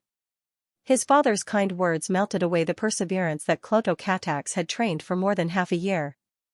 His eyes suddenly turned red, and he said softly with guilt, "Father, please forgive me. I did not take good care of my brother." The Devers comforted him softly, "It is not your fault. Your mother and I do not blame you. Cynthia and Adui do not blame you either. When the triumphant ceremony is over, we will go home together and worship in front of Adoras's grave." He patted Clotocatax's shoulder hard, handed the golden scepter to him, and said encouragingly, "But now you have to cheer up and celebrate with the people of the kingdom this great victory that was exchanged with the blood of countless soldiers." Clotocatax nodded and tried to squeeze out a smile. Together with the Devers, he turned to face the thousands of soldiers and people in the square, and raised the scepter in his hand high. The cheers were like a surging tide, wave after wave. A month later, the Devers appointed Clotocatax as the governor of the Holy Kingdom of Daionia. He would handle the national affairs together with 6 assistant ministers. In the territory of Attica and Athens, there was a mountain called Mount Aegaleus. To the east of the mountain was the city of Athens, and to the west of the mountain was a small town called Silesia. Because of the high-quality pottery on the nearby river bank, the town was famous for its pottery industry. There were many pottery houses and kilns in the town. Every day, countless pillars of smoke would rise from here, day and night. The whole town was shrouded in smoke and dust. When outsiders saw this, they would often worry about the town's residents. Every time this happened, the people of Athens would calmly tell them that this was a good thing. This meant that the pottery industry in Athens would prosper. In fact, this was indeed the case. Even after the establishment of the new Hellenic Union and Ionia became the new overlord of Athens, the worries of the pottery merchants in Athens did not appear. Not only did the pottery industry in Athens not decline, but the orders were also much higher than before. Early in the morning, Hesklaus led a caravan from the suburbs of Athens to Silesia. His pottery factory was located in a large house near the town's gate in the western part of the town. As soon as he entered the house, the foreman in charge of the pottery factory immediately reported to him that the last batch of pottery was about to come out of the kiln. He immediately rushed to the kiln. As soon as the kiln was opened, pieces of red-hot pottery were revealed in the scorching air filled with black ash. They were of various shapes, but they were all different from the traditional Athenian pottery. Everyone present was used to this because the pottery was custom-made by the buyer. The designs were also provided by the buyer, and the buyer was a Ptolemy merchant. It must be noted that at the very beginning, when Hesklaus had given the new designs supplied by the buyers to the potters, who were in charge of making the prototypes and moldings, these skilled Athenian potters had refused to make them, considering them to be deviant and wild designs. Hesklaus fired one potter after another because of this. The collective boycott of the potters once put his fledgling pottery business in a desperate situation. But later, more than half of the pottery factories in Silesia received orders from Daionia, and the price was so high that the potters, who had to eat and dress, finally chose to give in. While waiting for the temperature of the pottery to drop, Hesklaus went to the adjoining vase room, where he wished to express his gratitude and to pay handsomely to Onesimus, the painter, and his assistants, who had painted the designs for the work. Why was the pottery of Athens so popular among the wealthy of Dionia? It was not only because of the unique and superior quality of the pottery with red drawings on a black background, but also because of the exquisite drawings on the pottery. Many outstanding painters from the Greek world were gathered in Athens. Almost all of them were engaged in vase painting. Onyximos was one of the best among them. He had won twice in the vase painting competition organized by the Pan-Athens Gnosci Society. Hesklaus had spent a lot of money to hire him. In the face of Hesklaus' compliment, Onyximos's reaction was not much different from the other people of Athens. I hope the people of Dionia can fully appreciate the beauty of my works. This batch of pottery is too large. I'm a little tired and need to rest for a while. Looking at Onyximos, who was putting on an act, stretching and yawning, Hesklaus cursed in his heart. But on the surface, he went along with Onyximos. Yes, you really should have a good rest. Looks like I can only postpone this order for the time being. Why is there another order? Onyximos said impatiently. Wait until I'm well rested. In that case, I can only decline this order from the buyer because they are in a hurry, Hesklaus said in a seemingly unintentional manner. It's said that the royal family of Dionia personally ordered it. They want to display this batch of pottery in the palace and use it to entertain the VIPs from various countries during the sports meet, Hesklaus said in a seemingly casual manner. What did you say? The royal family of Dionia wants the goods? Onyximos suddenly asked in a serious tone. Yes, I can swear to Athens that it is the order of the royal family of Dionia. I think I can rest after this batch of pottery is completed. Onyximos immediately changed his words shamelessly. Although he looked down on the people of Dionia, he knew very well that the Holy Kingdom of Dionia was the overlord of the entire western Mediterranean Sea and the Greek world. The royal family of the Holy Kingdom of Dionia was very prestigious. If his works could be liked by the supreme king of Dionia and used to entertain distinguished guests from other cities, he would definitely become famous throughout the Mediterranean Sea. One of the characteristics of the pottery in Athens was that the pottery had the signature of the potter and the vase painter. Hesklaus's lips curled into a mocking smile. All right, I'll arrange it now. Wait, what are the requirements for the vase paintings? It must be related to the divine codex of Hades. After all, the Dionia royal family are descendants of Hades. I understand. Get me a copy of the Hades codex as soon as possible, Onyximos said without hesitation. There was another reason why the people of Dionia liked the pottery in Athens. It was because the vase paintings in Athens were not like those in other cities, which mostly depicted still life. Their vase paintings were narratives, wars, legends of heroes, gods, and so on. They often had a solemn and stirring sense of epic. This might have something to do with the people of Athens' fondness for drama. Most of the requests that the people of Dionia made to the potters in Athens were related to the wars during the rise of the kingdom of Dionia, the miracles of the Hades, and the great deeds of the king of the Devers. The vase painters could only comply with the demands of their parents. Later on, a clever person even opened a bookstore in the town of Phaeacia, which specialized in selling books related to the Holy Kingdom of Dionia, The Long March by Xenophon, The History of Magna Graecia by Ansitanos, The War of the Western Mediterranean by Hannibulus, The Chronicle of Northern Italy, adapted from the information Ansitanos found in the forbidden area of the Turiae Library by Maximus, the clerk of the kingdom's Ministry of Intelligence, and the Etruscan Codex, and of course, the Hades Codex. This made Phaeacia the only place in Greece other than Messenia, New Sparta, and Thessaly that openly sold the Hades Codex. Be careful. Be careful. If one of them is broken, you will lose 3 months of salary.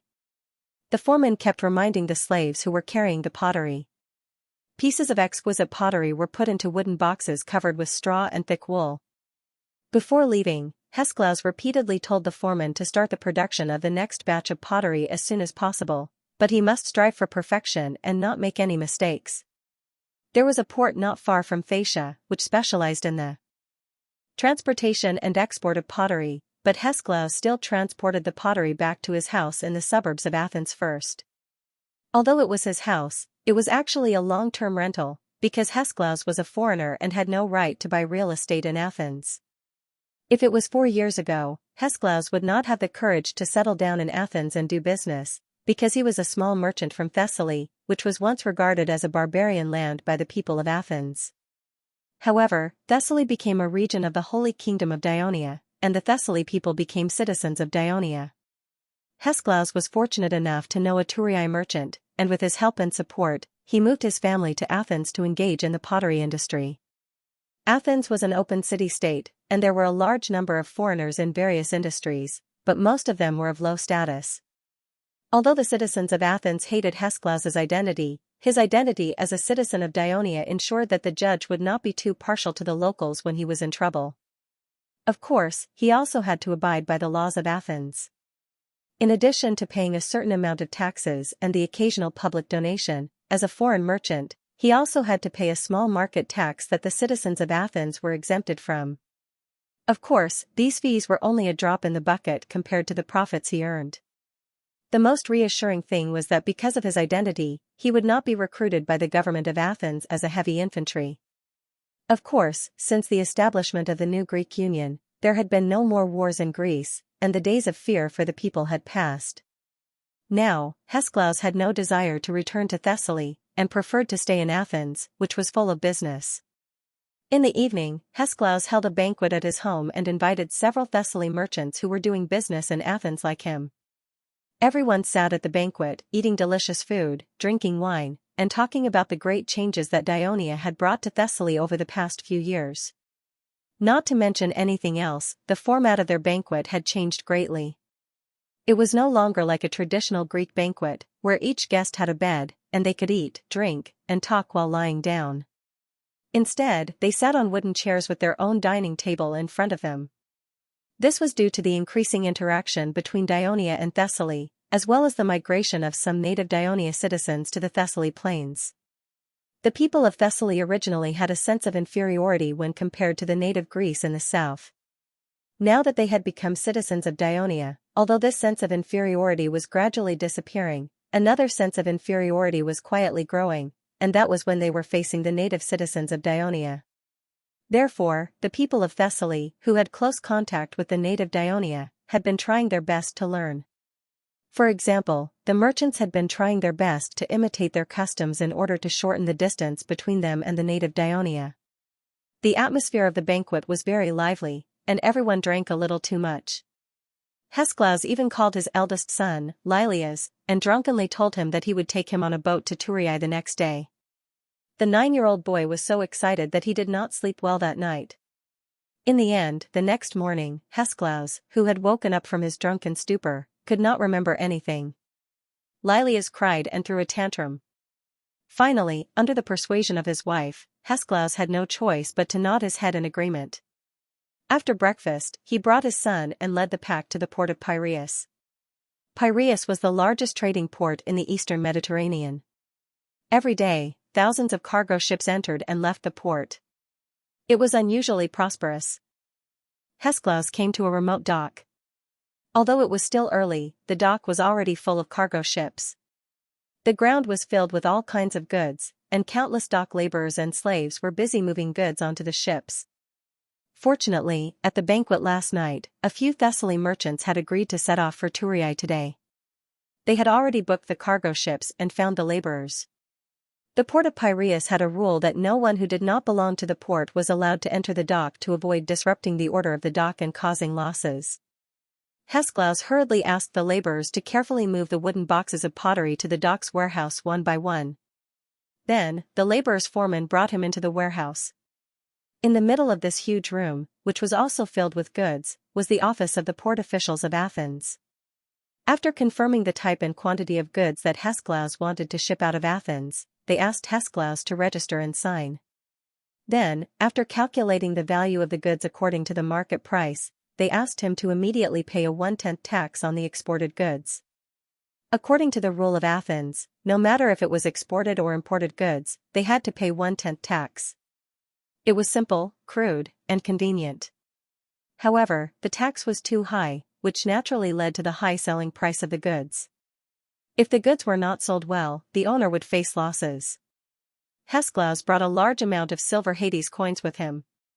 The coins of Dionia, since the establishment of the new Hellenic Union, were highly sought after in Greece due to their high silver content and exquisite workmanship. As for the silver L coins of Athens, due to the depletion of the Laurion silver mine and the large consumption of the national treasury over the years, the silver content of the coins had dropped again and again. They were no longer as popular as before. Even many people of Athens preferred to use the silver Hades coins. He immediately delivered the coins as requested. There was also a set of official measuring tools in the office. The clerks carefully examined the coins. After confirming that there were no errors, Hesklaus' cargo ship was allowed to leave the port. By the time all the goods were loaded onto the ship and it left the dock, it was almost noon. Hesklaus and the others boarded the largest cargo ship. After the entire fleet left Cerrone's Bay, the wind happened to turn south. The fleet, which had raised its sails, sped along as if it had grown wings. Hesklaus and the other merchants were delighted. With the help of the sea breeze, the fleet could reach Thurii earlier. However, the helmsman and lookout of every cargo ship maintained a high level of concentration. It could even be said that they were a little nervous. This was because ever since the establishment of the new Hellenic Union, the route from Cerrone's Bay to Thurii had become much busier and more lively than before. With such a fast speed, they had to be extra careful to prevent collisions. Similar accidents happened on this route every year. Just as Hesklaus and the rest were enjoying the sea breeze and the view of the sea, there was a sudden sound of quack. Quack. Quack. That sounds like a duck quacking? Someone looked around, puzzled. Hesklaus suddenly understood and shouted, "Lilias, did you bring your duck to the ship?" After a while, Lilias crawled out of the cabin, hugging a white duck tightly with both hands. He said timidly, "Daddy, I want Quack to accompany me to Thurii." Hesklaus roared angrily, "Why didn't you tell me in advance?" All right. His good friend beside him advised, "It's just a duck. If the child likes it, let him bring it along. Who knows, when we've finished all our food, this duck might even help us catch fish in the sea to eat." Ha ha ha. Amidst the laughter, Lilias escaped a round of beating and scolding. The little white duck had instead become a source of entertainment for the crew during the voyage. Even when night fell, the fleet was still sailing. This was because they had brought along enough food and water and were not in a hurry to go ashore to replenish their supplies.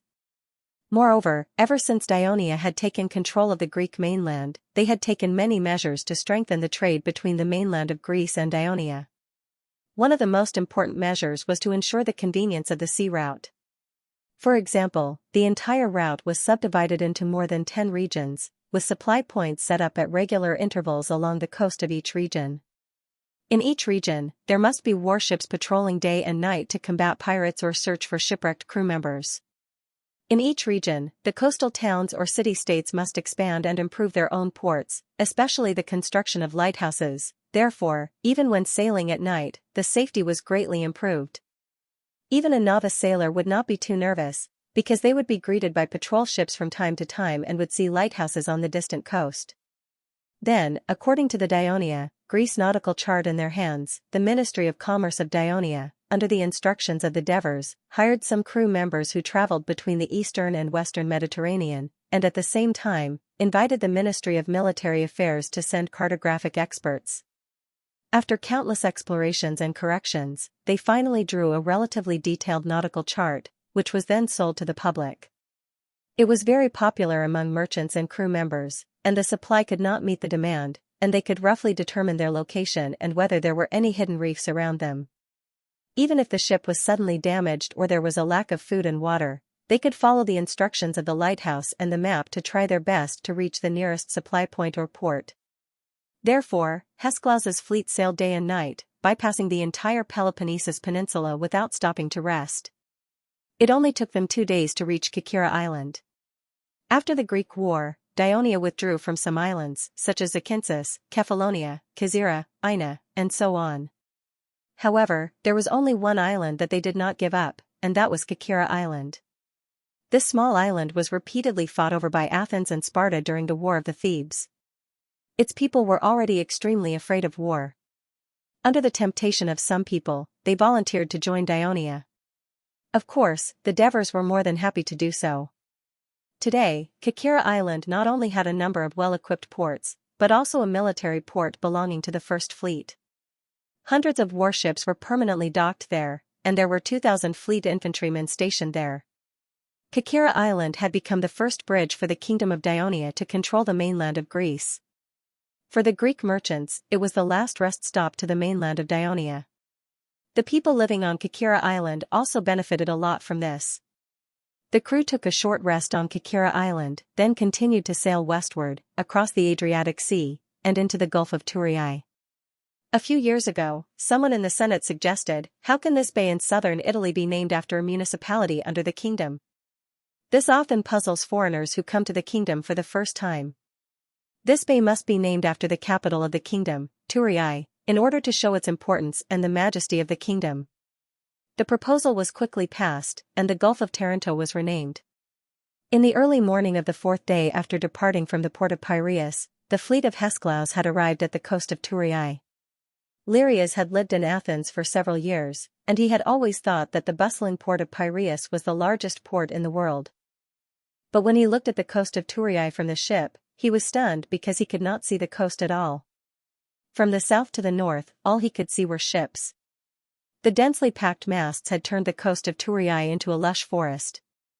It turned out that after Dionia conquered Greece, although Greece was small and had a small population, most of these cities, large and small, relied on sea trade for a living. Therefore, the sea trade of the Holy Kingdom of Dionia suddenly increased several times. This was especially true for the capital of Thurii. The capacity of the port was already a little tight, and now it was even more inadequate. After obtaining the consent of the king's Devers, the Ministry of Commerce seized every opportunity to build new ports in the entire Thurii region, from the coast of Amendolara to the coast of Castellan. Then, the Ministry of Commerce named all the ports in the Thurii region with serial numbers, and categorized all the goods imported and exported. Each category of goods corresponded to a port number. This greatly improved the efficiency of management and avoided confusion. At the same time, the Ministry of Construction Supervision also seized the time to gather a large number of laborers and craftsmen to build 2 stone bridges across the Kreti River to ensure smooth traffic between the north and the south. Because Hesklaus and the other merchants of Thessaly were selling different goods, they waved goodbye and each took their merchant ships loaded with goods to the corresponding port. Port number 5, where the potteries were loaded and unloaded, was not far north of the Kreti River. The reason for this arrangement was because the Ministry of Commerce considered that potteries were an indispensable commodity in the people's daily life. There was a high demand for potteries, and potteries were easily damaged. Therefore, the port was closer to the city to facilitate transportation. The cargo ship entered the port and docked at the dock. The laborers at the dock unloaded the goods and transported them to the warehouse. The foreman accompanied Hesklaus to the office in the warehouse. The process was similar to the one at the port of Piraeus, but what happened next was different. "Are you a citizen of Dionia or a foreigner?" the clerk asked. "A citizen of Dionia, from Thessaly Peleus." Hesklaus answered as he showed the iron token of Dionia that he carried with him to the clerk. The clerk looked at it carefully and asked, "Have you registered with the Ministry of Commerce to have the right to do business?" "Yes, this is my merchant certificate." Hesklaus took out another iron token that he carried with him. The clerk looked at it carefully again and asked, "Is this your first time doing business in Thurii?" "No, I've been here many times. I have a shop in the pottery market." "In that case, I won't tell you about the things you should pay attention to when doing business in Thurii." The clerk said seriously, "But if you are found to be lying in the future, as a citizen of Dionia, not only will you be severely punished, but you may also be deprived of your citizenship. Do you understand?" "Yes." "Please confirm whether there is any mistake on the goods list." The clerk handed him a paper book. The opened paper clearly stated the types and quantity of goods that Hesklaus carried, and the clerk's signature was at the end. After being inspired by the Devers, the craftsmen, after countless experiments, finally created paper that could be used for writing. The Kristoia Chamber of Commerce produced and sold it in large quantities. Since then, the Holy Kingdom of Dionia no longer had to worry about the shortage of papyrus. After Hesklaus confirmed that there was no mistake, he also signed his name. Then he turned to the second paper and signed his name on the same content. The clerk stamped it, tore off one of the sheets, and handed it to Hesklaus. The whole port inspection was over. It was not like the port of Piraeus, where the total value of the imported goods was calculated repeatedly, and the merchants had to pay a 10% tax, and the quality of the silver coins was measured. It was very complicated. The dock laborers transported the goods to the port exit. After Hesklaus handed the goods list to the guard for inspection, he could leave the port. Since the pottery market was not far from the port, he did not let the dock laborers continue to transport the goods. He paid them on the spot. Then he sent someone to inform the staff in the shop to transport the pottery. Athens Pottery. This was the name of Hesklaus's pottery shop. It was simple and straightforward, but the customers understood it at a glance. Hesklaus was the first of the pottery merchants from Athens to set up shop in Thurii. Before the Greek War, because of the trade boycott against Daionia by Athens and its maritime allies, no one from Athens did business in Daionia, and it was almost impossible for Daionia merchants to directly buy pottery from Athens. It was impossible for the later Athens merchants to set up shop in Thurii with similar shop names, because the law of Daionia stipulated that the same kind of goods were not allowed to have duplicate shop names. It was said that some Athens merchants hated Hesklaus very much, thinking that the great name Athens Pottery had been desecrated by a Thessaly man. But no one dared to hurt him blatantly because he was a citizen of Daionia, and he was protected by the big shots of Daionia. Hercules walked into the shop and saw that most of the shelves were empty. A smile suddenly appeared on his face. It seems that business has been good recently. The Daionia sports meet is going to be held soon. It's said that it's going to be a huge event. Not only are the various regions in the country invited, but all the allies of the kingdom are also invited. Therefore, not only are all the restaurants and hotels in Turin buying pottery in large quantities, but the officials and citizens are also preparing to receive a large number of guests during the sports meet. The shopkeeper said excitedly, "I was going to send someone to Athens by boat to inform you to make more pottery as soon as possible and ship it to Turin for sale. Don't worry, I've already received the news from Lord Sostatus. I've already made arrangements. More pottery will be shipped from Athens soon." Hesklaus put on a confident look and encouraged the shopkeeper, "If sales soar in the next 2 months, I'll double your salary." Although Hesklaus was the boss and the shopkeeper was only his employee, he did not speak in a condescending tone. In fact, he was even trying to curry favor with the shopkeeper. After all, the shopkeeper was a native of Turin, while Pelias had only joined the Holy Kingdom of Daionia a few years ago. Hesklaus had spent a lot of money to hire him, but he had played a very important role in establishing his pottery shop in the Turin market. The shopkeeper immediately expressed his gratitude and reminded him, "Lord Sostatus has already sent people over several times to ask if the goods have arrived. Do you think we should send someone to inform them immediately?" Hesklaus slapped his forehead. "I was so happy just now that I almost forgot about this." It was precisely because of Sostatus' support that Hesklaus was able to achieve what he was today. He still wanted to continue relying on Sostatus' help to rise to the top of the Daionia business circle in the future. Therefore, he did not dare to slack off. He quickly said, "Yes. Yes. Send someone immediately." After saying that, he ignored his fatigue and personally took the batch of fine pottery that was to be handed to Sostatus out of the wooden box and placed it in the backyard of the pottery shop for the other party to send someone to inspect it.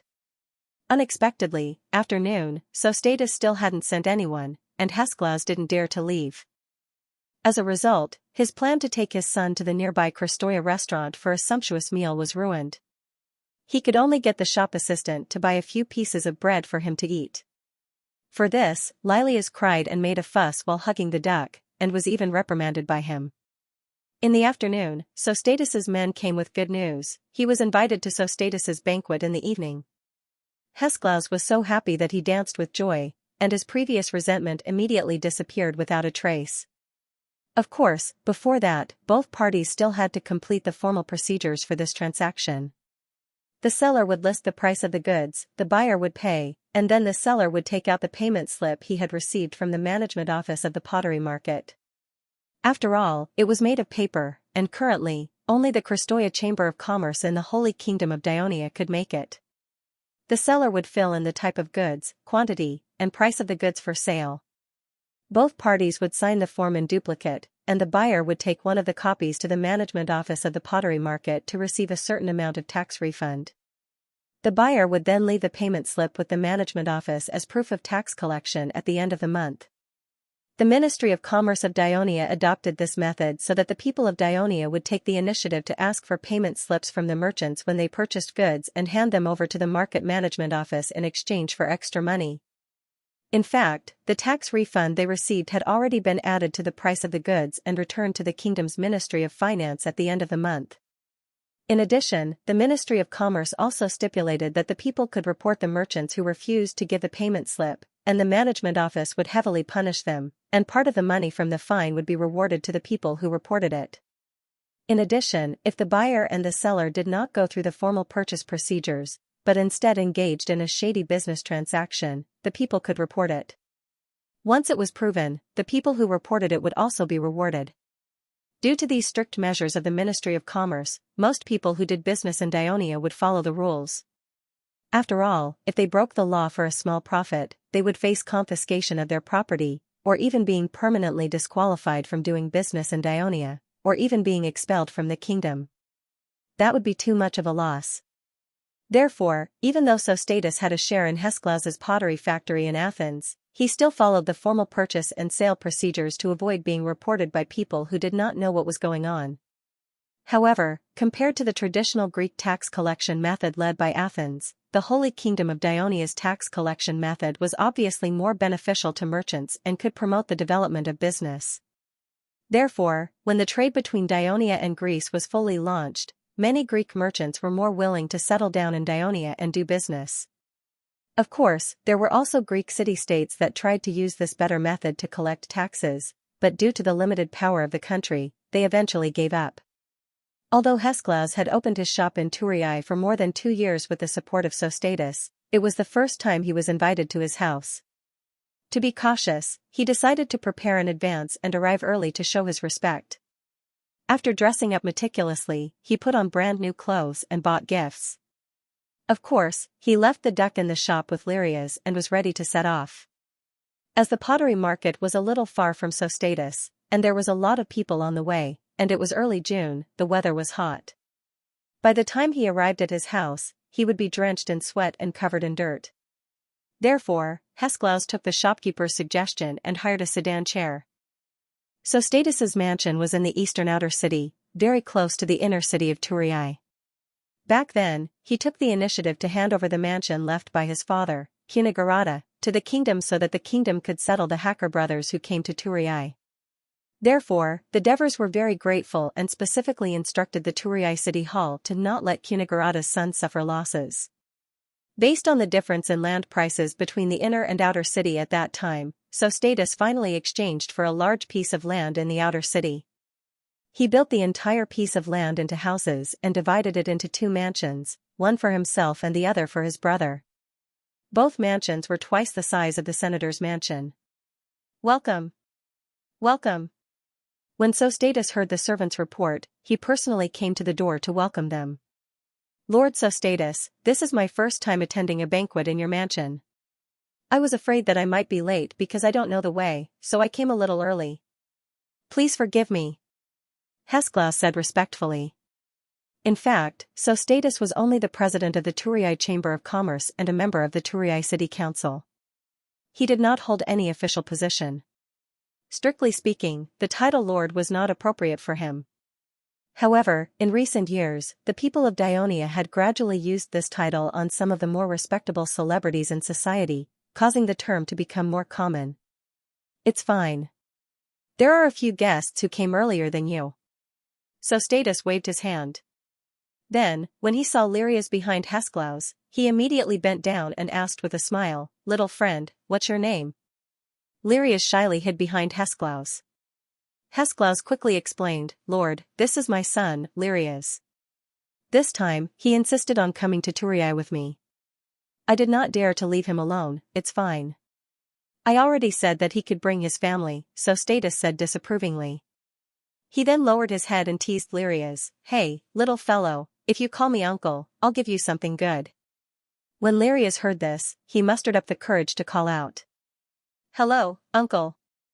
Not bad." So Status nodded in satisfaction. He quickly took out something from his pocket. He had heard from the servant that Hesklaus had brought a child, so he had made preparations beforehand. "Look, what's this?"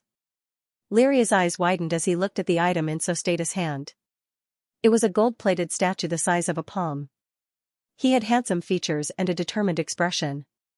He held a rugby ball in one hand and swung his arm with the other, as if he was charging forward. The entire statue was exquisitely carved and looked lifelike. It gave off a sense of nervousness as if watching a game. Not only did Lyrias fall in love with it at first sight, but even Hesklaus was attracted to it. "It's a statue of a rugby star," Lyrias blurted out. After Thessaly was incorporated into the Holy Kingdom of Dionia, the sport of rugby was brought to Thessaly by the soldiers and immigrants of Dionia. It quickly became popular, and with the support of the governor of the Thessaly region, Helos, rugby competitions were held throughout the Thessaly region. "This is not an ordinary statue of a football star." Sostatus twirled the statue in his hand and boasted like a child. "This is the most famous rugby star in the entire kingdom."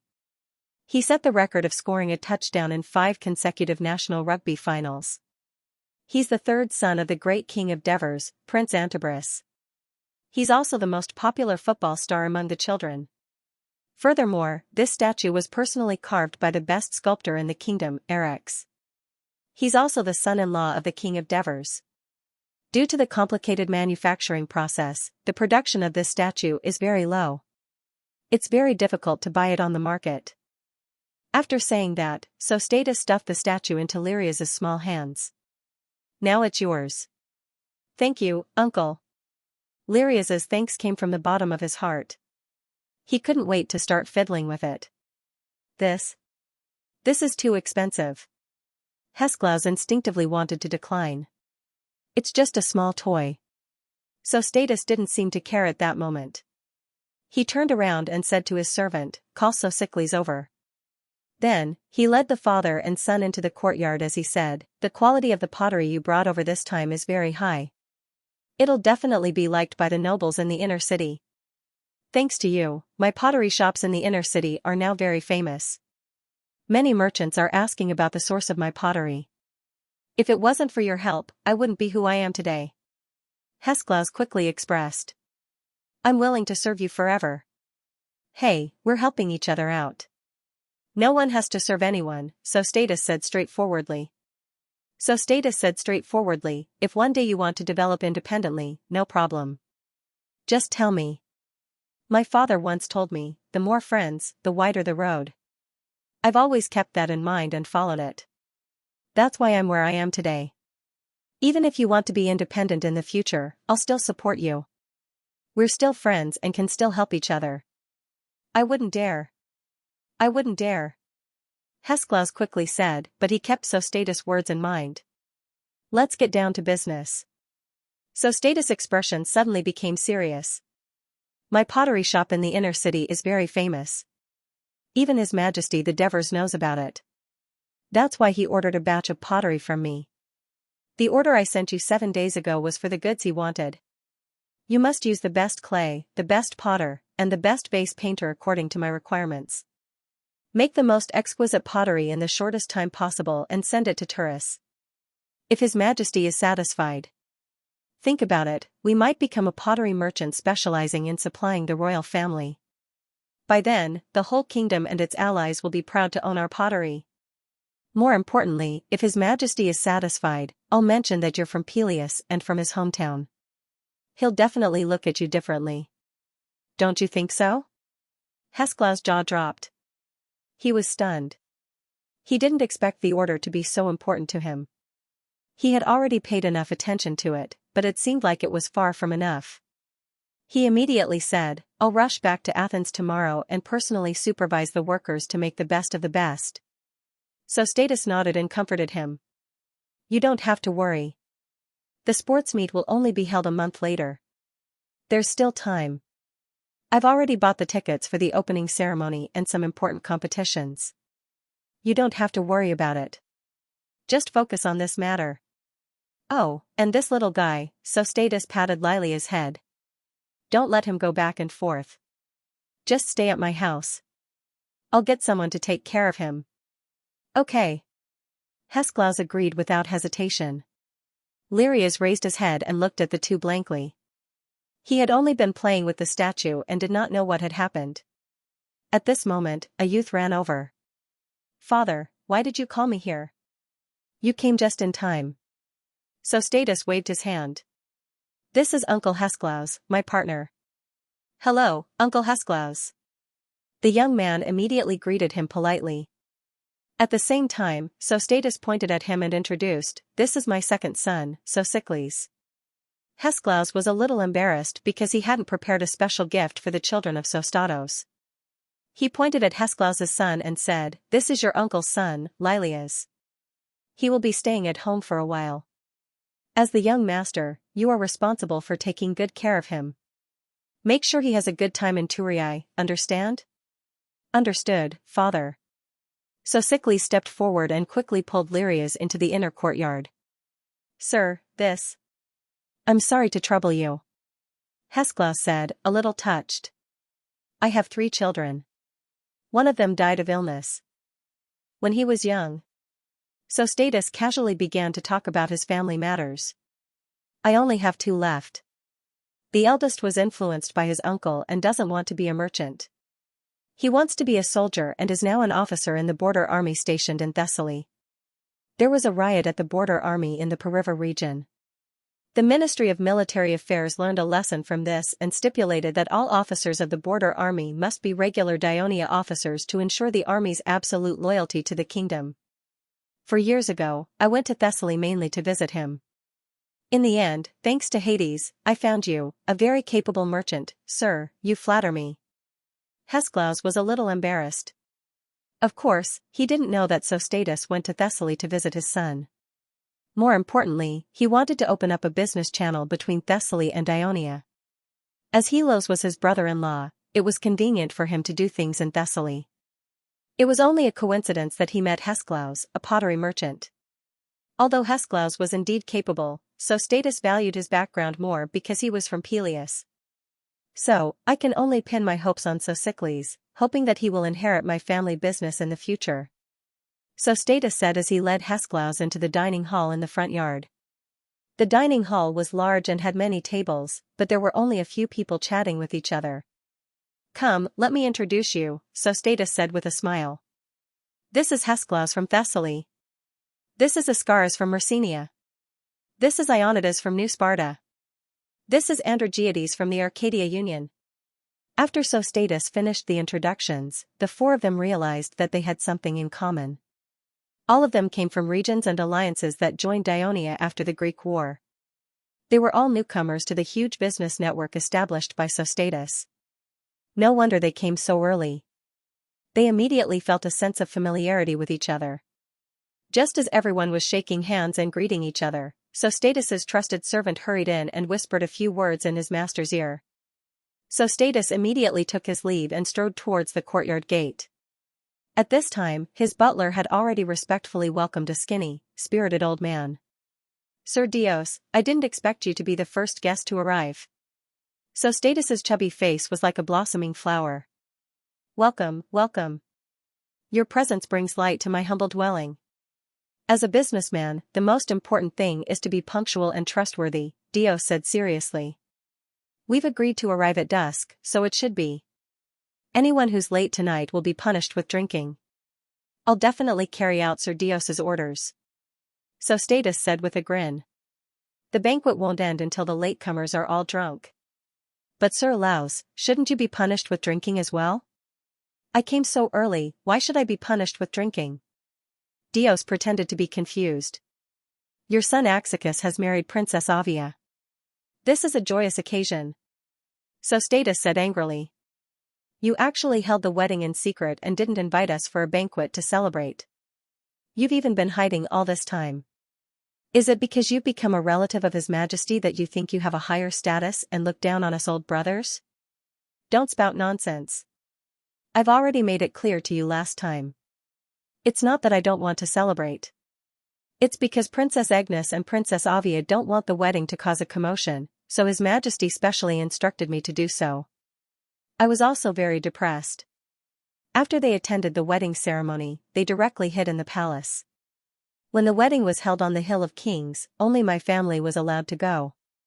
Even now, many of my relatives are still complaining about me. Ha ha ha. So Status laughed heartily. I heard that Princess Agnes and Princess Avia are people who love peace and quiet, so it's not strange that they would make such arrangements. However, Princess Avia is beautiful and virtuous. Many young elites in the kingdom want to marry her, but your son succeeded in the end. This is sufficient proof that Axicus is very outstanding. Dios was very pleased inside, but he spoke modestly. I can't say that he's outstanding. He just happened to be shot by Eros' golden arrow. Princess Avria is the director of the zoo, and Akeskus also likes animals. You know that the cages used to keep the animals in the zoo are all made by my ironware workshop. Every time the cages are made, Akeskus will personally bring people to the site to survey and make the cages. After a long time, when Akeskus suddenly told me that he was going to marry Avria, I was shocked. I had no idea how the two of them got together. Alright, Lord Dios, don't be so smug. Let's treat tonight's banquet as us old friends celebration for you. You have to get drunk before you go home. Alright. Dios nodded decisively. But you have to get drunk with me. Why? Because you have something to celebrate as well. Dios blinked. Don't think that I don't know that your brother Dicaeocrate has already become the head of the army. What kind of happy occasion is that? So Status said disapprovingly. There are dozens of army commanders in the kingdom. It's nothing for my brother to become a commander at his age. Being a commander is nothing, but being a commander of an elder is something, Dios said unhurriedly. He just became a commander, so it's impossible for him to be elected as an elder in such a short period of time. There are many commanders ahead of him. So Status did not have much hope for this. Although the authority of an elder was not as great as before, it was still noble. It also had the power to elect assistant ministers, regional governors, and listen to and evaluate the work of local officials. It was also the main force for the kingdom's General Assembly at the beginning of every year to amend and enact laws. Thus, be it administrative officials or military generals, they were still very eager to enter the Senate. As Sostatus spoke, he suddenly thought of something. He looked at Dios, who had a mysterious smile on his face, and asked softly, "Do you have any inside information?" Among the merchants in Turin, Theos had the closest relationship with the officials, especially the Ministry of Military Affairs. Now, he was a relative of the king. I don't have any inside information, Theos said seriously. I'll be honest with you, Dios said seriously. Your brother doesn't have any amazing achievements. Based on his seniority, it's usually very difficult for him to become an elder.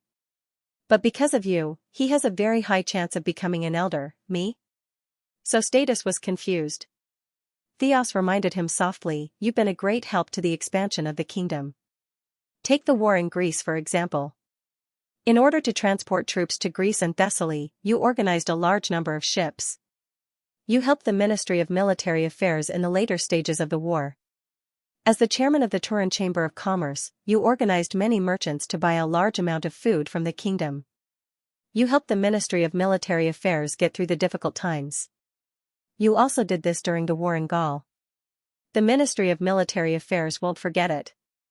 If you can get the Ministry of Military Affairs to agree to push for your brother to enter the Senate, then it won't be a problem for your brother to become a senator." So Status' eyes lit up. He knew that a senator was a very important force in the Senate.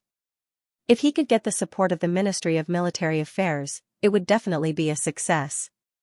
He immediately pulled Theos to the living room in the backyard, ready to talk to him in detail. Due to the needs of business, Sostatus' house had 2 dining rooms. One was in the front yard, which was used to entertain the merchants in his large network. The living room in the backyard was used to receive important guests. After sitting down, Theos solemnly talked to him about another matter. "Sostatus, don't you think what you've done to Dick Boris is too much?" Sostatus was not surprised.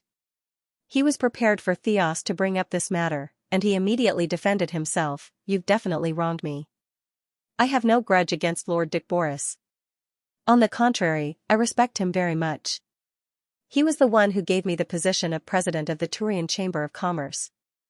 I'm not someone who would bite the hand that feeds me. Look, my fleet has been transporting the pottery produced by his workshop to Greece and Ionia for sale.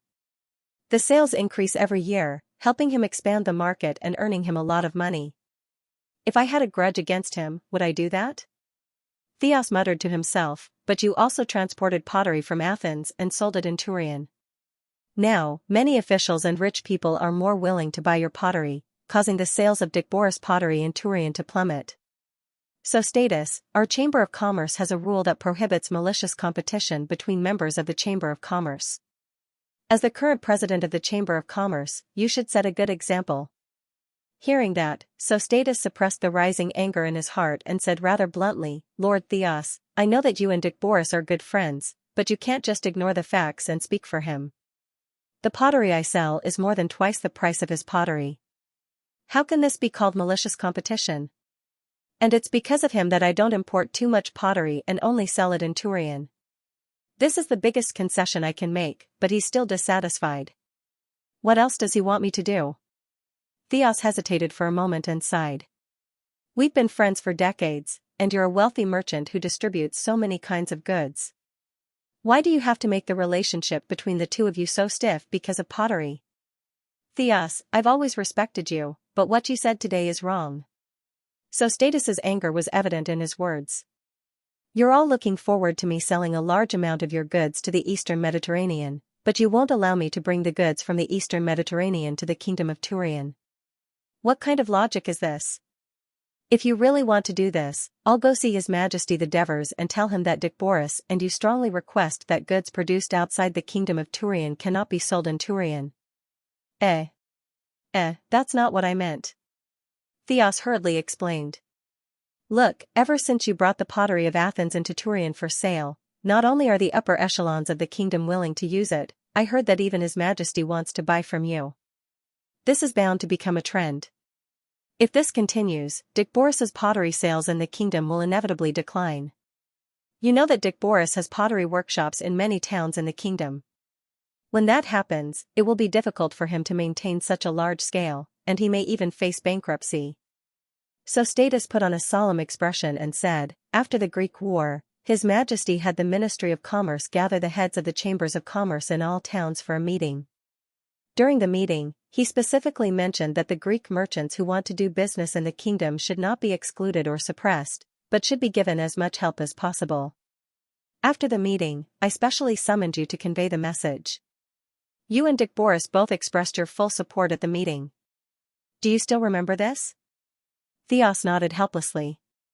I'm also carrying out His Majesty's order. Sostatus said confidently. In recent years, I've not only sold Athens pottery in Turian, but also Corinth ironware, Greek stone, Thessaly horses, gold and silver products from Athens. Why didn't you or Enipias protest against me? Why is Dickboris dissatisfied with me? Because the quality of his pottery is not as good as that of Athens, and he's afraid of competition. Theos persuaded in a gentle tone.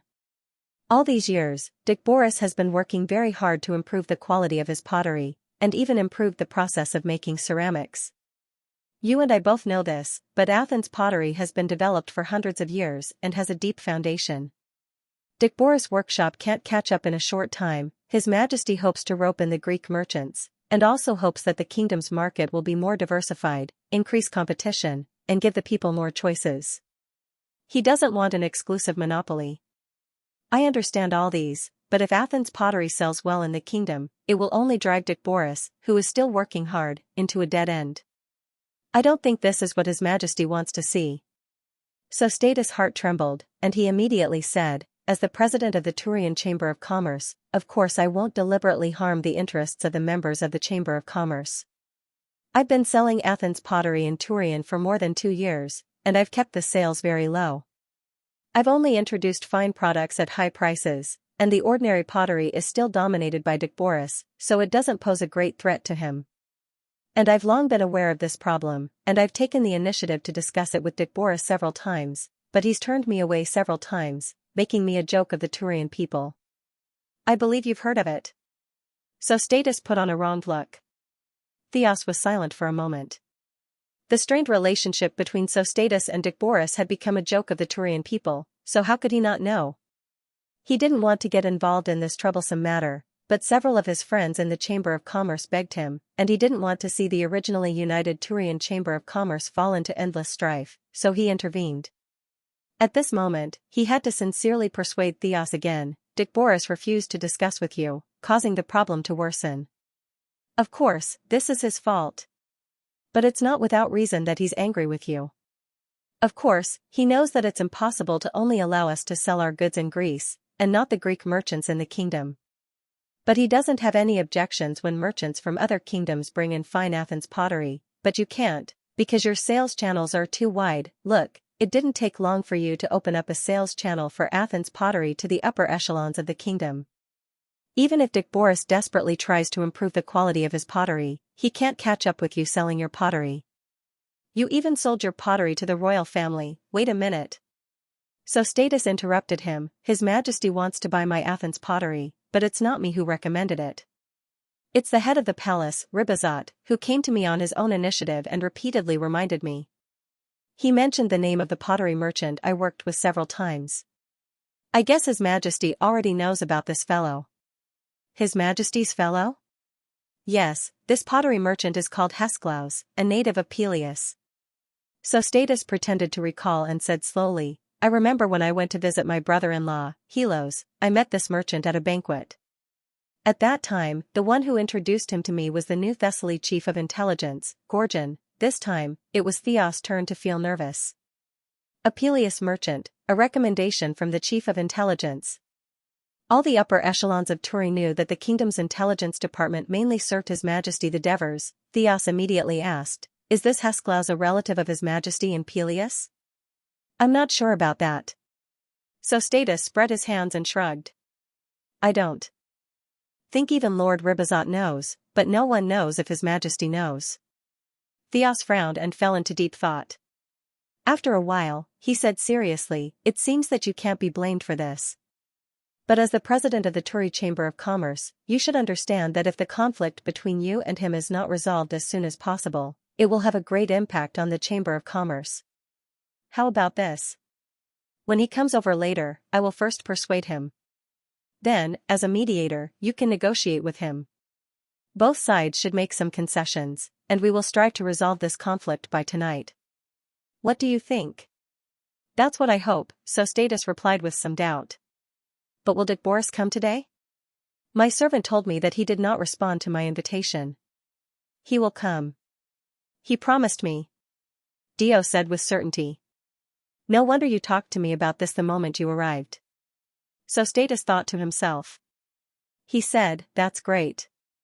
With your help, we can solve this problem today. Dios nodded, then changed the topic. While the others haven't arrived yet, let's discuss how to get your brother to get the support of the Ministry of Military Affairs. Sostatus now understood why Dios had mentioned his brother before. It turned out that Dios wanted to give him some benefits in advance so that he would make some concessions in the upcoming negotiations with Dicboris. Of course, he would not refuse. Not long after, the slave merchant Sebanus, the wine merchant Calmades, the shipbuilder Micras, the wool weaver merchant Phrasias, the herb merchant Agumus, the stone merchant Enipias. All of them arrived one after another. Of course, Dicboris was among them. Although he had a straight face, he did not argue with Sostatus on the spot. Moreover, Dios quickly pulled him to sit at the table very close to him. After whispering to him for a while, Dios' expression became better. He looked at Sostatus, who was greeting the guests at the entrance of the hall, with a complicated expression. No one knew what he was thinking. After all the invited guests arrived, Sostatus immediately ordered the servants to bring the prepared dishes to the table. He also asked the maids to pour wine for each guest. Then, he raised his glass and said loudly, everyone, it's been a long time since our Chamber of Commerce has gathered together like today. Thank you all for taking the time to attend the banquet tonight. Let me toast to all of you. After saying that, he drained his glass in one gulp. That's because you don't host many banquets as the president. Otherwise, if you say so, how could we not attend? Calmades joked as he raised his glass. In any case, I thank the president for hosting this banquet for us. Let me toast in return." After saying that, he also drained his glass. With him taking the lead, the others followed suit, and the atmosphere of the banquet began to liven up. Dick Boris saw this and took a sip of wine. He understood why Kalmans was so tactful as to help Sostatus liven up the atmosphere of the banquet. It was because Sostatus had helped Kalmans to open up a market for his wine in Greece and the Aegean Sea, greatly increasing his income. The goods of the other merchants at the banquet had more or less received Sostatus' help and entered the Greek market, including Dick Boris himself. It was only because of the pottery incident in Athens that the relationship between the two became strained. But if the root cause of this incident was from His Majesty the King, it was indeed very troublesome. It seemed that he had to have a good talk with Sostatus. Thinking of this, he stood up. "Sostatus, let me give you a toast as well. Thank you for helping us in the Chamber of Commerce in the past few years." As soon as he said that, the hall suddenly quieted down. Everyone's eyes were focused on the two of them. Sostatus raised his glass without hesitation and calmly said with a smile, "If it wasn't for you, the former president, supporting me, I wouldn't be where I am today. For the better development of the Chamber of Commerce, and for the prosperity of everyone here, let's have a toast." The two drank their glasses in one gulp. "Great! That's great!" The others cheered in unison. Dios also showed a gratified smile. They could all see that the two of them had buried the hatchet, so they all drank to liven up the atmosphere. "Everyone, don't just drink.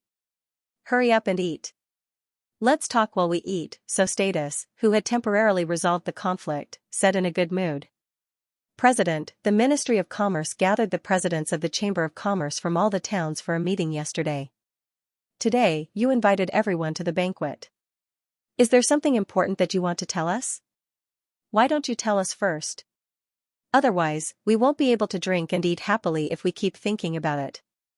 Sabanus said straightforwardly. The others followed suit. Sostatus pointed at him, pretending to be helpless. "You're such an impatient person. You can't even wait this little bit of time. All right, I'll tell you first."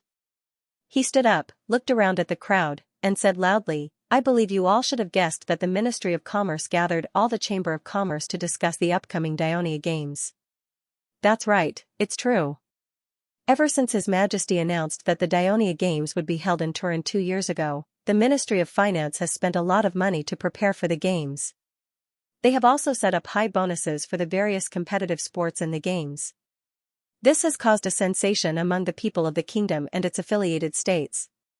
Athletes from all regions of the kingdom and its allied states have actively signed up, and a large number of spectators are constantly pouring into Turin to watch the games. We all know that the games are not only a festival for the gods, athletes, and spectators, but also a festival for us merchants.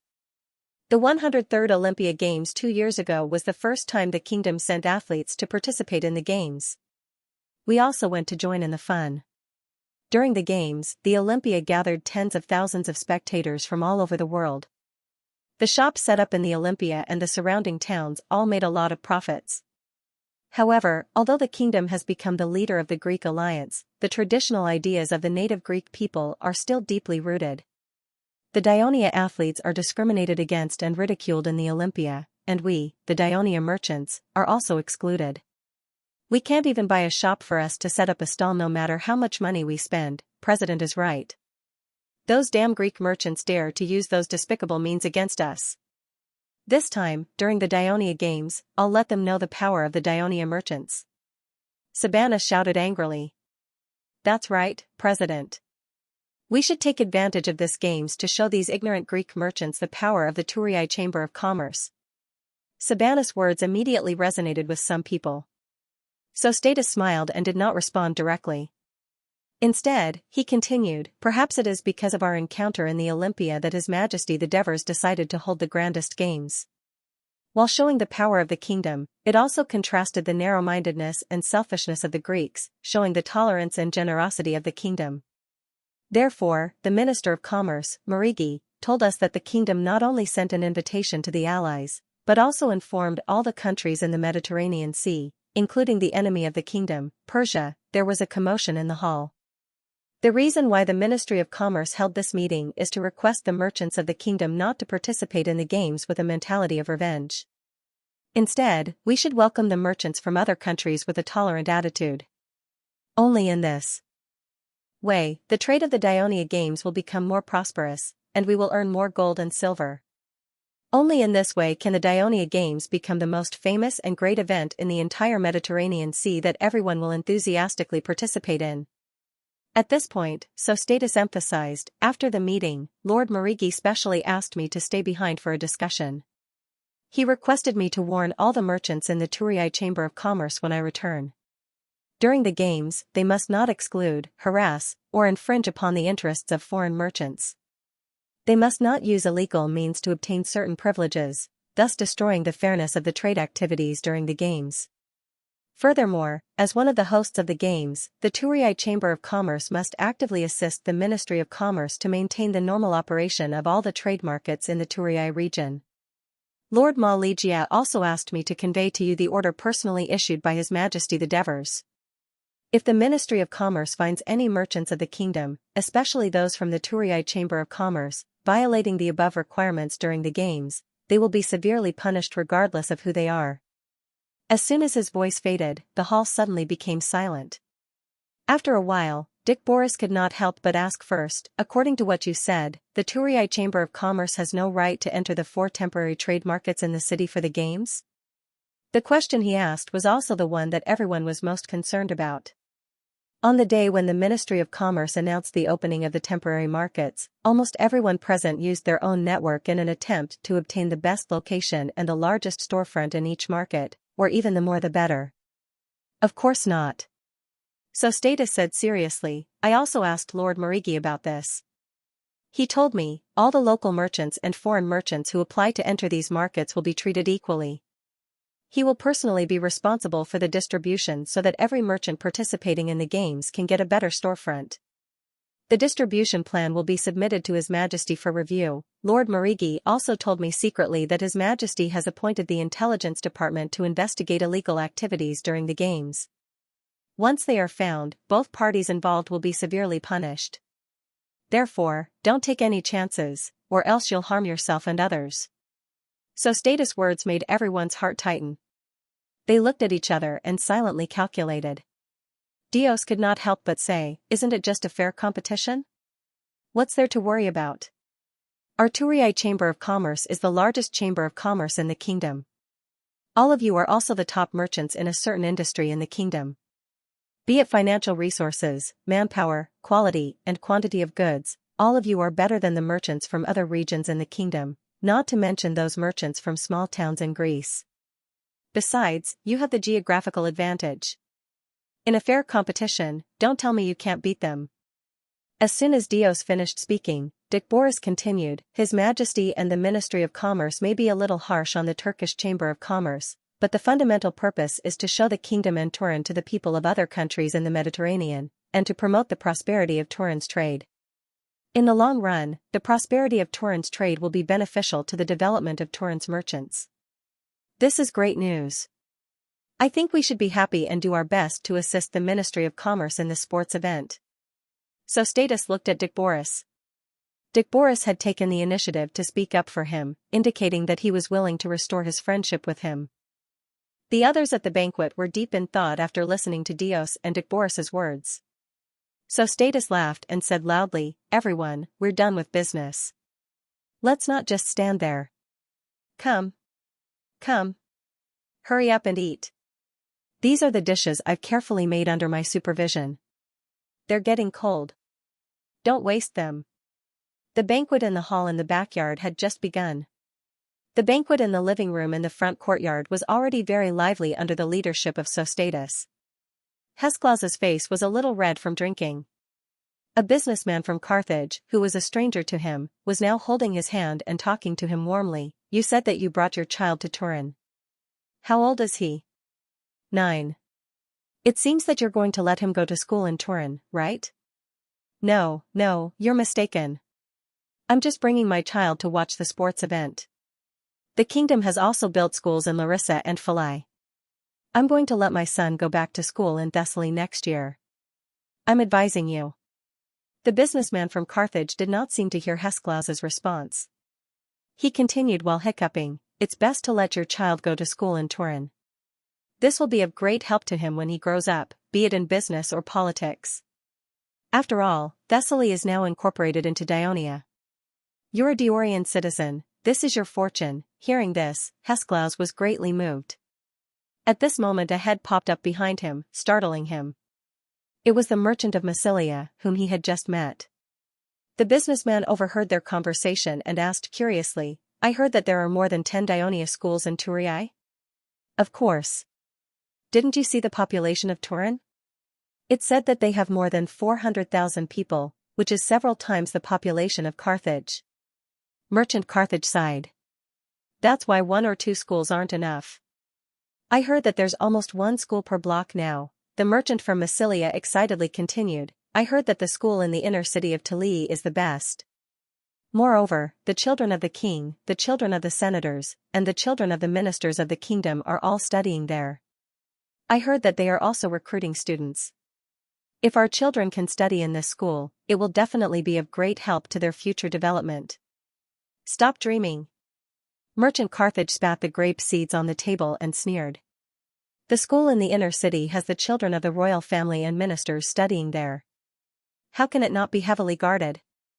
It's true that they are recruiting students from the outside, but they only recruit 2 types of people.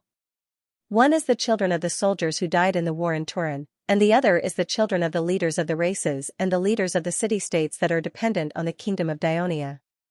It's impossible for people like you and me to enter that school. However, it doesn't matter if we can't enter the school in the inner city.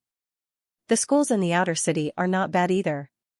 Some of the children of the senators and the officials of the kingdom are also studying there. My eldest son studied in the school in the eastern outer city that is not far from here. Do these schools accept children like us who are not citizens of Daionia?" Merchant Massilian asked in surprise. "Of course not, but there are other ways." Merchant Carthage revealed a strange smile and pointed at the wine on the table. "I'll tell you after you finish 3 glasses." Merchant Massilian did not say a word. He raised his glass and drank 3 glasses in a row. Massilia was the only Greek city-state that was built within the sphere of influence of the Gauls. In the early days of colonization, it accepted the invitation of Cumae and other Greek city-states in Campania to resist the expansion of the Carthage at sea. Since then, it had not participated in any disputes on the Italian peninsula and had been focusing on its own development. Because it was close to the Tyrrhenian Sea, backed by the foothills of the Alps, and located at the mouth of the Rhone River, next to another famous mountain pass that connected Gaul with Italy, the Massilians had built a tall and strong wall. The Gauls, who were not well armed, could not do anything to them. On the contrary, Massilia used its convenience of the sea and land routes to develop itself into a famous port of trade between Gaul and the Mediterranean Sea. Although they were attacked by the Gauls from time to time, the Massilians, who had benefited a lot from it, were very satisfied with their superior status. It was not until Daionia conquered Rome and became the overlord of Italy that Massilia followed the trend and formed an alliance with Daionia. Until today, the entire western Mediterranean Sea, even the former overlord of Carthage, had attached itself to the Holy Kingdom of Daionia, not to mention that some of Daonia's allies had taken the initiative to join the Holy Kingdom of Daionia.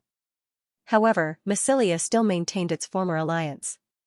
In terms of trade, it had more frequent contacts with Daionia, but in terms of politics, it had always maintained a distance.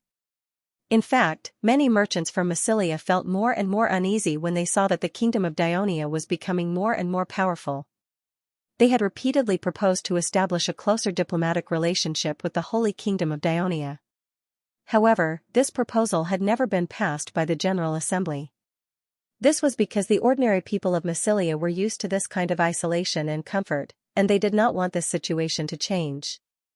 Therefore, some merchants from Massilia could only find ways to make their families closer to the kingdom of Daionia to ensure the safety and development of their families, just like what the Massilian merchant had done. He slammed the empty wine glass on the table and said, 3 glasses are finished. You can tell me now." Merchant Carthage's eyes were fixed on him. He did not dare to keep the suspense any longer. He hurriedly said, Okay, I'll tell you. This. Although there is a law in Dionia that only the children of Dionia's citizens are allowed to study in Dionia schools, it's not that there are no loopholes. You should know that many of the citizens of Dionia are refugees from the eastern Mediterranean Sea.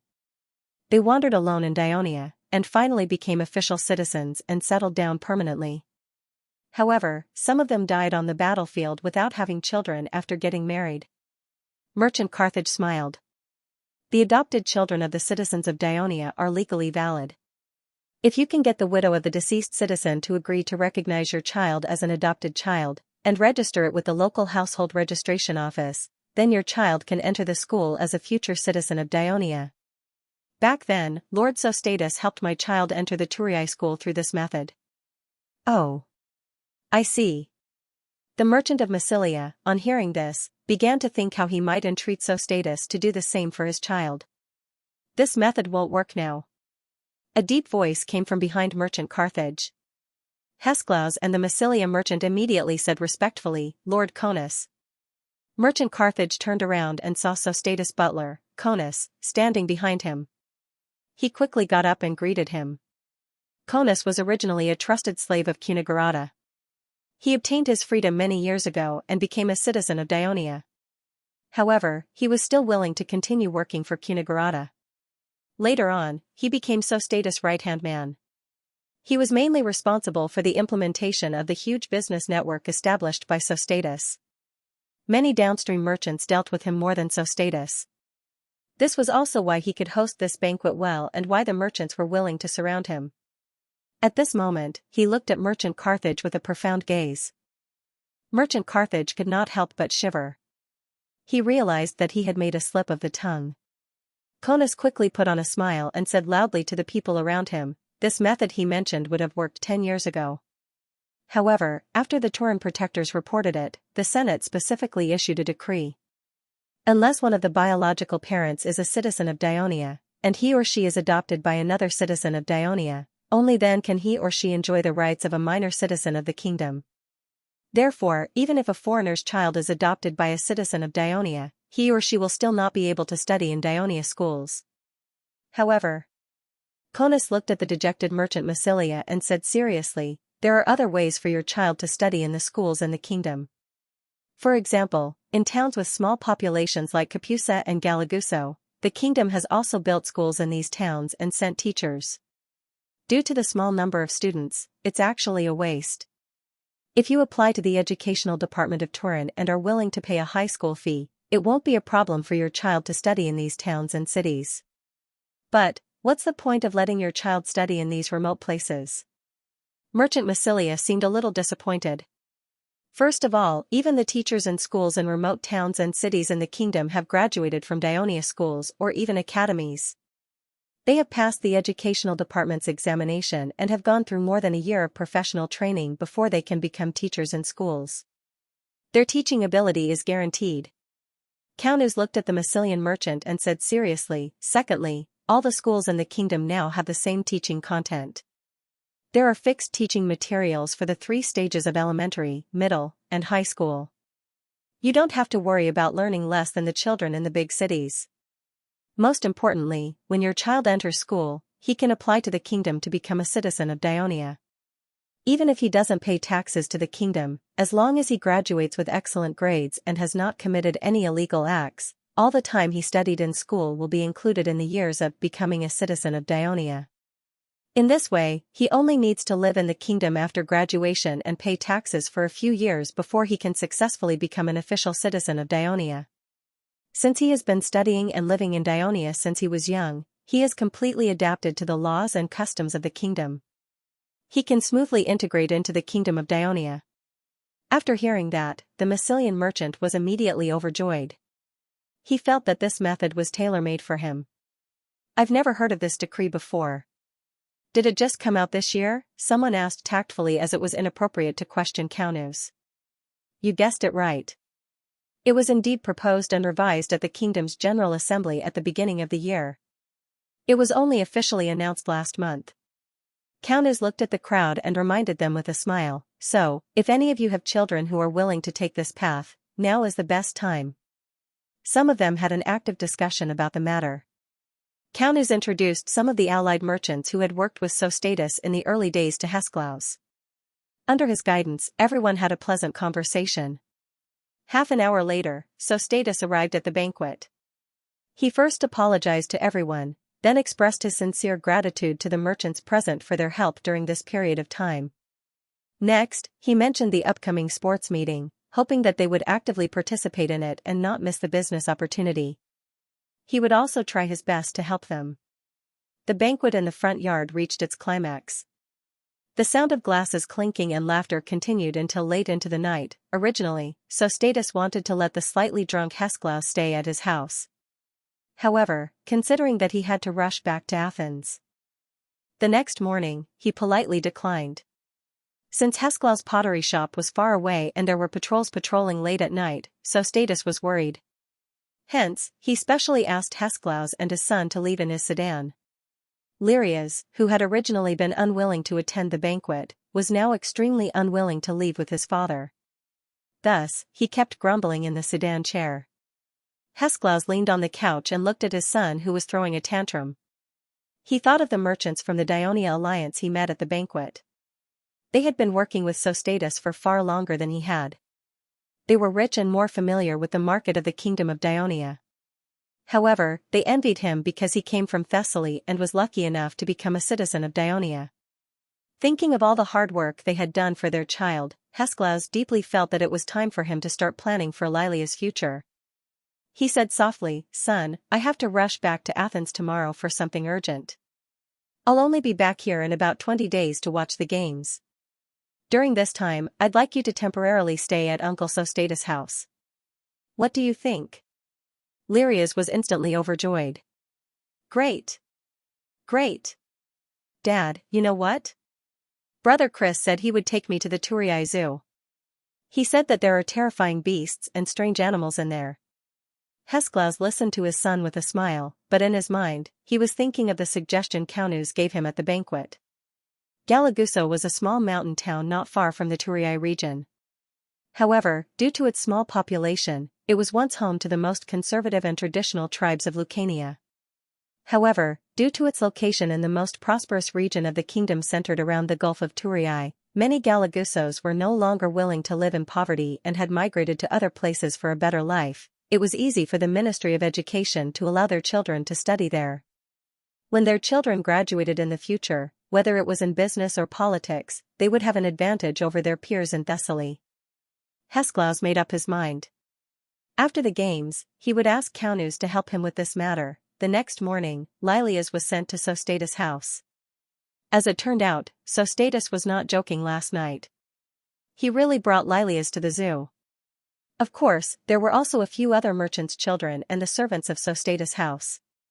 Considering the constant influx of tourists into Turii during this period of time, the population of Turii and its surrounding areas was getting denser. In order to reach their destination faster, Sostatus chose to take the waterway. They went to the pier along the river and hired a passenger boat. The passenger boat raised its sails and moved its wooden oars. It crossed the 3 large stone bridges that spanned the Kreti River and entered the Kosini River, a tributary of the Kreti River. Finally, it disembarked at the south pier of the river delta. In fact, the traffic on the inland river was also very busy. It took them more than an hour to set foot on the main road that led to the mountains south of the delta. The road leading to the mountains had been modified and upgraded many times. During the period of the city-state of Turii, the road was built because of the discovery of copper and stone mines in the mountains. However, at that time, it was a dirt road that was often crushed by heavy carts. It was even more difficult to move when it rained.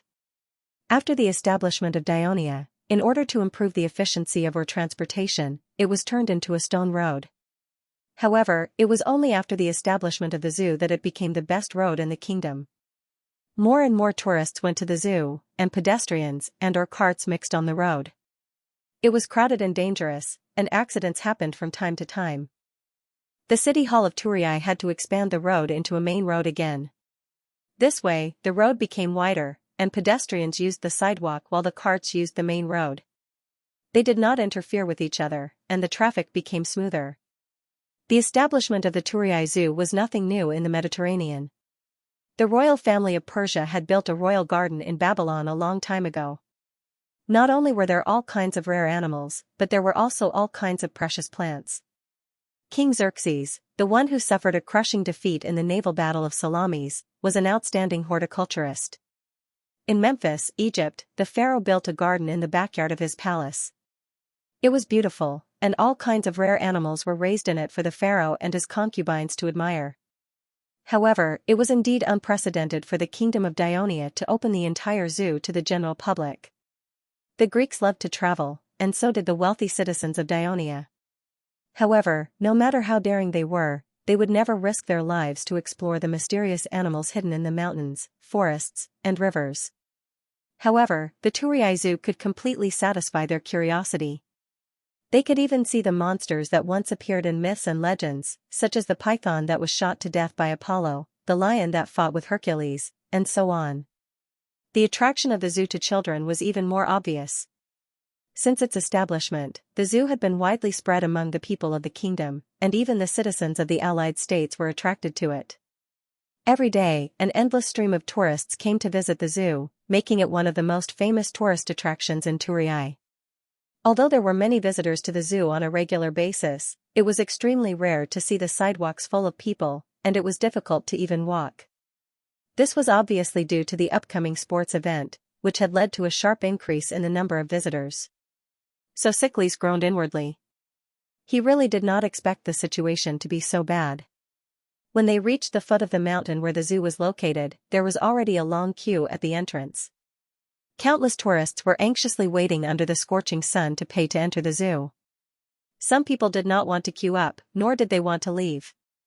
They cursed in the crowd. Did the owner of this zoo get struck in the head by lightning? They're purposely making fun of us tourists who came all the way here. My neighbors even bragged to me about how great this place is. *T. Hey! Hey! Someone next to him patted the shoulder of the person who had spoken. You're not a citizen of Dionia, are you? Don't you know that the director of this zoo is the daughter of the king of Devers, Princess Avia? If you continue cursing and the people of Turii hear you, they'll beat you up so badly that even your parents won't be able to recognize you. The person was shocked and quickly shut up. When he saw a few soldiers patrolling in front of him, he felt even more guilty and quietly slipped away. Sophocles was not in the mood to watch this farce. He asked Lirias and the others to wait at the side while he walked along the long queue. He actually saw a familiar person at the front of the line. Brother Pakestas. Brother Pakestas. He waved his hands happily and shouted. The young man named Pakestas heard the shout and quickly turned around. He then said in surprise, Claes, why are you here? My father asked me to bring a few of his business partners' children to the zoo. What about you? About the same as you. A few Thessaly officials brought their families to Turii to watch the sports. My father arranged for them to stay at my house and asked me to be in charge of receiving them. I brought them to the zoo today, but I didn't expect there to be so many people. If I had known this would happen, I would have asked you to help me take care of these children. You can't slack off, kid. Be careful, or I'll go back and tell uncle. Pakestas first joked, then said in a low voice, the situation today isn't too good. Maybe Princess Avia saw that there were too many visitors and was afraid that they would scare the animals, so she specially put up a notice at the door. Only 1,000 people are allowed to enter at one time. Wait until some of them leave the park before letting the rest in. A group of people has already gone in just now. I reckon we'll only be able to enter in the afternoon. We have to wait so long? How can those children stand it? Sophocles turned around and looked at Lirias and the others, who were standing at the side and looking around. He rolled his eyes and whispered, Brother, we can't just wait here. I'll think of a way. When Pakestas heard that, he knew what he wanted to do. He immediately pulled him back and whispered, Don't go. I know Avia. She won't agree. How do you know if you don't try? Sophocles broke free from his hand. After a few steps, he muttered in a low voice, Brother Stas is too honest. Pakestas was Helos' second son. Helos married Sostas's eldest sister, so they were cousins. Although Pakestas was older, he was influenced by his family and did things by the rules. Soxocles was younger, but Sostus intended to train him to be the successor of his business, so he was more tactful and flexible. Soxocles went back and told the servants to take care of the children. Then he walked slowly south along the fence of the zoo. The Turii Zoo, whose full name was Turii Kingdom Zoo, was built on a hill near the Kratai River. The whole hill belonged to the zoo. It had been built for 7 years, but construction had never stopped. Because the east side of the hill was flat, the west and north sides were steep, and the south side was close to the river, so only the east side of the hill was built with a fence. Originally, there was only one door, but because there were more and more tourists, it was not safe or convenient for Avia, who often went in and out of the zoo. So a side door was built at the foot of the hill in the south for Avia, the palace guards, and the staff.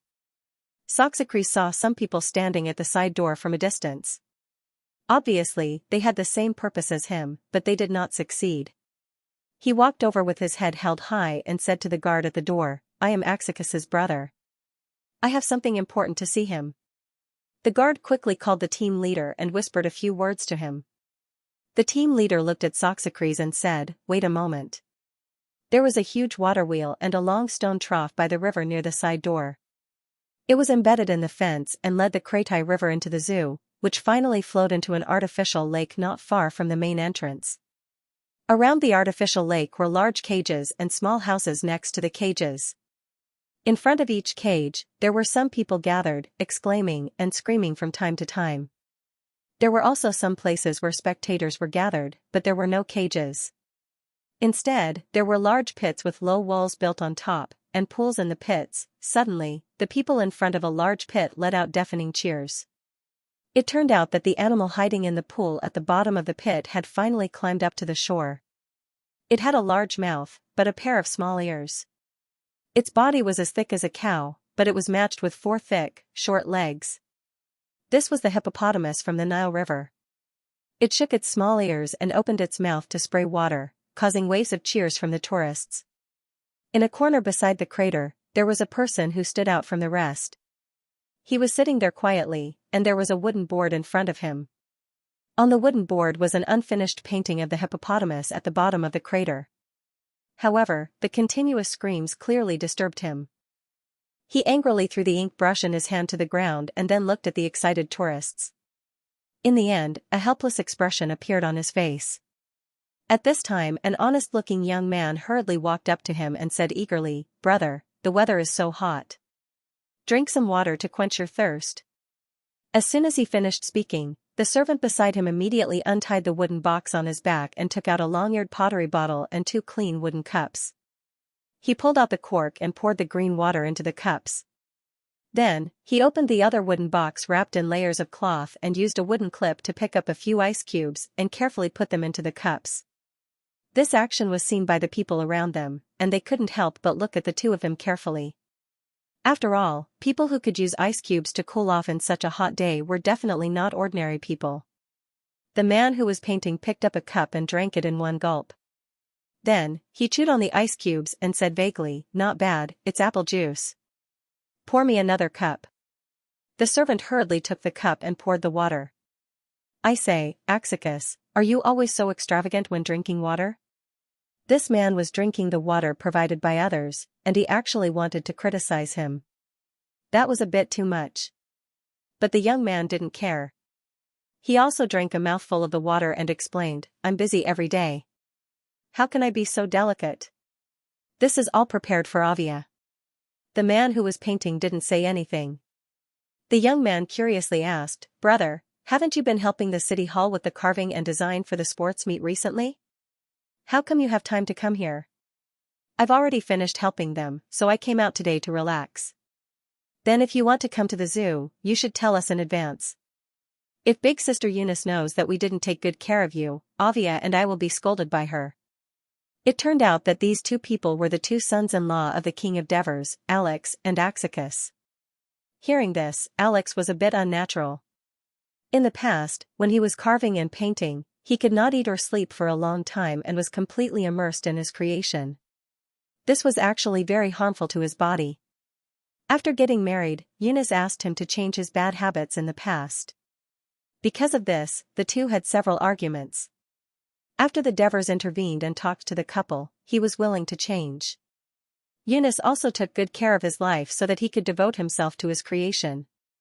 Since then, his carving and painting skills had been constantly improving, and he finally became the top carver in the whole kingdom. I have hands and feet. What do I need you to take care of me? Alex scolded indifferently, and then whispered, if you really want to help me, then drive these tourists out. Axicus hurriedly shook his head. I can't do that. Avia wanted to only allow a few hundred people to enter the zoo, and I had to persuade her for a long time. Now that there are tourists outside the zoo, it will be troublesome if there is a riot. I say, you are now so busy with Avia that you don't even care about your father's business? Alex couldn't help but ask. Axicus scratched his head and did not answer directly. Instead, he asked, I heard that the Dionia Academy is going to set up another art academy, and they are going to let you be the dean. Is this true? Alex hesitated for a moment, looked at the painting on the board, and said softly, this matter is still under discussion. It has not been decided yet. Although Alex had his own carving room and a few apprentices, this was completely different from the situation of being the dean, teaching and managing dozens or even hundreds of students.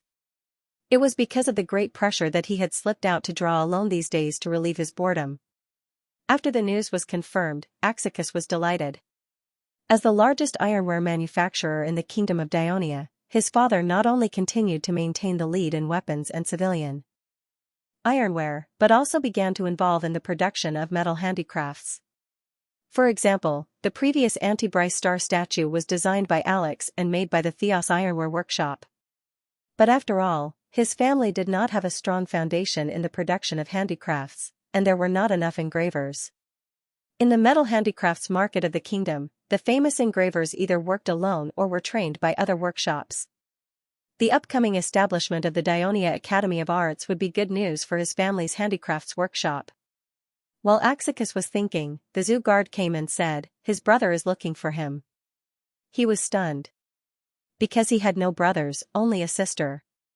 Who was so bold as to pretend to be his brother, Axicus decided to see what was going on. When he walked to the side door, he saw a teenager waving at him and shouting, brother, it's me. Axicus smiled in realization.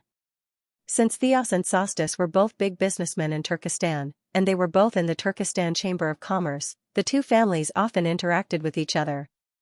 Also, Sostus was interested in training his second son, and often brought him to visit his house. Axicus liked this clever little brother very much.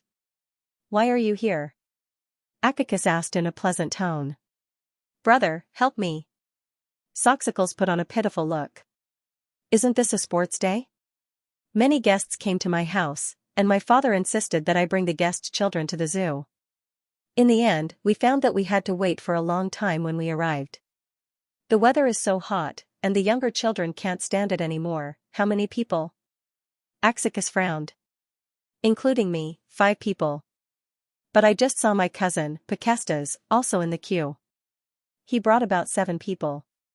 Can he join us? Pakestas? Axicus was stunned for a moment and immediately understood.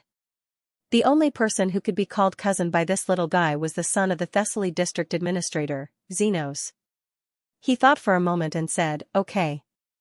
But you have to wait outside for a while. I have to go and inform Avia first. There should be no problem. Thank you, brother. Sostus said gratefully. Watching Axicus walk into the side door, ride a pretty horse that was brought by a servant, and disappear in the blink of an eye, he could not help but think, there were rumors that Princess Avia liked Axicus because he was like a dog, following the princess around every day. Even after getting married, he was still like that. He did not have his own drive and pursuit at all.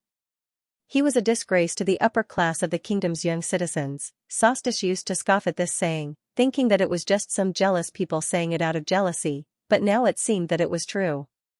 The pretty horse trod on the flat stone road, carefully avoiding the bustling tourists, and came to a yard surrounded by high iron railings halfway up the mountain. Axicus dismounted and hurried to the wooden house at the back of the yard. The antelopes in the yard immediately stopped eating and looked at the intruder warily. Axicus greeted the guard standing at the door of the wooden house, then gently opened the door. An unpleasant stench assailed his nostrils, but he only sniffed, not showing any signs of discomfort. Inside the house, Avria was also unaffected by the smell. She was wearing clothes specially made for animal trainers, and her hair was tied into a bun behind her head. She was holding a fat black cat in one hand, and her other hand was holding the pen. She looked at the pen with a slightly nervous expression. Avria. Avria. Perhaps because Avria was too focused, Axicus called her a few times, but she didn't respond. Instead, the black cat turned around and stared at Axicus with its big eyes. Then, it meowed twice. Meow. Only then did Avria see Axicus waving at her from the door. She walked over unhappily and complained softly, "Why have you been chatting with brother-in-law for so long? Nana, a female antelope, is about to give birth. Just now, Lord Helo's son, Perkestes, sent someone to find me. He said that he and his cousin brought some guests to the zoo, and there has been a long line outside. The weather is too hot, and there are too many people. He's afraid that the child can't take it, so he wants to come in early." Axicus made a small lie, changing the person who asked him for help to Perkestes. This trick worked. Avria immediately said, "Ah, Brother Perkestes is here. Hurry and let them in." At this point, she looked back at the animal pen with some reluctance, then changed her words. "After Nana gives birth, I'll go see him immediately." In the past, those who were called to the king's mansion by the Devers for family banquets included Henoboris and his family, Aristyras and Asuna's family, Bagul and Andrea's family, and Helo's family. So Avria was more familiar with Helo's children. "Then I'll go greet them first." With that, Axicus turned and left. At this moment, the trainer's voice came from inside the house. "Princess, Nana has given birth." Hearing this, Avria immediately became excited. She grabbed her husband's hand and ran inside. "Nana finally has a lamb. Quick, pray with me. I hope that Hades will bless the little one and let her survive this time." While Sophocles and Sophocles took their guests to the zoo, a meeting of the ministers of the kingdom was going on in the palace hall of the inner city of Thurii. When the chief of the palace guards, Marcius, saw that the assistant minister and the chief officials of the various departments had arrived on time and were seated as per usual, he immediately reported to the Devers who were resting in the side chamber. Only then did the Devers lead the royal clerk, Henoboris, into the great hall through the side door and onto the throne. The ministers immediately stood up and bowed respectfully. "Have a seat." Devers smiled and waved his hand. The ministers sat down. Then he looked at them and said slowly but clearly in a deep voice, "Ladies and gentlemen, today is the last regular administrative meeting of this month. Turris will hold a sports meeting next month, so today we will focus on the sports meeting." At this point, he looked at Cloto Catax, who was sitting on the lower right side. "Consul, you're the main person in charge of organizing this sports meet. Please give us a detailed introduction about the preparations for the sports meet." "Yes, Your Majesty." Cloto Catax, who had been the consul of the kingdom for more than 4 years, stood up unhurriedly and said in a loud and clear voice, "Sirs, it has been 2 years and 1 month since His Majesty announced the holding of the sports meet in June the year before last. Our preparation work has basically been completed. Now, I will give you a detailed report on the whole preparation situation." For the past 2 years, Cloto Catax had devoted most of his energy to the preparation of the sports meet. He did most of the things himself, so he knew the whole situation like the back of his hand. He did not prepare a speech beforehand. He coughed lightly and sorted out his thoughts before saying loudly, "According to His Majesty's suggestion, the sports meet held in Thurii will not only consist of the traditional running, wrestling, boxing, car racing, horse racing, 5 athletic events, including running, long jump, discus throw, javelin throw, and wrestling, but also archery, discus throw, high jump, pole vault, marathon, swimming." "I can understand the rest, but what is this marathon?" asked the new assistant minister, Bagul. At the beginning of March, Hegemon requested to resign from the position of assistant minister on the grounds of old age. The Devers approved it. With the support of the Lucanian senators led by Hegemon, the Senate elected Bagul, the regional governor of Rome, to take over the position. The Devers approved the election result. And Bagul officially took office last month. Although Clotho-Catax had explained this issue several times in the previous council meetings, he still patiently explained to Bugala, "I think everyone should know the legendary story of how the Athenian army defeated the Persians at Marathon 100 years ago. The soldier Phidippides ran all the way from Marathon to the city of Athens without stopping, and after announcing the good news to the people, he fell to the ground and died. In order to commemorate this historical event, His Majesty specially suggested that we set up this race. Therefore, the marathon is a special long-distance race. The distance between the marathon and the city of Athens is a total of 84 miles. 84 miles? Bugol exclaimed. Who can run such a long distance? Even if they can, they will probably die of exhaustion. We have specially tested it. As long as they don't run too fast, they can definitely run. Clotho-Catax earnestly replied, up until now, there are 10 contestants from our kingdom who have signed up to participate in this event. Oh, it's fine as long as they can run. Bugol nodded, indicating that he understood. Your Majesty, I have a question for a long time, Military Minister Olivers couldn't help but ask. The year before last, Alexis also resigned from her position as military minister on the grounds of old age. The Devers had originally drafted a few candidates to replace her, Leotychides, Matones, Lazarou, and Olivers. However, the other 3 refused to leave the army. In the end, Olivers, who had the least hope, became military minister. Go ahead. The marathon is just a super long-distance race. Why must it be named to commemorate the Battle of Marathon in Athens? Why not use some of the famous battles that our kingdom's army fought in the past?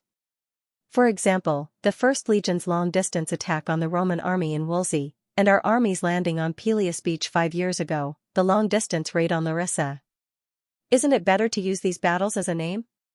Olivers tactfully suggested. Of course not. Devers rejected without hesitation.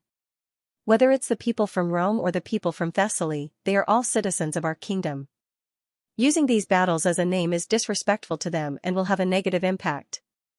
The marathon is a battle between the Greeks and the people from Persia. Not only will we not have to worry about this, but it will also show our respect for the native Greeks, especially the people from Athens. It will help increase the native Greeks' recognition of us. At least, it will make them more eager to participate in this event. Your Majesty is right. In our reply from Athens, there are 5 athletes from Athens who have signed up for the marathon, Clotho-Catax added. Olivers's confusion disappeared. He nodded and said, now I have no objections. Everyone, in order not to waste time, let's wait for the consul to finish his report.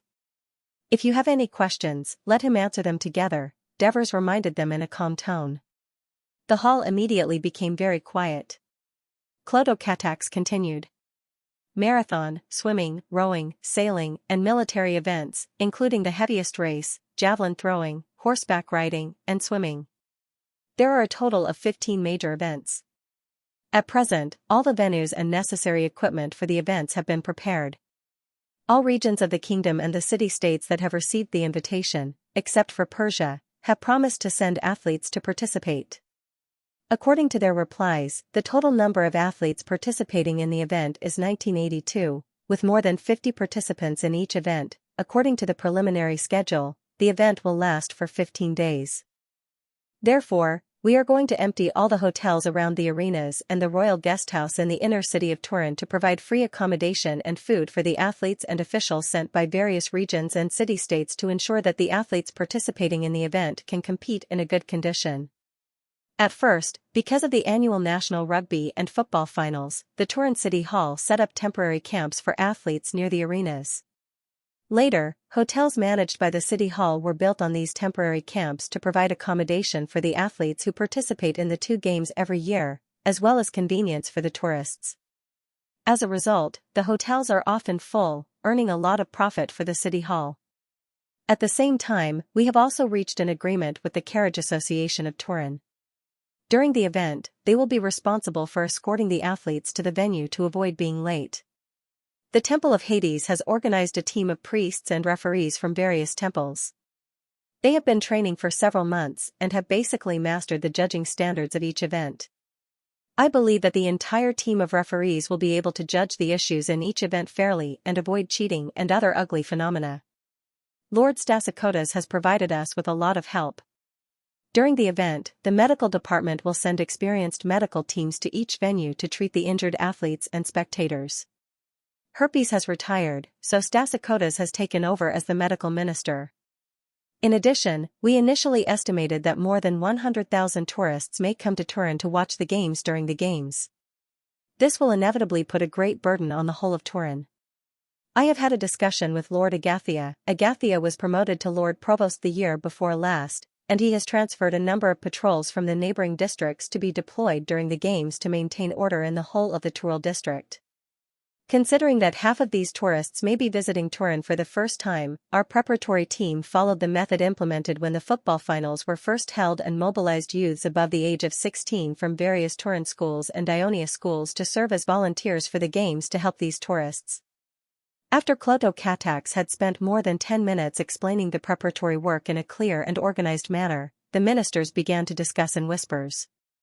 The first to ask was Minister of Finance Archipedes. Sir Consul, over the past 2 years, your preparatory team has withdrawn 1,000 talent silver from the national treasury. It is said that there is not much left. After the games, you will award a considerable amount of silver to the champion athletes of each event and hold a grand celebration banquet at the end of the games. I just want to ask, how much more money does the preparatory team need from the finance department? Considering that the person he was asking was the future king, Archipedes tried his best to control his tone. Cloto Katax said with a smile, Sir Archipedes, the information you received is not accurate. The prize money for the winning athletes and the expenses for the final celebration banquet are included in the money previously allocated to the preparatory team by the finance department. Because it has already been allocated, it gives you such an illusion. In fact, the money is not only completely enough, but there should still be some left after the games. Then after the games, please return the remaining money to the finance department as soon as possible. Archipedes blurted out. As one of the members of the preparatory team, I would like to add another explanation. Flaccus, the Minister of Commerce, interjected. Marigi had resigned due to old age 2 years ago, and Flaccus, who had been recommended by Marigi, took over. His Highness Clotokatak spoke very modestly just now. In fact, by the end of the sports meet, the money in the hands of the preparatory team wasn't just a little, but a lot. First of all, most of the shops in the commercial streets that we have temporarily added in the city have been sold yesterday, and the rent we have received has already exceeded 100 talent. Moreover, there are many foreign businessmen who have registered at the business office of Turin and requested to rent shops during the games. Now, the newly added commercial streets are no longer enough. Last night, His Highness urgently convened the preparatory team for a small meeting and finally decided to add 3 more temporary markets near the ports of Castellan and Amendola. I believe that by the end of the games, we can earn about 300 talent just from the rent of the shops alone. The more Flaccus spoke, the more complacent he became. Also, the advertising spaces inside and outside the arenas have all been sold, and the income has also exceeded 100 talent.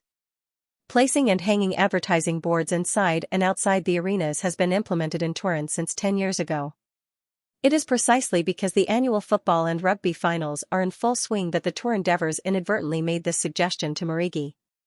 Marigi treated it like a treasure and immediately implemented it.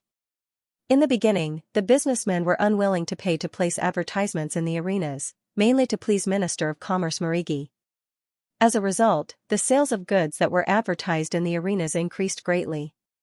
Since then, the practice of using the games to advertise became popular in the kingdom. In addition, according to the estimates of the Ministry of Commerce, the commercial tax of the entire Turin region will more than double in July because of the games. That is to say, there will be an additional income of at least 600 talent. Sir Archipedes, has this earned back the 1,000 talent that the finance department has previously paid? Not to mention, the holding of the games will increase the attractiveness of Turin to the people of the entire Mediterranean. After the games, the number of tourists coming to Turin should maintain a long-term growth, which is very good for our tax revenue. Great! The Devers patted the armrest of the throne and said with a smile, the games haven't even started, and you've already earned so much money.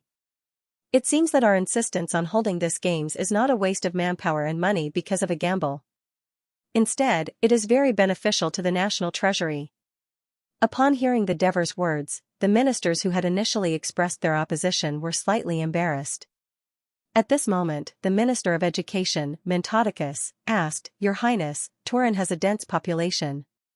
I remember many years ago, the current dean of the Dionia Academy, Lysias, once wrote an article describing the hustle and bustle of Turin, as well as the busy sea and land transportation in order to ensure the food, clothing, and housing of the Turin people.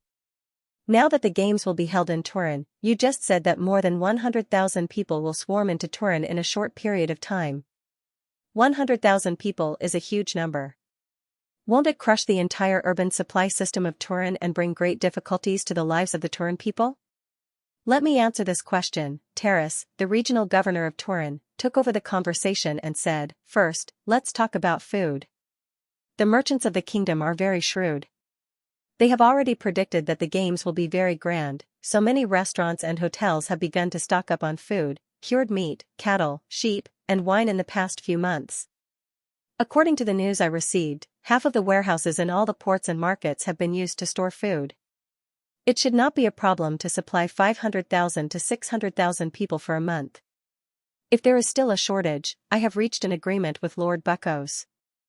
In case of emergency, we can use the granaries in the north of Turin to stabilize the possible rise of food prices in Turin. Let's talk about housing. Actually, there is no need to worry too much. Currently, most of the citizens in the urban areas and suburbs rely on renting houses for a living. There are enough houses for the tyrannical tourists. Moreover, the market will automatically guide the tourists not to live in the urban areas because the housing prices in the urban areas are bound to be expensive. The further away from the urban areas, the cheaper the rental prices will be. For example, places like Amendola, Castellan, Abyssinia, and even Cremissa. I think the tourists who come to watch the games are not necessarily rich. They will stay in Turin for more than 10 days or even a month. They will definitely decide where to stay based on the amount of gold and silver they bring. Also, trained volunteers will specially guide the tourists. When the tourists are scattered throughout the Turin region, I think the Turin people will not feel too crowded and noisy. Of course, in order to ensure that the tourists scattered throughout the Turin region can watch the games smoothly, we must also have fast and convenient transportation. Actually, this is not a big problem. The roads in Turin region are the best in the whole kingdom. Moreover, for this games, Lord Heraclide has personally supervised his subordinates to build new roads and bridges since last year. In addition, the Turin region's administrative office will issue some temporary decrees during the games. For example, piggyback teams are not allowed to enter the urban areas during the day. Goods will be transported by boat as much as possible. Also, besides watching the games, Turin people will try to reduce their travel as much as possible. In addition, the administrative office has specifically discussed with the Carriage Association, requesting them to transport passengers at the usual price during the games and provide good service. Just now, His Highness mentioned that Lord Agathia will strengthen the security of Turin region during the games. Another important issue that needs to be paid attention to is to prevent fires. It's summer now, and the weather is dry. During the games, there will be a lot of people. Once a fire breaks out, the consequences will be unimaginable. Therefore, the administrative office has formulated a plan in this regard several months ago and has started to implement it. During the games, the entire region's firefighting team must be on standby all day and be ready to set off at any time. Some volunteers have been assigned to be temporary firefighters. After receiving specialized training, they will be responsible for fire patrols in each street block. The firefighting team also requested that the homes of Turin residents must be equipped with a pool filled with water. After several rounds of inspections, all the streets have basically met the requirements. The administrative office has also organized fire prevention training in each street block. Very good. Taras, the Turin administrative office is very thoughtful and well prepared. This makes me more confident about the success of the games, Devers praised with a smile. Your Majesty, this is the result of the hard work of His Highness and the preparation team for more than a year. Taras replied humbly. As the chief executive of the region, he was not supposed to attend the meeting of the ministers, but since the main topic of the meeting was the preparation for the games, he had to attend. As a matter of fact, when Lucius and Hegemon retired a few years ago, he participated in the election of the Senate as a candidate for the position of assistant minister, but he lost to Bagul and assists in the end. I heard that the Olympia, Delphi, Corinth's Poseidon priests, and the Parthenon temple in Athens all refused to come to Turin to participate in the training of the judges. What did the preparation team do about it? Topyrus, the Minister of Foreign Affairs, asked. I'd like to ask the Honorable Priest Pleasonus to answer this question. Clotocattax smiled and made an inviting gesture.